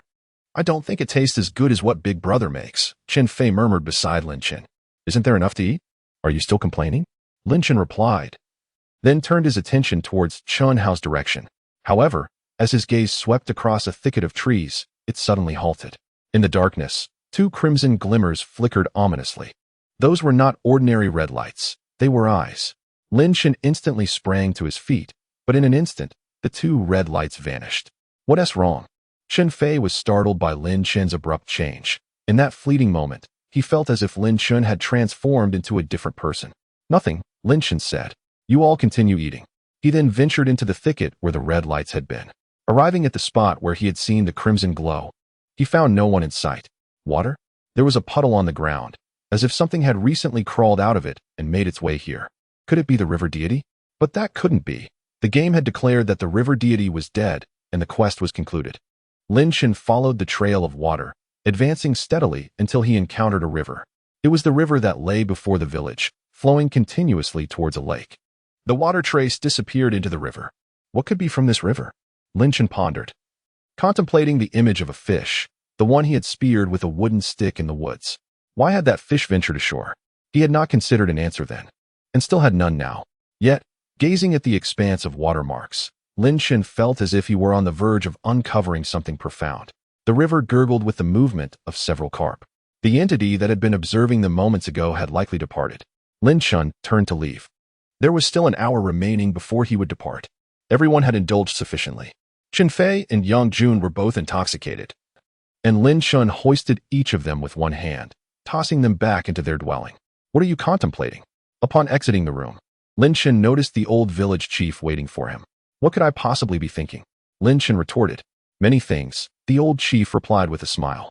Some matters, if they elude your comprehension, are best left unpondered. You are too weary, Lin Chen remarked with a smile. Wearied? How so? You are a divine being, the old chief said, a hint of melancholy in his voice. As a mere mortal, I am powerless to assist you. I can only advise you not to become ensnared in trivialities. You are a hero, is the declaration of our mightiest champion. Thank you, Lin Chen replied nonchalantly. There were still 10 minutes before departure. Chen Fei and Yang Jun were fast asleep. Chen Hao returned with the saintess, and Lin Chen immediately noticed the tears streaming down the saintess's face, seemingly inexhaustible. Do not weep, Chen Hao said, equally pained. During my absence, you must take care of yourself. I shall return, and it will be soon. The saintess nodded emphatically, saying, I will await your return. In the final minute, Lin Chen remarked, the time is almost upon us. We must take our leave.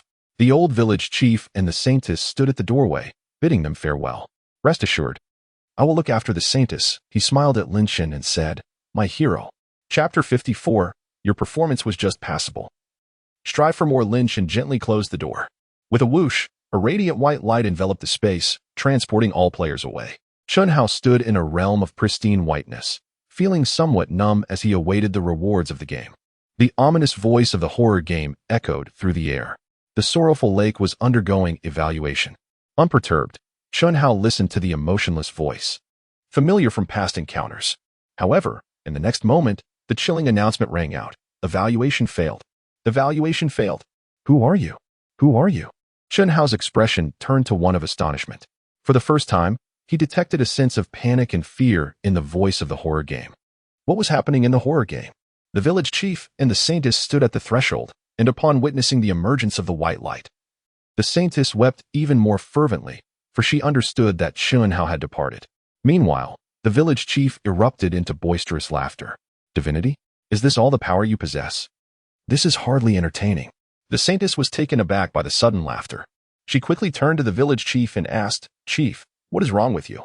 The old chief looked down at her and replied, Chief, let me grant you another chance to discern my true identity. He raised his hand and brushed it across his face, and in an instant, his visage transformed. The human head morphed into that of a colossal fish. Even his skin began to undergo a rapid metamorphosis. His physique surged dramatically. Once slightly hunched and standing at less than 1.60 meters, he abruptly straightened his back, soaring to a towering 2 meters tall, resembling an impenetrable wall. He transformed into a merman. "I am the river god," he declared with a mischievous grin. From the outset, there had been no river god in the lake. That was merely one of his subordinates. Bang! The saintess was so startled by this scene that her legs turned to jelly, and she sank to the ground, her pale face bereft of words. "Let me tell you a story," the river god said, his gaze fixed playfully on the saintess. "There were several brave warriors who, with the assistance of an old man, toiled to rescue a little girl. The old man expressed his willingness to care for her. The warriors even told the girl, 'See you tomorrow.' Yet that very night, the old man violated and then murdered the girl." With a smile, the river god inquired, "What do you suppose the expressions of those warriors would be upon learning this news?" All efforts rendered futile. Or perhaps, everything lay within the river god's control. Before parting ways, he incessantly praised Chen, extolling his remarkable prowess, wisdom, and unmatched strength. Had he known the truth, he would undoubtedly have been shattered. The true enemy manipulated him effortlessly, even lavishing him with praise before his very eyes. This was not commendation. It was a profound insult. This is not the first time he has engaged in such matters. Just as his words fell, the door to the room was suddenly thrust open by a pair of hands. The river god was taken aback and quickly turned his gaze towards the entrance. There, he beheld Chen. Applause erupted. "Quite impressive," Chen remarked with a smile. "If I were to grade your performance, I would reluctantly assign you a score of 60. Barely passing." The river god, astonished, exclaimed, "Impossible. You were supposed to have left." Chen replied, "I happen to know the most formidable hacker in the entire universe." "System, I've told you 1,000 times, I am not a hacker." "Never mind. If it brings you joy." "Hacker?" The river god was unfamiliar with this term. "Even if I explained, you wouldn't comprehend," Chen continued. The river god's expression darkened. He had not anticipated that his scheme would be unveiled by Chen. "When did you first sense something was amiss?" the river god asked through gritted teeth. Chen answered, "The moment I laid eyes on you. The shield and the mission, upon system scanning, received a heavy evaluation. Yet, a stooped, half-buried village chief, with a mere strength rating of 7, effortlessly lifted it. One must understand. When Yang Jun wielded this object, he too took a deep breath. At that moment, Chen was certain that the old village chief's information was fabricated. He was in disguise. This led him to recall the details of the task at hand. The sorrowful marshland, a game that had never been flawlessly completed in 9 long years. Throughout this span, undoubtedly, some skilled players had managed to gather the 2 divine artifacts and vanquish the river god, thereby rescuing the saintess. Yet, despite their efforts, none had achieved a perfect conclusion. It was evident, the river god remained alive. What they had slain was not the true river god. Then there was the prophecy of the spirit matron. She uttered the same words to every player. "You shall lose a friend, and you will be engulfed by profound regret. This will be your most helpless moment." Among all the friends of the players, there was but one, the saintess. The river god was not dead. Once all players departed, he would strike down the saintess. Thus, players were rendered incapable of achieving a flawless completion. It is even possible that the river god had been by the players' side all along, assisting them in defeating his own self. He would smile as he sent them away, only to subsequently turn and slay the saintess. The players were entirely manipulated, like puppets in his grasp. Consequently, many years later, when the players finally discerned the truth, they would be met with an overwhelming blow. They would be beset by immeasurable regret and a sense of helplessness. The fleeting hope. The saintess was once again sent to the precipice, subsequently thrust into the lake's depths. That body of water mourned thus. "I refuse to believe it," the river deity exclaimed. How could such a flawless performance be so easily discerned by Chen? Chen remained unfazed, replying, "Believe it or not." The river deity inhaled deeply, striving to regain composure. After all, the opponent was merely a mortal, while he was a formidable demon who had existed for centuries. The advantage lay with me. There was no need for alarm. The river deity sneered, "Even if you see through the truth, what of it? You are but a mere mortal. Do you truly believe you are my rival? I alone am more than sufficient to deal with you." Chen chuckled. "Ha ha ha." The river deity laughed heartily in response. "Is it really you? With only a tattered shield and a broken sword, there was the faintest chance of overcoming me. Yet now, that sword lies in ruins. How will you prevail against me? Without that sword, he is an invincible being." "No." At that moment, the saintess rose once more. Her gaze was resolute. "I have read in books before that if the saintess offers herself as a blood sacrifice, the divine sword shall be restored." The river deity was taken aback. Chen paused. Perhaps the sorrow of that lake harbored a deeper reason. The saintess retrieved a broken sword from the dwelling behind Lin Chen. She solemnly handed the shattered blade to him, imploring, "Quickly, use this sword to end my life." Without a moment's hesitation, Lin Chen accepted the broken sword.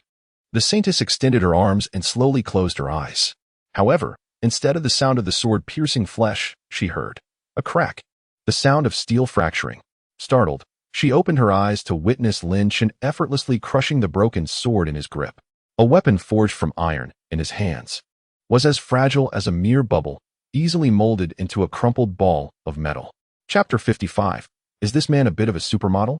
Lin Chen casually tossed the iron ball onto the ground beside him. Clang. The collision of steel and earth produced a remarkably crisp sound. Even without the sword, "I can still vanquish the river god," Lin Chen declared. The saintess widened her eyes in disbelief. "The divine sword has been utterly destroyed?" "Ha ha." The river god laughed even louder, regarding Lin Chen as if he were a fool. "Are your eyes merely hollow? Can you not perceive the vast disparity in strength? With the divine sword and shield, you possessed but a sliver of a chance to defeat me. And now, without the divine sword, what do you intend to use to combat me?"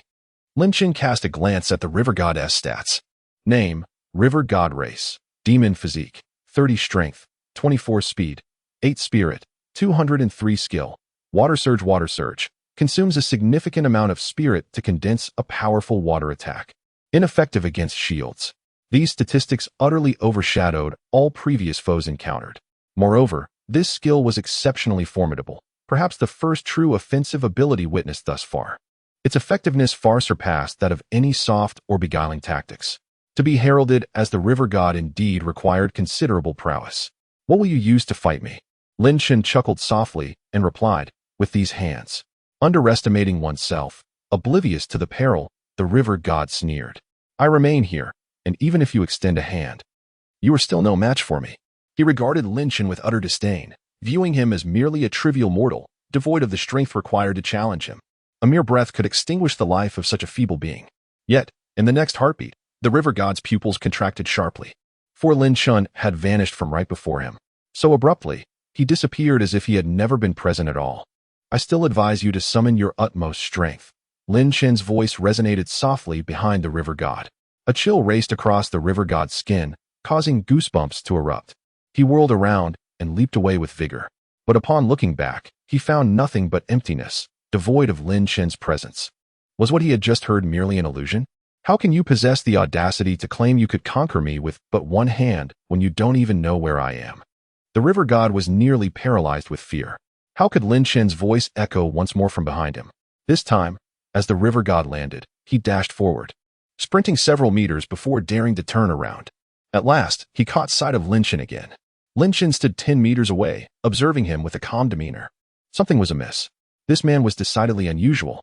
Engaging in trickery, he reprimanded coldly, hastening towards Lin Chen.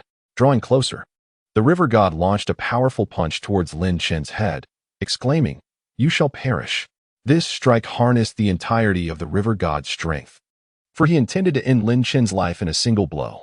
In the face of such a colossal fist, Lin Chen merely raised his left hand slowly and extended his pinky finger. Bang! A muffled thud echoed. The river god's formidable punch, infused with all his might, was thwarted, blocked by Lin Chen's pinky finger. The river god's eyes widened in disbelief. "Impossible!" he screamed in terror. His own strength, not claiming to be unparalleled, was at least formidable against any adversary. How could it be halted by a mere human, and with just a finger at that? Moreover, the tiniest finger. Lin Chen shook his head and remarked, "I expected you to be more formidable." Staggering back, the river god was struck deeply by this encounter, retreating 7 to 8 meters before finally regaining his footing. In that fleeting moment, he felt the world around him shift into something unfamiliar. What was happening? How could a human, considered the weakest of all beings, possess such extraordinary power? This was inconceivable, utterly impossible. "I refuse to believe it," the river god bellowed. "Let us attack together." As his voice faded, two monstrous creatures with fish heads and human bodies suddenly leapt from the nearby woods, baring their teeth and claws as they charged towards Lin Chen. "Ah!" the saintess gasped in terror. How could such a horrifying creature infiltrate their village? Had they always lived under the watchful gaze of these monsters? Lin Chen unleashed a powerful fist, obliterating the creature's head. In that instant, as the monster perished, It transformed into a carp, thrashing helplessly on the ground. Witnessing this, Chen comprehended that the entity stalking Yang Jun in the forest, as well as the one secretly observing them, were all of this ilk. Together with the one he had boiled in the lake, they were minions of the river god. And there was another. With a swift kick, Chen severed the creature in two. "Your subordinates are rather unimpressive," he remarked. Having dispatched the two minions, Chen turned his gaze towards the river god, only to find him conjuring a water orb. The river god chuckled. "They have procured ample time for me." A torrent of blue water surged forth from the orb, akin to a laser, fiercely hurtling towards Chen's chest. Chen raised his hand, and upon impact, the water shattered instantaneously. What? The river god was momentarily rendered speechless, his mind blank. How could this be? That water assault was his most formidable technique. Surely not something a mere mortal could withstand. Even the fiercest of beasts would be pierced through by this torrent, meeting a tragic demise. Yet, before me stands a man who has shattered the very flow of water with his palm. "What material are your hands forged from, steel? Is that all you have?" Chen inquired, his voice laced with challenge. The river god trembled, at a loss for words. "Who are you? How can such a powerful being exist in this world?" The river god was baffled. Everything had been meticulously planned. He had anticipated playing these people like puppets. Yet, all of that was shattered by the man before him. This man was absurdly formidable, almost inhuman. "Am I the river god? Or are you? Who am I?" Chen chuckled. "I am a hero, as you yourself proclaimed." "I am your hero." The river god's expression darkened further. Initially, his words were meant to mock Chen, to make him feel utterly humiliated in the future. Who could have foreseen that this individual would turn the tables so drastically? "You have shown your hand. Now it is my turn." The river god shuddered. "Is this man about to strike?" "Run." An instinct screamed within him. He must flee at once. "Hurry and flee. Otherwise, you shall surely perish." Without a moment's hesitation, the river god turned and sprinted away, his speed reaching an astonishing peak. In the blink of an eye, he dashed into the forest, vanishing from sight. Chen remarked, "In terms of strength, you cannot match me. In terms of speed, you are even further behind." No sooner had he spoken than the ground beneath his feet. In an instant, he too disappeared from view. The river god stumbled forward in a frantic dash. Yet, before he could venture far, a familiar figure appeared before him, Chen. Chen wore a grin as he regarded him. With a sudden thud, the river god was so startled that his legs gave way, and he clumsily collapsed onto the ground. What manner of speed was this? Chapter 56, Beyond Perfection. Global announcement. Having lived for several centuries, he had never encountered such a formidable existence, be it human or demon. Not a single one. "Please, do not kill me," the river god pleaded anxiously. "I am willing to serve you, to do anything at your command." Chen replied with a smile, "That is not an option. You are simply too unattractive. Were you a beautiful maiden from the realm of anime, then I might reconsider." As his words fell, he raised his hand and grasped the river god's head. "Do not indulge in such trivial antics again. Bid farewell to this world." With a decisive force, the river god's head burst open like a watermelon. The headless corpse crumpled helplessly to the ground. "Take a screenshot," Chen instructed the system. "System. So not only do you perceive me as a hacker, but now you wish for me to function as a screenshot tool?" Yet, it complied dutifully and captured the moment. Upon returning, Chen sought out the saintess and informed her, "The river god is dead." The saintess stared at Chen in astonishment. What had just transpired? He had vanished in an instant, only to reappear just as swiftly, resembling a deity. "Thank you," she stammered, struggling for words. Are you a god?" "No," Chen smiled gently. "I am but a man. Do not be swayed by those phantoms of deceit. Until we meet again. Now that the true river deity has perished, the mission is entirely accomplished, and it is time to claim the rewards." Before the holy maiden, Chen transformed into a beam of white light and vanished. In the pristine white expanse, the horror game that had been stalled for an eternity finally resumed its normal operation. Currently evaluating. The sounds of the horror game echoed around Chen Hao. Survived for 7 days. Perfectly achieved. Reward increased by 30. Defeated the river deity. Not participated. Saved the holy maiden. Not participated. Rating D. Rewards 1,000 dragon coins. 50 points of game experience. Chen Hao was taken aback. He accepted the fact that he had not engaged in the battle against the river deity, for it had taken its own life. However, the absence of participation in saving the holy maiden raised questions. Could it be that the game had encountered a bug? Upon further reflection, he recalled that this was indeed a game where achieving perfection was impossible. Chen Hao felt a sense of relief. It was only Lin Chen who had borne the brunt of the hardship. He imagined Lin Chen's reaction upon seeing such rewards. It would surely incite his ire. At that moment, Lin Chen, too, found himself within a boundless white space, undergoing evaluation. Survived for 7 days. Perfectly achieved. Reward increased by 30. Defeating the river god. Perfectly accomplished. Reward increased by 50. Rescuing the Saintess. Perfectly accomplished. Reward increased by 50.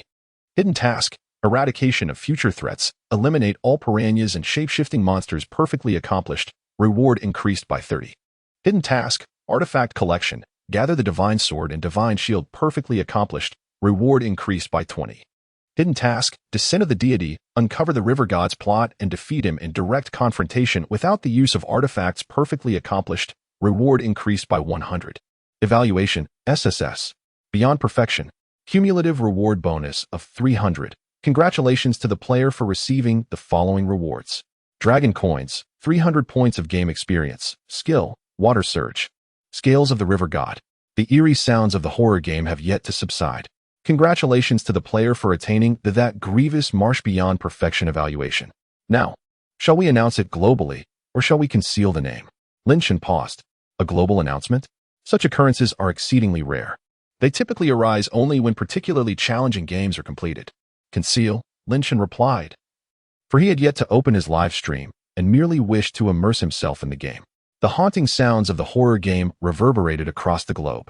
Congratulations to the enigmatic player for flawlessly conquering the Weeping Marsh, earning 3,000 points of gaming experience and a pair of high-grade enchanted shoes. This announcement echoed 3 times, startling even those in slumber. In that fleeting moment, the entire world erupted in excitement. How could a game, reputed to be insurmountable, be mastered so effortlessly? What sorcery enabled this player to prevail? Those who had traversed this game and emerged alive were left in disbelief. Was it truly possible to achieve a perfect victory in this game? Who was this mysterious player, capable of such an extraordinary feat? This defies logic. Curiosity about the identity of the enigmatic player surged among the crowd. Meanwhile, Lin Chen was still in the process of claiming his rewards. This time, the bounties were overwhelmingly abundant. With the activation of the system's reward enhancement, congratulations to the host for receiving dragon coins, 600 experience points, and the river god scale. Gazing at these rewards, Lin Chen couldn't help but smile. A sum of 100,000 yuan, 3,600 experience points, the river god scale, and high-grade enchanted shoes. However, what exactly was the river god scale? Lin Chen continued to peruse the details. The scale of the river god, a wondrous scale that, when affixed to the skin, grants the ability to breathe underwater for a duration of 24 hours, usable only once. It temporarily bestows the gift of aquatic respiration, making it a rather rare artifact. Lin Chen decisively stowed this item away and turned his gaze to the second treasure. Enchanted high-grade shoes. A pair of running shoes that, when worn, reduces fall damage by 50, enhances movement speed by 50, and increases jump height by 50. 3 effects from a single pair of shoes. Each one is exceedingly beneficial. Lin Chen smiled as he accepted them. Not bad. The rewards for this quest surpassed his expectations significantly. Merely the 3,600 experience points alone constituted a substantial gain, allowing the Taisu Sutra's level to rise once more. He exited the white space and returned to his chamber. Ding ding ding. The moment his phone reconnected to the network, it erupted with notifications, a plethora of messages flooding in. These were not inquiries from others seeking Lin Chen, but rather promotional advertisements. He prepared to dismiss them, yet halted upon glimpsing the first message. How did the mysterious player navigate through that sorrowful swamp? Who is he? What could be the method to surpass that challenge? Contemplating these promotions, Lin Chen pondered for a moment before ultimately deciding to craft a strategy guide. As long as a team could conquer the obstacle, thus, a girl could be saved, thwarting the plans of the mischievous river deity. Without hesitation, Lin Chen swiftly prepared himself a simple dish of fried rice. After enjoying his meal, he immediately set to work. The sound of his fingers dancing across the keyboard echoed in the room. Within mere hours, a comprehensive guide emerged. He then anonymously posted it on the forum. As soon as this guide appeared, it stirred a considerable uproar. This was the perfect walkthrough for that sorrowful marsh. Was the poster the very individual mentioned in the recent announcement? the one who achieved the flawless completion? Adoration poured forth, with many seeking to attach themselves to his prowess. However, a greater number chose to attentively peruse the guide. Shockwaves rippled through the crowd upon learning that the village chief was indeed the true river deity. It turned out, they had been deceived all along. The words of the spirit woman held truth. They had irrevocably lost a dear friend, ensnared in a web of manipulation during their most desperate times. Chapter 57. The advent of the river gods doomed. The moment this guide was released, the entire internet erupted. An increasing number of individuals became aware of the truth and realized they had been manipulated by the river god. I refuse to accept this. How dare he toy with me? If given another chance, I would make him understand the meaning of death. I will ensure he regrets ever being born. The saintess. So exquisite and charming, and yet he dared to. I cannot tolerate this. Chen promptly uploaded the river god's data, including the utterly useless skill water flow impact. He elucidated several details, such as the presence of man-eating fish in the lake and the river god's subordinates lurking around the village. Thank you, poster, came the acknowledgement. The ancient mystery had finally been unraveled. A team was formed to slay the river god, with a level of 99. After sharing this information, Chen went off to indulge in a meal. He had disabled his private messaging feature in anticipation of not wanting to be disturbed. He could only hope that fewer lives would be lost in that village, holding on to this thought. However, renowned strategy teams had already devised methods to combat the river god based on Chen's post. He had considered himself a deity. Now, let us reveal to him who truly holds divine power. Fury blazed within the hearts of many, for they had been deceived by the river god. Moreover, the saintess had been slain in this treachery. When she passed away, she must have been engulfed in despair, and even the lake mourned her loss. This vendetta must be avenged, not solely for oneself, but also for the fallen saint. At that moment, several new live streams were initiated. Some individuals ventured to take a glance, only to hastily return and inform everyone. Quickly, come watch the live stream. Someone has entered the sorrowful lake game. As this news spread, it instantly captivated a multitude. This presented a splendid opportunity for retribution. On the screen, 10 individuals stood amidst a forest. Initially, they appeared somewhat dazed, but upon hearing the game's introduction, referencing the sorrowful lake, a glint of peril illuminated their eyes. Unfortunately, they had just perused the strategy guide. Ha ha ha. A tall man at the forefront suddenly burst into laughter, his voice echoing into the heavens. River god, you never imagined I would return. A year ago, I fell for your deceit, nearly pledging brotherhood with you. Now, I shall tear you limb from limb. Reflecting on how he had once been moved by the river god's purported assistance, he felt like a fool. He turned to the others and inquired, have you all reviewed the latest strategy guide for this game? The remaining 9 nodded in unison. Good. In Lin Bei's eyes, a glimmer of determination sparkled. This time, we must deliver a resounding blow to the river god. While we cannot save the sacrifice saintess, we can certainly lessen such tragedies. The 10 players were already brimming with anticipation. In other games, introductions would typically be in order. However, this time was entirely different. Fueled by the river god's misdeeds, their hearts burned with fury, and all they desired was to confront him fiercely. They were united as one. Let us go, Lin Bei declared, gesturing grandly as he led the way. As they descended the mountain, they encountered the saintess, the encounter mirroring precisely what Chen had documented in his strategy guide. Upon seeing a group of villagers rushing towards them, the 10 players exchanged serious glances and nodded in agreement. What was it to have a group of men bully a single girl? Take that, Lin Bei shouted, charging forward. The other 9 players followed suit, their spirits high as they surged ahead. These villagers had never witnessed such a spectacle. Moreover, the weakest among the players possessed a physique and strength of at least 15 points, seasoned veterans who had conquered several games, far surpassing Chen Hao and his companions. Lin Bei, boasting the highest statistics, had both physique and strength reaching an impressive 25 points, nearly capable of facing the river god head-on. They were more than prepared to deal with the villagers. It was as effortless as eating and drinking, taking less than a minute. Several villagers were soon left bruised and battered. A group encircled the saintess, scrutinizing her from head to toe. The saintess felt a chill in her heart and trembled uncontrollably. Woo-woo, the 3 girls in the team burst into tears. Such pitiable children. The thought of the river god committing such acts against such innocent beings ignited a fire of indignation within me. One girl even clung to the saintess, reassuring her. Sister will protect you. Cough, cough. Lin Bei, now the captain, cleared his throat to draw the girls' attention to their demeanor. Once the girls released the saintess, Lin Bei raised his hand, intending to pat her shoulder. However, he suddenly recalled the propriety of gender interactions and deemed it inappropriate, awkwardly retracting his hand. "Little sister," Lin Bei proclaimed, thumping his chest, "from now on, we shall all be your elder brothers. No one in the village shall dare to bully you any longer. We will take care of the river god for you." The saintess was utterly bewildered, questioning what was happening. Why did these people seem to know her, while she had never encountered them before? Who are you?" she asked weakly, on the verge of tears. Lin Bei replied with utmost seriousness. "We are all your distant cousins. I am your elder cousin." He gestured towards the other men and said, "These are all your cousins." Then he pointed to 3 girls.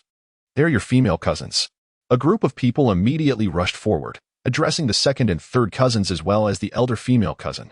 The saintess's expression froze in astonishment. Surprises in life often arrive so unexpectedly. Suddenly, a whole entourage of cousins emerged. As dusk approached, Lin Bei suggested, "Let us head to the village."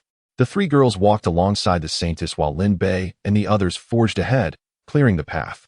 The saintess gazed in bewilderment, pondering how these individuals navigated the village with such ease, far more adeptly than herself, who felt like an outsider.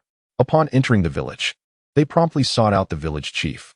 Upon encountering the chief, their fists clenched in readiness, yet they refrained from striking, knowing they were not yet equipped to prevail without the artifact. "First, we need a place to stay," the village chief instructed, leading them to seek the shaman. Upon arriving at the shaman's abode, Lin Bei was the first to step forward. He took a seat on the stool and, before the shaman could utter a word, proclaimed, "My name is Lin Bei. I come from a family of 4. I am 22 years old, male, type O blood, and single. Here, I shall not lose a single friend, nor shall I harbor regrets. This will be the most exhilarating chapter of my life." Having finished speaking, he closed his eyes, signaling the fortune teller to begin. However, the fortune teller was equally bewildered. "I haven't even started my reading yet. How could you have shared all the information?" she thought. "And why mention that you are male? What significance does your blood type O hold?" A myriad of questions swirled in her mind.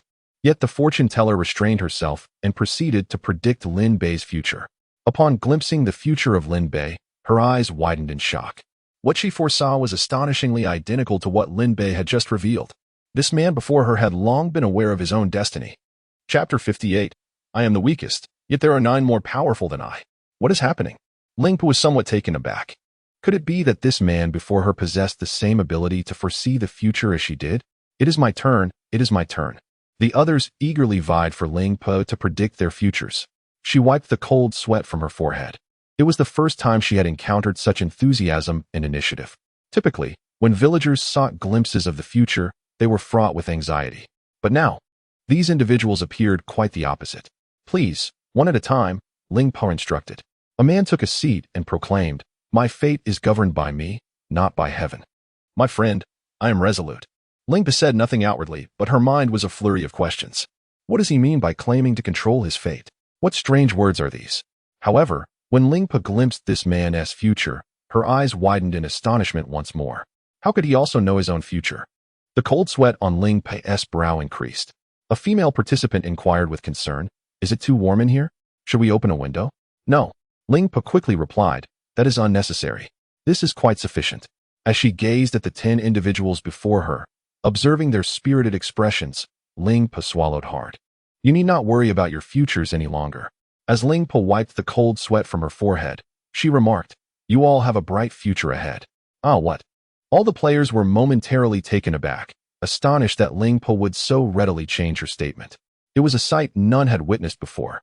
The audience in the live stream burst into hearty laughter, reveling in the fact that they had compelled Ling Po to amend her words. They had certainly learned something new. Ling Po was undoubtedly perplexed, unable to comprehend how these individuals could ascertain her future. One might ponder the extent of the psychological shadow cast upon her. Ling Po allowed them to depart, arranging for someone to escort them to their resting quarters. Due to the sheer number of individuals, the village chief allocated them 2 separate houses, one for the men and another for the women. "This won't do," one girl suddenly declared. "I can't rest easy knowing the saintess is at home. We must go and rescue her." This notion was immediately supported by 2 other girls. As dusk descended, the threat of wild creatures loomed. The 3 girls, filled with determination, marched towards the saintess's abode. "Knock, knock." The sound of their pounding on the door echoed. The man, who had just prepared to discipline the saintess with a wrought-tin stick, paused momentarily. Curiosity piqued as he glanced towards the door. Who could possibly be visiting at such an hour? However, before he could approach to open the door, a resounding crash erupted.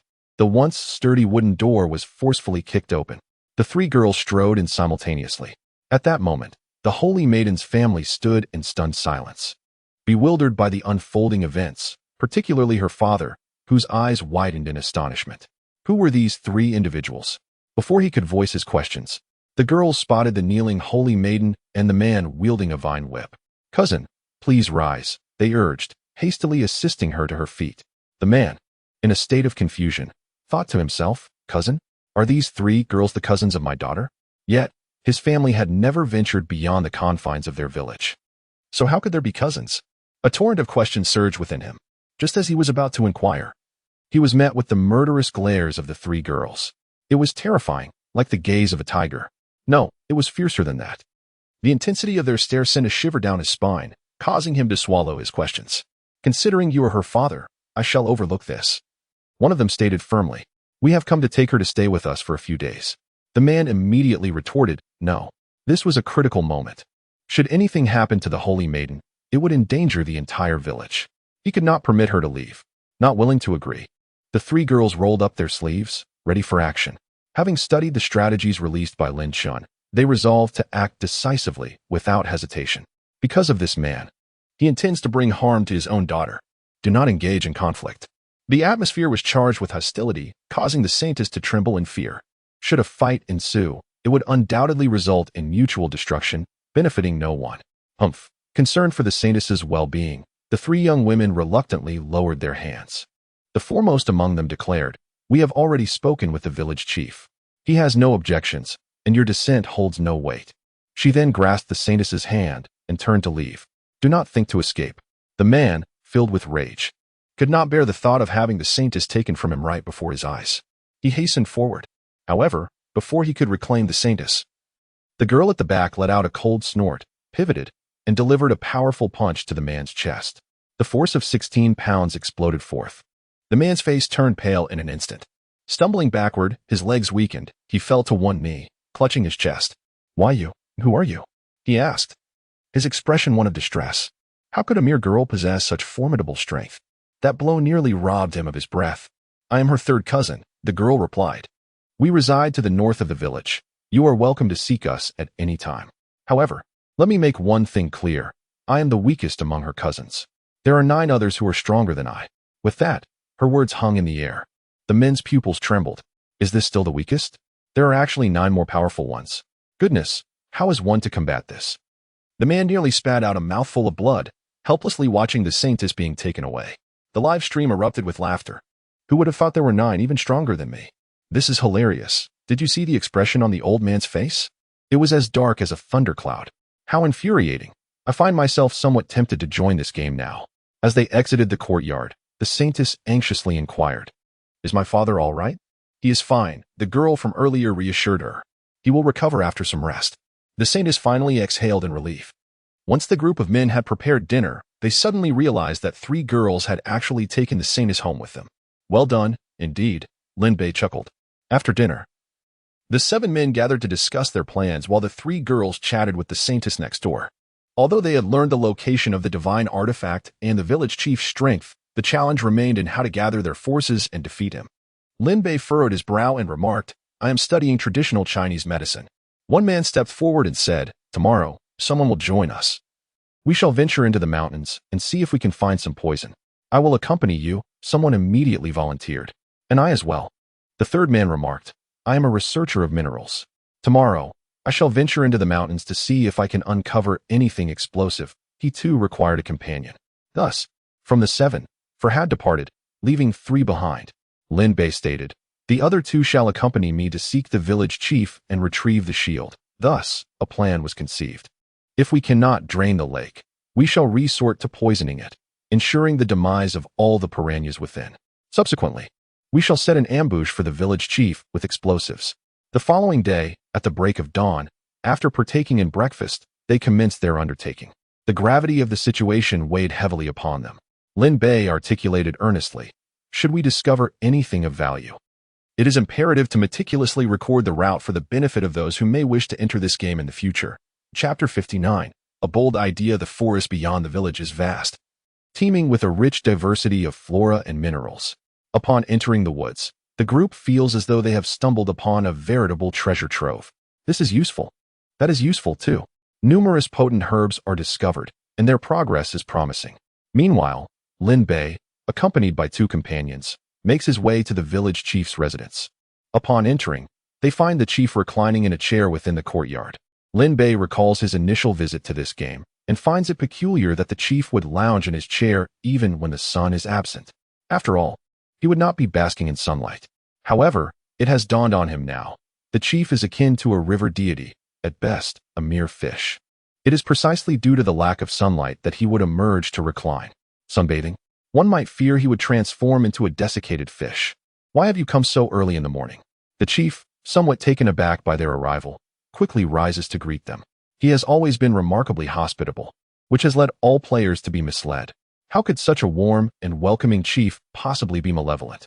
Yet, as he takes a couple of steps forward, he halts, sensing the hostility emanating from the 3 before him.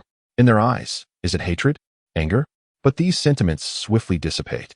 Lin Bei chuckled, expressing that his primary intention was simply to visit the elder. He had heard that the elder lived alone, and that daily life must be quite inconvenient, hence his visit. The village chief appeared somewhat taken aback. Was this shift in demeanor not rather abrupt? Just moments ago, there had been a glimmer of anger in his eyes. Before the village chief could respond, Lin Bei continued, stating that he had also come in search of a shield. The village chief, left speechless, thought to himself that this was indeed the true purpose behind their visit. A shield? He inquired. I actually have one at home. Let me fetch it for you. With that, he turned to retrieve the shield. Lin Bei accepted it and immediately declared, then we shall take our leave. The village chief was now somewhat perplexed. Had they not just claimed to be here to visit and assist him? Why were they now departing with the shield? What heartless individuals! Before the village chief could utter a word, Lin Bei and his companions departed, fearing that if they lingered any longer, they might be tempted to hurl the shield at the village chief's head. As for the earlier conversation, naturally, it was merely a jest aimed at amusing the village chief. He sat back down in his chair, utterly bewildered, pondering the peculiar behavior of these individuals. What could they possibly want with a shield? Did they intend to rescue a saintess and vanquish a river god? However, why do these individuals not inquire about the river deity? It appears there is little opportunity to assist, and the prospect of forging a connection seems bleak. The old village chief murmured thoughtfully. By noon, he still could not devise a suitable plan. Meanwhile, the 4 players who had ventured into the mountains returned, laden with an assortment of goods. They gathered to showcase their findings. The man studying traditional Chinese medicine smiled as he unfastened his bag, revealing an array of herbs. He displayed the herbs while explaining to the group. This particular herb can numb the nerves of fish, rendering them immobile. This herb is exceedingly toxic to fish. A collection of herbs, all potent poisons. He remarked, if someone could lend a hand, I could prepare the potion, and by tomorrow, we could head to the lake. The man in search of minerals also opened his backpack, revealing a collection of stones that others could not decipher. When these 2 types of stones are crushed and mixed with ash, they can be transformed into low-grade explosives, although their power pales in comparison to genuine explosives. When paired with certain stones, they can still inflict widespread destruction. Observing these bountiful findings, smiles blossomed on everyone's faces. Moreover, he continued, we have recorded the routes. In the future, everyone will be able to locate these items, and each person will be able to utilize them. A group of individuals began to bustle with activity. Even the saintly maiden joined in, albeit unaware of the purpose behind their endeavors. What is this all about? She inquired with curiosity. We are preparing a surprise for the river god, Lin Bei replied. The following morning, they rose early. The poison had fermented overnight, its potency now fully unleashed. I still remember the route to the lake. Everyone, follow me, Lin Bei proclaimed, leading the way. To reach the lake, they first had to traverse a forest. The strategy they had studied warned of lurking monsters within. They recalled that a fish-like creature often concealed itself here, tracking their movements. Stay calm. If it dares to show itself, it will meet its demise, Lin Bei assured them. 10 individuals marched resolutely into the woods, acutely aware of the potential threats. In less than 10 minutes, someone whispered, I see it. What now? The fish creature remained oblivious to its discovery. "Let us strike together," came the command. "This is a perfect opportunity to test the poison on it." The plan agreed upon. They sprang into action without warning, charging fiercely towards the creature's location. In the shadows lurked the fish monster, startled in an instant. Yet before it could comprehend the situation, Lin Bei had already launched a kick towards it. With a resounding thud, the creature was sent hurtling away, its body colliding with a tree trunk before finally coming to rest. Upon crashing to the ground, the fish monster lost consciousness. When it eventually awakened, it found itself encircled by a group of humans. It had never encountered such beings before. The players pointed and gestured, changing angles as they streamed the event live. Some viewers, researchers by profession, gazed at the fish monster with eyes alight with curiosity. They yearned to capture it for dissection, eager to uncover the composition of its body and to understand the organs or systems that enabled it to breathe underwater. They pondered whether it might be possible to create a machine that would allow humans to breathe beneath the waves as well. The fish monster felt a chill run down its spine. What was wrong with these humans? Did they not realize the danger it posed? Being a creature that favored human flesh? "He's awake," Lin Bei announced. "Quickly, bring the medicine to try." A traditional Chinese medicine practitioner swiftly produced a small packet of herbs. He stepped on the fish monster's foot, eliciting a painful cry, before forcefully administering the medicine. The fish monster's eyes widened in astonishment. The potency of the herbal remedy was remarkable, its effects evident almost immediately. The fish creature's eyes began to turn white, foam spewed from its mouth, and its body convulsed violently. Within a mere 10 seconds, it was utterly lifeless. With a resounding thud, the creature transformed into an ordinary fish, weakly collapsing onto the ground. "Can this be consumed?"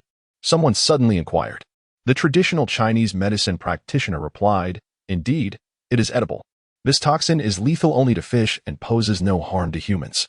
"Then let us proceed." Lin Bei suddenly conceived a bold idea. He proposed to eradicate all the fish in the lake and present several of the largest ones to the village chief. He kicked the dead fish at his feet, adding, "Let us take this one as well for the chief." The other players stood in shock, while the audience was taken aback. What a clever scheme. This notion is utterly hilarious. How could I not think of such a thing? My anticipation grows. I wonder what expression the village chief will wear. Ha ha. Chapter 60. A divine friend of mine. The 10 players, navigating seamlessly with the aid of strategies, swiftly arrived at the edge of a lake. Gazing upon the murky green waters, a few could not help but jest. What is this? Industrial waste? Even industrial effluents do not appear this exaggerated. However, this was not the crux of the matter. The real concern was whether the fish within were still consumable. The water appeared so contaminated that it was likely the fish harbored a plethora of toxins. "We may not consume it, but we can offer it to the village chief," Lin Bei remarked with a smile. Indeed, the other's eyes sparkled with newfound excitement. It could serve as sustenance for the village chief. Enough of the idle chatter. The physician had already set down the bag containing various poisons. "I have observed that there is only one inlet, while the outlet is blocked, causing a sluggish water flow. This is ideal for introducing toxins from upstream." Together, they approached the inlet, each player gripping a vial of poison. Mimicking the physician's actions, they released the toxins into the water. With a clap to shake off the dust from his hands, the physician declared, "Now we simply wait. Once the poison takes effect, we shall be able to catch fish." Thus, the group settled on the shore, passively awaiting the unfolding events. Having reviewed the strategies and highlights from live broadcasts, they were fully aware of what was about to transpire in this lake. A young girl's head emerged from the water, gazing calmly at the surroundings. "Look, there is a head," Lin Bei pointed out, fearing that others might not notice. The other individuals fell momentarily silent. However, shortly thereafter, a dead fish floated beside the head, its belly exposed. This fish was enormous, nearly 10 meters in length, an astonishing sight. Upon seeing the dead fish, the traditional Chinese medicine practitioner suddenly understood and explained. "That head has been bitten by this fish. It is this fish that has been frightening us." The others nodded in agreement. Lin Bei suddenly remarked, "This fish is too far away. How do we bring it back?" "Let's wait for one that is closer," someone nearby suggested. No sooner had the words left their lips than a second dead fish floated up. This one was not as large, measuring less than 2 meters. Seeing this fish, they exchanged knowing glances. This was the one. After some effort, they finally managed to drag the fish ashore, with Lin Bei shouldering it for a moment. Though it was somewhat heavy, he was able to manage. In the ensuing 10 minutes, an increasing number of fish surfaced from the depths. Eventually, A bizarre creature wielding a golden sword slowly emerged as well. "Brothers," Lin Bei exclaimed in excitement, rising to his feet. "We are about to acquire some gear." It was precisely the second artifact they lacked. With this divine sword in hand, we could confront the river god. They retrieved the sacred blade, and Lin Bei, wielding the sword, felt an overwhelming surge of power coursing through him. Truly, it was a divine weapon. With the long sword in his grasp, he sensed an invincibility that could conquer all. What river god? With a single stroke, he could vanquish it. Let us proceed. He handed the divine sword to another player while hoisting a 2-meter-long fish on his shoulder, declaring, "We shall return to surprise the village chief. This is our final battle alongside him." All players made their way to the chief's abode. Knock, knock. The village chief was reclining comfortably in his chair when the sudden commotion at the door startled him. "Who is it?" he inquired. "It is I," Lin Bei replied. Before the chief could approach the door, a player swung it open. "Chief." Lin Bei entered, a smile gracing his face as he said, "Today, we have come to express our gratitude. You are truly a wonderful person." The chief appeared somewhat dazed. Why had they suddenly come to thank him? "If only you were a few decades younger," Lin Bei continued, "I would wish to become your sworn brother." The chief chuckled, though perplexed by the turn of events, nonetheless. It was everything he had hoped for. The more these individuals placed their faith in him, the more it filled his heart with joy. Upon uncovering the truth, the sense of despair only deepens. Assisting you is merely a duty. A few players share a knowing smile, fully aware that the river god has been toying with them. Yet now, have they not become jesters in this game as well? He believes we genuinely express our gratitude, while in reality, we merely mock him. To show our appreciation for lending us such a splendid abode and providing sustenance, we have decided to present you with a gift. Lin Bei strode out of the courtyard, returning with a fish hoisted over his shoulder. With a resounding thud, he cast the fish onto the ground. The village chief's eyes widened in shock. Was this not the fish he had nurtured in the lake? How could it possibly be here?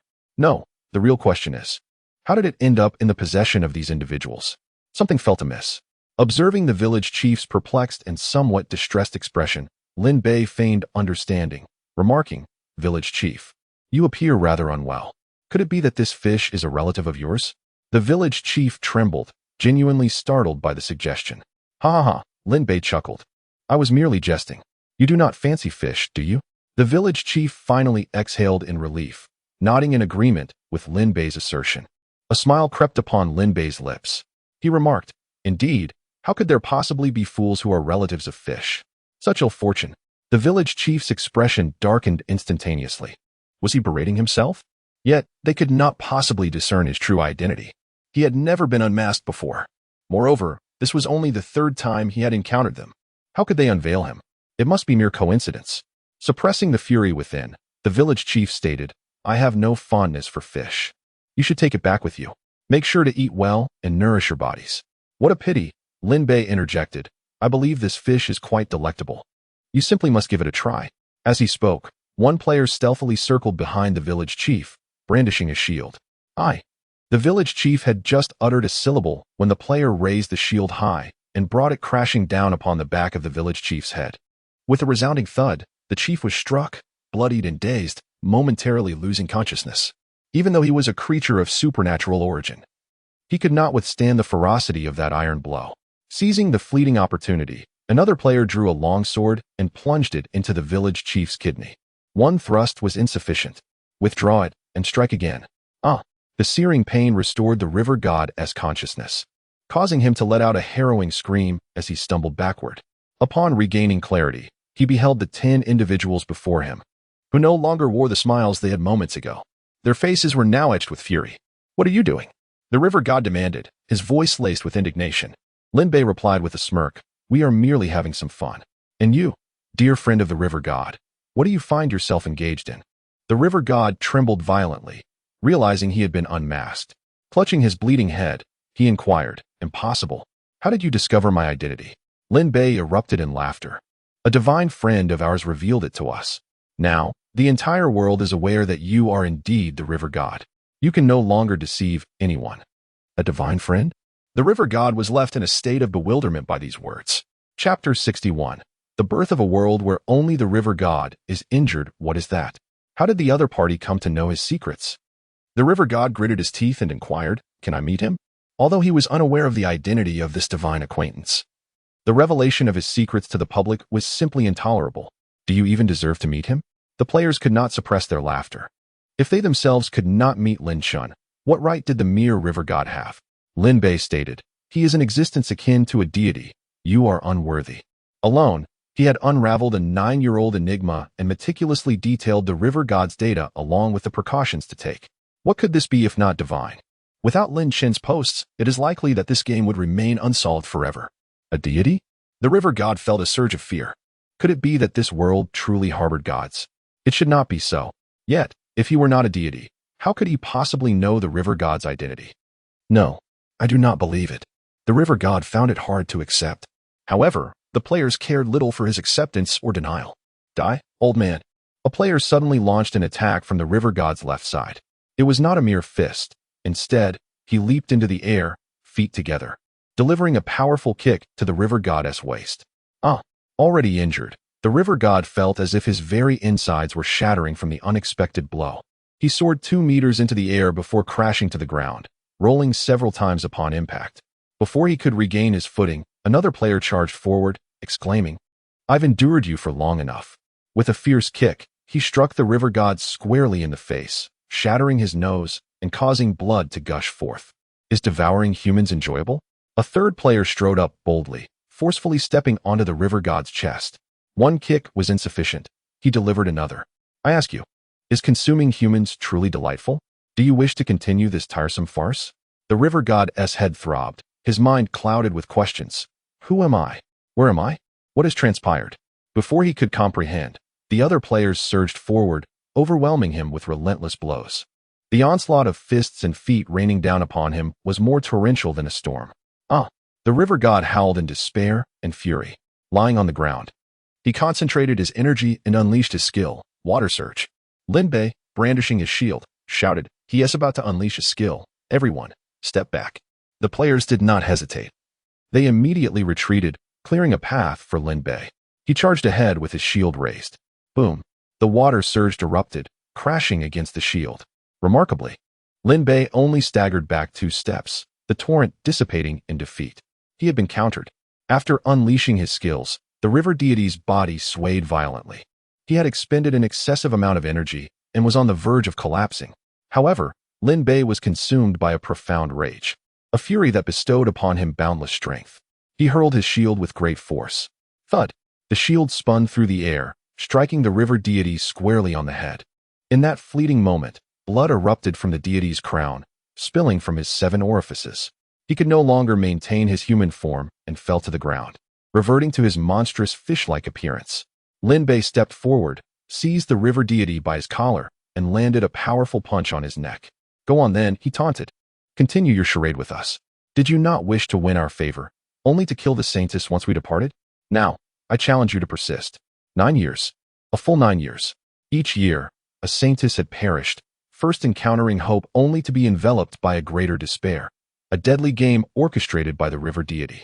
He tossed the river deity to the ground, grasped his feet, and dragged him out of the courtyard. Now, he intended for the entire village to witness the true visage of the river deity. Wait a moment, a player suddenly interrupted Lin Bei, suggesting, there may be followers of the river deity in this village. If he were to suddenly plead for mercy, it could incite chaos. Therefore, I propose we should remove his tongue. With a single punch, he shattered the teeth of the river god, prying open his mouth before seizing his tongue. In an instant, the river god regained his senses. What did these individuals intend to do? He struggled, but the other players surged forward, restraining his limbs.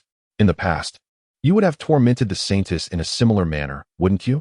The head of that girl in the lake holds the answer. No one knows the horrors she endured, but it must have been a million times more tragic than the plight of the river god at present. With a grotesque sound, the river god spat blood, his entire being stiffening and trembling incessantly. His face and eyes were filled with terror and despair, gazing at the few individuals before him who still wore smiles. The river god found himself in a daze. Who truly embodies wickedness? Is it himself or these humans? Lin Bei, however, sneered. Can you not endure it any longer? Are you frightened? Let me inform you, this is merely the beginning. Everything you have done to those girls, we shall return it all to you. We will make you regret ever being born to your parents.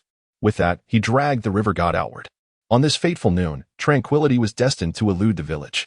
The river god had been captured. The river god was on the brink of death. All the villagers rushed to witness, their eyes widening in disbelief as they beheld the pitiable sight of the river god. The deity they had always revered was revealed to be such a grotesque monster. The saintess too found herself amidst the crowd. The most incredulous of all was she. Her dream had been to flee from this village and survive. Yet now, the river god was on the brink of death. She no longer needed to escape this village. As the river god clung to his last breath, Linbei brought him to the lakeside once more. I desire that sorrowful lake to be devoid of sadness henceforth. He cast the river god upon the broken bridge, compelling him to kneel. The river god appeared as a penitent sinner, bowing his head heavily upon the bridge. Linbei, wielding a long sword, stood beside the river god. O vengeful spirits of the lake, today we shall avenge you. Depart in peace. He raised the divine sword high and brought it down with force. With a chilling sound, the river god's head spun away, plummeting into the lake like a stone. His blood swiftly altered the lake's hue. Until now, it had been the saintess who offered sacrifices. This time, it was the river god who sacrificed himself. The river god was dead. All the players exhaled deeply, feeling an overwhelming sense of relief. The villagers by the lake fell into a collective silence, uncertain of what to say. The saintess began to weep softly, for she no longer needed to worry about tomorrow.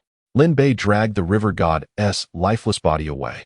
He resolved to have the villagers boil the corpse of the river god, thereby preventing any means of resurrection. When the river god perished, they heard the notification chime of the game. Mission accomplished. 8 hours later, all players would exit the game. Thus, it concluded. From that moment forth, the sorrowful lake ceased to exist. Only the world, marred by the injuries of the river god, was born anew. This is all to be greatly credited to that divine entity. Not only were the players moved, but the spectators echoed similar sentiments.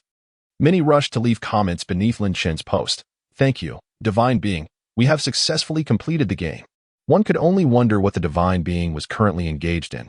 Surely, they had ventured into a new game. In truth, Lin Chen was merely enjoying a bowl of noodles at a noodle shop. Chapter 62. Do you fancy noodles? My treat.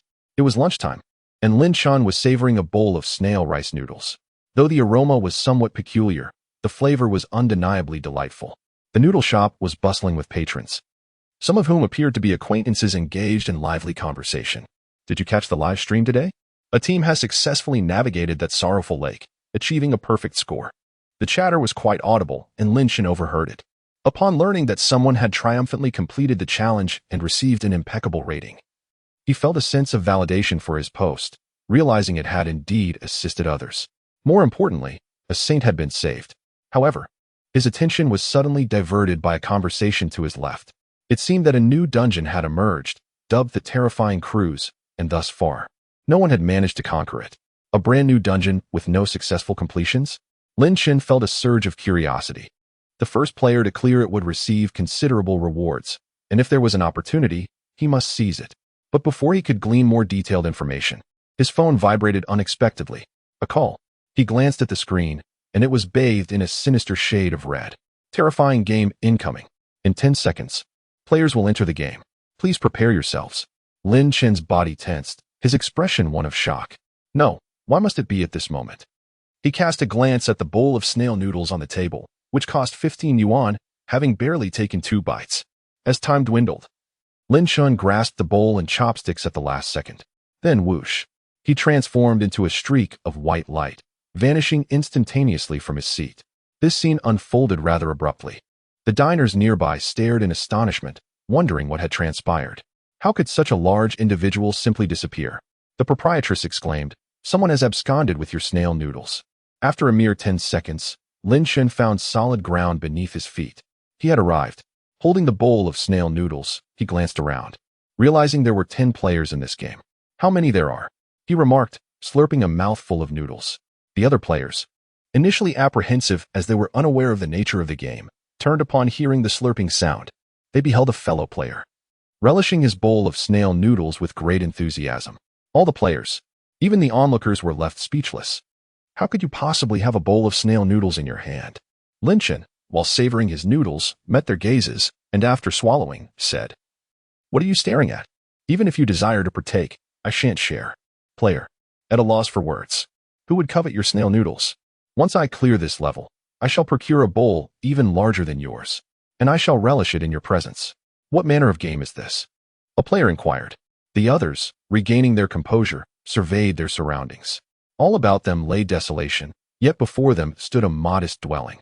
A simple, single-story house, not particularly large, perhaps only 30 square meters in size.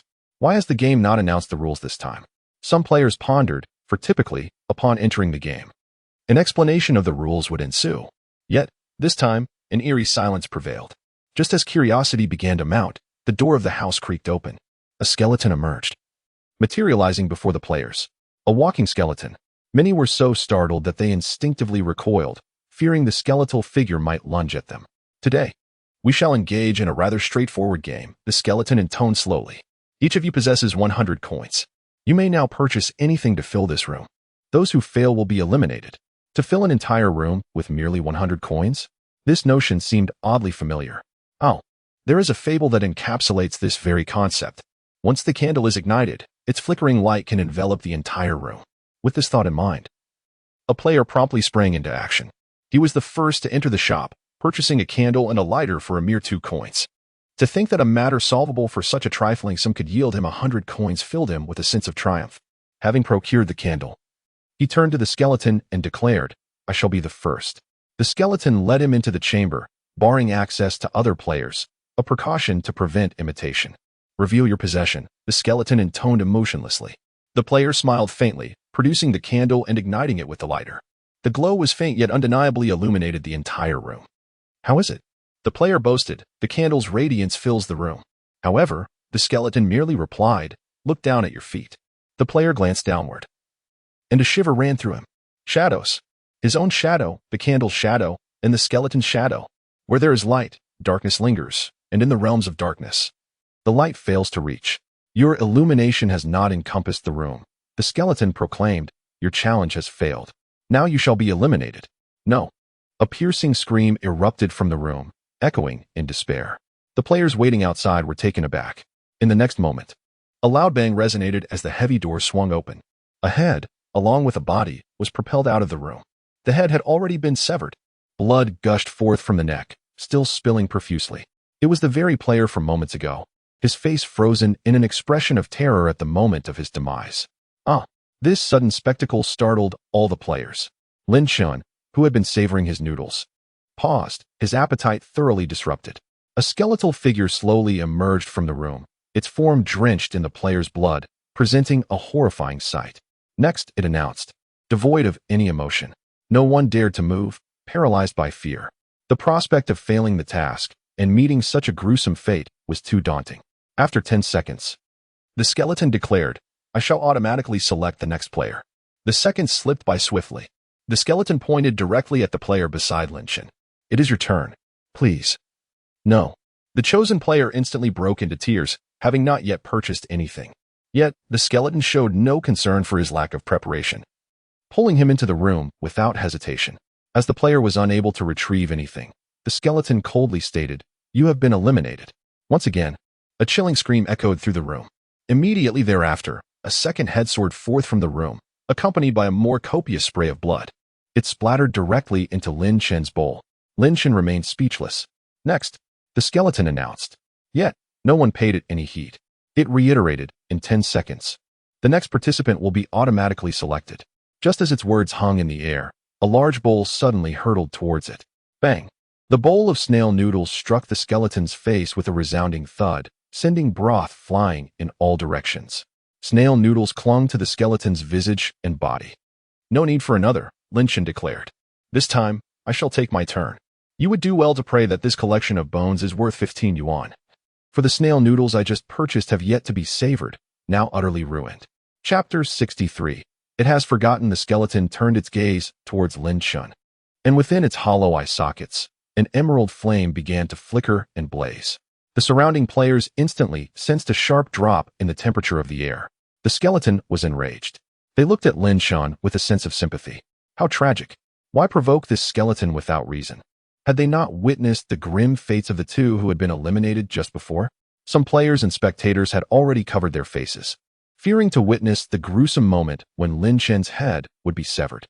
Yet, Chen remained utterly composed. What are you staring at? He retorted defiantly. Did you ever state that I could not throw you? The green flame in the skeleton's eyes flickered out in an instant. Upon reflection, it seemed that no such rule had been articulated. It stepped aside and said, "Enter then." The skeleton added, "I hope you can find a way to fill this room." "Do not worry about that," Chen replied. "This task is quite simple. In fact, I would prefer it if your body were a bit sturdier." He had already scrutinized the skeleton's data. Name, skeleton race, undead constitution, 20 strength, 23 speed, 7 spirit, 189 skill. Reconstruction consumes a considerable amount of spirit, allowing fragmented bones to reassemble. The data is rather mediocre, far inferior to the river deity encountered previously. He opened the shop, purchasing a bag of flour for $10 and a lighter for $1. Before stepping into the room, Chen cautioned several players, "Stand back." Without a glance back, he entered the room. The skeleton let out a cold chuckle. A lighter? And a mere bag of flour? Could that possibly fill this room? It was nothing short of a whimsical fantasy, even more absurd than the previous individual with a candle. Chen closed the door behind him, scattering the flour into the air, and inquired of the skeleton, "Can you be harmed?" The skeleton was perplexed by this sudden question directed at itself, but responded, "Of course not. A mere human could not inflict harm upon it. Moreover, players were no match for it. In this game, it was an invincible entity. Is that so?" Chen replied, producing the lighter with a slight smile. "Neither can I." The skeleton dismissed Chen entirely. Unable to be harmed? It was eager to see if it could sever his head.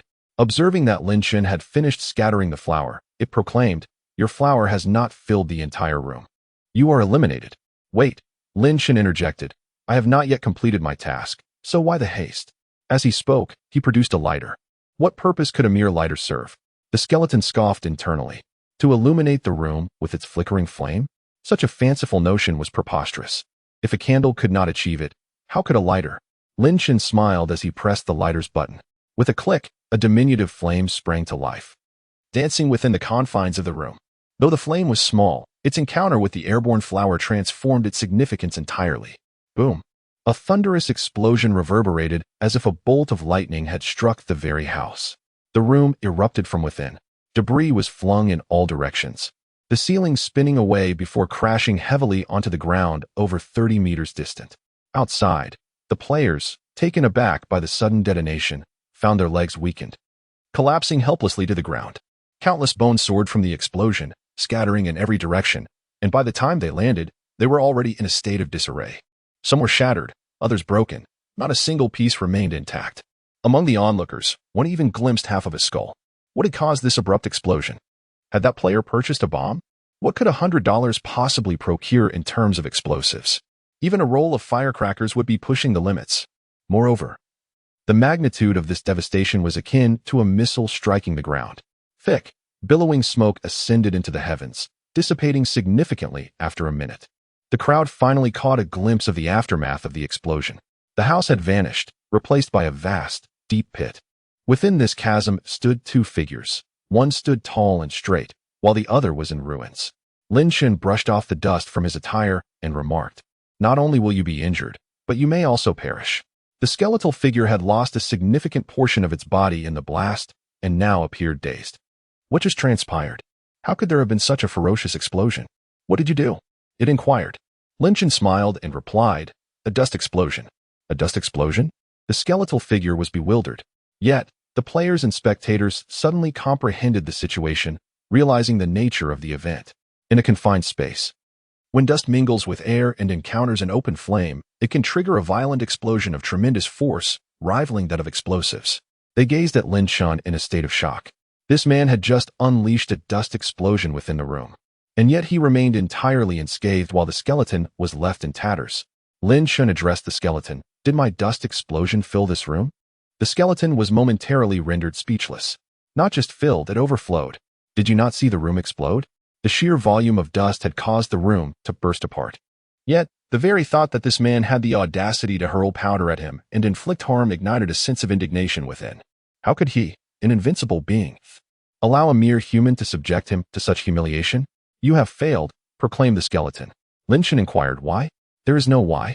I declare your failure." "And that is enough," the skeleton retorted.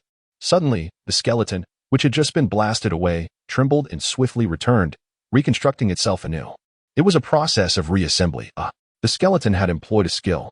Chen chuckled, realizing the skeleton was resorting to trickery. He had fulfilled all the necessary conditions, yet the skeleton, leveraging its identity, stubbornly refused to concede. Chen drew forth his weapon, Wu Feng, and patiently awaited the skeleton's complete restoration. As the skeleton resumed its form, it immediately uttered, "You are Fin Bang." Before the sentence could conclude, Chen had already appeared before the skeleton, wielding Wu Feng in a decisive strike. The skeleton's body was cleaved in two, shattered bones scattering in all directions. The half-spoken words were abruptly halted, morphing into a cry of anguish. "You are finished," Chen declared, lowering Wu Feng to rest upon the skeleton's forehead.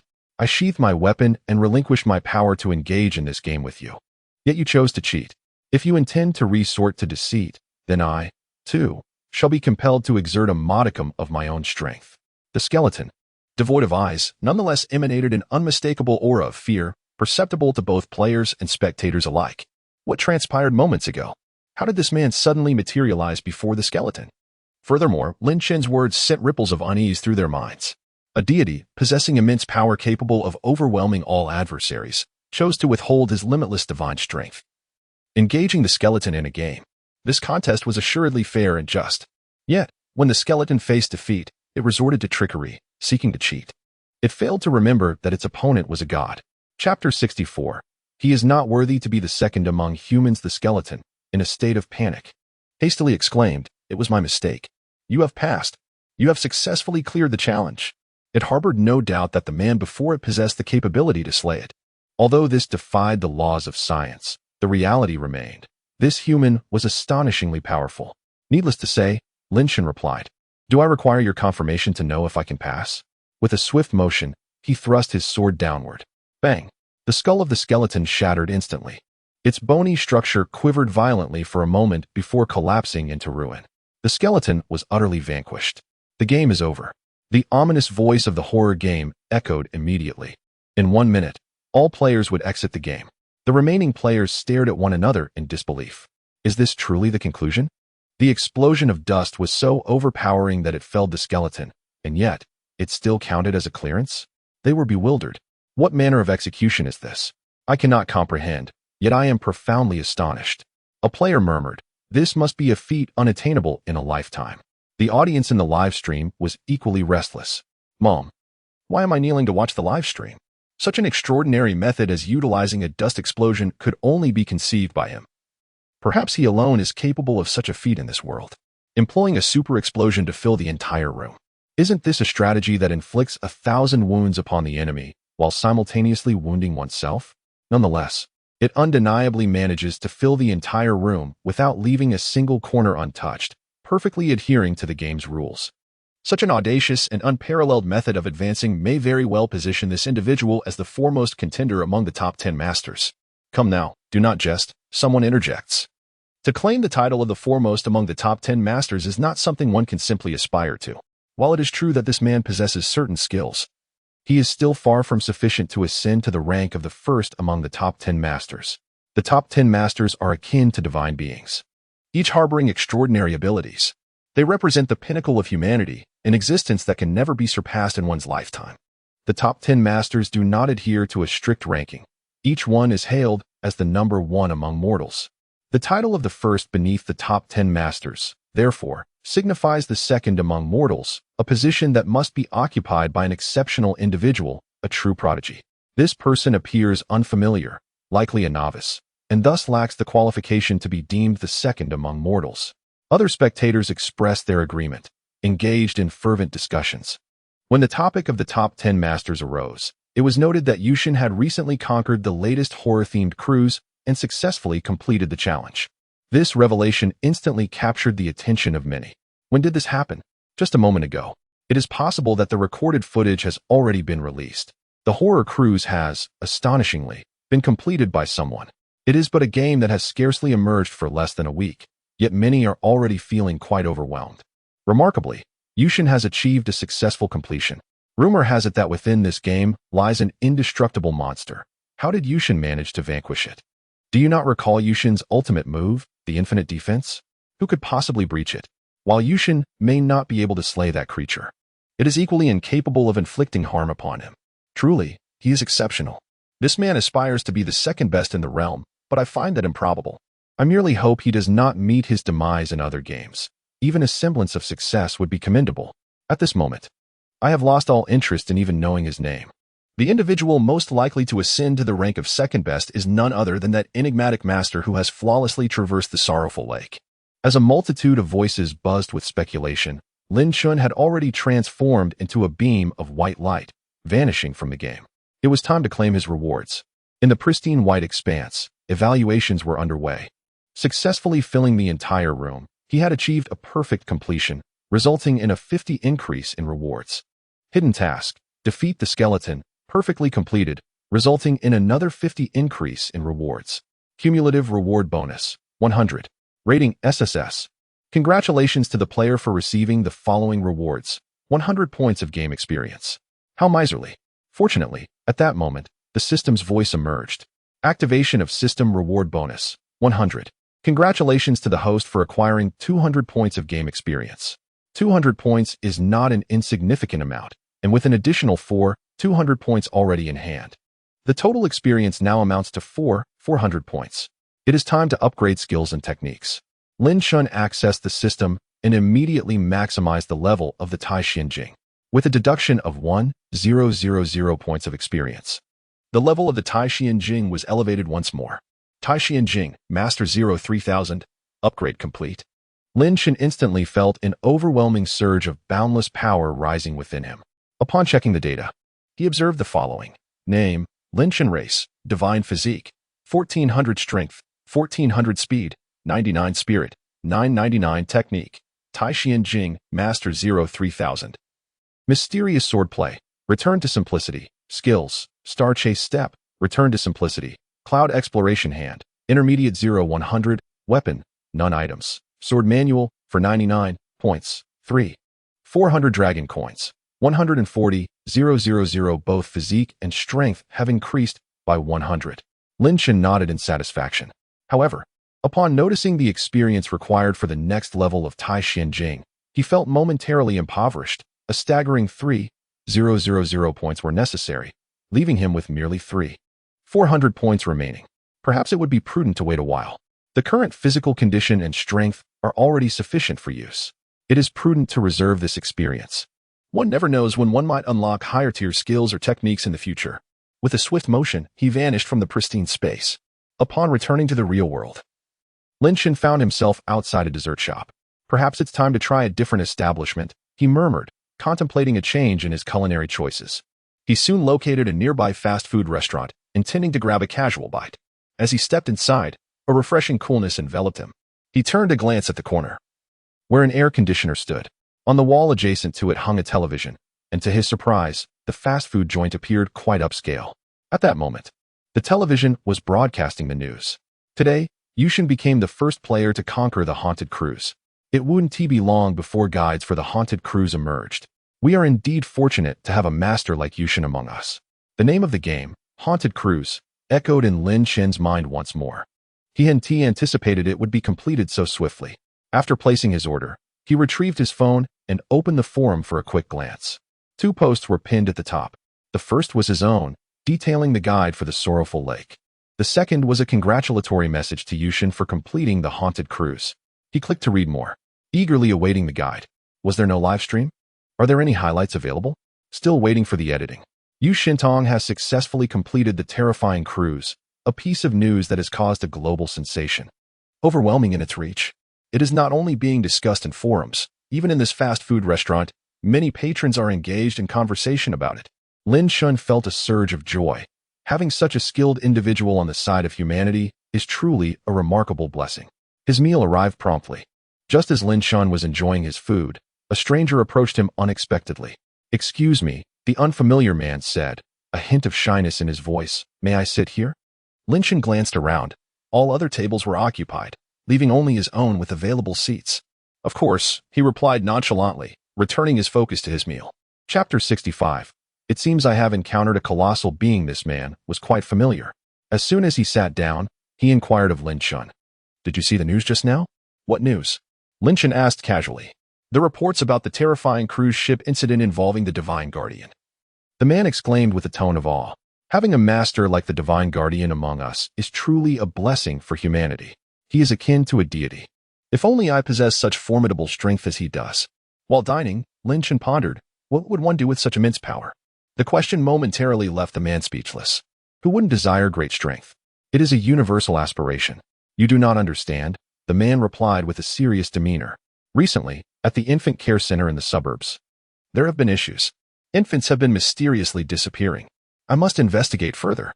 Intrigued, Chen asked, what kind of issues? I cannot say for certain. The man shook his head. I only know that infants are vanishing from there. The specifics can only be discerned upon visiting. He paused, then lowered his voice, speaking earnestly.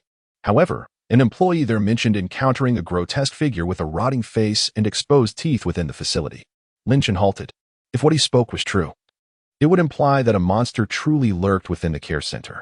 Indeed, it is a substantial reward of experience. Where is that nursery located? Chen inquired.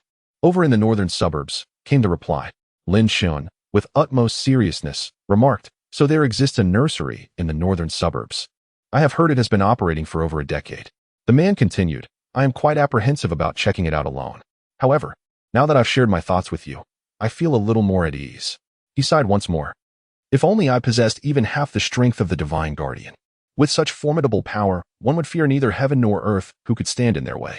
There would be no need to undertake this perilous work where one's life could be lost at any moment. In fact, even superiors would have to curry favor with him.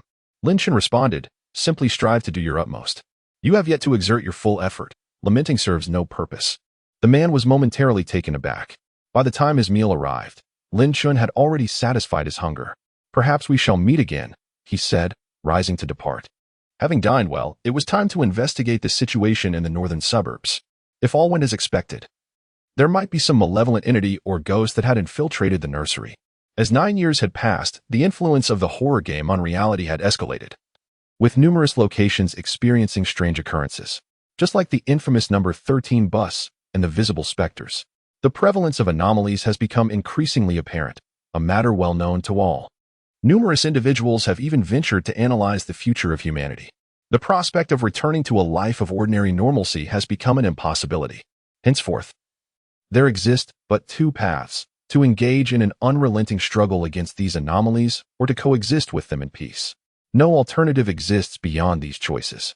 In the past 2 years, an increasing number of films depicting daily life have emerged. Many infants born recently, upon viewing these films, exhibit profound astonishment. Did their parents and grandparents truly inhabit a world where one could turn off the lights at night? Were the streets once so vibrant during the nocturnal hours? Chen summoned a taxi, directing the driver towards the northern suburbs. Excuse me, do you know how to reach the nursery in the northern suburbs? Chen inquired. Yes, I know, the driver replied, somewhat taken aback. Where exactly do you wish to go? That nursery has been closed for some time. Closed? Chen asked. What prompted its closure? There were reports of children going missing. Moreover, it's rather unusual for a nursery to thrive in the suburbs. This information was something the man had neglected to mention previously. Was it a deliberate concealment, or was he simply unaware? I intend to go to that nursery, Chen declared. The driver refrained from further comment. After more than half an hour, the vehicle came to a halt before a dilapidated road. Continuing forward for approximately 100 meters would lead to the destination. The driver remarked, this stretch is difficult to navigate. I cannot take you any further. That's acceptable, Chen replied as he settled the fare and alighted from the car. He walked a few dozen meters and soon spotted a grand edifice before him. This house occupied at least 500 square meters, resembling a grand villa nestled in the wilderness, complete with both a front and a backyard. Approaching the entrance of the front yard, Chen cast a glance at the pitch-black gate, which was rusted and adorned with cobwebs. Could this truly have been merely closed for a brief period? If someone claimed it had been abandoned for 10 years, he would readily believe it. He reached for the iron gate and pulled with force. With a clang, the gate detached itself from its frame. Casually tossing the iron gate aside, he strode confidently into the yard. It was evident that no one had visited this place in quite some time. The flora had grown wildly untamed. In the distance, a slide and a wooden rocking horse lay in disrepair, not at all resembling a site that had merely been closed for a few months. Arriving at the entrance of the nursery, Chen surveyed the surroundings. The door was coated in a thick layer of dust.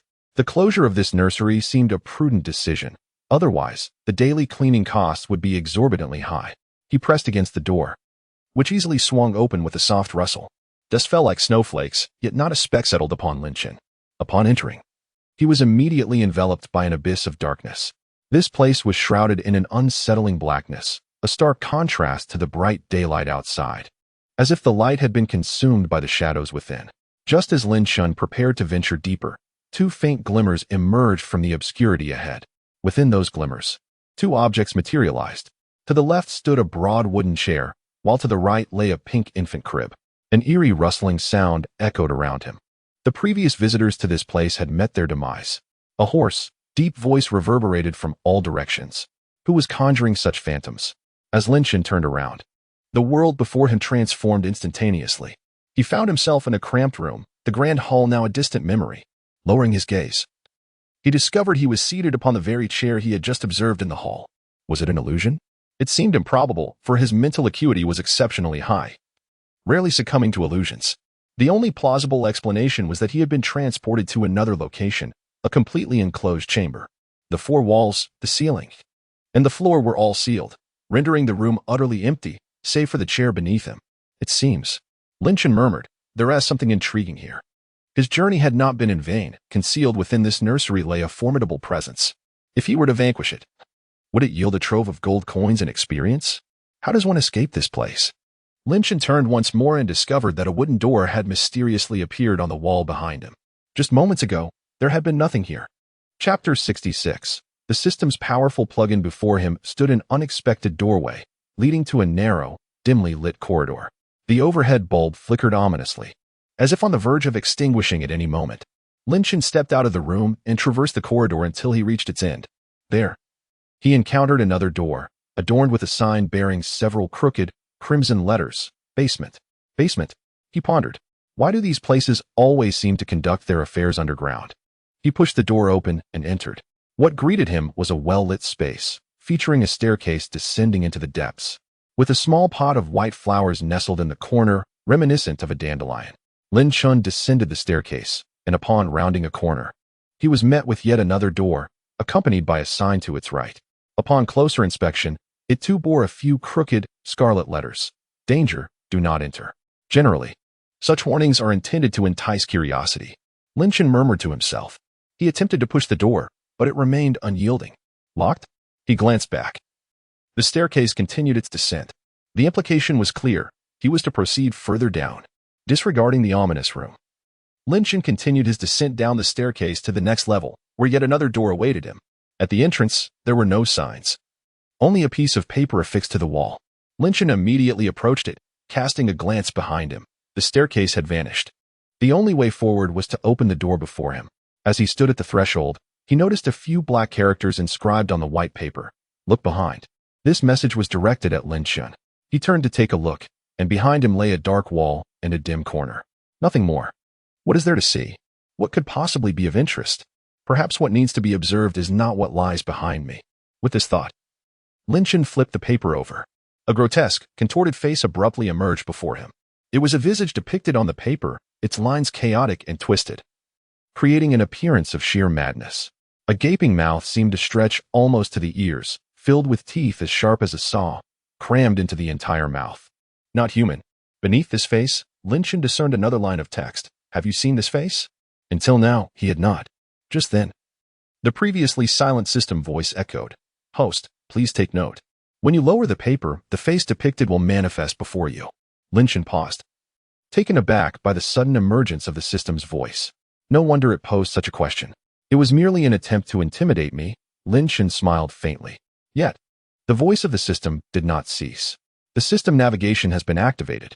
The system minimap is now operational. Interactive item prompts have been initiated. Brightness adjustment has been enabled. As the system's words faded, the world before Chen instantly brightened, as if sunlight from the outside world had poured in. It was not reality that had altered, but rather the system had conjured a screen-like interface before Chen's eyes. Through this screen, he could access a wealth of information. The door before him gently flickered with a soft white light, pulsating in a striking manner. This served as a prompt for an interactive item. In the upper left corner, a small map appeared, surrounded by darkness, with only a white path visible ahead. That path led to what lay beyond the door. Even the lighting conditions within were displayed with clarity. On the minimap, a sizable white that represented himself, while a small red dot loomed before him, signifying the presence of an enemy. Moreover, beneath Lin Chen's feet, a large blue arrow appeared, accompanied by a blue dashed line on the minimap. This was the system's navigation feature. The system is truly remarkable, Lin Chen mused. Such functionalities had never been witnessed before. Each one possesses formidable power. The system's navigation ensures that one will never lose their way, guaranteeing the discovery of the correct path and the methods to overcome challenges. The minimap serves to avert ambushes, revealing even the most concealed locations. Interactive item prompts effectively prevent the oversight of crucial objects. Furthermore, the adjustment of brightness renders all that lurks in darkness utterly visible. Wherever the eye wanders, it finds illumination. I have always been exceptional, the system proclaimed with an air of aloofness. Lin Chen could not help but chuckle. He set down the paper and indeed beheld the visage depicted within the portrait. The face before him was even more grotesque and terrifying than the one illustrated. Lin Chen could perceive the features of this entity disintegrating, flesh and blood collapsing gradually, plummeting to the ground, just as he prepared to strike. Intending to obliterate this creature with a single blow, the lights extinguished. When they flickered back to life, the horrifying countenance had vanished. Nevertheless, in Lin Chen's perception, the area remained brilliantly illuminated, and he distinctly observed that the face had evaporated into thin air. The red dot on the map had also disappeared. It had fled. And at an astonishing speed. Lin Chen mused, pondering how one could achieve such swiftness, perhaps through daily escapades. With a clang, he unsheathed his weapon, woofing, and lifted his foot. Bang! The door before him was forcefully kicked open, splintering the wooden barrier into fragments. Lin Chen strode confidently down the corridor, reassured by the small map that alleviated any concerns regarding potential ambushes lurking behind the doors. At the end of the corridor stood yet another door, one that seemed strikingly familiar. Was it not the entrance to the basement he had encountered earlier? With a decisive kick, he forcefully opened the door. Indeed, the familiar staircase reappeared, and in the same spot, a pot of white dandelions was positioned. However, there was a notable difference. The lighting was significantly dimmer. As Lin Chen descended the staircase, he once again beheld the door marked with the ominous warning, "Danger, do not enter." The system provided no indication regarding this door. It was not an interactive object. The navigation on the small map offered no guidance to traverse through this portal. Moreover, a profound darkness loomed beyond the door, rendering everything invisible. This could only imply one of two possibilities. Either there was nothing behind the door, or it was merely a faade affixed to the wall. Continuing along the arrow's direction, Lin Chen proceeded downward. At the base of the stairs lay a familiar room, beyond which stretched a corridor leading once more to the basement. Unable to contain his sarcasm, Lin Chen remarked, "What is this, Silent Hill? Why not just punch the floor beneath and shatter this building instead?" "Such an action would only frighten your adversary away," the system retorted. "Who would dare to engage with someone capable of demolishing an entire structure with a single blow? They would likely flee under the cover of night, carting off a train." Lin Chen pondered this notion and, embracing the realization, continued forward, forcefully kicking the door open. Upon reaching the staircase, he glanced towards the corner where a flower pot stood, now utterly devoid of its former occupant. The dandelions had vanished, and even the soil had been completely removed. The room had grown increasingly dim. Lin Chen smiled, sensing a change in the atmosphere. He hastened down to the next level, where a door, once barricaded and marked with a warning, "Danger, do not enter," stood before him. Yet, as Lin Chen turned the corner, he was met with the sight of that very door ajar, seemingly beckoning him to enter. Has it finally been opened? Following the system's guidance, Lin Chen stepped through the threshold. Chapter 67. Allow me to illuminate the essence of fear. As he stepped into the room, a sudden flicker of the overhead lights filled the air. Even Lin Chen, whose senses had been attuned to the dimmed ambience, could not help but notice. He glanced upwards just in time to witness the bulb explode with a resounding pop, plunging the room into darkness. Nevertheless, Lin Chen remained unperturbed, for the system automatically adjusted the luminosity to compensate. With an air of tranquility, he continued his advance, well-versed in the conventions of horror films. A glimmer of light caught his attention, leading him towards a secluded chamber devoid of an entrance, save for a window the size of a human head. Within this isolated enclosure stood a man, his back turned to the window, obscuring his visage. In a forsaken nursery, the presence of this enigmatic figure raised unsettling questions. One could only speculate the terror that might unfold upon his turning, the visage sure to be frightful. Lin Chen anticipated the forthcoming developments with clarity. He knew that soon the lights would extinguish once more, only to illuminate again with the man's face mere inches away from them. Standing before the window, he regarded the stranger's silhouette with an expression of calm. In the next moment, the illumination within the room abruptly vanished, almost instantaneously, before flaring back to life once more. A grotesque visage materialized before the window, its features marred by decay and collapse. The eyes, larger than eggs, were shrouded in an abyssal darkness, while the nose remained flat and unremarkable. Its mouth, similarly split at the corners, revealed a row of serrated teeth, reminiscent of a fiend emerging from the depths of hell. This creature was none other than the monster depicted in the portrait. Had it been anyone else, they would have surely been taken aback by such a sudden apparition. Yet Lin Chen, with an expression of indifference, locked eyes with the entity. They stared at one another for several seconds before Lin Chen remarked, "Your performance leaves much to be desired. Might you present something more original?" The man across from him was rendered bewildered. What manner of individual was this? How was it possible that he exhibited no fear and even critiqued the creature's display? After a moment's contemplation, Lin Chen continued, "Allow me to demonstrate how to instill true terror in others." Before the malevolent being could react, Lin Chen unleashed a powerful punch, shattering the wall before him. As debris scattered, he swiftly closed the distance between himself and the fiend. Seizing the creature's throat with his left hand, he lifted it effortlessly into the air. Only then did the entity comprehend the gravity of its predicament, its body convulsing violently in a futile struggle, unable to inflict any harm upon Lin Chen. Lin Chen extended his right hand and grasped the demon's left leg, applying a gentle yet decisive squeeze. A crisp crack echoed through the air, the unmistakable sound of bone shattering. The demon's body convulsed, as if jolted by an electric shock. Pain forced its mouth wide open, yet no sound escaped. "Previously, I allowed you to flee, but I did not anticipate you would come back voluntarily." With a thud, Lin Chen cast the demon to the ground. He then leaned down to gaze at it, stating, "I shall grant you 30 seconds to flee. You possess but a single opportunity. Should you fall into my grasp once more, your soul shall be shattered, and you will meet a most gruesome demise." With that, Lin Chen slowly turned away. 30, 29, 28. The countdown commenced. The demon on the ground shivered. What was this man? Why did he exhibit no fear? Moreover, how could he wield such terrifying power? To crush one's bone with a single hand, was this a strength attainable by mere mortals? Was it not said that humanity lacks great emperors and is the most feeble of races? 2019. The countdown jolted the demon back to reality. It harbored no doubt. Should it once again fall into this man's hands, a dreadful fate awaited. Without hesitation, it struggled to rise, dragging its broken leg, and staggered into the enveloping darkness. For a long time, he had instilled fear in others. Yet, from this very moment, he found himself gripped by terror.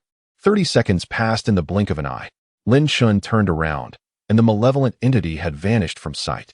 However, it had not fled far, at least. A red dot still lingered on the mini-map. The shortest distance between 2 points is a straight line. Lin Chen eschewed any ostentation and forcefully kicked down the wall before him. Boom! A tremendous noise echoed as a path was carved through the wall. He strode forward, heading towards the red dot. The malevolent being clung to the wall, exerting every ounce of strength to escape. Having resided there for a considerable time, it was intimately familiar with the surroundings. Perhaps, by leveraging the intricate terrain, it could elude this human. Yet, in the next moment, the explosion behind it rendered it utterly paralyzed with fear. An explosion? What was happening? Turning around, its pupils dilated in shock. For there, once more, stood Lin Chen, merely 20 meters behind, approaching with a leisurely demeanor. "I found you," Lin Chen said with a smile. In the eyes of the malevolent being, that smile was grotesque and distorted, more terrifying than that of a demon. The malevolent being was on the verge of tears. It hurriedly opened the door beside it and darted inside, struggling to climb out through the window. Boom! As he crawled out, he witnessed Lin Chen shatter the wall and stride in with a smile. Yao Xie widened his eyes in disbelief, unable to fathom what he had just witnessed. This human had, with mere flesh and blood, obliterated the wall. The reinforced concrete, adorned with tiles, could not withstand this individual. Even more astonishing was the fact that he bore not a speck of dust upon him. Was this truly a human? Not even a robot could display such absurdity.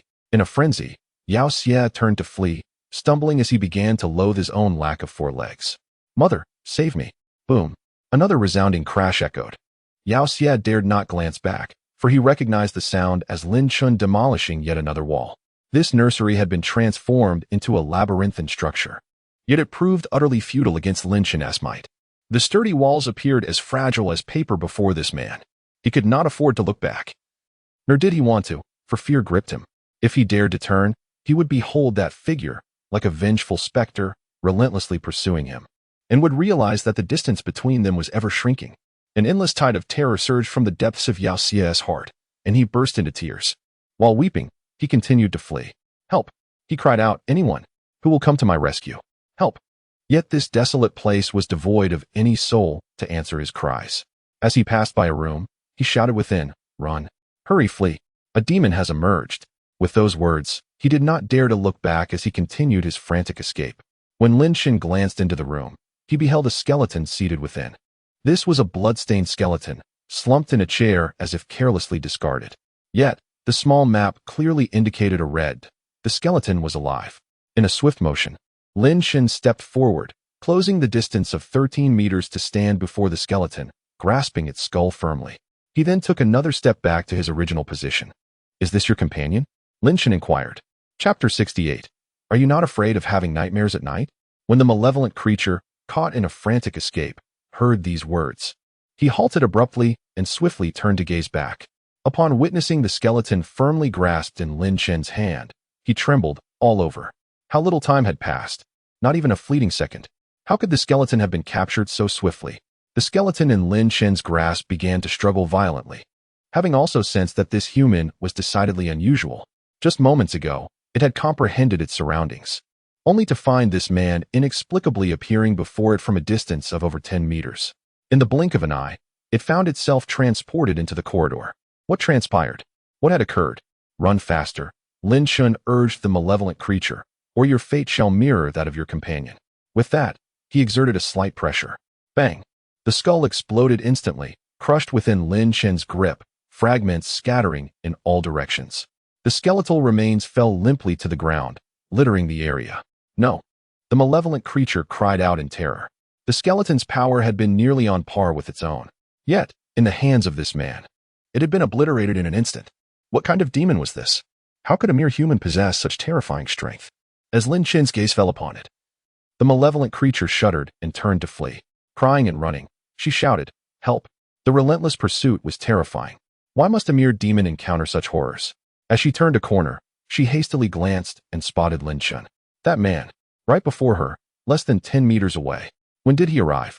In a frantic moment, she looked back, only to find Lin Chen had vanished, now standing before her like a true specter. Ah! She screamed once more and swiftly turned to flee. Every cell, every atom within her quivered with fear, uncertain of what lay behind the next door or around the next corner. Was Lin Chen lurking there? The demon stumbled forward in desperate flight, while Lin Chen pursued her at a leisurely pace. The nursery echoed with her terrified cries, a cacophony of chaos. Suddenly, a small vehicle came to a gentle stop before the nursery's entrance. The door swung open, revealing a man from the dining hall. His face etched with conflict and hesitation as he stepped out of the car. Upon entering the outskirts, a sense of dread enveloped him, for the countryside felt even colder. Particularly in this place. Even under the midday sun, its radiant warmth could not dispel the chill that gripped him. There was an undeniable sense of something amiss in this locale, no matter how one perceived it. The imposing edifice before him lay in disarray, overtaken by rampant weeds, as if it had been abandoned for centuries. His gaze fell upon the large iron gate, discarded nearby, intensifying his trepidation. What had transpired here? Why had the gate been dismantled? If the closure had been a mere cessation of operations, there would be no reason to remove the door. Moreover, the sheer force required to do so was beyond mere human capability. He swallowed hard, taking hesitant steps towards the nursery's entrance, pausing every few paces. As he drew nearer, he noticed that the door to the nursery was also in disrepair, as though some dreadful entity had burst forth from within. The doorframe lay shattered, an act that could not have been accomplished by human hands. Surely, a monster lurked within these walls, and now, it had escaped into the world outside. Should he venture further inside? His heart was heavy with doubt and conflict. At that moment, a piercing scream erupted from within the house, a sound so intense and shrill that it reverberated with terror and despair. The man was taken aback, completely astounded by the wretchedness of the cry. Is someone inside? The reality of the situation was far beyond his expectations. How could there be anyone here? Gritting his teeth, he resolved to enter, hoping against hope that there might still be a chance for salvation. However, as he stepped through the threshold, he was immediately taken aback. A grotesque and contorted visage emerged from the shadows, hurtling towards him. His heart skipped a beat. It was over.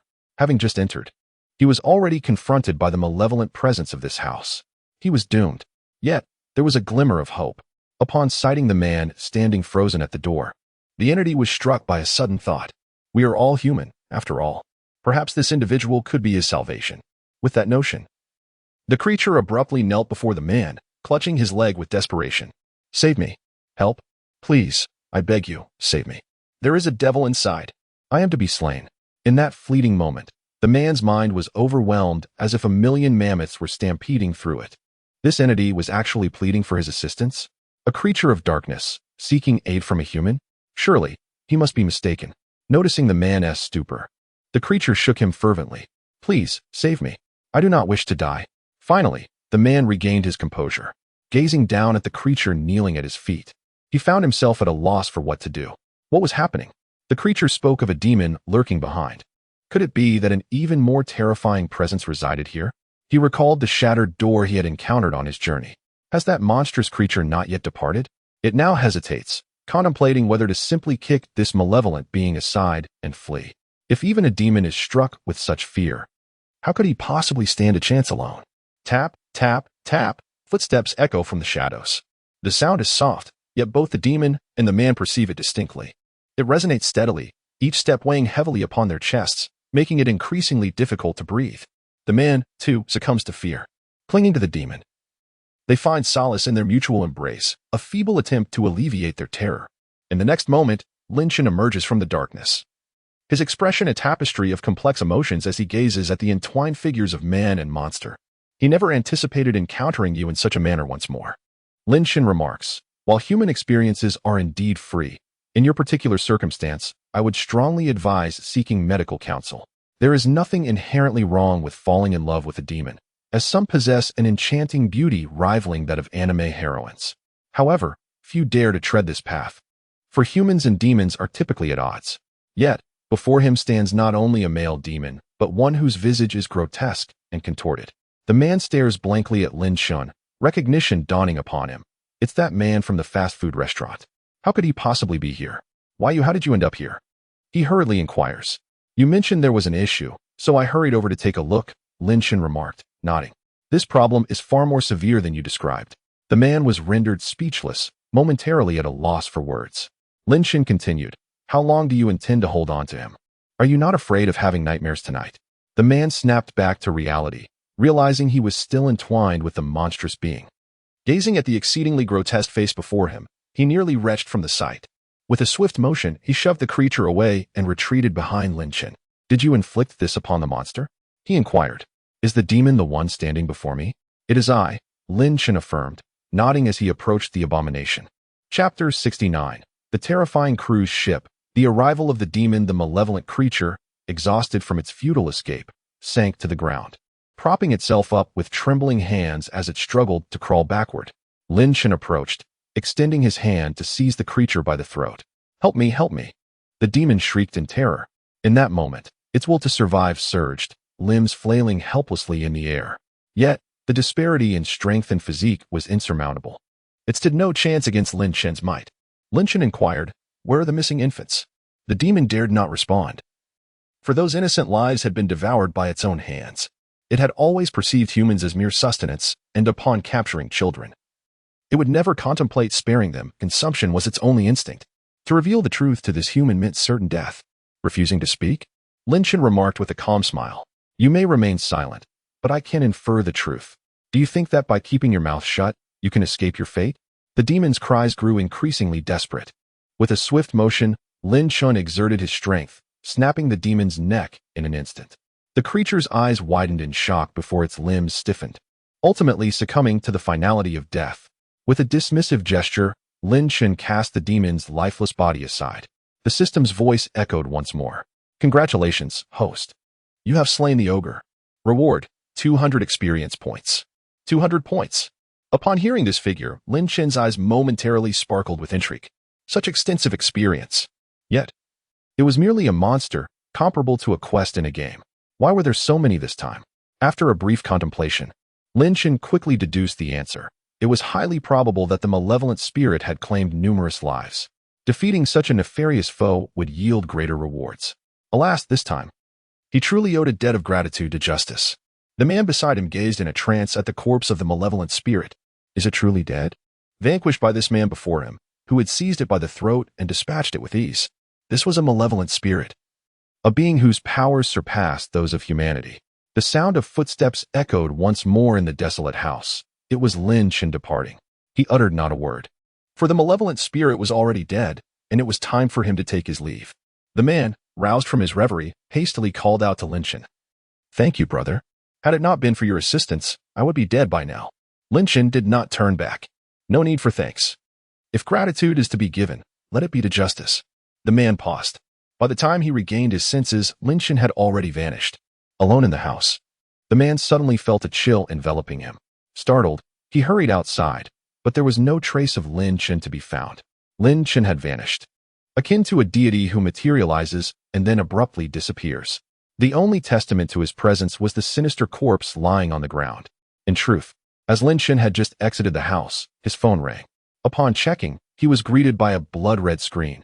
Another horror game had arrived, seemingly adept at choosing its moment. Just as I finished one task, another comes knocking, Lin Chen remarked. 10 seconds later, a beam of white light enveloped him. Moments later, he found himself landing on solid ground.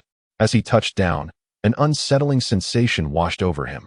He had not landed on soil, but rather on steel. Before he could fully comprehend his surroundings, the sound of crashing waves reached his ears. Waves? Steel? Lin Chen's mind raced. He was aboard a ship. As the white light dissipated entirely, he could finally discern the scene around him. A colossal vessel loomed on the sea, resembling a floating mountain. His position was none other than the deck of this magnificent ship. We are on a ship. Surrounding him, other players began to realize their situation, each exclaiming in astonishment. It's a ship. This is my first time on one. In the realm of horror games, nautical adventures were scarce. Stepping onto a ship for the first time, these players felt a mixture of novelty and excitement. At this moment, the chilling sound of a horror game echoed. Welcome, players, to the horror cruise. There are 2 ways to succeed. First, to survive for 3 days. Second, to be the last remaining player. Best of luck to you all. The haunting voice faded into silence. On the deck, an eerie stillness enveloped the atmosphere. The horror cruise, a new game that had just emerged less than a week ago, had ensnared them in its terrifying grasp. The initial thrill dissipated, replaced by unease, dread, and despair. This game had only been released for a week, and only a master like Chen could hope to conquer it. Moreover, no strategy guide had been published yet. Not like this. One player broke down in despair. Chen is releasing the guide tomorrow. Why do we have to enter today? Just 1 day left. Yet, that single day felt insurmountable. Lin Chen was somewhat taken aback. He anticipated finding himself ensnared within this new game. In recent days, he had often overheard discussions about the horror cruise, with many claiming it was exceedingly challenging. Challenging, he mused, implies substantial rewards. His eyes sparkled with determination. He had to clear this game. There were 2 approaches to success. The first was conventional, while the second involved a nefarious shortcut, eliminating other players to swiftly conclude the game. However, based on Lin Chen's experience, it is generally presumed that such demands ultimately correlate with rewards connected to the number of teammate survival. Host, your conjecture is astute. The system's voice resonated. The reward is maximized when all players remain alive. Indeed, this held true. Lin Chen counted the heads, including his own, totaling 5 individuals, 2 men and 2 women. Upon inspecting their data, he noted the following. Name, Li Xiaoxiao race, human physique. 13, slightly stronger than the average person, strength. 9, your strength does not quite match your physique, speed. 5, keep pushing. You might compete with a tortoise, spirit. 77, youngster, perhaps reduce your late-night endeavors. This data appeared relatively standard. He then turned to the next individual. Name, Huang Lei race, human physique. 15, though still somewhat weak, it surpasses the average, strength. 13, have you not eaten? Is this all the strength you possess? Speed. 6, running this slowly. Are you merely strolling? Spirit. 89. It is advisable to rest regularly. This individual exhibited the highest statistics among the four. Chen meticulously examined each person's data, gaining insight into their capabilities. As long as I eliminate all of you, I shall achieve victory, Lei suddenly exclaimed. This declaration startled the other three players, who turned to him in alarm. The man was remarkably tall, standing at an impressive height of nearly 6 feet. The muscles on his arms were distinctly visible. Merely gazing upon him, an uncontrollable wave of fear surged within their hearts. Lei's attention first shifted to another man, named Lu Weisheng. Despite his rather imposing name, Lu's physique was remarkably frail, appearing almost malnourished with a pallid complexion. He seemed weaker than a woman, making him Lei's immediate target. Furthermore, his statistics were indeed the lowest among all players, boasting a mere 6 points in physical constitution, reminiscent of a novice just embarking on their gaming journey. Lu Weisheng stumbled backward, startled by Lei's penetrating gaze and tone. Chapter 70. The undying monster. Lei's words immediately captured the attention of many in the live stream. It has appeared. The sacrificial method of eliminating teammates to ensure one's own survival. How many players have resorted to betraying their companions? The horror cruise is indeed exceedingly challenging. Nearly half of the players have chosen to slay their teammates to achieve victory. They are not surprised, rather. This seems to be the pragmatic approach to success. Since the game's inception a week ago, only Chen has managed to endure for 3 days before achieving victory. The rest of the players either perished within or resorted to killing others to escape alive. This man appears remarkably tall, and when compared to the other players, he stands unparalleled. His fortune seems favorable, having matched with a collection of inept players, allowing him to leave this place unscathed. It is unfortunate, however, for the other players, particularly the 2 girls, who, despite their circumstances, possess a certain charm. Lei is not jesting. This is the horror cruise, a freshly released game teeming with peril. Even Chen has not fully navigated its treacherous depths. The most terrifying aspect lies in the presence of an undying beast lurking within. He is merely an ordinary player, facing an inescapable demise. The sole means of survival is to eliminate fellow players. He strode towards Lu Weisheng, without uttering a word, and delivered a powerful punch aimed directly at his head. Lu Weisheng, startled, instinctively shielded his head. A sharp crack resonated as a hand intercepted the incoming blow. It was Chen. He could not stand idly by while another player faced demise. This was crucial for his own rewards. Please remain calm, Chen implored. We are all allies here. Let us refrain from violence. Initially taken aback, Lei was astonished that his full-force punch had been effortlessly blocked by the man before him. However, he quickly regained his composure, retracting his hand before launching a second punch towards Chen's head. His intent remained clear, to eliminate everyone present. The target mattered little in his eyes. As his fist drew within 10 centimeters of Chen's face, a dull thud echoed. Chen's foot had already struck Lei's abdomen. Lei's eyes widened in shock, bulging as his face paled significantly. At that moment, Chen gradually extended his leg, propelling Lei away from him. I advised you to remain calm, but you chose not to heed my warning, Chen stated, lowering his foot before delivering a sharp slap across Lei's face. The sound was crisp and resonant. Lei spun through the air, his teeth dislodging and scattering in all directions. He spun twice in midair before crashing violently to the ground. Upon his descent, he expelled a mouthful of blood and found himself unable to rise. Now, Lei lay on the ground, his eyes vacant as he gazed at the sky, as if teetering on the brink of death. That slap had nearly scrambled his brains. Chen approached him, leaning down to utter, "You cannot move any of the people here. If there is to be a death aboard this vessel, you will undoubtedly be the first to perish." Were it not for the slight utility Lei still held, he would have already become a lifeless corpse. Chen then turned his gaze towards Lu Weisheng and the 2 girls. The 3 players trembled at the instant their eyes met Chen's, instinctively shrinking back. The deck was enveloped in silence. Not only here, but in the live stream, the barrage of comments had vanished in an instant. As the audience regained their senses, they flooded the screen with what had just transpired. The imposing Lei was toppled by this man with a mere slap. Moreover, judging by the man's composed demeanor, it was evident he had not exerted his full strength. I cannot locate this person's live stream. Neither can I. A serious issue had dawned on them. They were unable to find Chen's live stream. How could this be? It is quite peculiar. Such a situation had never been encountered before. Did the horror game encounter a glitch? An unprecedented master had yet to establish his streaming channel, leaving everyone with a sense of unease.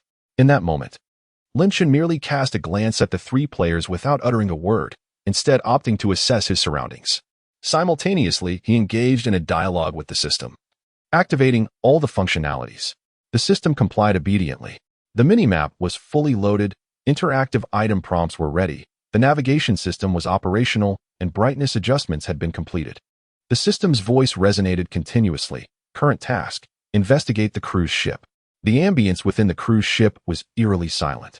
He decided to head to the hall to check for any remaining individuals. A blue dotted line appeared on the minimap's upper left corner, guiding Chen as he moved. On the minimap, he discerned that he was represented by a white, while his teammates were marked in yellow, facilitating the distinction between allies and adversaries. "Let us go," Chen remarked. "No need to linger in the sea breeze. It can be quite harmful to the skin. Too much exposure is detrimental." He approached Huang Lei, delivering a playful kick, urging, "If you're alive, get up quickly." Upon recognizing Chen, an involuntary expression of fear washed over Huang Lei's face. This man was overwhelmingly formidable, truly, an insurmountable opponent. He hastily struggled to rise from the ground. As he stood upright, he felt a disorienting heaviness in his head and nearly stumbled back down. However, after a brief moment, he managed to steady himself. He stood obediently beside Chen, not daring to lift his gaze. Li Xiaoxiao, Lu Weisheng, and Zhang Meihan, witnessing this spectacle, felt a sense of surrealism. Was this the same Huang Lei who had just exhibited such fierceness? Chen walked ahead, approaching a large door, the exit from the deck. Along the way, he inquired, "What do you know about this game?" Although he had heard about it several times recently, his understanding remained rather limited. "I don't know," Lu Weisheng replied timidly. The two girls beside him also shook their heads in fear. Only Huang Lei murmured softly, "This game is quite challenging. It has been a week, and only Yushin's team has survived for 3 days. There is also a monster in this game that cannot die." "A monster that cannot die?" Chen hesitated for a moment. Could such a thing truly exist in this world? "Please elaborate," he requested. "The monster stands 2 meters tall. It is not a being of flesh and blood, but rather an angel carved from stone." "Undying? An angel?" Chen felt a faint sense of familiarity. "Do not be deceived by its exterior," Huang Lei remarked. "He is not an angel, but rather a demon. His physique is remarkably resilient, rendering it nearly indestructible. When you catch sight of him, or when he becomes aware of your presence, he will spring into action. Should you maintain your gaze upon him, his movements may be slightly impeded. However, should you avert your eyes, he will instantaneously manifest behind you." Chen fell into silence. If this is indeed the case, then the so-called angel is exceptionally troublesome. Lu Weisheng, Li Xiaoxiao, and Zhang Meihan, upon hearing these words, turned pale.